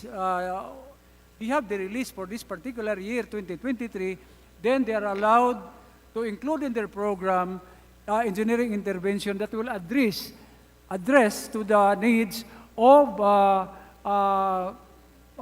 correcting those hotspots, Mr. Speaker, Your Honor. Mr. Speaker, I guess there we have our answer. The key word is prioritizing. And thus it brings to mind again, perhaps the problem here isn't the funding, but the way we prioritize these projects. I would just like to briefly bring up again the point that a colleague has brought up earlier, that under our BESF on page 411, we could find that the MVUC funds are now amounting to 82 billion as of December 2021. So with that much amount, and if these black spots only amount to 1,100,000,000, this representation earnestly urges the department to consider prioritizing these funds. Because for lack of a better term, Mr. Speaker, this is low-hanging fruit for our accomplishments. I don't see how it would be so hard for us to prioritize these black spots, Mr. Speaker. And Mr. Speaker... Mr. Speaker, Your Honor, yes, we understand the need. In fact, I would suggest to the Department of Public Works and Highways that on the next budget, they should prioritize areas that is considered black spots, Mr. Speaker, Your Honor. Mr. Speaker, thank you very much. I'm elated by that answer, and once again, it calls to mind what the good Secretary mentioned during the committee hearings, that one death is a death too many. And I really hope that the department takes this motto into heart. As we transition from build, build, build to build better more, I hope that the department does not forget the better part, that we do not sacrifice the better for the more, Mr. Speaker. Mr. Speaker, with that, although I do have some other questions, although I already know the answer, it will lead to a different agency. I will have to defer such questions on, I believe the good secretary has already been informed of this findings of certain discrepancies and inconsistencies. I will be reserving the right to answer, to bring up these questions with the appropriate agency. So with that, I would like to thank again of course, our distinguished sponsor and the D.P.W.H. Thank you, Mr. Speaker. Thank you. Majority Leader. Mr. Speaker, I move that we recognize the Honorable Nicolas Enciso VIII of Party List Bicol Saro for his interpellation. So move, Mr. Speaker. Honorable Enciso of Party List Bicol Saro is recognized. Good afternoon, Please Mr. Speaker, Mr. Secretary. Philippines is ranked number 8 in the World Traffic Index. An average Filipino spends countless hours in traffic. Now, this can be addressed by road widening.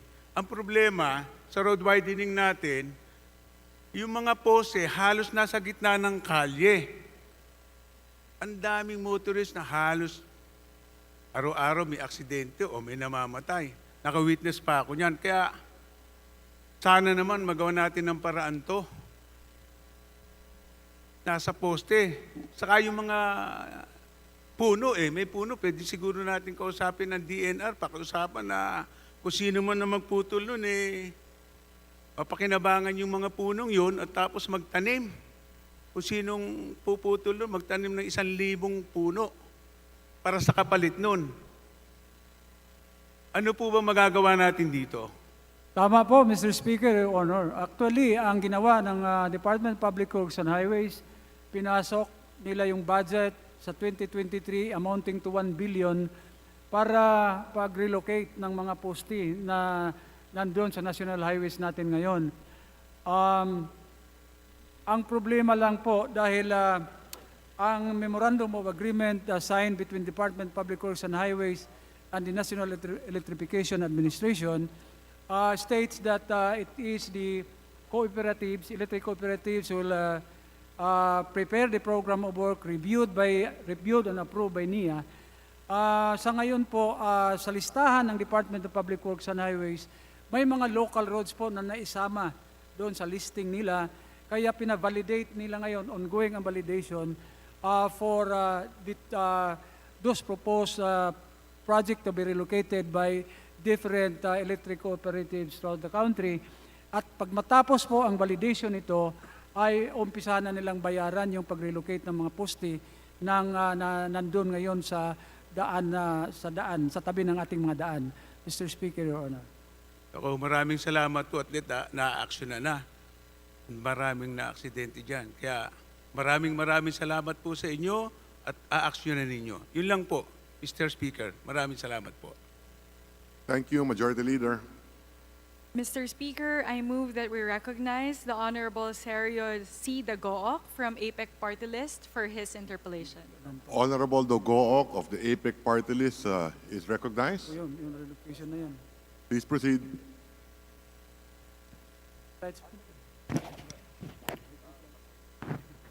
Thank you, Mr. Speaker. Good evening, everyone.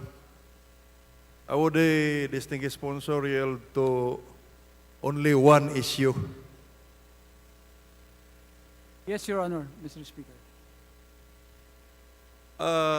Is the distinguished sponsor familiar or aware with Republic Act 10531, particularly Section 16G, Mr. Speaker?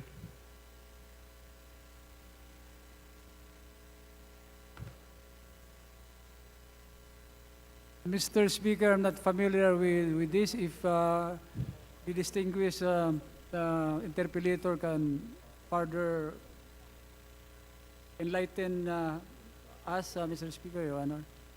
Thank you for the candid answer, distinguished sponsor. This is Republic Act 10531 is an act amending Presidential Decree 269. That is National Electrification Act.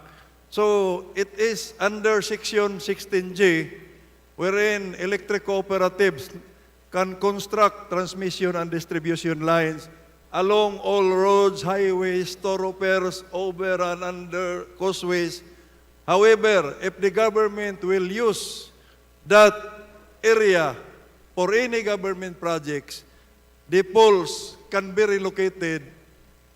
However, the electric cooperative should be properly compensated. The children of that particular provision, Mr. Speaker, distinguished sponsor, are three joint circular between the Department of Energy and the D.P.W.H. Now, would the distinguished sponsor again, Mr. Speaker, familiar with joint circular number 1, particularly section 4 ABCD?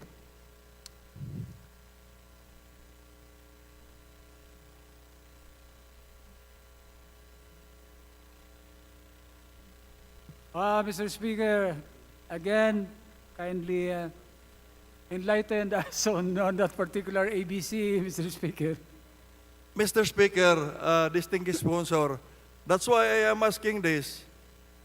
Because during the budget briefing of the D.P.W.H, which I failed to attend because I was there attending in the budget hearing of the Energy Regulatory Commission, I have reviewed the transcript of that hearing. May mga sinasabi kasi, with all due respect to the good secretary, I am personally have high regards on him. Nakikita ko yung kanyang mga accomplishments. Pero mayroon kasing mga mali doon sa mga sinasabi ni secretary, which I am sure he cannot substantiate pag tinanong. So, doon kasi, sa joint circular number 1, nakalahad po doon yung proseso kung mag-propose ang D.P.W.H ng mga projects na may tatamaan ng mga linya, Section 4, letter A, magkakaroon ng joint inspection. Ipaalam muna ng D.P.W.H sa electric cooperative na may tatamaang linya doon sa ipopropose na project. So that doon sa letter C, within 15 days after the joint inspection, madetermina how much is the cost of pole relocation. In relation sa Section 16J, that we will be compensated so that paggawa ng program of work, naka-embed na doon yung cost of pole relocation. And that to continue the preceding provisions of Section 4, kung madetermina at i-implement na yung project, nandyan na yung cost of relocation, papagsubmitin ngayon ni D.P.W.H District Engineering Office if the project is implemented by the District Engineering, Regional Office if the project is implemented by the Regional Office, because the project implementer will depend on the amount of project. So, after submission doon sa relocation agreement, babayaran ngayon ni D.P.W.H 50% yung electric cooperative. Why? What is the purpose of that provision? Because we are talking here of a line, an energized line, where there are already a lot of consumers connected. Hindi mo po pwedeng i-interrupt yung service dyan. The purpose of 50% is for the electric co-op to use that amount to procure the materials. Because the electric co-op will construct a separate line para pag matapos na yon, mabilis na lang yung interruption dahil ililipat mo lang yung linya doon. After which, another joint inspection will be conducted by the electric cooperative and the implementing D.P.W.H office kung nasunod ba ng electric co-op yung nasa relocation agreement on time, lahat ba ng poste na kasakop doon ay nasunod ba, saka lang niya babayaran ng 100%. Kaya mali po, with all due respect, yung sinabi ni Secretary na nag-allocate naman kami ng pondo, ang mga electric cooperative kasi matagal mag-relocate. That's why pinakiusapan namin sila na mag-relocate. Ang totoo po niyan, Mr. Speaker, distinguished sponsor, napakarami na pong poste na nirelocate kahit hindi nyo binayaran, we have all the records kung magkano. Nirelocate na lang namin because it is very unsafe to the riding public, to the motorist, without that compensation. And even the Annex A of the submission of the D.P.W.H, makikita mo as of 2020, Mr. Speaker, distinguished sponsor, more than 4 billion po yung dapat bayaran ninyo sa mga poste na 69,000 more or less na i-relocate. However, what has been paid only is 491 million. Napakalaking discrepancy. So, kindly review the data. I have personally, Mr. Speaker, distinguished sponsor, good secretary should know this, that for the last 3 years, I have been initiating a regional meeting. D.P.W.H, I think Yosik Ramos, if he is still there, is aware of this. No? Ako mismo po nung nag-i-initiate through Pilrica na mag-meet yung mga co-op region with the district engineering office there and the regional office. Pinag-usapan na po namin yan with NAA. Pero hanggang doon lang po, kahit linggo, nagbi-meeting po kami just to be able to resolve this problem because this full relocation has become a national issue, Mr. Speaker, distinguished sponsor. This has been a subject of a Senate inquiry under Senator Gatchalian. May joint circular number 3 na din po na inisyo creating the task force. So, I hope, no, I can get a commitment from the good secretary through the distinguished sponsor. Yeah. Bayaran niyo po ba yung mga electric co-op na natapos na pag-relocate, hindi niyo pa binayaran yung 50%? Sa Dinagat, one of the electric cooperative I manage, almost 1 million. Ni Paul relocation agreement, hindi nyo ginalaw. Saan si RD Paul? Nandito ba si RD Paul? Oh, so, hindi ko nagustuhan yon, no? For the record, I've been coordinating with them. Tinutulungan ko. Marami na kaming nailipat na poste. Hindi pa nabayaran, nilipat ko na lang dahil mga maliliit na po yung highway doon. I hope D.P.W.H, electric cooperatives, can sit down together with NIA. We have all the data. Can I get the commitment from the good secretary through the distinguished sponsor? Mr. Speaker, Your Honor, yes, they're willing to pay all those unpaid obligations. And for the information of the good interpellator, we have a total allotment received of 2,175 million for the payment of those affected electric lines. Of these, 2,076 were obligated, and disbursed is 1,411 since 2017 up to 2022. So the total amount paid to the different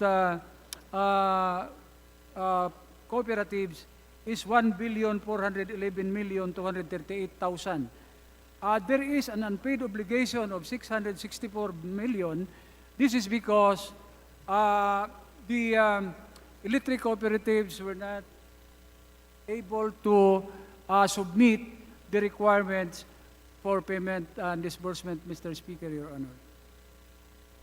Mr. But Speaker, we have the commitment from the Department of Public Works and Highways that they are willing to pay all those unpaid collectibles by the different cooperatives in as much as they have 1 billion right now allocated to settle all those obligations, Mr. Speaker, Your Honor. Mr. Speaker, distinguished sponsor, if your data is right, that is a welcome development, pero malayo pa po yun sa actual amount. Mr. Speaker, this representation would like to ask for that data then ihimay namin. We will call the attention of the respective electric cooperatives. Then we will sit down with the concerned D.P.W.H offices in the different regions of the different electric cooperative. Ako po mismo, personal, ang mag-asikaso nito like what I did in the last 2 years so that we will know. Then, can the good secretary so that we will not be repeating this kind of problem again. Marami po tayong district engineering office na hindi alam ang sinasabi kong mga joint circular. Namamangha nga sila, magbayad pala kami. So, kindly make an information dissemination, serious information dissemination to the district engineering office. Huwag niyong ituro ang mga electric co-op because willing po kaming mag-relocate as long as mabayaran lang. Buti na lang nga yung ibang co-op, binagyo, at na-relocate na yung mga poste. Katulad ngayon sa Pulilio, ay nirelocate na nila kahit wala pang bayad. Binagyo na eh. So, I hope, Mr. Speaker, distinguished sponsor, no, makuha ko yung mga documents na sinasabi ng distinguished sponsor. Then, from there, we will resolve this issue. I have high regards with the new Secretary of the D.P.W.H. Sana you will not fail, no, the electric cooperatives. Kasi nag-usap-usap na kami, nag-meeting. Sabi naman nila, magaling yan si Secretary Bunuan than the other previous secretaries. I hope tama po sila. So I will end my interpellation with that, Mr. Speaker, distinguished sponsor. Sana bukas may submit yung mga documents na sinasabi. Thank you, Mr. Speaker. Thank you. Thank you, D.P.W.H. Thank you, Secretary. Thank you, Mr. Speaker. We will submit the requirements, the required Majority Leader. documents. Yes. Mr. Speaker, I move that we recognize the Honorable Filimon M. Espares of Co-op NATCO party list for his interpellation. The gentleman is recognized to interpolate. Please proceed. Thank you very much, Mr. Speaker, and to our sponsor. Bilisan ko lang ito, gabi na. I know we have, yung secretary natin, may jet lags pa to. So, this is with regards on the, dagdag na lang, no, on the road widening. We are happy na 4 lanes, 6 lanes na yung ating mga kalsada. But then, still there, no? Yung mga diniscuss kanina, yung poste, yung mga electric lights, no? Lalo na yung mga tilcos din. At may mga kahoy, lalo pa itong mga culverts, no? So, ang tanong dito is, sinong responsibility ba ang mag-ayos nito para matapos?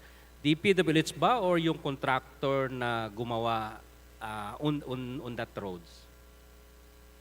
Mr. Speaker, Your Honor, ang dapat mag-ayos nito ang mga contractor, Mr. Speaker, Your Honor. But again, the responsibility to instruct the contractors to clean the area is the Department of Public Works and Highways, Mr. Speaker. Thank you with that, Mr. Speaker. If that is the contractors, pero na-observe naman namin, matagal na rin to, bakit wala pa rin, hindi pa rin natapos? So, would like to know, ano ang D.P.W.H intervention sa mga ganito pag hindi tinapos ng contractor? Pag hindi tinapos ng isang contractor ang isang kontrata, Mr. Speaker, Your Honor, ito'y ma-terminate. If it is the fault of the contractor ang rason bakit ito na-terminate, definitely ang contractor, Mr. Speaker, Your Honor, ay magkaroon ng penalty. And penalties of this, one of the penalties of this is the blacklisting of the contractor, and they will not be able to participate in future biddings, Mr. Speaker, Your Honor. Yeah, Mr. Speaker, Mr. Sponsor, dahil sa ganitong mga occurrence, ang dami, kahit sample lang, can we know any contractor na napanis na dito dahil hindi nila ginawa itong mga, ang tagal-tagal ng widening, na nandyan pa rin yung mga culverts, no? I mean, short culverts na hindi nila tinapos, tapos kahoy, or itong mga poste. Para very specific tayo, no? Dahil una-una kasi, nandyan naman yon, but then what happens dahil ang tagal na-observe ko din, but then wala pa ring action. Mr. Speaker, Your Honor, marami na. Marami na. Kung natandaan ko, nandun pa ako sa Department of Public Works and Highways. Marami na ring mga contractors na sanction ng blacklisting at according to records, it's more than 20 contractors already ang na-blacklisted because of the non-compliance on the provisions of the contract, Mr. Speaker, Your Honor. Very good. So thank you very much, Mr. Speaker, Mr. Sponsor, on that data.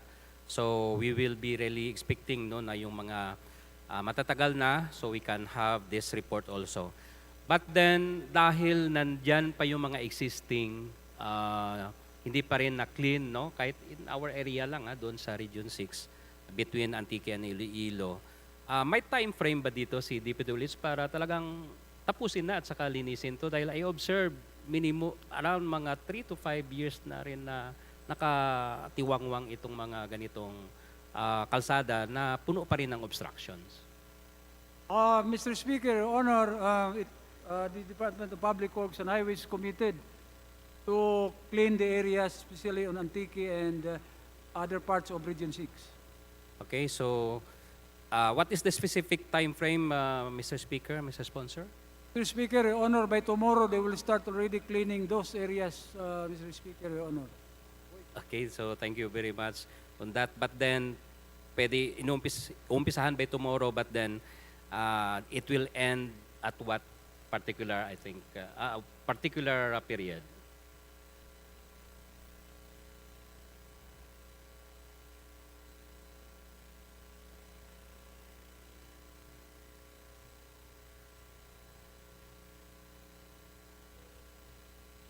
Within 1 month, Mr. Speaker, Your Honor, according to them, it's doable. They can finish the clearing of those obstructions along the way, along that particular area, Mr. Speaker. Sige, so after 30 days. So thank you very much on that commitment, Mr. Speaker, Mr. Sponsor.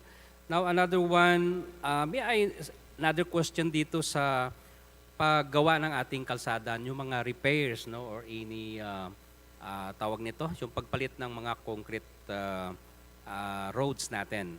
I observe, Mr. Speaker, Mr. Sponsor, na may mga magagandang kalsada pa na sila pa yung nauna nating bakbakin rather than those really needed na talagang palitan at yung iba hindi pa nga na concrete, hindi pa rin ginagalaw. So, may I know, can you educate us, bakit nangyari na ganito, nauna pa yung mga magagandang kalsada, posible yung iba dito nasa 5 years age pa lang siguro, pero binabakbak na.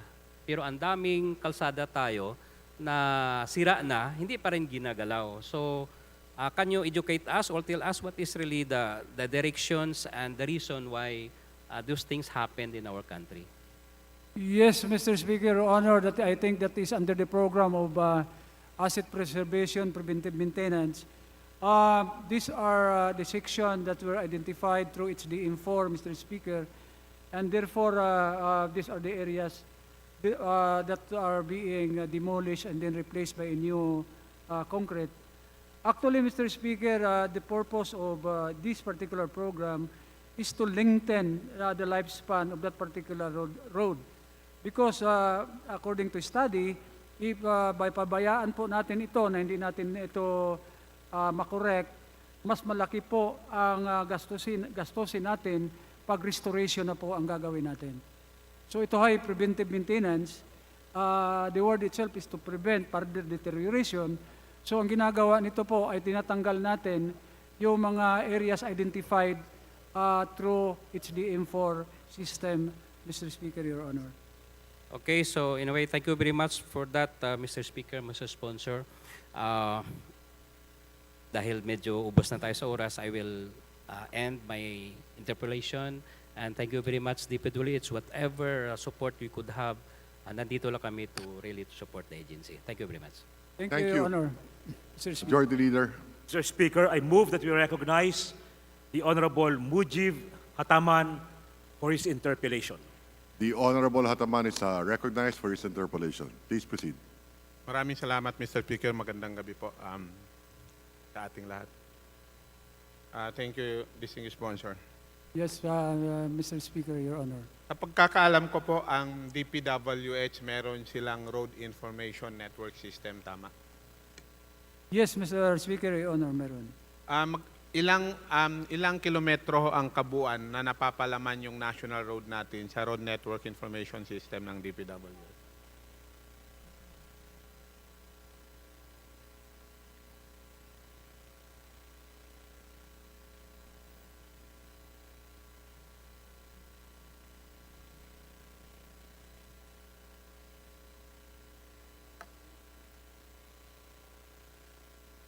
The total road included in this information system, Mr. Speaker, Your Honor, is 34,250.97 kilometers, Mr. Speaker, Your Honor. Sa 34,000 kilometer na yan, Mr. Speaker, distinguished sponsor, napapaloob na rin kung ilang kilometro, halimbawa yung 8 lanes, kung ilan na yung 6 lanes, napapaloob ho sa information system na yan. Yes, Mr. Speaker, Your Honor. Nasa website na ho yan ng D.P.W.H. Yes, Mr. Speaker. Maraming salamat ho, distinguished. Kaya ko ho tinatanong to, what about yung mga ilang road na sa special provision nyo? Halimbawa, katulad nung trip, hindi ho yan kasama doon sa Road Information Network nyo system? Mr. Speaker, Your Honor, yes, they are not included, but they are in the national inventory of national roads. Wala po siya.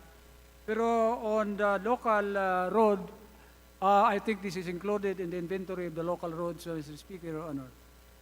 Yung tourism road infrastructure ho, meron na siyang inventaryo. Kasi kanina ho, kaya tinatanong ko to distinguished sponsor, Mr. Speaker, sa budget ho ng Department of Tourism, tinanong ho natin to kanina, at ang sagot ho ng Department of Tourism, wala silang technical capability at sinasabi nila na sa D.P.W.H. Ang sa kanila, hanggang recommendation, at the same time, ang nagbabangko raw ng information na to ay si Department of Public Work and Highway. Gaano ho katotoo to, distinguished sponsor? Yes, Mr. Speaker, Your Honor, yes, the Department of Public Works and Highways has the record of all trips, projects being implemented and constructed by D.P.W.H. since 2012 up to the present, Mr. Speaker, Your Honor. Pero wala ho tayong road network information system ng tourism kung ilang kilometro sa buong Pilipinas. Wala.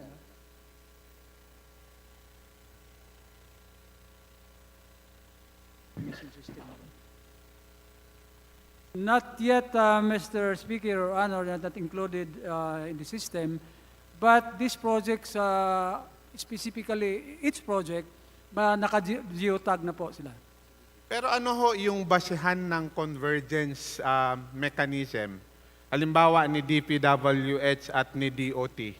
sa pagpapaprograma nila kung wala ho tayong, kasi halimbawa, distinguished sponsor, Mr. Speaker, tulad nung binanggit ko sa inyo, si D.P.W.H. meron sila. Nakabangko to sa planning office ni D.P.W.H. So kada taon, pinaplano nila kung paano yung allocation, meron silang menu. Pero itong pagdating ho dito sa convergence, kasi napakahalaga ho ito, dahil ang pinag-uusapan natin dito, pondo rin ho, kaya dapat meron tayong assumption at meron tayong basis ng allocation kung ilang kilometro talaga sa buong Pilipinas. Yes, Mr. Speaker, Your Honor, bawat rehiyon kasi mayroong TRIPC or isang committee na nag-identify at nag-recommend ng mga projects based on the tourism master plan sa isang rehiyon. So itong TRIPC na ito, or Tourism Road Infrastructure Projects Committee, is being chaired by the Regional Director of Tourism, co-chaired by the Regional Director of D.P.W.H. and other agencies of government. Ito ang nag-identify ng mga projects na recommended for funding sa D.P.W.H. Mr. Speaker, Your Honor. Actually, tama po yun. Naiintindihan ko nga ho yun, distinguished sponsor, Mr. Speaker. Ang sinasabi ko ho, meron na ba tayong parang inventaryo ng tourism road sa buong Pilipinas? Actually, yun yung main tanong ko. Naintindihan ko ho, ang nag-identify nito at nagre-recommend yung Tourism Council sa rehiyon, sa probinsya, convergence din ito with D.P.W.H. Pero ang tinatanong ko nga ho ba, meron na ba ito inventaryo ng lahat ng infrastructure, road network para sa turismo sa buong Pilipinas? Meron o wala? Yes, Mr. Speaker, Your Honor, mayroon na. Ilang kilometro ho lahat?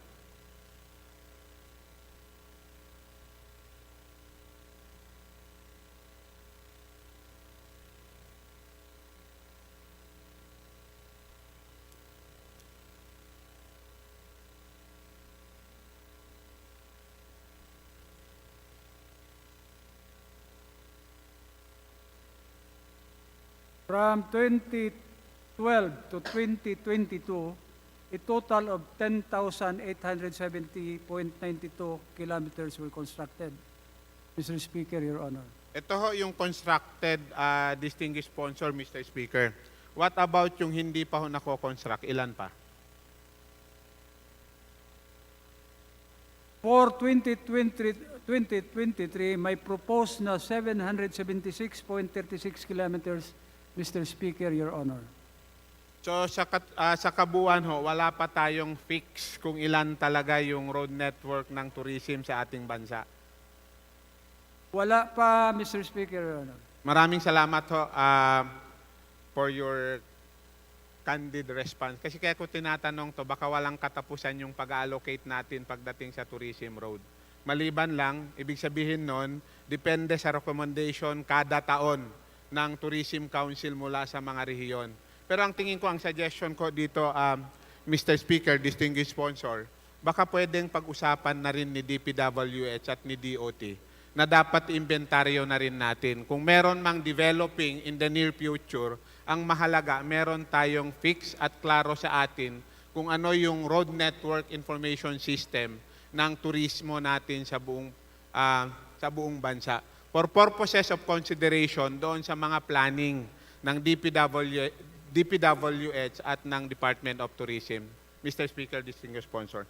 Tama, Mr. Speaker, Your Honor, tama yung suggestion na yan, and I think this is being considered by the Department of Public Works and Highways na maisama din sa kanilang inventaryo ang lahat na natapos at mga proposed projects for tourism, Mr. Speaker, Your Honor.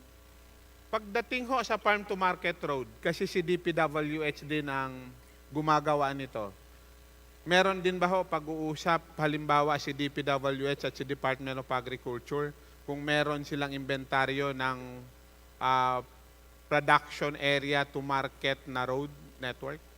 Dito, Mr. Speaker, Your Honor, iba yung convergence ng farm to market road as against the trips, Mr. Speaker, Your Honor. Dahil sa trips, this is the funding coming from the D.P.W.H. Okay. While the farm to market roads, these are funds coming from Department of Agriculture. Sila rin ang nag-identify ng mga areas to be funded out of the funds coming from their department. Pero ang trabaho lang ng Department of Public Works and Highways is to implement those projects. At sino ho ang nagbabangko ng information nito? Si D.P.W.H. o si Department of Agriculture? Those completed projects you mean, Mr. Speaker, Your Honor. Sorry, Mr. Speaker. Those completed projects, Mr. Speaker, Your Honor, the total length of completed farm-to-market roads throughout the country, Mr. Speaker?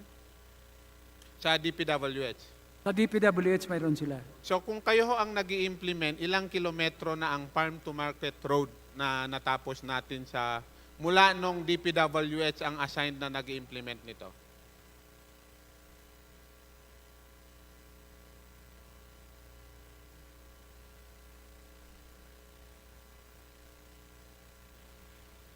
We have, Mr. Speaker, we have the list, naka-geotag ito, but right now, wala kaming total pa, Mr. Speaker, Your Honor, but surely we can furnish the good interpellator with the datas as requested, Mr. Speaker. Thank you, Mr. Speaker, distinguished sponsor. Napakahalaga kasi ng information, distinguished sponsor, dahil kada taon nag-allocate tayo ng pondo sa mga daanang ito. Baka isipin ng ating mga kababayan, baka walang katapusan yung paggawa natin ng mga farm-to-market road pag hindi klaro yung information. O di kaya, baka pabalik-balik na lang ang sinisemento natin, the same ang location, baliktad lang natin yung mga pangalan. So yun lamang po. At last ho, Mr. Speaker, distinguished sponsor, sa special provision nyo, meron din ho under sa D.T.I. Di ba itong tinatawag nilang roads leveraging linkages of industry and trade na nagkakahalaga ho ng 9 million. Ang information nito nasaan?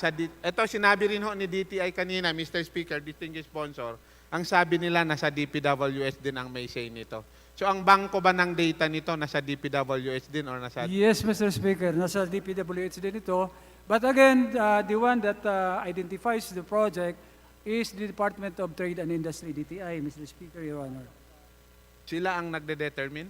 Yes, sila nag-identify Nag-identify. ng mga priority projects nila that will connect to their mga industrial centers. Pero, Mr. Speaker, distinguished sponsor, for the record ho, para lang klaro sa ating lahat, kanina ang sinasabi ni D.T.I, totoong nagre-recommend sila, pero ang sinasabi nila ang nasusunod si D.P.W.H. Minsan meron silang nire-recommend pero hindi nasusunod yung sa kanila at finally si D.P.W.H din ang nasusunod. Pwede nyo hong sagutin, Mr. Speaker, distinguished sponsor, pwede rin hindi. Pero ang sinasabi ko lang ho, klinaro ko ho kanina ito doon sa budget deliberation ng D.T.I kanina. So siguro kayo na lang ho ni D.T.I, hindi po ako nakikipagdebate, bringing out ko lang to rito dahil yun yung on record na sagot nila kanina. In fact, 2 beses ko tinanong-tanong yon. Yun yung pagkasabi nila ho kanina. Sagutin lang siguro namin, Mr. Speaker, Your Honor. Well, tama yon, maraming submittals or recommendations ang D.T.I. Pero sa dami nga, hindi lahat mabigyan ng funding ito lahat. So, after validation, binavalidate ho ng Department of Public Works and Highways yung mga proposed projects. And after the validation, doon nila kinuha yung mga priority projects to be So again, Mr. Speaker, distinguished sponsor, ang nagbabangko ng data nito ay si D.P.W.H. Tama? Yes, Mr. Speaker, Your Honor.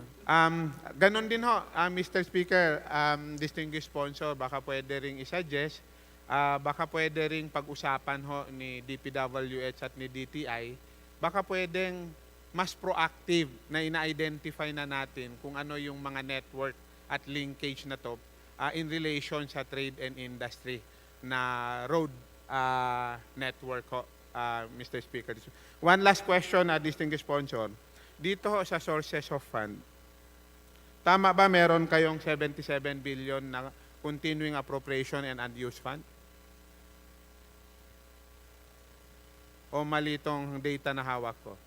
Kung mali ho ang akin, magkano yung inyo?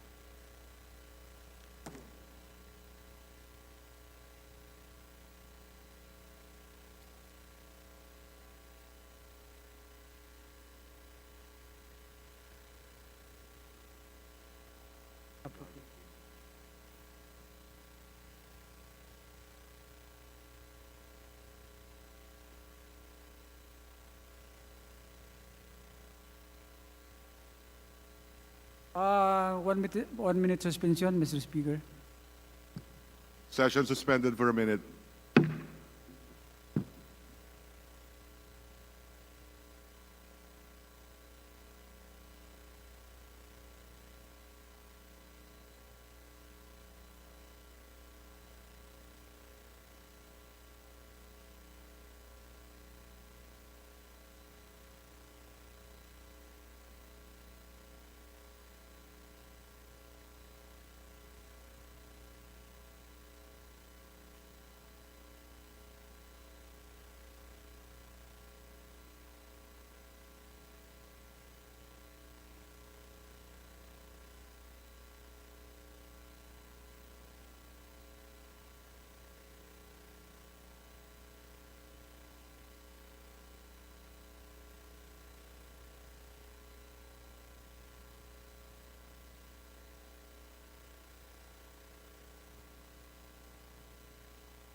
Session is resumed. Yes, Mr. Speaker, Your Honor, there is 77 billion unobligated. But according to this breakdown, 38 billion 882 million are unreleased appropriation FLR for later release. That includes flood control, ROW, buildings, and other infra, and other structures, Mr. Speaker, Your Honor.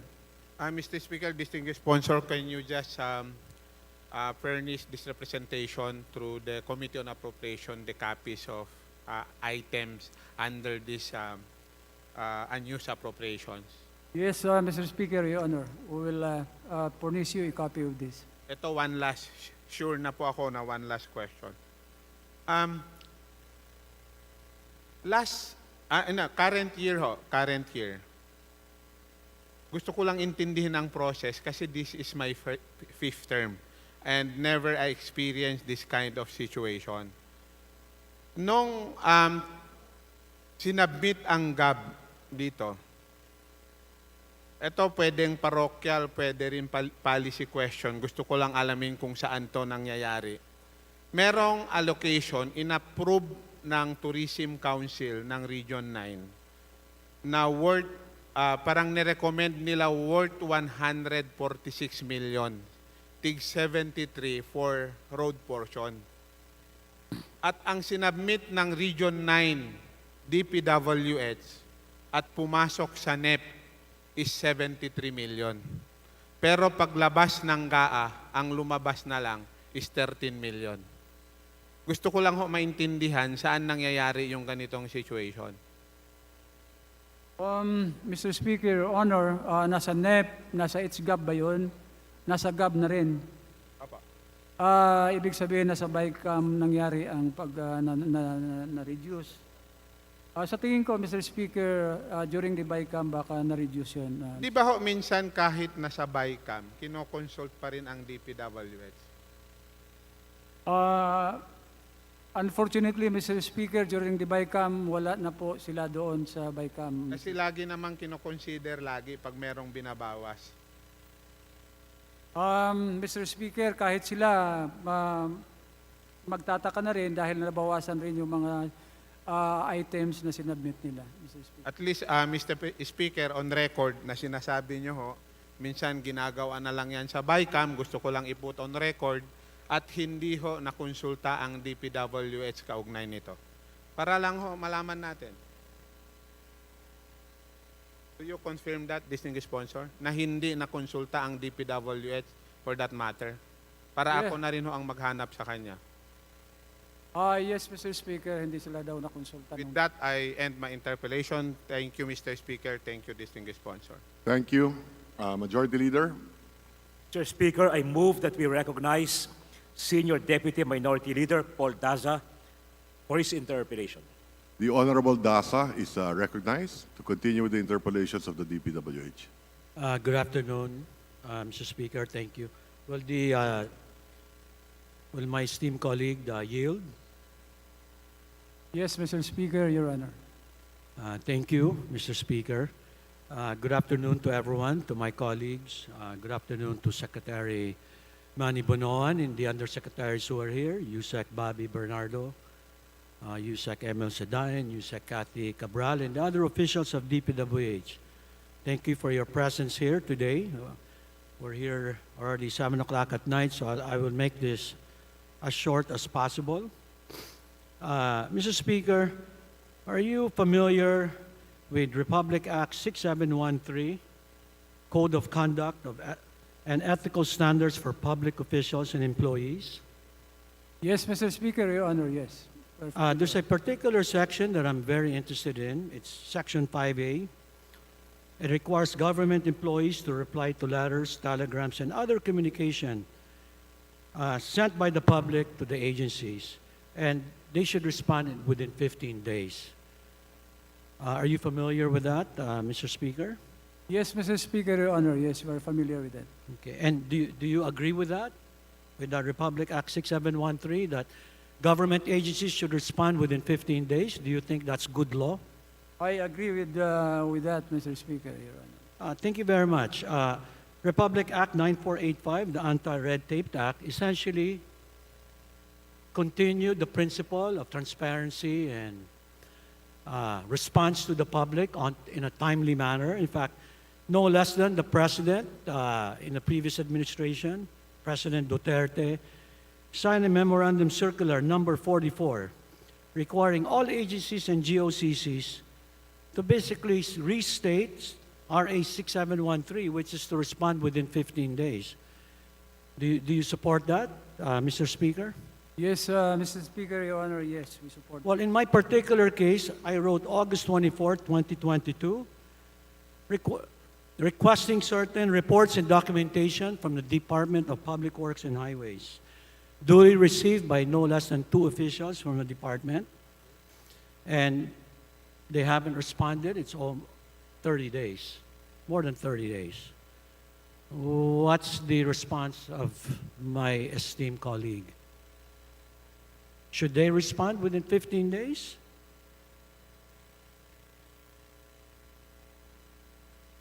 Well, Mr. Speaker, to facilitate my interpellation, which is very short, I appreciate the efforts of Congressman Bingo Matugas and Congressman Momo and ASEC Palafax, who actually gave me some data that's responsive to my request of over 30 days ago and wrote it here. I appreciate the effort. Gave me some documentation. Just in the interest of time, may I just request an official response from the good sponsor to basically capsulate all this different data that I got just today. Would that be a reasonable request?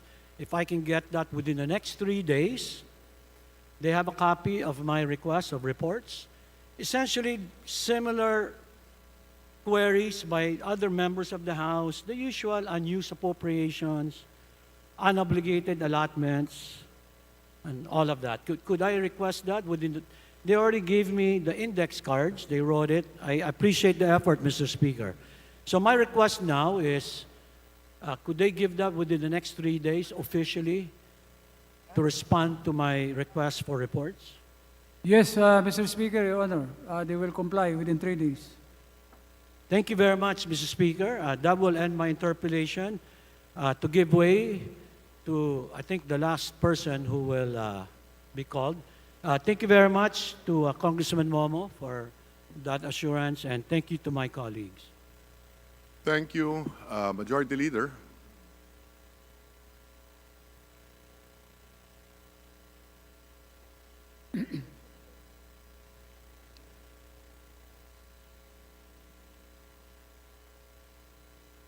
Mr. Speaker, I move that we recognize the Honorable Minority Leader, the Honorable Marcelino C. Libanan.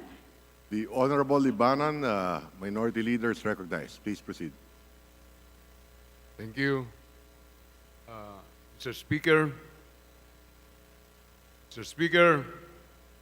there being no other interpellator on the part of the minority, I move to terminate the interpellation for the Department of Public Works and Highways, Mr. Speaker, and including other attached agencies of the D.P.W.H. Majority Leader.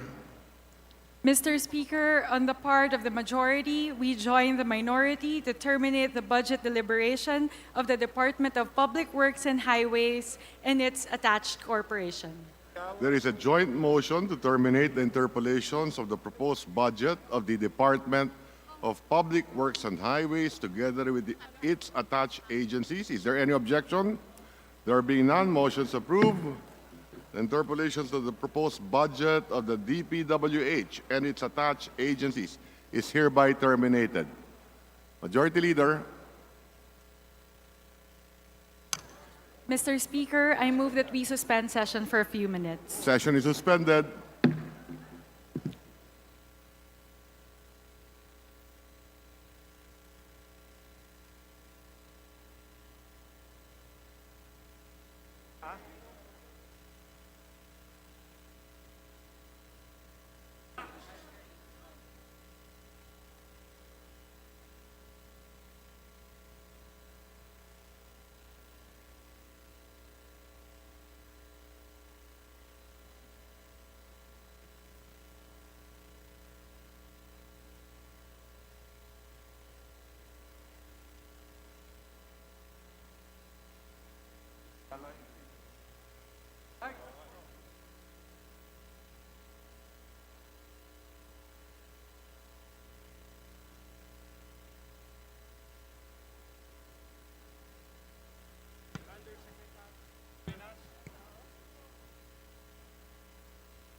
May we request our members to settle down. We have some matters for third reading.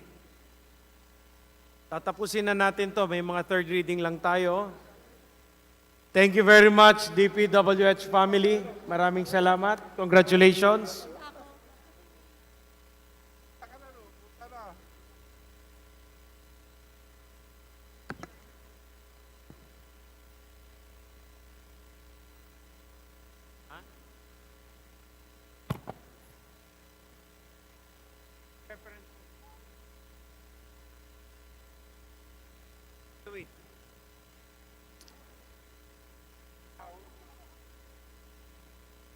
Okay, kindly settle down. We will take up some matters.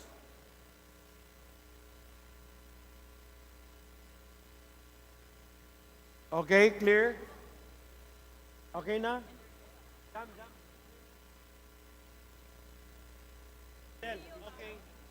Yes. Good, go. Session is resumed. Majority Leader. Mr. Speaker, I move that we now proceed with the additional reference of business and request that the Secretary General be directed to read the titles of bills and resolutions on first reading, as well as communications and committee reports. The Secretary General is directed. Please proceed. Additional reference of business. Message from the President. Malacanang Palace, Manila, by hand, 16 September 2022. Speaker Ferdinand Martin G. Romualdez, Speaker of the House, House of Representatives, Batasan Hills, Quezon City. Mr. Speaker, pursuant to provisions of Article 6, Section 26, Paragraph 2 of the 1987 Constitution, I hereby certify to the necessity of the immediate enactment of House Bill Number 4488, entitled An Act Appropriating Funds for the Operation of the Government of the Republic of the Philippines from January 1 to December 31, 2023, in order to address the need to maintain continuous government operations following the end of the current fiscal year, strengthen efforts to respond more effectively to the COVID-19 pandemic, and support initiatives towards national economic recovery. Sincerely, signed, Ferdinand Romualdez Marcos Jr., CC, Senator Juan Miguel F. Zubiri, Senate President, the Philippine Senate, Pasay City, Secretary Mark Leandro L. Mendoza, Head, Presidential Legislative Liaison Office, Second floor, New Executive Building, Malacanang, Manila. To the Committee on Rules.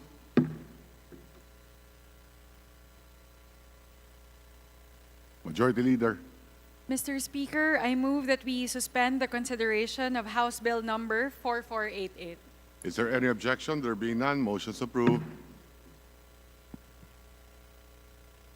Mr. Speaker, I move that we approve the journal number 22, dated September 19, 2022. Is there any objection? There being none, motion's approved. Majority Leader. Mr. Speaker, I move that we, for the consideration of bills on third reading. Is there any objection? There being none, motion's approved.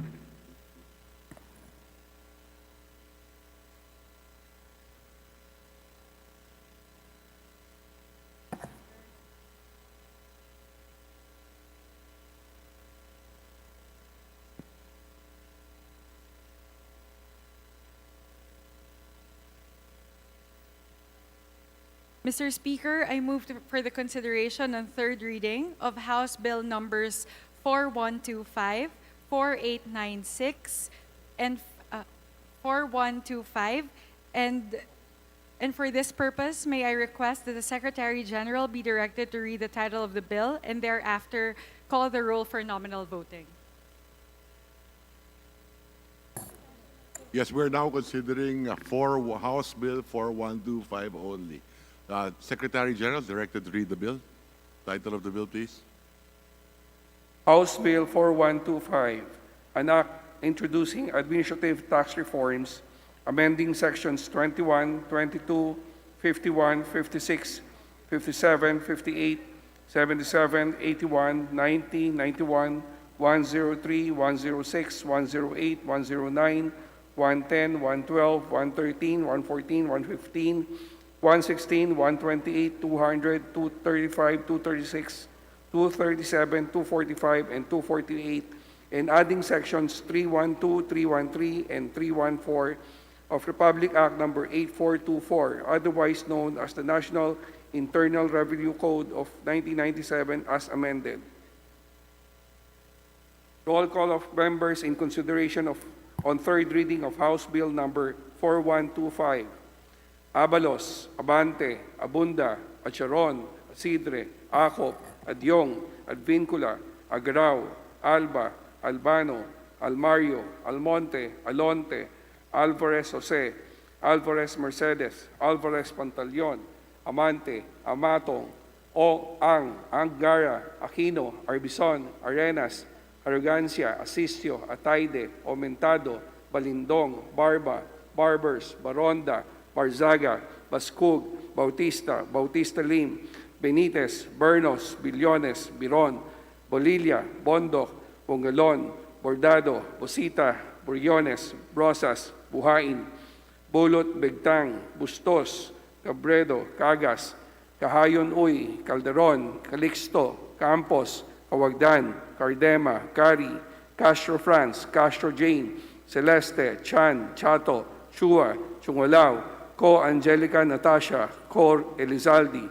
Ko Pilar, Coanco Jaime, Coanco Mark, Colada, Colliantes, Corvera, Cruz Ambrosio, Cruz Ricardo, Cuba, Quaresma, Dagoo, Dalipe, Dalog, Dayanghirang, Daza, De Jesus, De Venecia, Defensor, Del Mar, De Los Santos, Dimoporo, Muhammad Khalid, Dimoporo City, Amina, Dionisio, Domingo, Duavit, Duhali, Duterte, D. Faustino Ino, D. Faustino Michael Carlos, D. Ian Paul, Ecleo, Emano, Enciso, Enverga, Escudero, Espares, Espina, Estrella, Udela, Farinas, Fernandez, Ferrer Antonio, Ferrer Juliet Marie, Flores, Fortes, Frasco, Fresnedi, Fuentebella, Gallos, Garcia Albert, Garcia Dante, Garcia Jose Arturo, Garcia Maria Angela, Garcia Pablo Jan, Garcia Vincent, Guardiola, Garin, Gasataya, Gatchalian, Gato,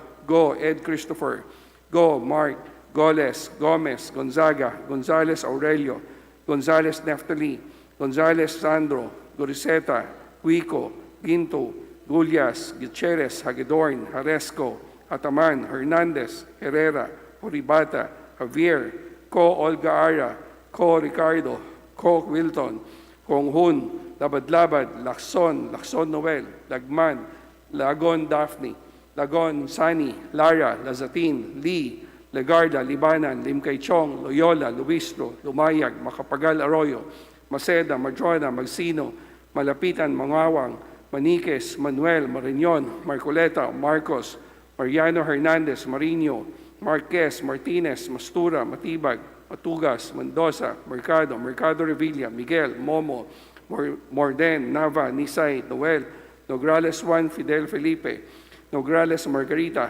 Nolasco, Uaminal, Olasco, Olivares, Ongchuan, Ordanes, Ortago, Ortega, Owano Dizon, Pardiernos, Paduano, Paglas, Palma, Panaligan, Pancho, Panotes, Pascual, Peña, Pimentel, Plaza, Pleito, Primicias, Agabas, Pumaren, Puno, Kimbo, Rama, Recto, Regencia, Revilla Brian, Revilla Ramon Holo, Jolo, Reyes Riglio, Rey Rivera, Robes, Rodriguez Eulogio, Rodriguez Rufus, Roman, Romero, Romualdez Ferdinand Martin, Romualdez Sieda Marie, Romualdo, Romulo, Roque, Sakdalan, Sagarbaria, Sakaluran, Salceda, Sali, Salimbangon, Salo, Salvame, Santos, Saulog, Silverio, Singson Richelle, Singson Ronald, Singson Mihan, Solon, Soriano, Suan, Swansing Horacio, Swansing Micaela Angela, Suarez, Talyado, Tamayo, Tambunting, Tan Joseph, Tan Keith Micah, Tan Reynolds Michael, Tan Samir, Tan Stephen James, Tan Tambut,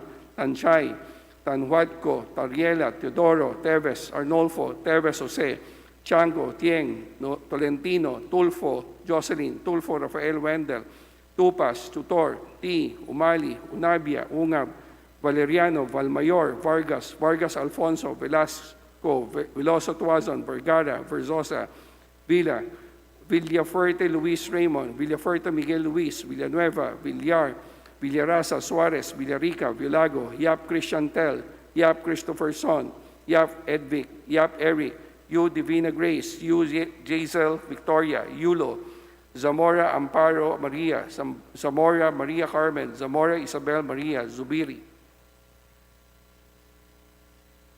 Second call for consideration on third reading on House Bill number 4125. Abunda, Acharon, Alvarez Pantaleon, Ataide, Biron, Bolilia, Bustos, Chato, Copilar, De Anghirang, De Los Santos, Dimoporo, Muhammad Khalid, Duavit, Duterte, D. Ian Paul, Fariñas, Garcia Albert, Garcia Dante, Guardiola, Gonzales Sandro, Guico, Hagedorn, Horibata, Lagon Daphne, Lagon Sani, Legarda, Malapitan, Mangawang, Mariano Hernandez, Marquez, Martinez, Mercado Revilla, Nolasco, Paglas, Panotes, Revilla Brian, Romero, Salceda, Salvame, Santos, Silverio, Swan, Suarez, Talyado, Tan Samir, Tan Tambut, Teves, Arnolfo, Tieng, Tolentino, Umali, Velasco, Vergara, Versosa, Villafuerte Luis Raymond, Villafuerte Miguel Luis, Villaraza, Suarez,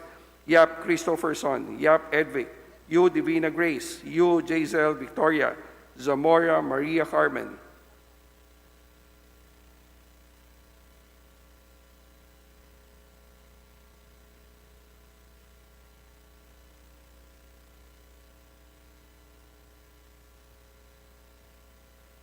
With 250 members voting in the affirmative, 0 in the negative, 0 abstentions, House Bill number 4125 is hereby approved on third and final reading. Majority Leader. Mr. Speaker, I move that we approve on third reading House Bill numbers 4838, 4839, and 4840, all declaring local holidays. And in relation to this, may we request the Secretary General to read the title of the said measures and thereafter call the roll of members. Please proceed, Secretary General. House Bill number 4838, an act declaring June 15 of every year a special non-working holiday in the province of Pampanga to be known as Mount Pinatubo Memorial Day. House Bill number 4839, an act declaring June 17 of every year a special non-working holiday in the city of Lapu-Lapu, province of Cebu, in commemoration of its charter anniversary. House Bill number 4840, an act declaring January 16 of every year a special non-working holiday in the municipality of Dapa, province of Surigao del Norte, in celebration of the feast of its patron saint, the Holy Santo Niño. Roll call of members in consideration on third reading of House Bill numbers 4838, 4839, and 4840. Abalos, Abante, Abunda, Acharon, Asidre, Acop, Adyong, Advincula, Agaraw, Alba, Albano, Almario, Almonte, Alonte, Alvarez Jose, Alvarez Mercedes, Alvarez Pantaleon, Amante, Amatong, Angara, Aquino, Arbison, Arenas, Arrogancia, Asistio, Ataide, Aumentado, Balindong, Barba, Barbers, Baronda, Barzaga, Bascug, Bautista, Bautista Lim, Benitez, Bernos, Billones, Biron, Bolilia, Bondok, Mongalon, Bordado, Bosita, Briones, Brosas, Buhain, Bulot Bigtang, Bustos, Cabredo, Cagas, Kahayon Uy, Calderon, Calixto, Campos, Kawagdan, Cardema, Cari, Castro France, Castro Jean, Celeste, Chan, Chato, Chua, Chunggalaw, Ko Angelica Natasha, Ko Elizalde, Ko Pilar, Ko Juanco Jaime, Ko Juanco Mark, Colada, Coliantes, Corvera, Cruz Ambrosio, Cruz Ricardo, Cuwa Quaresma, Dagok, Dalipe, Dalog, Dayanghirang, Daza, De Jesus, Di Venecia, Defensor, Del Mar, De Los Santos, Dimaporo, Muhammad Khalid, Dimaporo, City Amina. Dionisio, Domingo, Duavit, Duhali, Duterte, D. Faustino Ino, D. Faustino Michael, D. Ian Paul, Ecleo, Emano, Enciso, Enverga, Escudero, Espares, Espina, Estrella, Yudela, Fariñas, Fernandez, Ferrer Antonio, Ferrer Juliet Marie, Flores, Fortes, Frasco, Fresnedi, Fontebella, Galeos, Garcia Albert, Garcia Dante, Garcia Jose Arturo, Garcia Maria Angela, Garcia Pablo Jan, Garcia Vincent, Guardiola, Garin, Gasataya, Gatchalian, Gato, Go Ed Christopher, Go Mark, Goles, Gomez, Gonzaga, Gonzales Aurelio, Gonzales Neptali, Gonzales Sandro, Goriseta, Gico, Ginto, Gulyas, Gutierrez, Hakidorn, Haresco, Hataman, Hernandez, Herrera, Horibata, Javier, Po Olga Ara, Co Ricardo, Co Wilton, Konghun, Labad-Labad, Lacson, Lacsonoel, Lagman, Lagon Daphne, Lagon Sani, Lara, Lazatin, Lili, Garda, Libanan, Limcaychong, Loyola, Luistro, Lumayag, Makapagal, Arroyo, Maceda, Madrona, Magsino, Malapitan, Mangawang, Maniquis, Manuel, Marañon, Marcoleta, Marcos, Mariano Hernandez, Marino, Marquez, Martinez, Mastura, Matibag, Matugas, Mendoza, Mercado, Mercado Revilla, Miguel, Momo, Morden, Nava, Nisay, Noel, Nograles, Juan Fidel, Nograles, Margarita, Nolasco, Uwaminal, Olaso, Olivares, Ongchuan, Ordanes, Ortega, Uano Dizon, Padiernos, Paduano, Paglas, Palma, Panaligan, Pancho, Panotes, Pascual, Peña, Pimentel, Plaza, Plato, Primicias, Agabas, Pumaren, Puno, Kimbo, Rama, Recto, Regencia, Revilla Brian, Revilla Ramon Jolo, Reyes, Rillo, Rivera, Robes, Rodriguez Eulogio, Rodriguez Rufus, Roman, Romero, Romualdez Ferdinand Martin, Romualdez Ieda Marie, Romualdo, Romulo, Roque, Sakdalan, Sagarbaria, Sakaluran, Salceda, Sali, Salimbangon, Salo, Salvame, Santos, Saulug, Silverio, Singson Richel, Singson Ronald, Singson Mihan, Solon, Soriano, Suwan, Suansing Horacio, Suansing Micaela Angela, Suarez, Talyado, Tamayo, Tambunting, Tan Joseph, Tan Keith Micah, Tan Reynolds Michael, Tan Samir, Tan Stephen James, Tan Tambut, Tan Chay, Tan Huatco, Tariela, Teodoro, Teves Arnolfo, Teves Jose, Tiangco, Tieng, Tolentino, Tulfo Jocelyn, Tulfo Ralph Wendell, Tupas, Jotorti, Umali, Unabia, Unga, Valeriano, Valmayor, Vargas, Vargas Alfonso, Velasco, Veloso Tuazon, Vergara, Versosa, Villa, Villafuerte Luis Raymond, Villafuerte Miguel Luis, Villanueva, Villar, Villaraza Suarez, Villarica, Violago, Yap Christiantel, Yap Christopherson, Yap Edvic, Yap Eric, Yu Divina Grace, Yu Giselle Victoria, Yulo, Zamora Amparo Maria, Zamora Maria Carmen, Zamora Isabel Maria, Zubiri.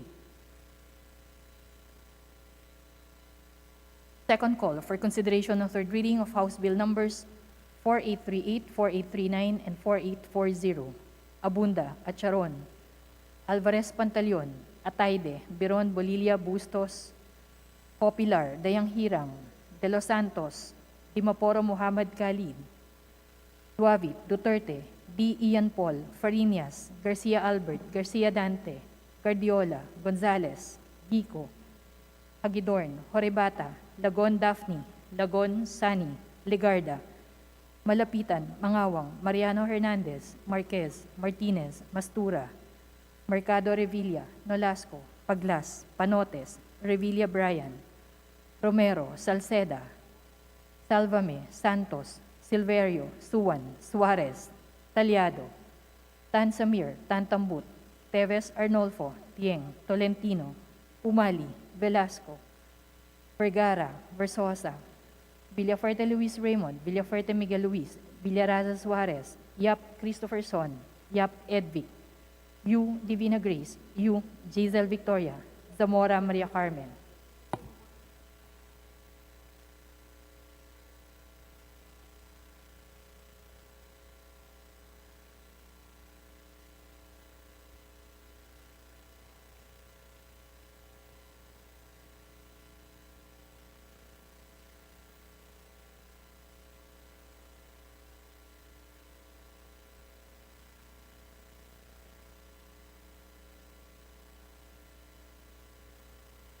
With 251 members voting in the affirmative, 0 in the negative, and 0 abstentions, House Bill numbers 4838, 4839, and 4840 are hereby approved on third and final reading.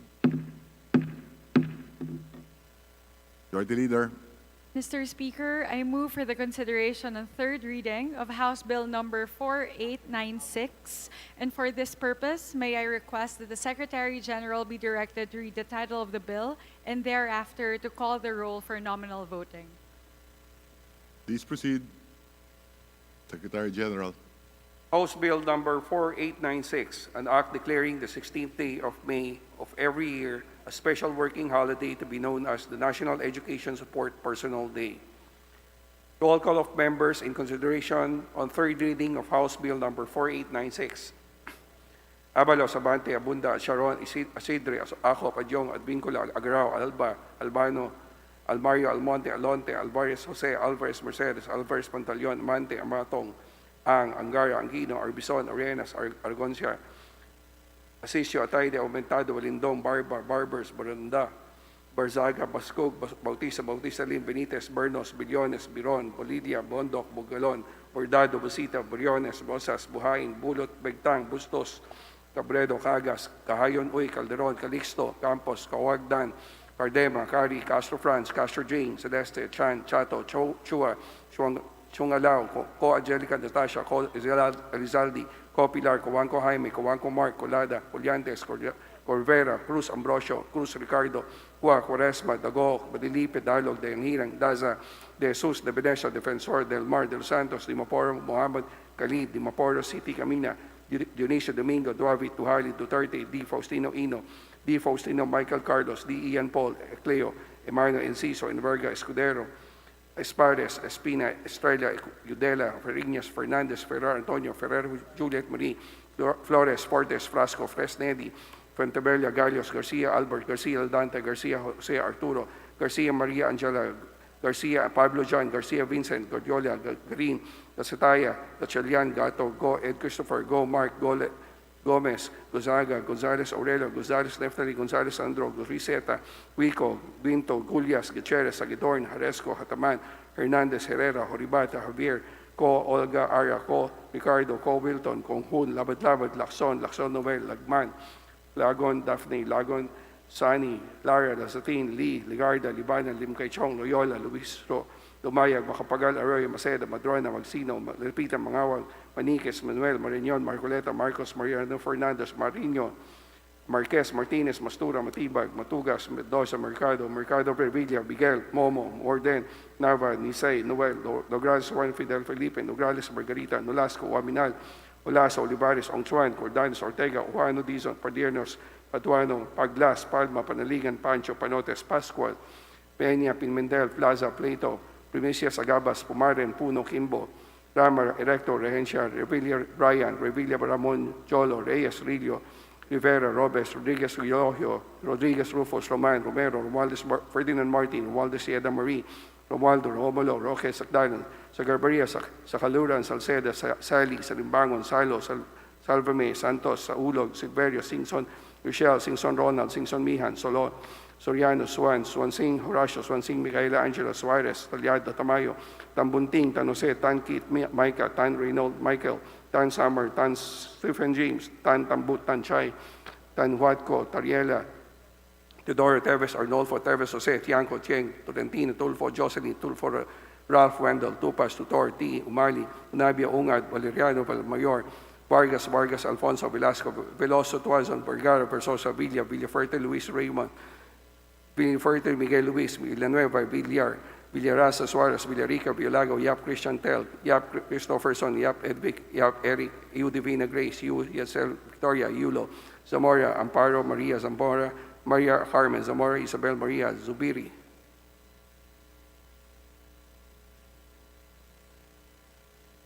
Second call for consideration on third reading of House Bill number 4896, Abunda, Charon, Alvarez, Pantaleon, Atayde, Biron, Bolilia, Bustos, Copilar, Dayanghirang, De Los Santos, Imabora, Mohammed Khalid, Duavit, D. Ian Paul, Farinas, Garcia, Albert, Garcia, Dante, Gordiola, Gonzales, Andro, Guico, Hagedorn, Paribata, Lagon, Daphne, Lagon, Sini, Legarda, Malapitan, Mangawang, Mariano Fernandez, Marquez, Martinez, Mercado Revilla, Nolasco, Paglas, Panotes, Revilla, Brian, Romero, Salceda, Salpame, Santos, Silverio, Suan, Suarez, Talyado, Tan Samir, Tan Sambut, Teves, Arnolfo, Tieng, Tolentino, Umali, Velasco, Vergara, Versosa, Villaferte, Luis Raymond, Villaferte, Miguel Luis, Villarasa, Suarez, Yap Christopherson, Yap Edvic, Yu Divina Grace, Yu Jaisel Victoria, Zamora Maria Carmen.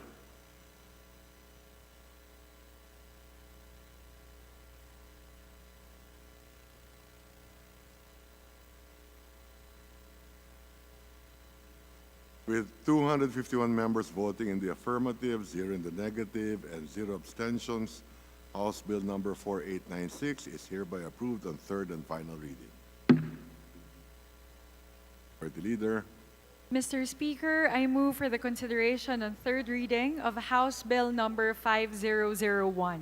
For this purpose, may I request that the Secretary General be directed to read the title of the bill and thereafter to call the roll for nominal voting. The Secretary General is directed to read the title of the bill.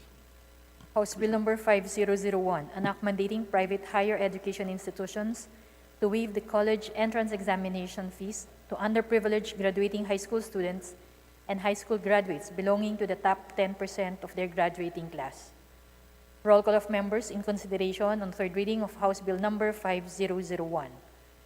Abalos, Abante, Abunda, Charon, Asidre, Acop, Adyong, Advincula, Agaraw, Alba, Albano, Almario, Almonte, Alonte, Alvarez Jose, Alvarez Mercedes, Alvarez Pantaleon, Amante, Amatong, Ang, Angara, Aquino, Arbison, Arenas, Arrogancia, Asistio, Atayde, Aumentado, Balindong, Barba, Barbers, Baronda, Barzaga, Bascug, Bautista Lim, Benitez, Bernos, Billones, Beron, Bolilia, Bondoc, Bongalon, Bordado, Bosita, Briones, Brosas, Buhain, Bulot Begtang, Bustos, Cabredo, Cagas, Kahayon Uy, Calderon, Calixto, Campos, Kawagdan, Cardema, Cari, Castro Franz, Castro Jean, Celeste, Chan, Chato, Chua, Chungalao, Ko Angelica Natasha, Ko Elizaldi, Ko Pilar, Ko Juanco Jaime, Ko Juanco Mark, Colada, Colliantes, Corvera, Cruz Ambrosio, Cruz Ricardo, Cuwa, Cuaresma, Dagook, Dalipe, Dalog, Deyang Hirang, Daza, De Jesus, De Venecia, Defensor, Del Mar, De Los Santos, Dimaporo Muhammad Kali, Dimaporo City Amina, Dionisio, Domingo, Duavit, Duhali, Duterte, D. Faustino Ino, D. Faustino Michael, D. Ian Paul, Ecleo, Emano, Enciso, Enverga, Escudero, Espares,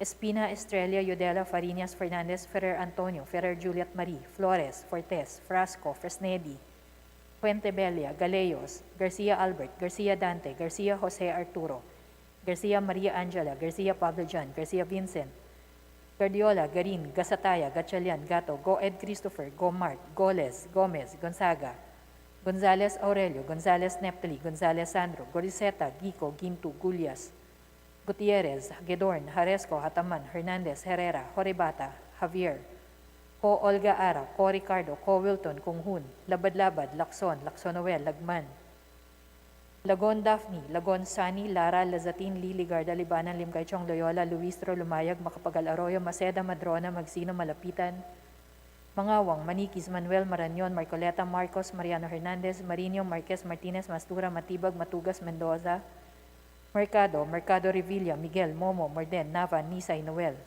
Nograles, Juan Fidel, Nograles, Margarita, Nolasco, Uwaminal, Olaso, Olivares, Ongchuan, Ordanes, Ortega, Uwano, Dizon, Pardearnos, Paduano, Paglas, Palma, Panaligan, Pancho, Panotes, Pascual, Peña, Pimentel, Plaza, Pleito, Primicia, Sagabas, Pumaren, Puno, Kimbo, Rama, Recto, Regencia, Revilla Brian, Revilla Ramon Jolo, Reyes, Rillo, Rivera, Robes, Rodriguez Eulogio, Rodriguez Rufus, Roman, Romero, Romualdez Ferdinand Martin, Romualdez Iada Marie, Romualdo, Romulo, Roque, Sakdalan, Sagarbaria, Sakaluran, Salceda, Sali, Salimbangon, Salo, Salvame, Santos, Saulug, Silverio, Singson Richel, Singson Ronald, Singson Mihan, Solon, Soriano, Suwan, Suwansing Horacio, Suwansing Micaela Angela, Suarez, Talyado, Tamayo, Tambunting, Tan Joseph, Tan Keith Micah, Tan Reynolds Michael, Tan Samir, Tan Stephen James, Tan Tambut, Tan Chay, Tan Watco, Tariela, Teodoro, Teves Arnolfo, Teves Jose, Tiangco, Tieng, Tolentino, Tulfo Jocelyn, Tulfo Ralph Wendell, Tupas, Tutor, T, Umali, Unabia, Unga, Valeriano, Valmayor, Vargas, Vargas Alfonso, Velasco, Veloso Tuazon, Vergara, Versosa, Villa, Villafuerte Luis Raymond, Villafuerte Miguel Luis, Villanueva, Villar, Villaraza Suarez, Villarica, Violago, Yap Christiantel, Yap Christopherson, Yap Edvic, Yap Eric, U Divina Grace, U Giselle Victoria, Yulo, Zamora Amparo Maria, Zamora Maria Carmen, Zamora Isabel Maria, Zubiri. Second call for consideration on third reading of House Bill number 5001. Abunda, Acharon, Alvarez Pantaleon, Atayde, Biron, Bolilia, Bustos, Copilar, Dayang Hirang, De Los Santos, Dimaporo Muhammad Khalid, Duavit, D. Ian Paul, Farinas, Garcia Albert, Garcia Dante, Guardiola, Gonzales Sandro, Gico, Hagedorn, Horebata, Lagon Daphne, Lagon Sani, Ligarda, Malapitan, Mangawang, Mariano Hernandez, Marquez, Martinez, Mastura, Mercado, Revilla, Nolasco, Paglas, Panotes, Revilla, Brian, Romero, Salceda, Santos, Silverio, Suwan, Suarez, Talyado, Tan Samir, Tan Tambut, Teves Arnolfo, Tieng, Tolentino, Umali, Velasco, Vergara, Versosa, Villafuerte Luis Raymond, Villafuerte Miguel Luis, Villaraza Suarez, Yap Christopherson, Yap Edvic, U. Divina Grace, U. Giselle Victoria, Zamora Maria Carmen.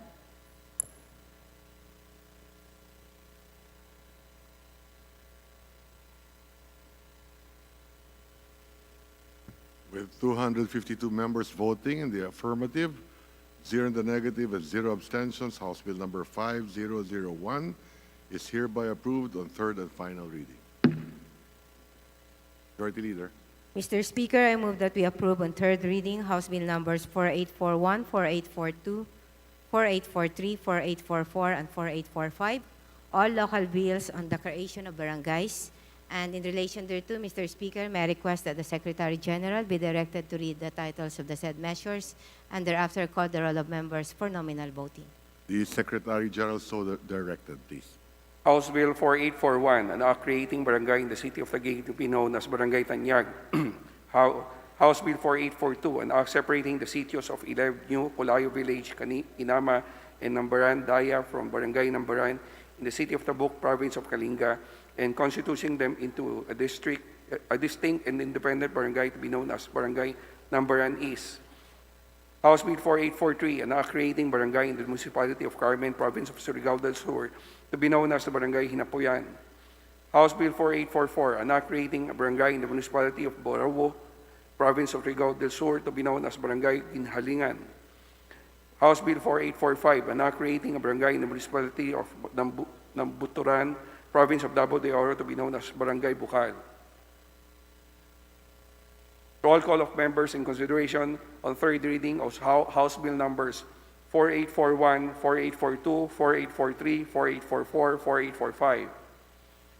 Abalos, Abante, Abunda, Acharon, Asidre, Acop, Adyong, Advincula, Agrao, Alba, Albano, Almaria, Almolme, Alonte, Alvarez, Jose, Alvarez, Mercedes, Alvarez, Pantaleon, Amante, Amatong, Ang, Angaria, Aquino, Arbizon, Arenas, Arrogancia, Asisio, Ataide, Aumentado, Balindong, Barba, Barbers, Baronda, Barzaga, Bascul, Bautista Lim, Benitez, Bernos, Billones, Biron, Bolilia, Bondoc, Bungalon, Bordado, Busita, Briones, Bosas, Buhayin, Bulut, Begtang, Bustos, Cabredo, Cagas, Cahayon Oy, Calderon, Calixto, Campos, Cawagdan, Cardema, Cari, Castro France, Castro Jane, Celestes, Chato, Chua, Chungalao, Co Angelica, Natasha, Col Elizaldi, Co Pilar, Coanco Jaime, Coanco Mark, Colada, Coliantes, Corribera, Cruz Ambrosio, Cruz Ricardo, Cua, Quaresma, Dagog, Dalipe, Dialogue, Dayangirang, Daza, De Jesus, De Venecia, Defensor, Del Mar, De Los Santos, Dimapore, Mohamed Kali, Dimapore City, Amina, Dionisio Domingo, Duavit, Duhali, Duterte, D. Faustino Ino, D. Faustino Michael Carlos, D. Ian Paul, Ecleo, Emano, Enciso, Enverga, Escudero, Espares, Espina, Estrella, Udela, Farinas, Fernandez, Ferrer, Antonio Ferrer, Juliet Marie Flores, Fortes, Frasco, Fresnelli, Fuentebello, Galios, Garcia Albert, Garcia Dante, Garcia Jose Arturo, Garcia Maria Angela, Garcia Pablo John, Garcia Vincent, Guardiola, Garin, Gasatay, Gachelion, Gato, Go Edgar Sower, Go Mark, Go Les, Gomez, Gonzaga, Gonzales Aurelia, Gonzales Neftali, Gonzales Sandro, Toriceta, Guico, Ginto, Gulias, Gutierrez, Agedorn, Haresco, Hataman, Hernandez, Herrera, Horibata, Javier, Ko Olga Aria, Ko Ricardo, Ko Wilton, Kong Hun, Labad-Labad, Lacson Noel, Lalban, Lagon Daphne, Lagon Sani, Lara, Zalazatin, Lee, Legarda, Libanan, Limkay Chong, Loyola, Luistro, Lumayag, Makapagal, Arroyo, Maceda, Madrona, Magsino, Malapitan, Mangawang, Maniques, Manuel, Mariñon, Marcoleta, Marcos, Mariano Fernandez, Mariñon, Marquez, Martinez, Mastura, Matibag, Matugas, Mendoza, Mercado Revilla, Miguel, Momo, Morden, Nava, Nisay, Noel, Nogales, Jose,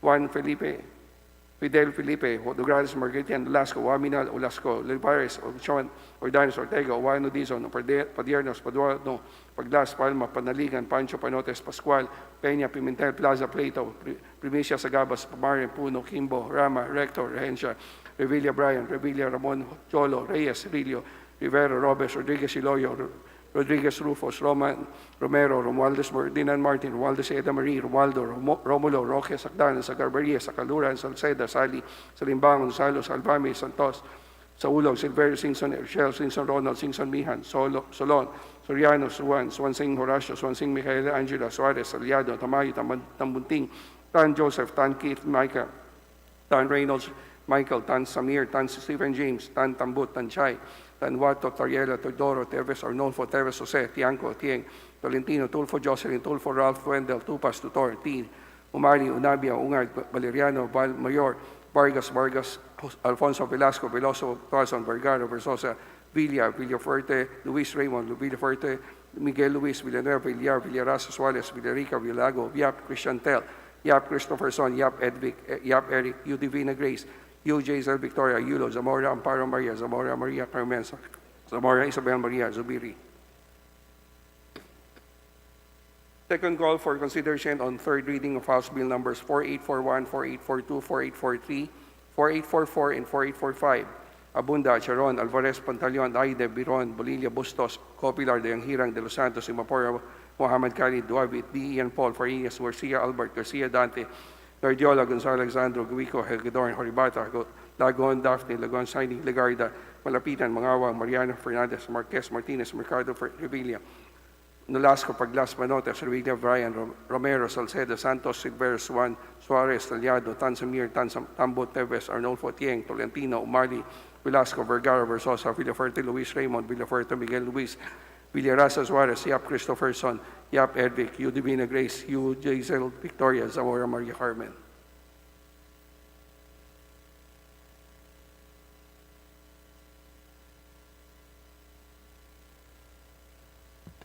With 252 members voting in the affirmative, 0 in the negative, and 0 abstentions, House Bill numbers 4841, 4842, 4843, 4844, and 4845 are hereby approved on third and final reading. Majority Leader. Mr. Speaker, in anticipation of the approval on third reading with the Senate of Senate Bill number 1310, I move that we designate the following members to the Bicameral Conference Committee on the disagreeing provisions of House Bill number 14 and Senate Bill number 1310 on the registration of subscriber identity module SIM cards. Representative Tobias Toby M. Chanco, Representative Ferdinand Alexander A. Marcos, Representative Jude A. Asidre, Representative Rex T. Gatchalian, Representative Roman T. Romulo, Representative Chino Miguel D. Almario, and Representative Nicolas C. Enciso VIII. So moved, Mr. Speaker. Is there any objection? There being none, motion is approved.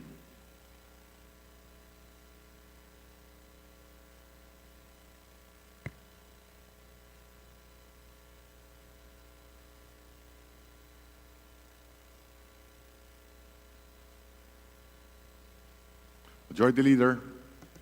Mr. Speaker, in anticipation of the approval on third reading by the Senate of Senate Bill number 1306, I move that we designate the following members to the Bicameral Conference Committee on the disagreeing provisions of House Bill number 4673 and Senate Bill number 1306 on the postponement of the December 2022 Barangay and Sangguniang Kabataan elections.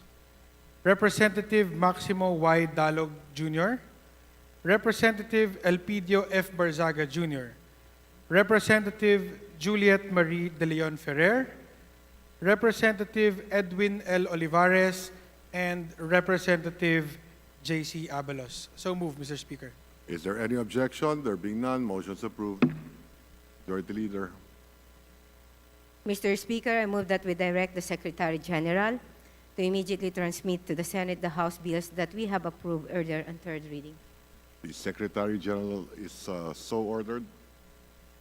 Majority Leader. Mr. Speaker, I move for the election of the following members on the following various committees. On the part of the majority, Committee on Foreign Affairs as Vice Chairperson, D. Ian Paul L. Committee on Good Government and Public Accountability as member, Haresco Teodorico Jr. Committee on Mindanao Affairs as member, Dayanghirang Nelson L. Committee on Public Information as Vice Chairperson, Corbera Dale B.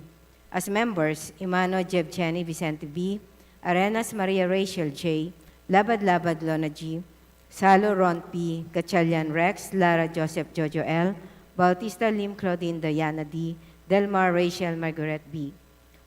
Committee on Revision of Laws. As members, Stan Keith Micah, Attorney Mike D.L., Loyola Roy M.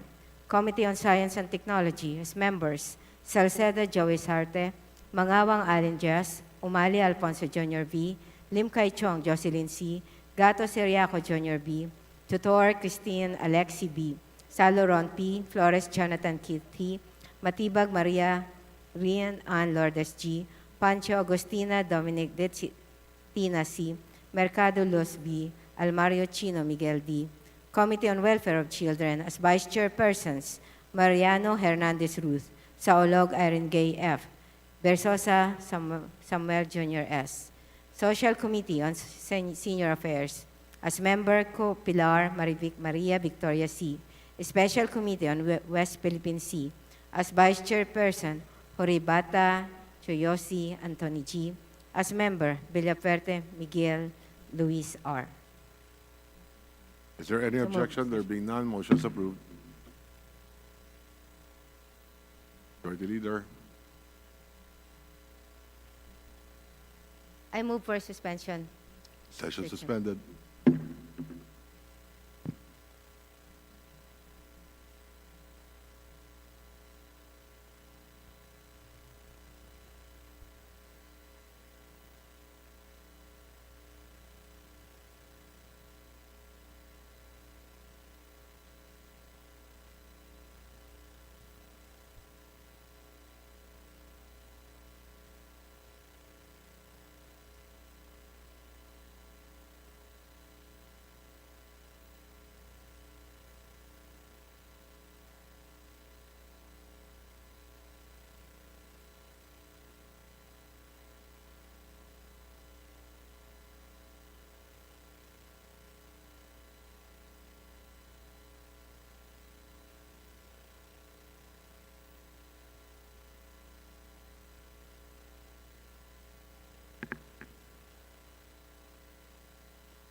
Session is resumed. Majority Leader. Mr. Speaker, I move that we suspend session until tomorrow, Tuesday, September 27 at 9 a.m. Session suspended until Tuesday, 9 a.m.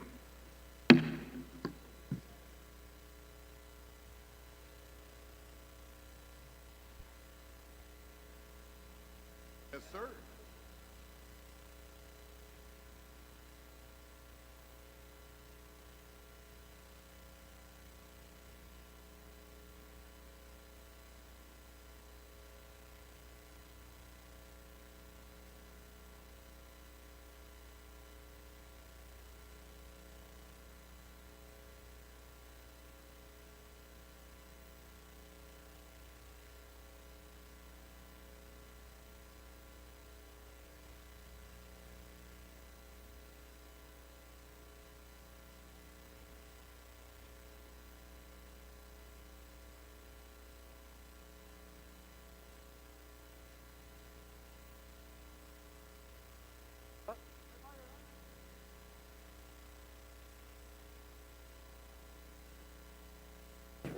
Ay, sorry.